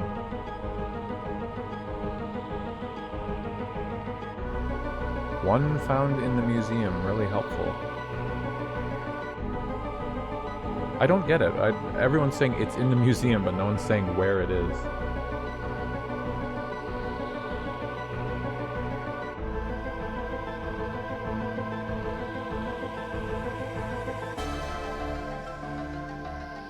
Google AI still needs video game training. It just keeps tricking me because I'm not used to it being there. Like, I'm sure it's correct sometimes on certain things, but it just makes things up. I can't remember. I did see one on Blue Sky recently that someone posted that was pretty ridiculous sounding.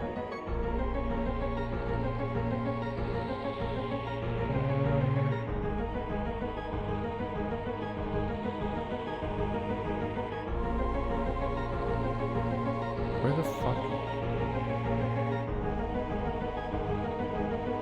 Okay, do I just need a map of this place or what? Somehow, Super Tool Parasite Eve Museum tells me nothing.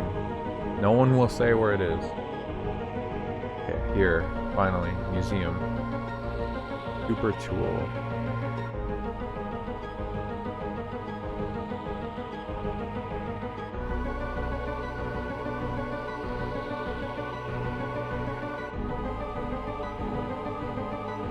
Second floor.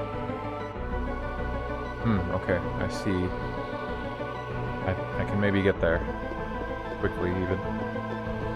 They like to hallucinate from time to time. Yeah, a lot of the time, I guess. And it's just, like, I want a person's perspective. The AI just never helps me.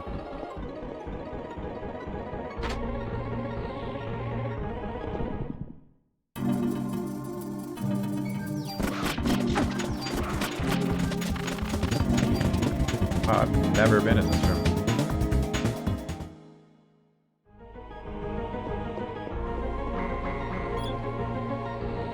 Million years ago, oxygen increased in the air. Why? Photosynthesis by bacteria. Halley's Comet dropped a meteor. Reaction between gas and H2O. Got it right. So you can see a room back there. That's good detail. How do you know how to get back there?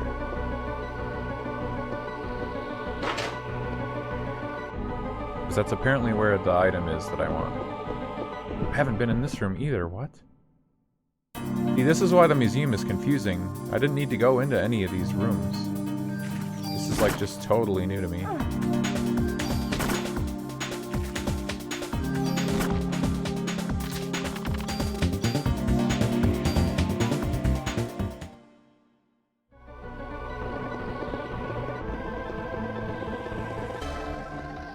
Use the clamp key again. Damn, you get a lot of use out of that key. Okay, how about the staircase? Oh, that's where the staircase leads. I kept wondering, I saw it and I never bothered to take that staircase, but I was thinking, how does the staircase in the Triceratops room lead anywhere? That was actually probably a faster route than I've been taking here every time.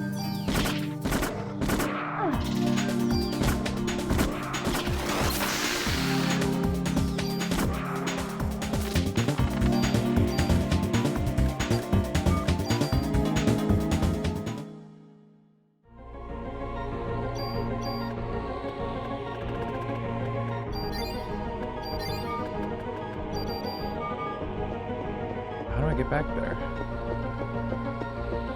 I see that room. Do I need to get there from a different floor? This map that I have doesn't actually tell me. It just shows me where it is. Well, maybe it tells me if I look closer at it. Super tool is good though. Okay, let me look at it for another second.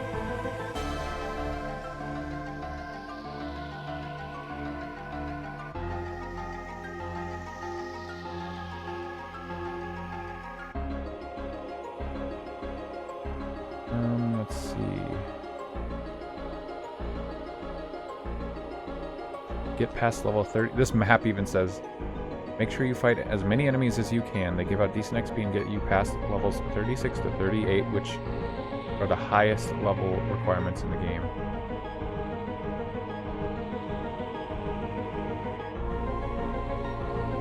Towards the end of the area, after a certain cutscene, the window in some exhibition cases will break, giving you access to items within them.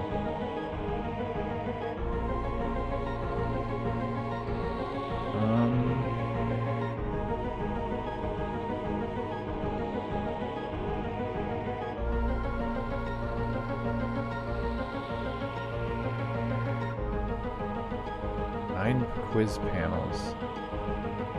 It doesn't say how I get back into that room. It says there's like an entrance there. I don't know. It just looks like I should be able to walk right in. On their map, at least. I'm not reflected in the glass, though. Maybe I can get there from a different floor. I kind of have to run around more anyway.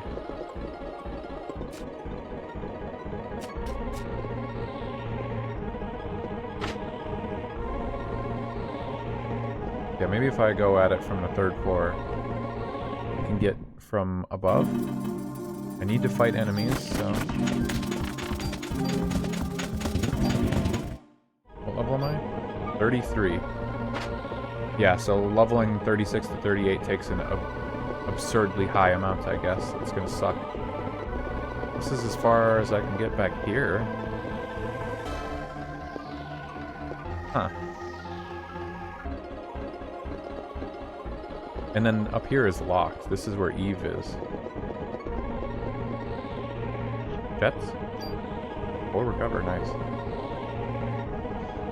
I'm at the point of no return. The only place for me to go now is to Eve and the final boss fights and stuff. I can't explore anymore or do anything else after this portion of the game. So I need to just grind here. Because I can beat the game, which is a set of achievements, and then the Chrysler building.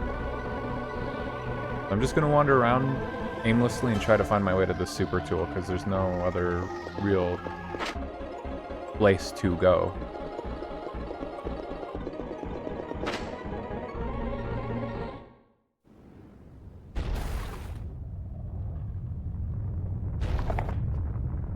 Oh, maybe I needed to trigger this cutscene before I could... Huh? M9-3. Huh. Okay. I didn't know about that.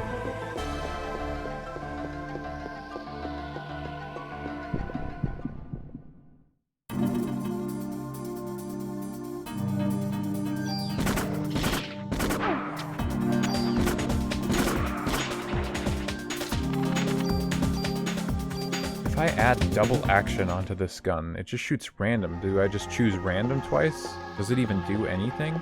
It would let me use an item and attack, or attack and use like a spell. Which is good, that's pretty crazy. But is it compatible with this gun? Would it be a mistake to add it?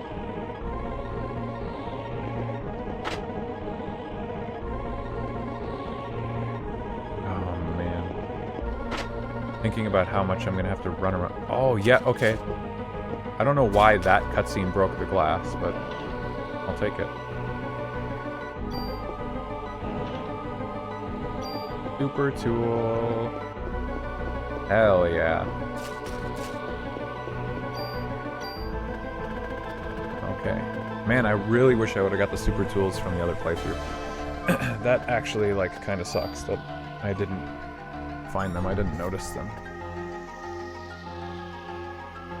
This has no stat. This is just fodder, strictly to give yourself the double shots. This is useless. 43, 48, 27. I mean, the stat line is about the same.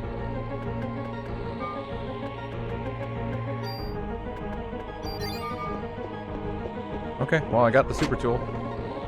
Off to grind some dinos.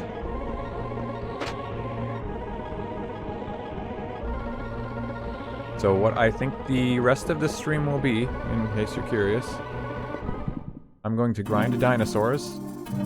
I'll beat the game, which is probably possible right now, even.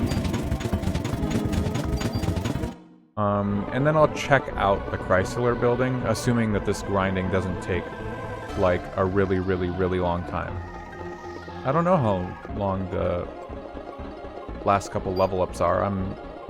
I have had a few fights already for level 33 and I'm still not leveled up, so it might actually take a while. Nope, I don't want to drop an item. And unfortunately I have turbo on, so it's going to be a little... the music's going to be grating. It's grating on me, so... sorry about that. But this is going to take way longer if I don't turbo it.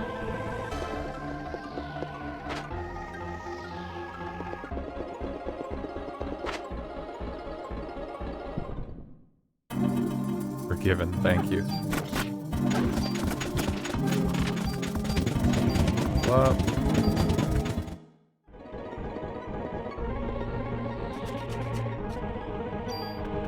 look, I have so many bonus points.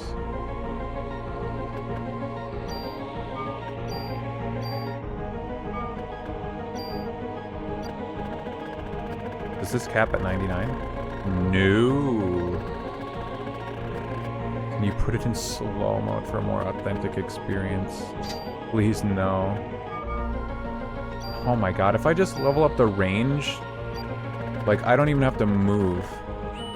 If I just cap that range out and, like, pump that stat really high, I don't have to move. I can just target the whole room. But I don't know how high. Like, some rooms are bigger than others. It's actually kind of dependent on the angle of the camera more than anything, I think, when you get into a fight. But, you know, considering my gun's gonna shoot at every enemy anyway, having maxed out range would be very nice so I never actually miss anything. Dinosaurs, where are you?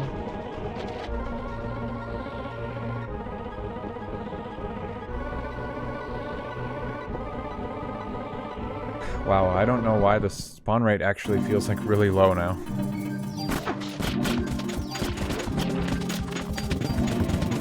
Wow, 75,000, holy shit. And that's only for a level 34 to 5. It's kind of rough. There's probably like a set of 2, like eventually once I get through every one of these rooms, assuming they follow the same spawn rules as the other rooms in the game, like every room's just gonna have a 1 in 10 chance.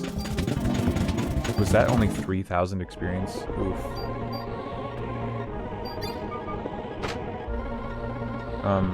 I'm just gonna have to find 2 rooms back to back next to each other that have enemies in it that I want to fight. 2,000 XP for that guy. Okay. That's not very good.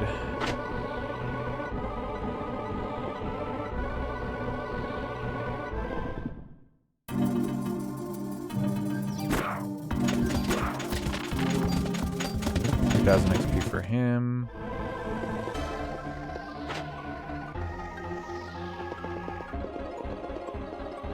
And I'm like erasing these guys is the worst part. Like, these battles aren't challenging. Because I'm very overpowered. So, well, that's not the bad part. The bad part is that if it's gonna take that long when I'm this strong, bad sign. It would have, like, I was a higher level in my original save file.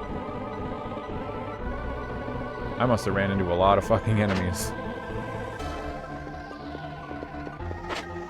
Okay, so I can just make a circle here, I guess. Most of these enemies, most of these rooms seem to spawn enemies. But I want a room with more, like, just one guy worth 2k XP. I don't care about that.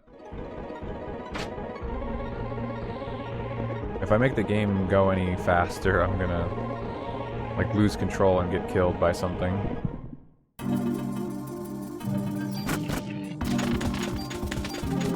Yeah, like, everything's giving me 2k experience.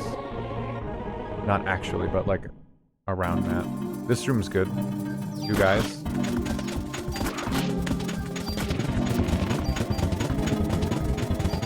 I need to fill my inventory now with medicine so it stops. I stop having the, actually, like, menu. And I can just spam the button.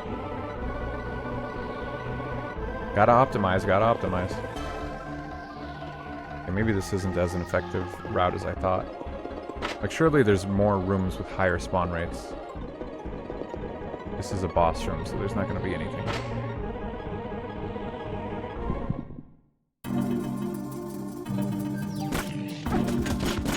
Did I just have to reload? Did I actually go through 200 bullets in this fucking thing? I did. Wow. It's just incredible because it's such a huge magazine. One guy? Oh my god. Oh no, this is a waste of time. Okay, this floor is very bad. This is not a good place to farm.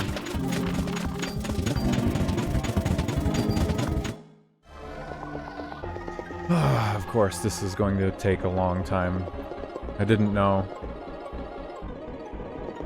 I didn't expect it.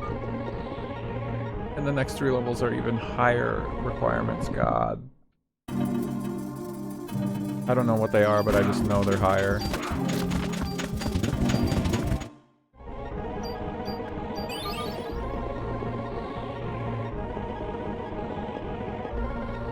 Whoa. Did that thing's skull, like, blow up?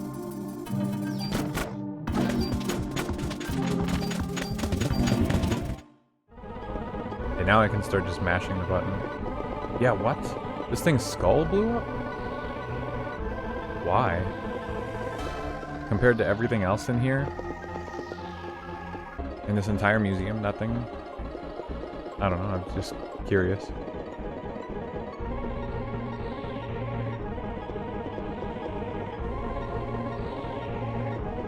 These rooms seem decent, but at this point it's close to...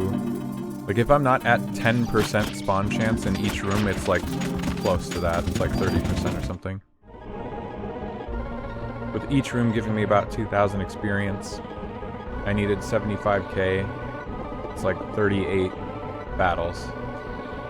And it's gonna get higher for the next 3 levels. It could get as bad as needing like 50 to 70 fights for level 38, I don't even know. Whatever the XP requirement is. But then after that, the XP requirement is so low that I can level up every single level from like 39 to 99. Takes 4,500 experience, apparently. And I'm getting like 2,000 per fight here. That's just bonkers to me.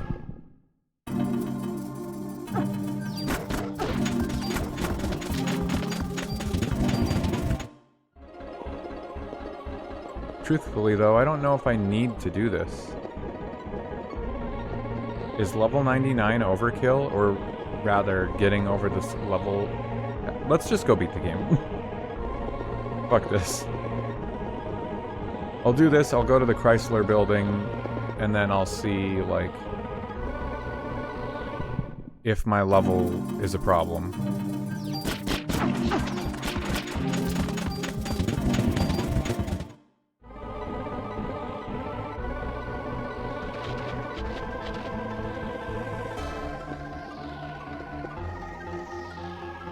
I kind of understand the museum now. I kind of know the layout of the rooms. So nice.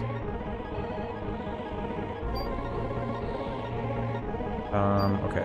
So that save on day 4 lets me...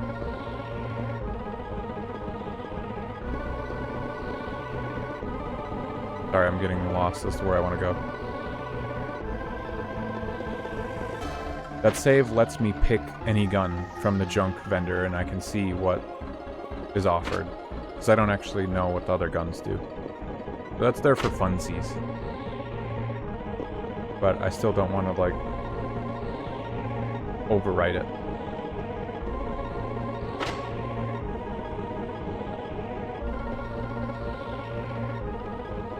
No problem, Drem. Welcome back. Oh, you had family over? Can't say I've ever had a family gathering on New Year's. SMH, my fam. It's going though. I made it probably, if I had to guess, like 10% of the grind that I needed to do. And then I got burned out. Because it doesn't seem fun. So I'm gonna go finish the game. For some of the achievements. We'll finish the game again. I just saved.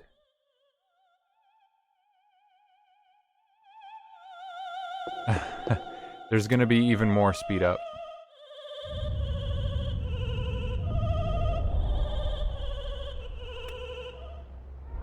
I'll let, like, maybe the final, like, the epilogue, I'll let that play out, but I did all of this at the very start of stream. And I also did it right before stream because I needed to do some boss fights without getting hurt. And I messed that up on the last stream, so I just did it on my own time. The Sonic Adventure intro, yep.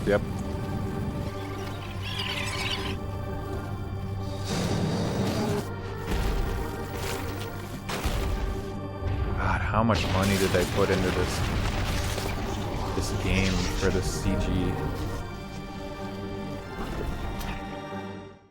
Thunder, rain, and lightning. Danger, water rising.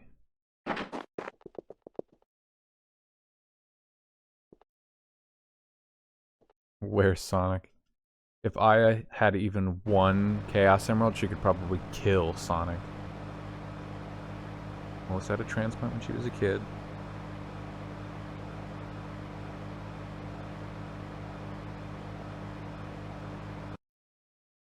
Yeah, the Goopy in this game, I don't know, Drem, if you're super familiar with this game, but yeah, the Goopy is pretty disgusting.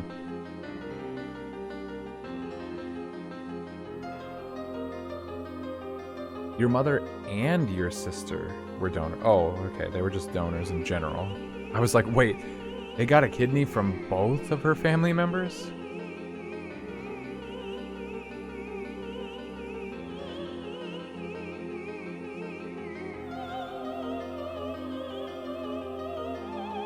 First half of the game, yeah, I've talked before that I played the demo like a handful of times as a little kid, so I knew the intro very well.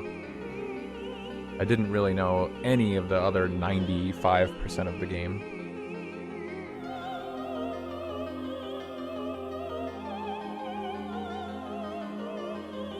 Well, if you're hoping not to be spoiled on the... Well, I'm not really like reading it, there's no dialogue, so...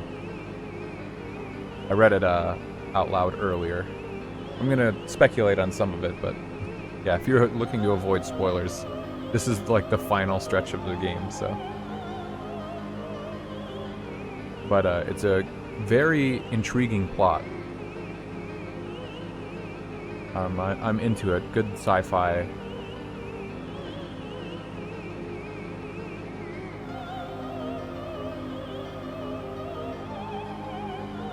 Yeah, oops. I don't know if you're as big about spoilers on story stuff as I am, but I like to be as blind as possible.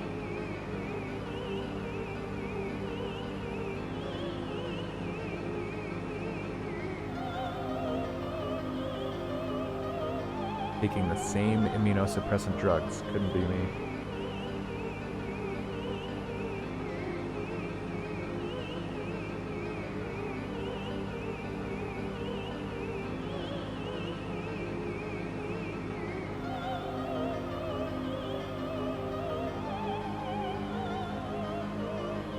So one thing I don't understand still, and I was talking about it earlier,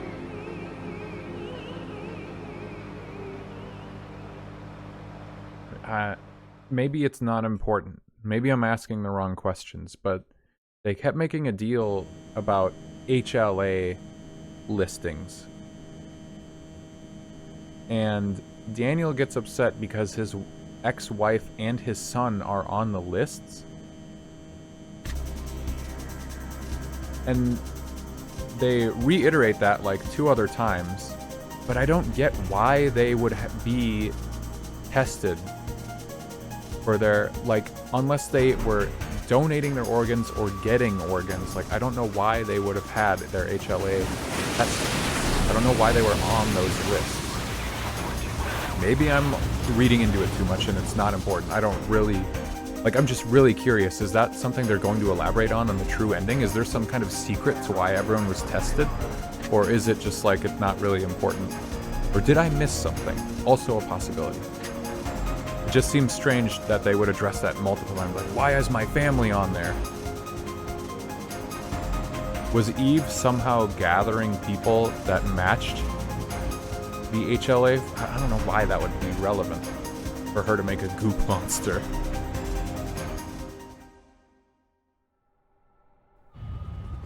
Yeah, I guess the dinosaurs...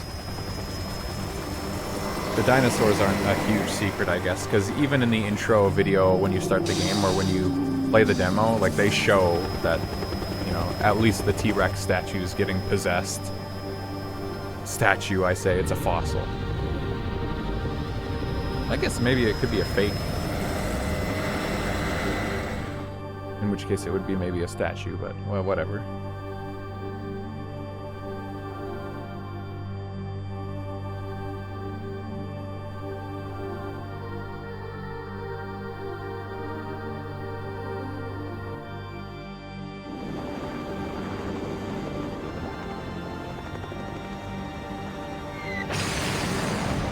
Goodbye, helicopters.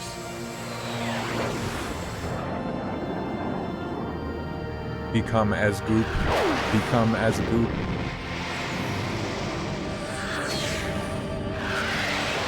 just bounces missiles off. That's... and fires humongous lasers. Like, what even... It causes the helicopter to detonate. Like, what is that? A sound beam? A heat? It's gotta be heat, I guess.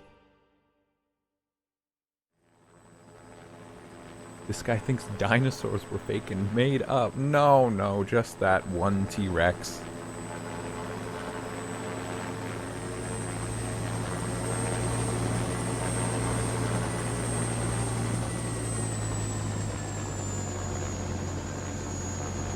They come to pick me up. Okay, why is this so long? I had to speed it up there for a second. Oops, I hit start. To the aircraft carrier.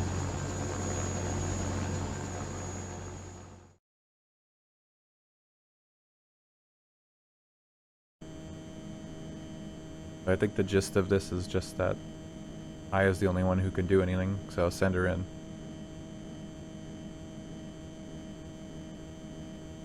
Fairly simple plan. To the egg carrier. A lot of Sonic in this game. All roads lead back to Sonic the Hedgehog.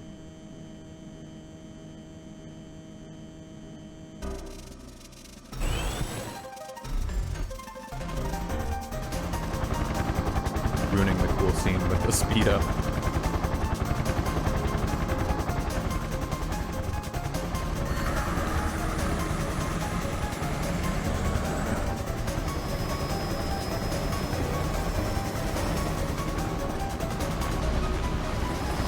Aya, you need to ride on the tornado. What if this was... Oh my god. I don't know why I'm playing a stupid what if, but like, man, if just inserted here was that shitty tornado minigame from Sonic Adventure 1. Oh, Fizz earlier. When you see the final boss, you didn't get to experience that, Neff, as someone who rode with me for most of this game. You never saw the final boss. Fizz was saying, what if the final boss of this game was modded into Sonic games as a replacement to the Chao? I want you to keep that in the back of your mind.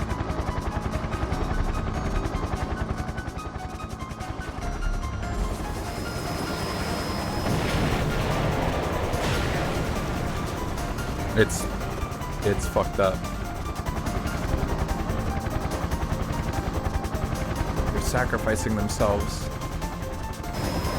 That is so crazy. I can't even imagine. I mean, military, you know your life is on the line.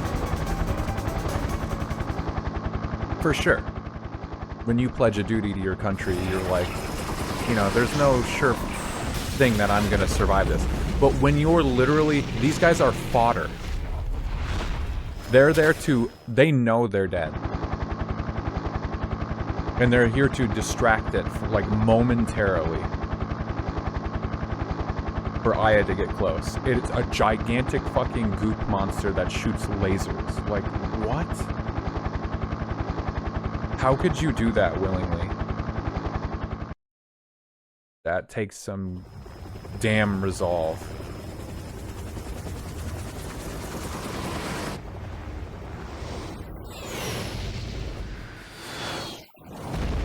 Kablooey.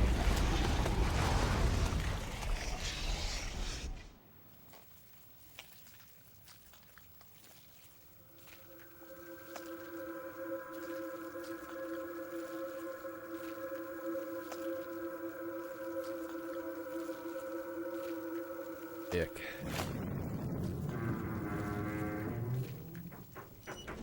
Bold but risky, yeah. That's gotta be another emote. Bold but risky, we say it too much.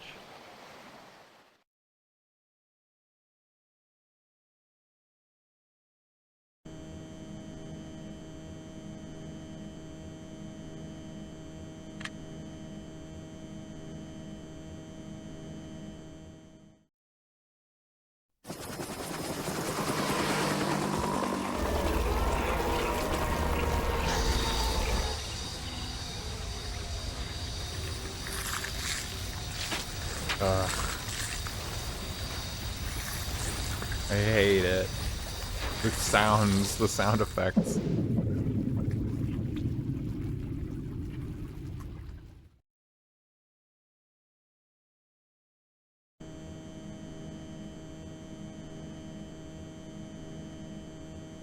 And then their plan, like, in some ways did not even work. Are you sure? Will you still save? It's just, are you sure? Will you still save? Those are like the same. They didn't elaborate anymore. Okay. Just need 1 million saves. Man.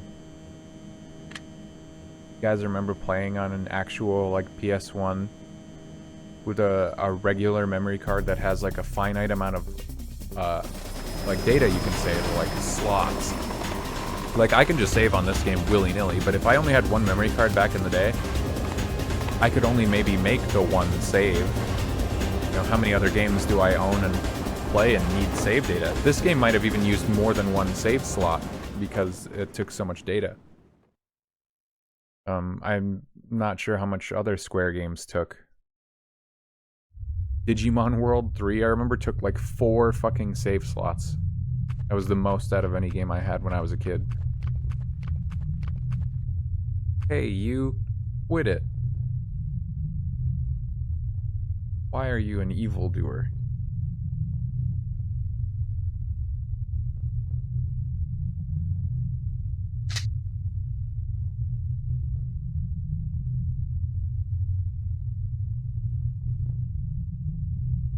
So Aya's mitochondria evolved just like Eve's, but hers evolved differently. Which is why we can go Super Saiyan.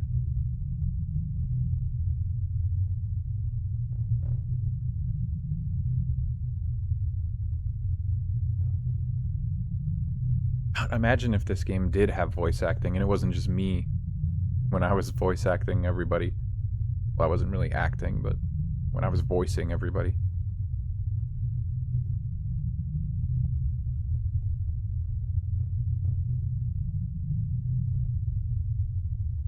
Didn't play enough PS1 games to run into memory troubles. You were lucky then.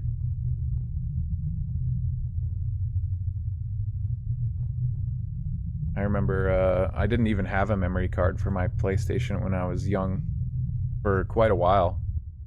I have a very vivid memory of playing Spyro 1, and like every time I turned the game on, I'd have to start over from the beginning, and I'd have to go through every level and collect all the shit to unlock later levels. And the furthest I ever made it was High Cave, if you know what that stage is. And then one day, like, someone came over and just gave me a memory card, like an adult, and I was like, oh, holy shit! And then I could actually, like, play the game and beat it.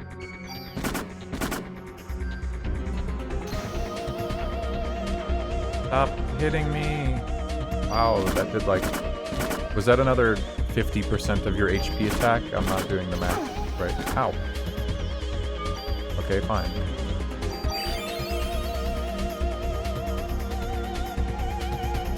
Fine, I will heal. Oh, that's right, she has multiple segments on her body, so every time I try to shoot, my gun is targeting every one of them.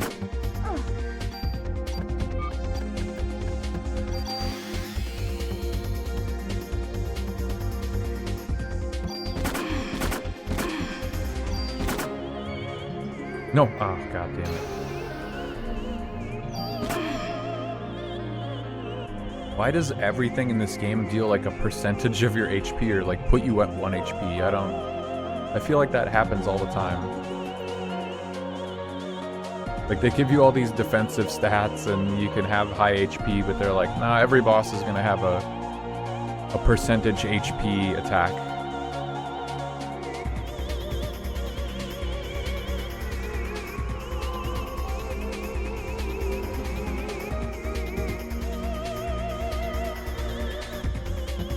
I guess that's why they give you barrier though, because barrier lets you just ignore that shit. Ooh. That's a lot.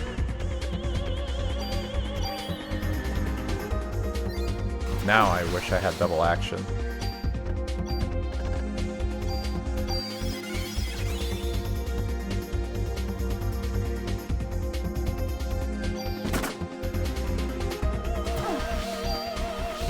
A 1,054 bullets.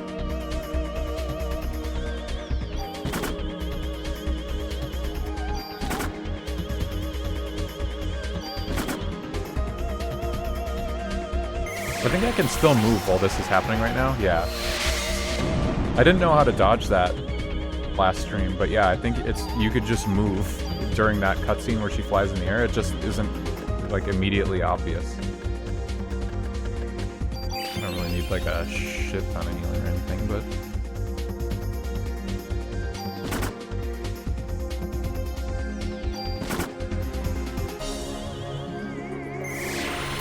now, does she fire at where I was standing? Uh-oh. Yeah, kind of.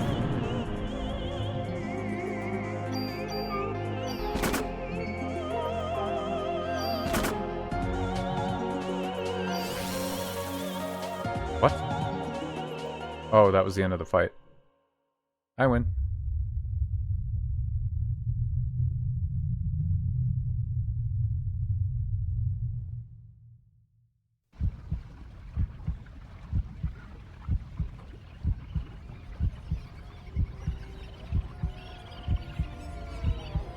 But yeah, I'd agree. That definitely feels like final boss.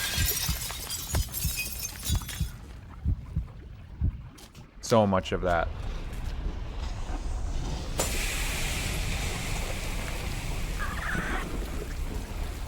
Ugh, God, that freaks me out every time.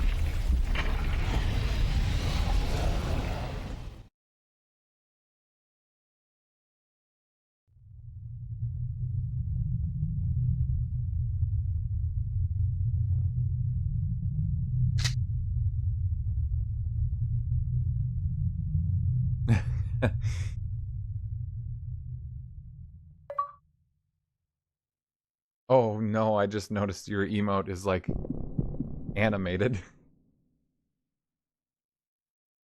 I was gonna say, yeah, me too. I thought it was Squidward looking scared. I didn't know he was like licking his lips.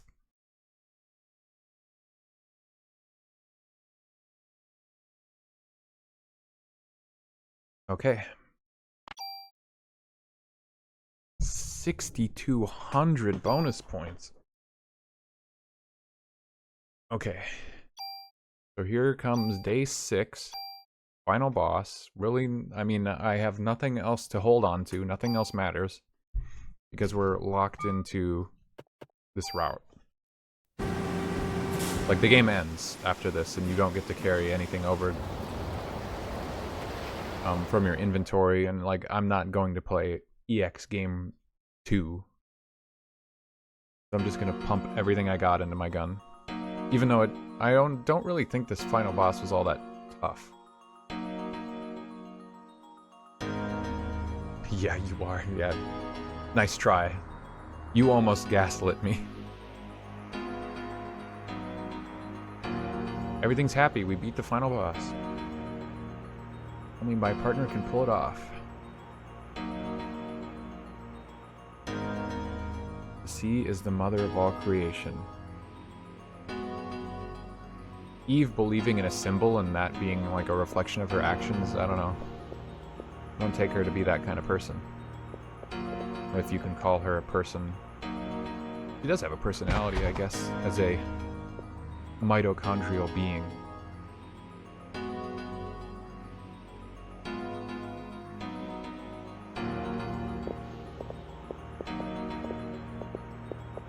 No need for this anymore, you take it. What did he give Maeda?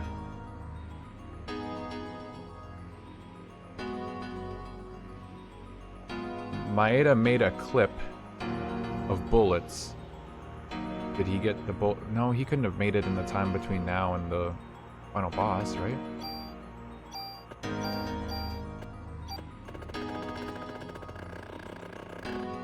I guess I don't know.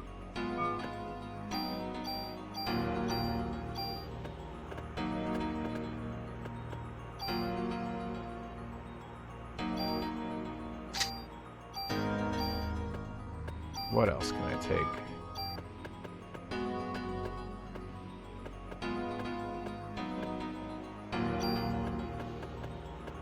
Here we go, we're finally getting quick draw. No more fussing around with it. We're doing it. That acid? Yeah. I don't know if acid's gonna do anything, but sure.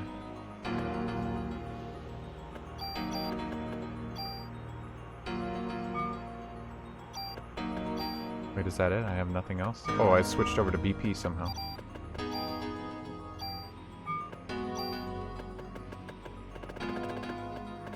Let's just give ourselves an auto heal. Just in case.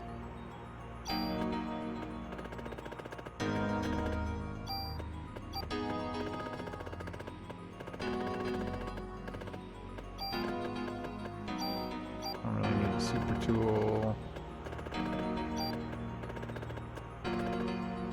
Definitely don't need the junk. Engrave any weapon and armor for you. P90 can be P90. There's no plus. There's no dash either. What? E.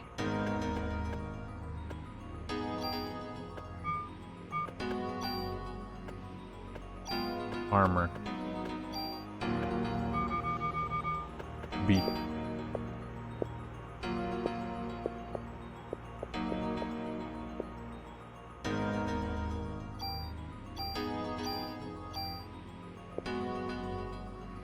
Three items. Save the game. He just says and does random things. Yeah, another one of them, huh? So many misfits who are just acting out of pure randomness.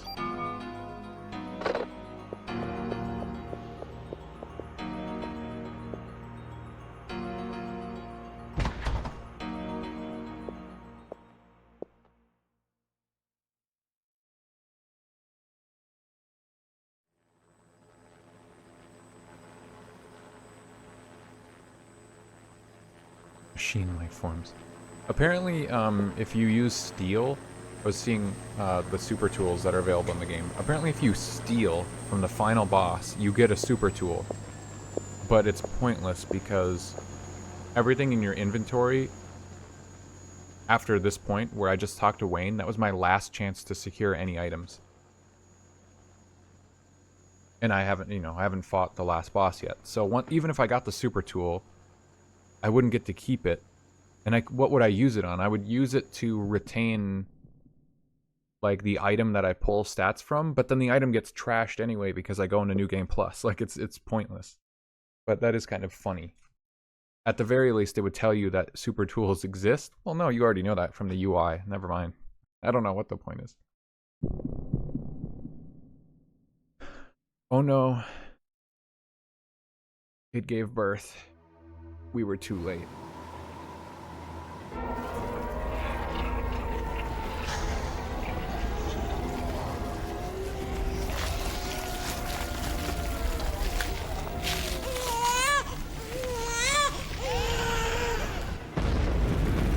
There's the Chao.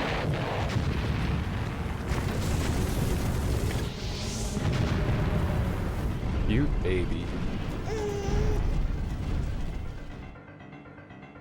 Yeah, I can access the tower already. Doesn't matter. After, like, at this point, anything I pick up, pointless.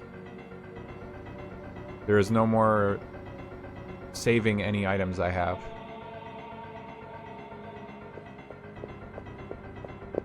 If I didn't store them, they're toast. Which actually reminds me that all the healing I took with me in the first run was gone too. Yeah, this is a Chao that Shadow raised. Okay, well, we did all this at the start of the stream. If you're really curious, subscribers, there's a VOD. Otherwise, it'll be on the YouTube channel. I should have said that a lot earlier and just started skipping all this, but...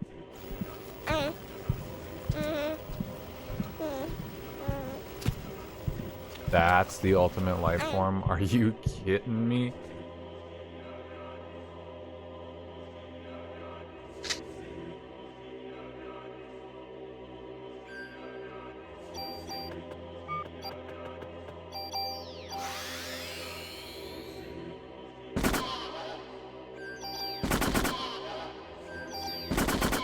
Get toasted, little kid. Alright, I beat the boss.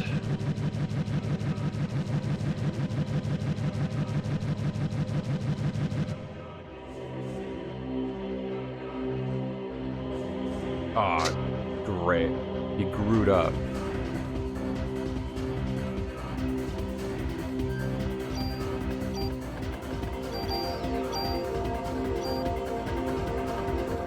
Let's see. Haste and barrier sounds pretty OP.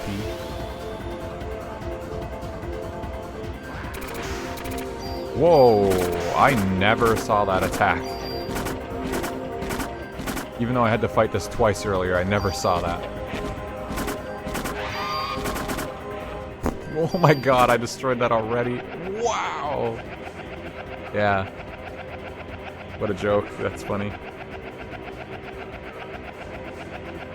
There are no mechanics. Such a huge brain that baby has. Yeah, he's gotta be smart.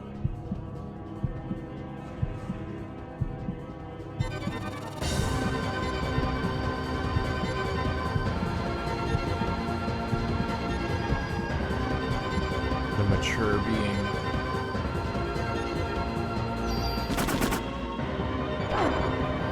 Ow, he kicked me.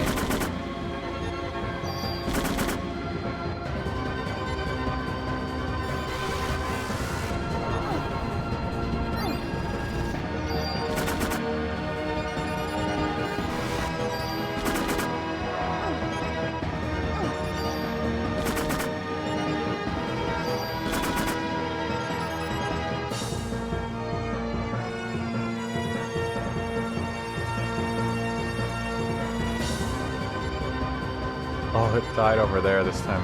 We don't have to see it. Good.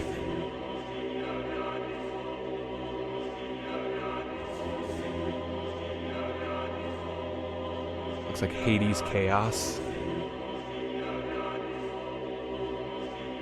I think Hades Chaos is cool. I was just talking about that. Watching Arcane. No spoilers, but there was like an element in Arcane, that League of Legends show, where there is something that also has a very similar style to Hades Chaos, and I was like, wow, that's very cool. Because I like Chaos. Well, maybe that's not a surprise. What if I switch to Maeda's gun right now? Does this do anything? Or does it suck? It sucks. Yeah.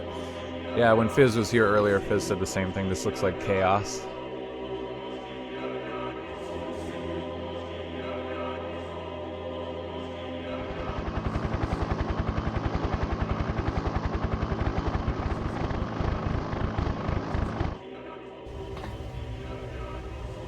We can't win. We only do 1 damage per bullet. They finally figured out how to stop from getting killed by being shot.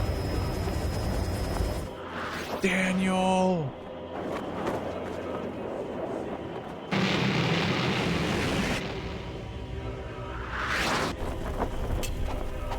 So for context, Maeda tried to hand us this clip earlier, but everyone was like, stop handing Aya stupid shit, and he didn't. He's like, okay. And it turned out that it was a clip of bullets that could help us kill the final boss, so Daniel had to jump out of the fucking helicopter to throw it to us. I can't tell if it's awesome or stupid. Whoa, I'm doing more than 999 damage now? Why is that? Did they code it to have like a specific amount of HP? And the bullets do 1%, and for some reason they just scaled it up in EX game? I don't know. You trick him into eating shit and blowing up.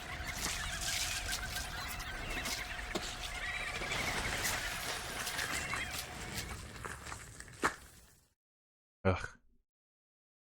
That skull. You only see it for like a split second, but it's pretty gross. Oh no. It's chasing me.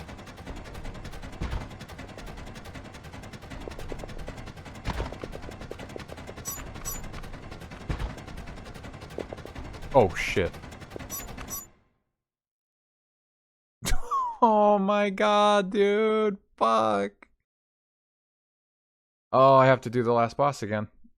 Oh my god. That's what I get for using the turbo speed up feature. God damn it. I walked back into the room, and I guess if you get caught by him, you insta-die. Fucking... For some reason, I thought that room was the staircase where the camera pans down, and you have to run down, and I'm like, oh, I'm so smart. I'm ahead of you, game. I already know you're gonna trick me with the camera angle. I was wrong. It was a different room. Nothing new at the start of the stream. I died to something different that happens, and I also had to fight the last boss again there. So, whatever. I actually think I have an even faster speed up.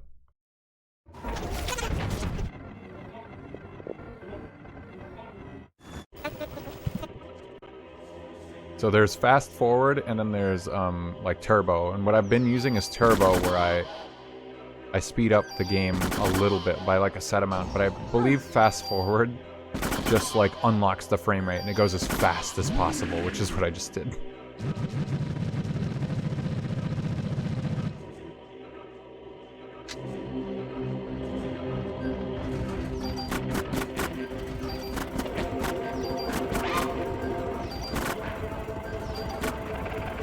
At least this is just a normal fight. This is whatever.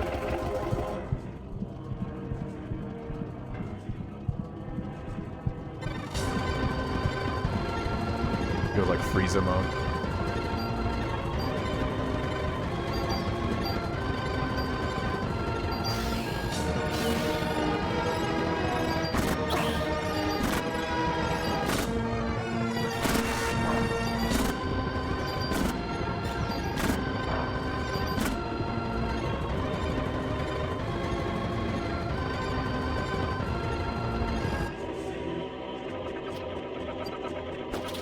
Oh shit, it's going so fast. Oh shit, it's going way too fast. I have to be careful. I could get fucking killed again.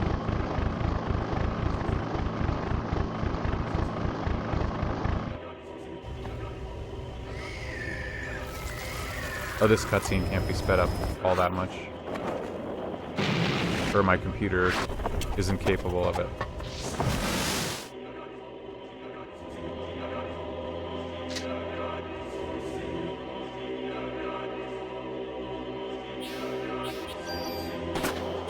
Alright, will I continue to make stupid mistakes?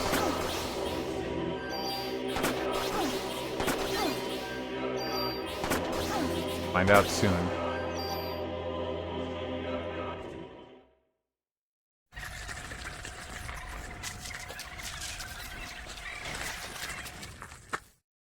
Game hard, I guess.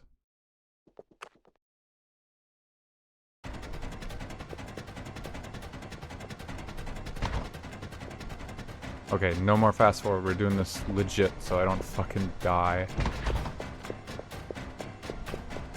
Do the engine room, even though I really, I desperately, my muscle memory was telling me right there that I should have fast forwarded. I don't know where the right path goes, but I didn't take it before, so I'm not going to this time.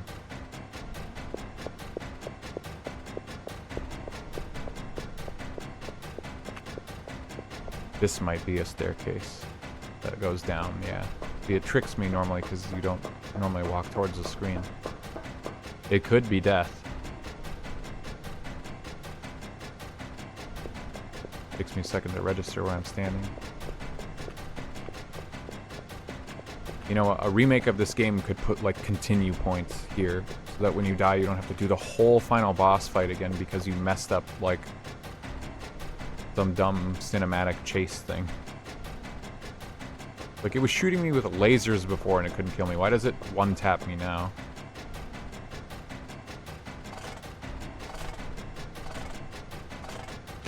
We rigged the ship to blow up.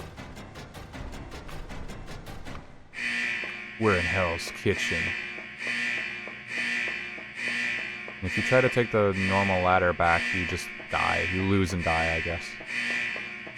You gotta go over here. Obviously.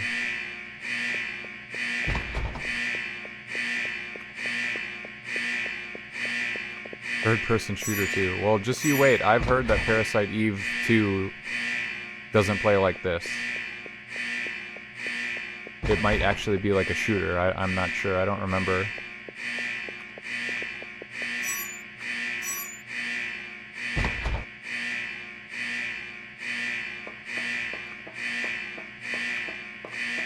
Aya, go. You're so fucking slow. What are you doing?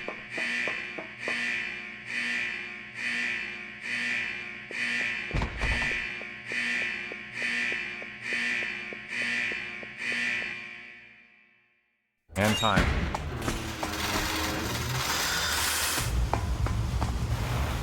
I believe that's the last input of the game, is to run through that. Now the rest is cutscenes.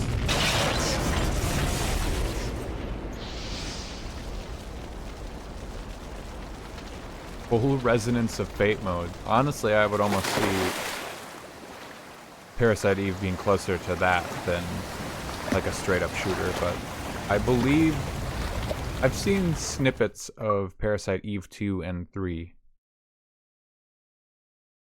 I want to say that the third game is like a shooter. Like, actually. I don't remember for sure, though.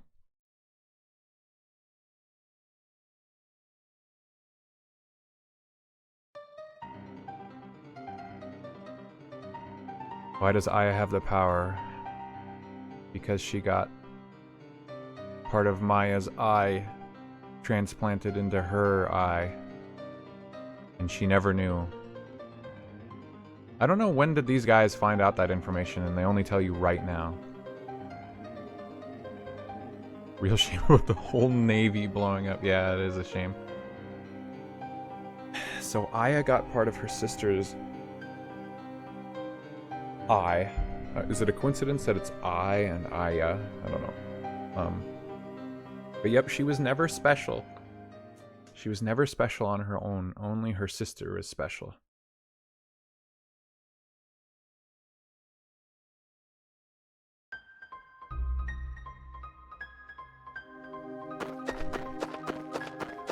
Alright. Back to the Opera House. Ben, Daniel, Maeda, and Aya.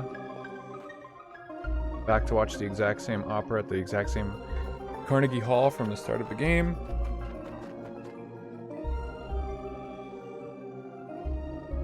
And the only thing I don't understand is this final scene.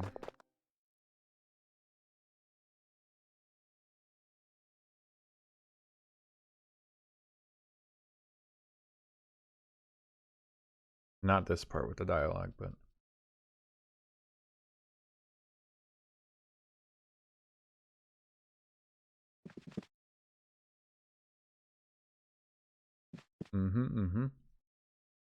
Sit down, guys. It's time for the show.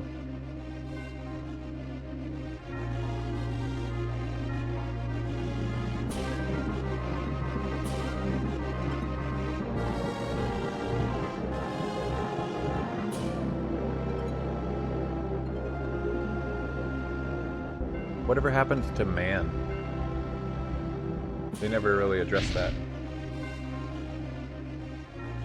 I'm gonna enjoy the show, but it's really fast. Yeah, sorry about that.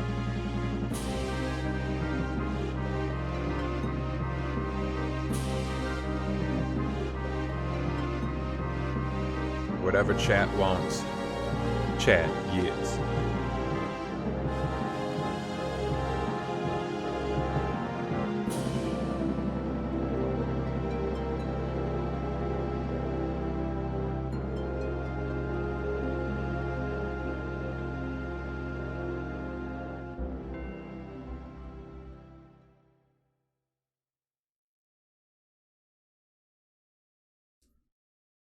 Alright, here we go.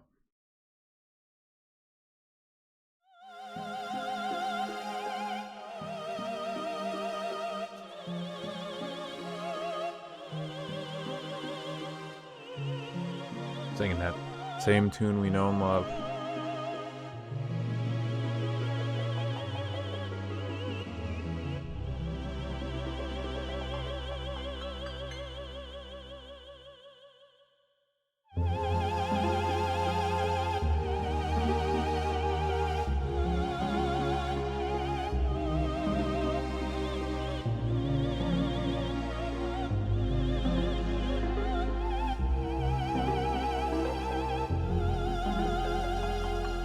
Alright, so what the fuck is this gonna be about? What is happening?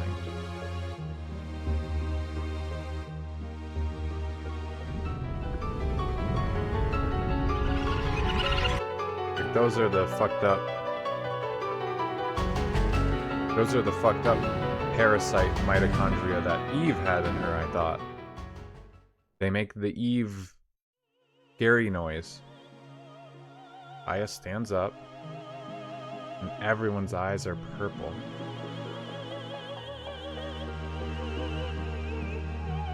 Aya had those too. I don't remember if they made the same noise. Hers were just like, I don't know. Are those Aya's? Did Aya like implant her own mitochondria, gene, cellular data, whatever those are, into everybody else to make them resistant? Or did Eve somehow... Is everyone's evolving? It was just showing what her eye was doing, but then everyone had that same... Like, I don't know. I don't know what that's about. That seems bad? Yeah, that does seem bad. And all I can say is there's an achievement. There's an achievement. Complete the Chrysler Building and see the true ending.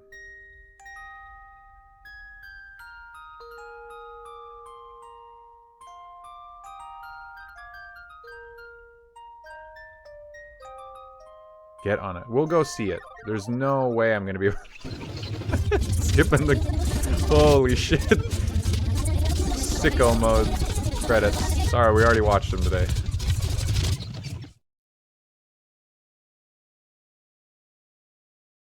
I'll go try it.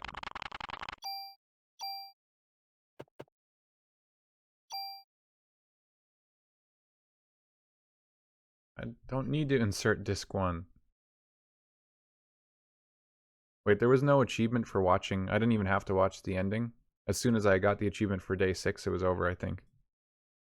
I can probably just reset the game.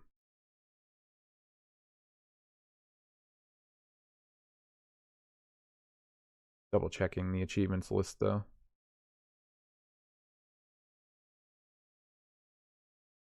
Yep, it's just cards in the Chrysler Building.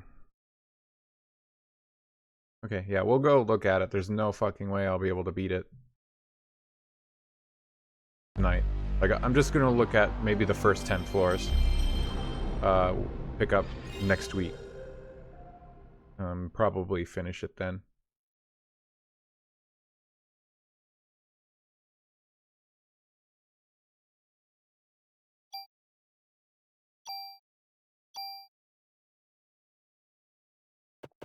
Which one? This one.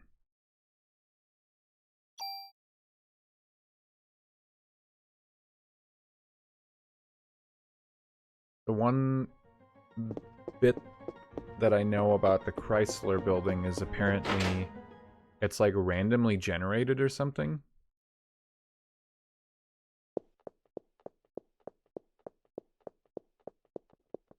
Alright, come on, pick up the pace, Haya.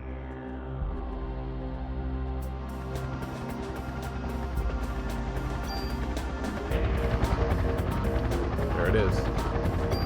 Oh man, what's this gonna be about? What's this like? How hard is this gonna be?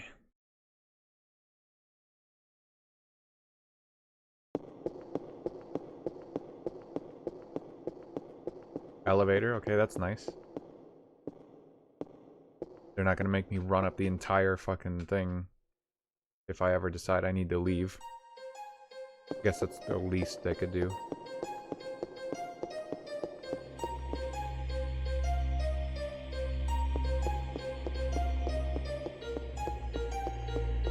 Are those doors?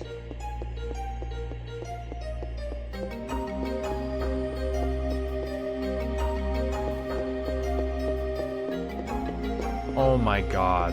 Am I in it already? There's no cutscene? Oh, a door.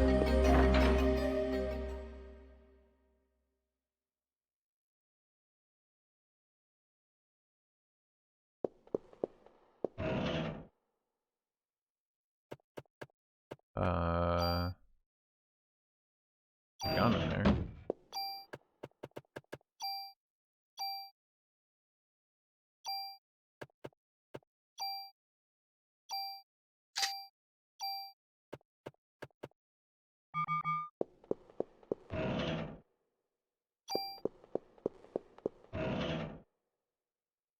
Ooh, nice. Never go wrong with that.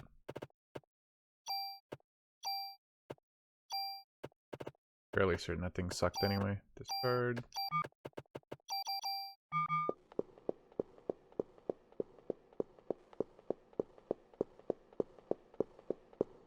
Like, am I already in the randomly generated part, or is this still like an entry? Is this the intro to the place? Like, is anyone gonna fill me in on what it is, why I would bother being here? There's no fights?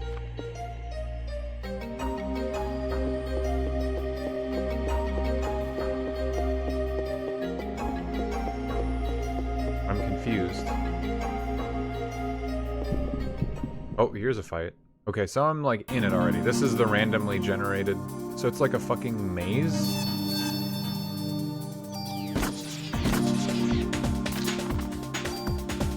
I got no XP for that. I think they died in one bullet too, so they were actually really easy. Is this place not difficult? I'm pretty confused right now. Is this one floor? Is this whole thing just one floor? Oh my god, and it's fucking... It's a maze. It's gonna be a maze. This it really is like... This is walking sim. Are you kidding me?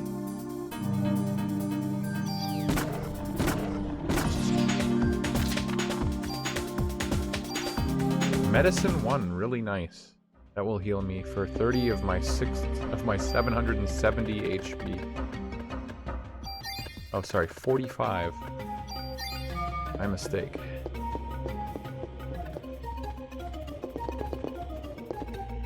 Elevator? Need a key.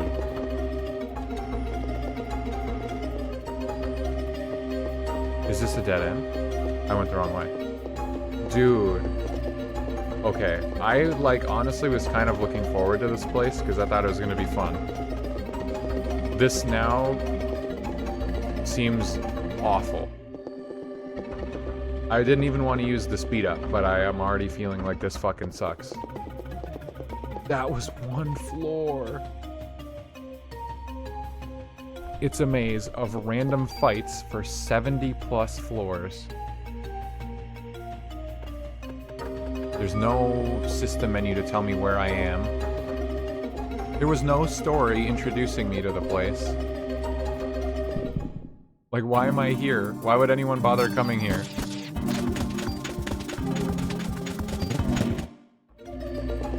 Get it all done tonight. I mean, part of me was like, oh man, wouldn't it be cool if I really could do it tonight? This doesn't seem possible. It's gonna take me forever to even figure out where the fuck I am. Okay, so there's an elevator on every single floor. That's actually kind of nice. Is there an item room on every floor? Oh, cool, and they can have enemies. It's the shitty dinosaur, though. Who cares? The dinosaur is weak. That gave me, like, no XP, and he died in one bullet. Are they scaled based on what floor they're on? That almost seems good.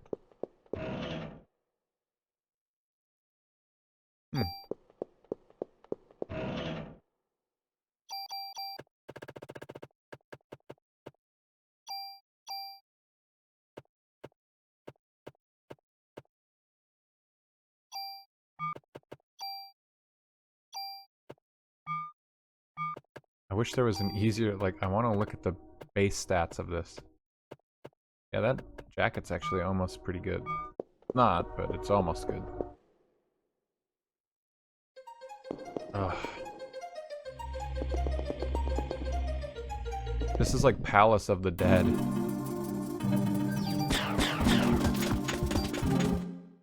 I mean, am I at least gonna get story every 10 floors? Is that why there's an achievement every 10 floors?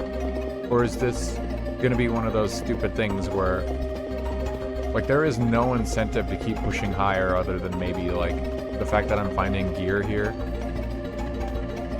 Like, if I was a kid and I got this far into the game. Well, that's doubt. I mean, this is an M-rated game, I'm pretty sure. I don't think I would ever get this far. But if I did, I would absolutely not do this part. Just because it seems boring.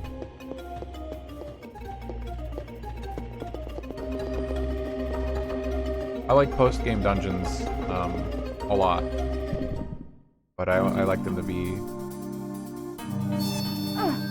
I don't know. Is it even... God damn it.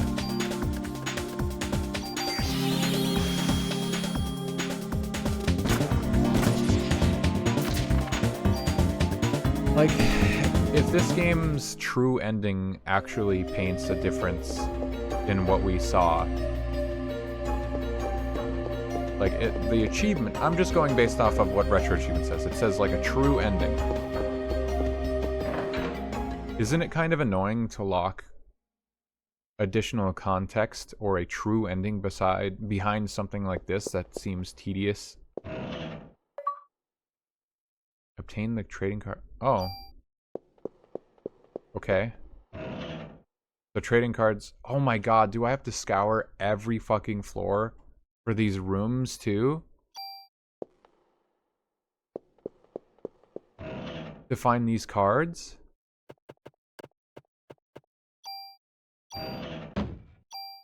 Oh my god.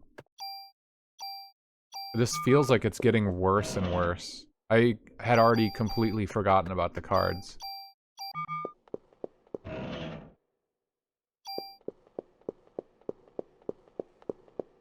Yeah, you have to play New Game Plus. So what I'm gathering, though, from these enemies is that they must scale based on how far in the tower you are, because these guys are all dying in one hit, and they're giving no XP. But they're giving me, like, they're throwing dinosaurs at me. So because you have to beat the game in one time, they're like, oh, we can throw the whole pool of enemies at them. It's just their stats will be weird. What the fuck? Okay, I've never seen this enemy. It's like a blue version of the bird.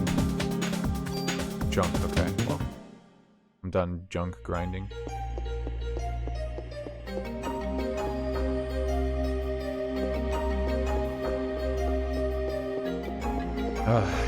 It's like, then we have to ask ourselves, is it better to have a cool, true ending to justify the fact that we have to do this? Or do we want it to be shitty so that people know they don't actually have to suffer? It's just like a extra bit of, like, fun sequel bait or something. Like, actually, it's another good parallel to Resonance of Fate. Resonance of Fate has Wonderland, or whatever it's called. Neverland, I mean. That's like New Game Plus. Well, it's not New Game Plus, it's post-game. You have to beat the final boss. It's really kind of difficult, actually. And then you get to see some extra story context. I guess it's not, like, super important, but... This could be like Neverland, but worse. At least Neverland wasn't a maze.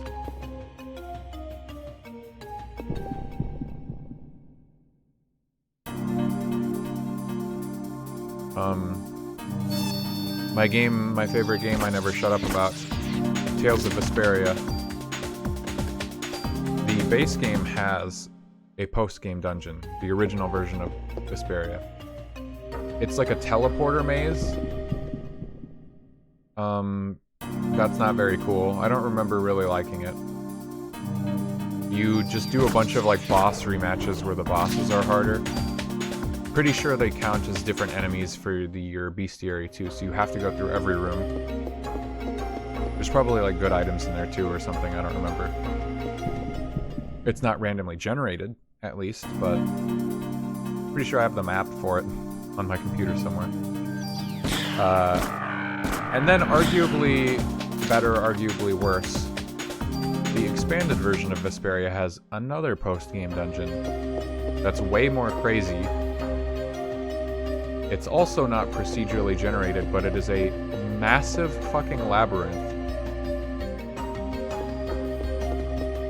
I believe you get shown on the floor, like, what the floor plan is of the maze you're about to walk into, but then you don't get to see it anymore. You have to remember it or something. I think that's how it works. But every single room is a fight that you have to clear. And some of the rooms in the maze have, like, one-of-a-kind items, like some of the best items in the game. So you have to run your ass all over the place and fight hundreds of times to get through this dungeon. I don't remember it being a key narrative, at least in Vesperia. It was, like, you know, tangential to the plot. It had its moments, but yeah, I mean, I agree. Hit or miss does seem to be the name of the game.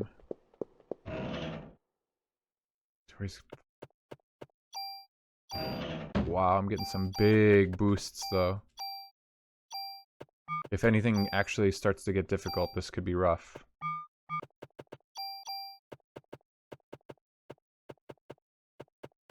What am I even looking for? I'm looking for nothing. +0. This jacket is, like, actually worthless. Are you serious? Wish I could see the stats better. It's +0. It's trash. Why do they do this to me? I want to throw this Narita away too, but I can't. Can't get rid of the clamp key. I thought I deposited this shit. I guess not.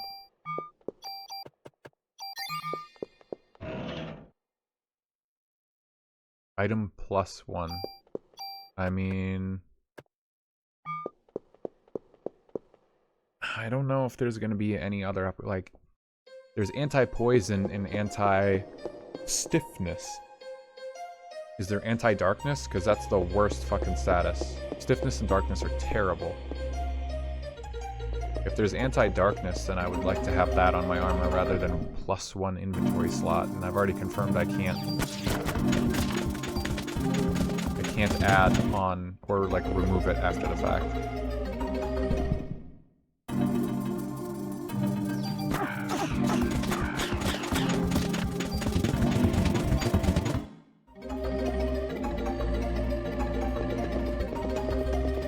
I'm getting pretty lucky through this maze, like finding my way to the loot rooms and then the staircase.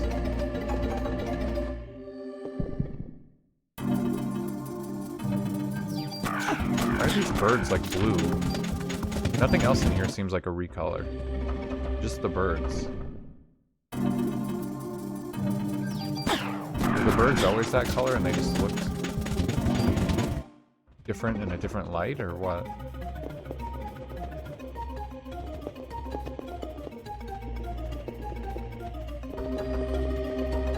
I feel like I'm already lost.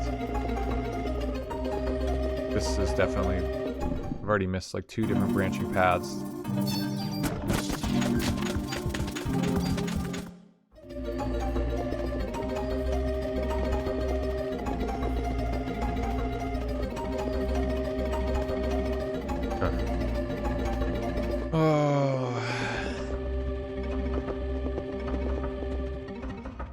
I, like, really didn't want to fast forward this shit.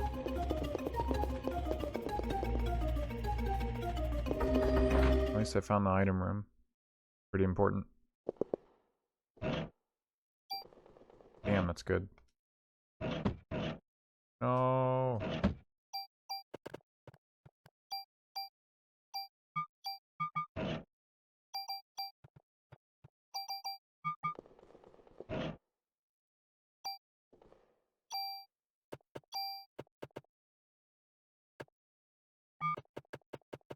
What does this gun have? Almost nothing. These guns have nearly nothing.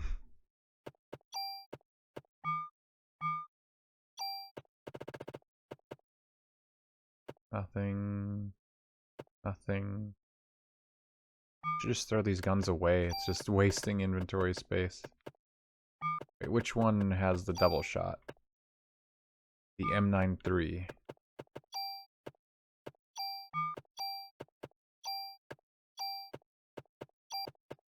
All these other guns suck. I have no abilities on them. have no bonus stats. They're just trash.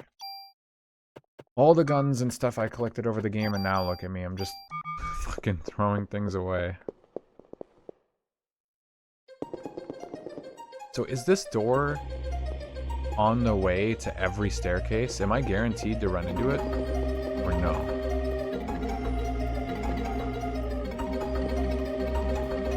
So far I've hit it every single time, and I don't know how I'm... like, unless I'm getting lucky.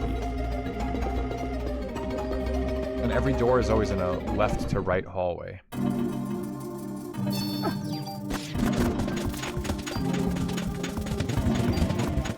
I wish I could just like mash the cancel button to get out of those loot menus. But I actually have to like scroll over to confirm. Just the little things. Wander aimlessly.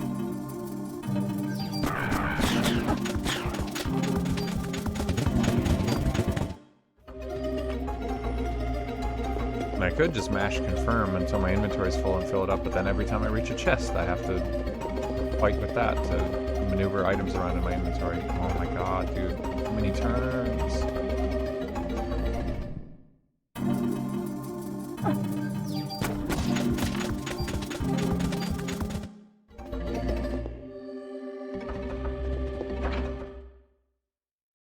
Item room, you'll love to see it. Ooh, there's 4 chests in here, so maybe that's another card. That'd be good. I could have just accepted that.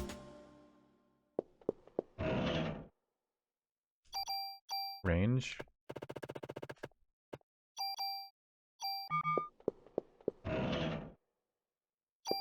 Bullet capacity +1. Very useful when we only can hold 216 bullets. No card. Fuck. Like, the sooner I, you know, get every card, narrow it down, the better. Because, like, if I don't know how random this place is. Like, how are the loot pools distributed? How are those cards distributed amongst the floors? If I get every card, you know, early enough on the lowest floor possible, whatever that may be, then I don't have to search for rooms. Well, I haven't even had to search for any rooms so far, but, you know, I'd have to search even less in the event that these, floors become more complicated. I just want to see whatever is on floor 10 at this point, and then return. Ah, my first dead end vertically.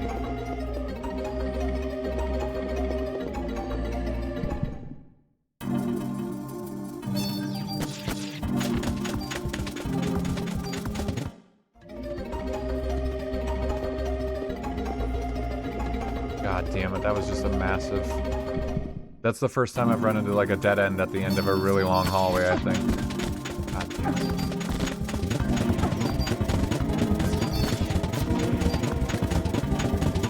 Please, just let me select it. What is the spawn rate here? This sucks. I was getting pretty lucky earlier, no fights. They're penalizing backtracking.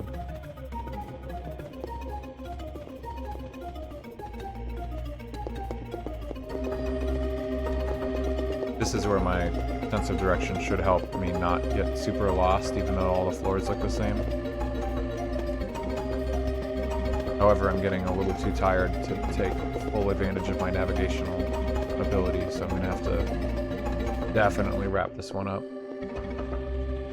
What floor am I even on anymore? Like 6 or 7?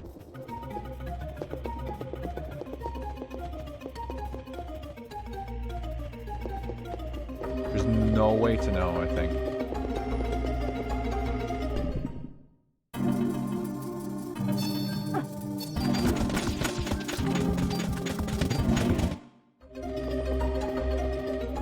So you could maybe be doing this as you progress through the game. Like, I guess it would draw your attention. Oh, Chrysler building available right at the start of the game. What's that about? And that would make you go here, and you could climb the game, or climb over the course of your EX game. That would be one reason a person would actually stick through EX game the whole time, because they're like, oh, what's this building? And you can climb so far, but then you can't climb any higher at a certain point, because it's too difficult. But if I die in here, I just lose all my progress, I think.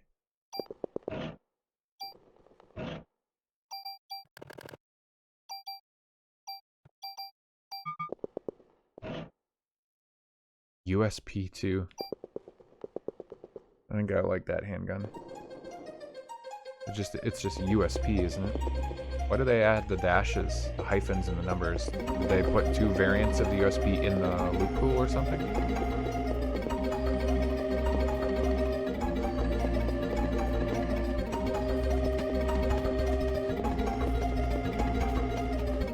How many cards are there? I have to count the achievements when I have a spare moment to think. 2, 3, 4, 8, 12, 13, 14 if you include the one I got. Like 14 or 15? I might have miscounted. There's 70 some floors, or at least that's where the achievements stop. But does that mean if there's 70 some floors, are there 2 cards per section? Or is it just random? Are these item boxes random? I was already told that the base game item boxes have a degree of randomness, confirmed by random comments I've been reading about the super tools.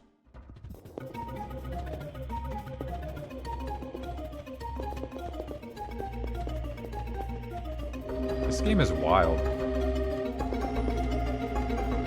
Have I not been here? Didn't I come to this room already on this floor? No, I didn't. I'm gaslighting myself. Another fucking gun. Like, at a certain point, I don't need guns anymore. That's totally trash. Goodbye. Yeah, I'm getting foggy now. Here, I don't even realize what floor I'm on anymore. Whoa! Oh, I'm on floor 10, I guess?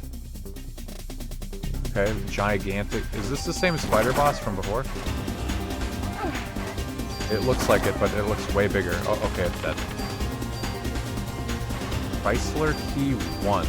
Elevator key to 10th floor Chrysler building.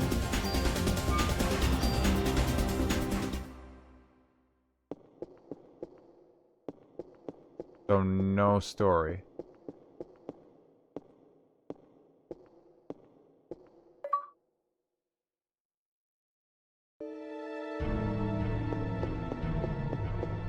Okay, the music changed.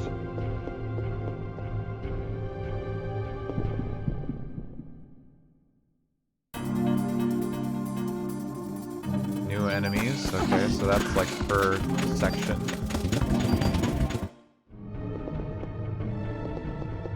Okay, where's the elevator?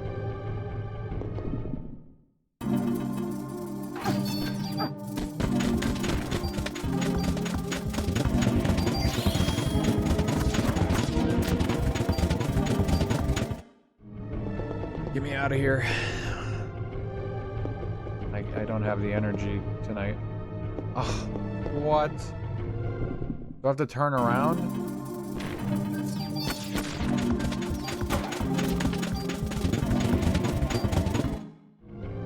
Like, what are those? There wasn't an elevator on the 10th floor, I didn't think. Is that... Okay, I was on floor 11. This is floor 10, because this is where the boss is. Are these elevators? They don't look like it. Walls. What is the story? Why is this place just infested with enemies? There's no music here anymore.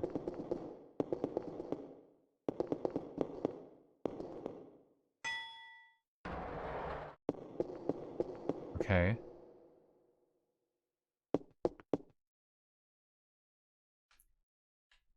Whoa, wait, what? What was that huge menu that popped up? There was like delay.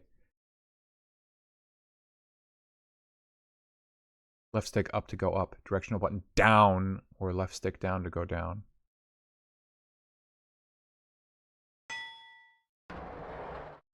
I didn't mean to do that.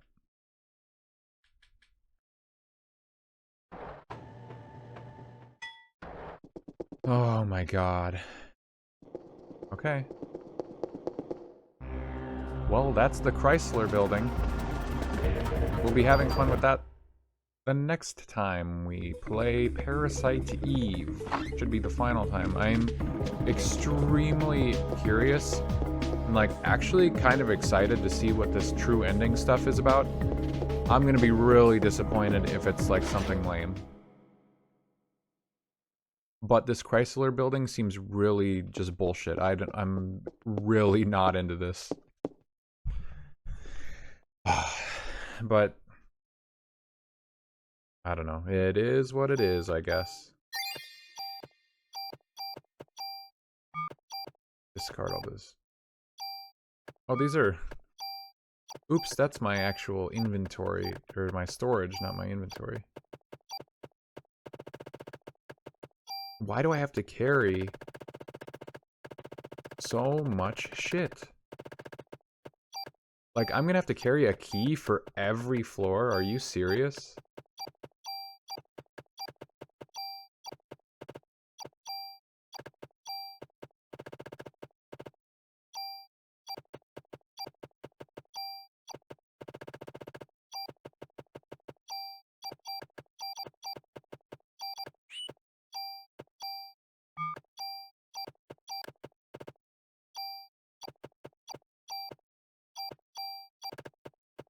Inventory management.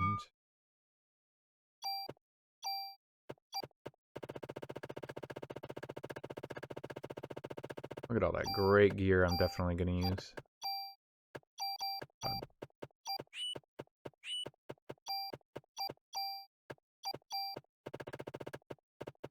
Pockets. I think that's everything in that.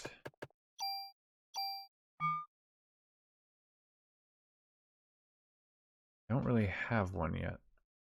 So can I not give you the card? Gun trading card. Do I need every card before anything happens? It's so strange. Like, they've had this option for rare T card. This was even in the base game. But even once you get to New Game Plus and you get a card, he still doesn't say anything about it. That's such a strange way to incorporate the entire system. And you get normal trading cards, and they say rare T card. Not to be confused with the normal T cards you get, which are just mod permits. They made the item mod permit, and then they just like immediately got rid of it as soon as Torres died. And they're like, here's a new item that it does the same thing in the game, but I guess to spice it up, within the narrative of the game, it's a different item, which I think is cool, but this game is a little, I don't know, it's just slightly confusing about it.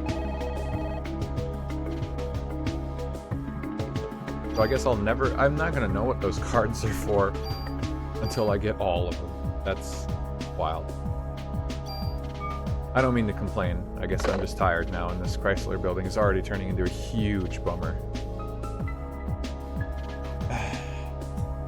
Where did the tower go? I beat the 10th floor and nothing happened. There was no cutscene, no info. So...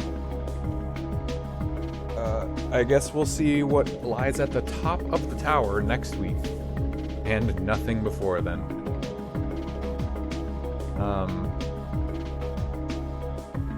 But I am excited to see what's there. I'm hoping that whatever this ending isn't going to disappoint me in the same way that this tower itself has already disappointed me. Luckily, it shouldn't take too long. If I blaze through it as fast as I just did that one, that set of floors, it honestly shouldn't take a tremendous amount of time. It's just like, it's not gonna be fun. So I hope to see you there. It's gonna be a great time.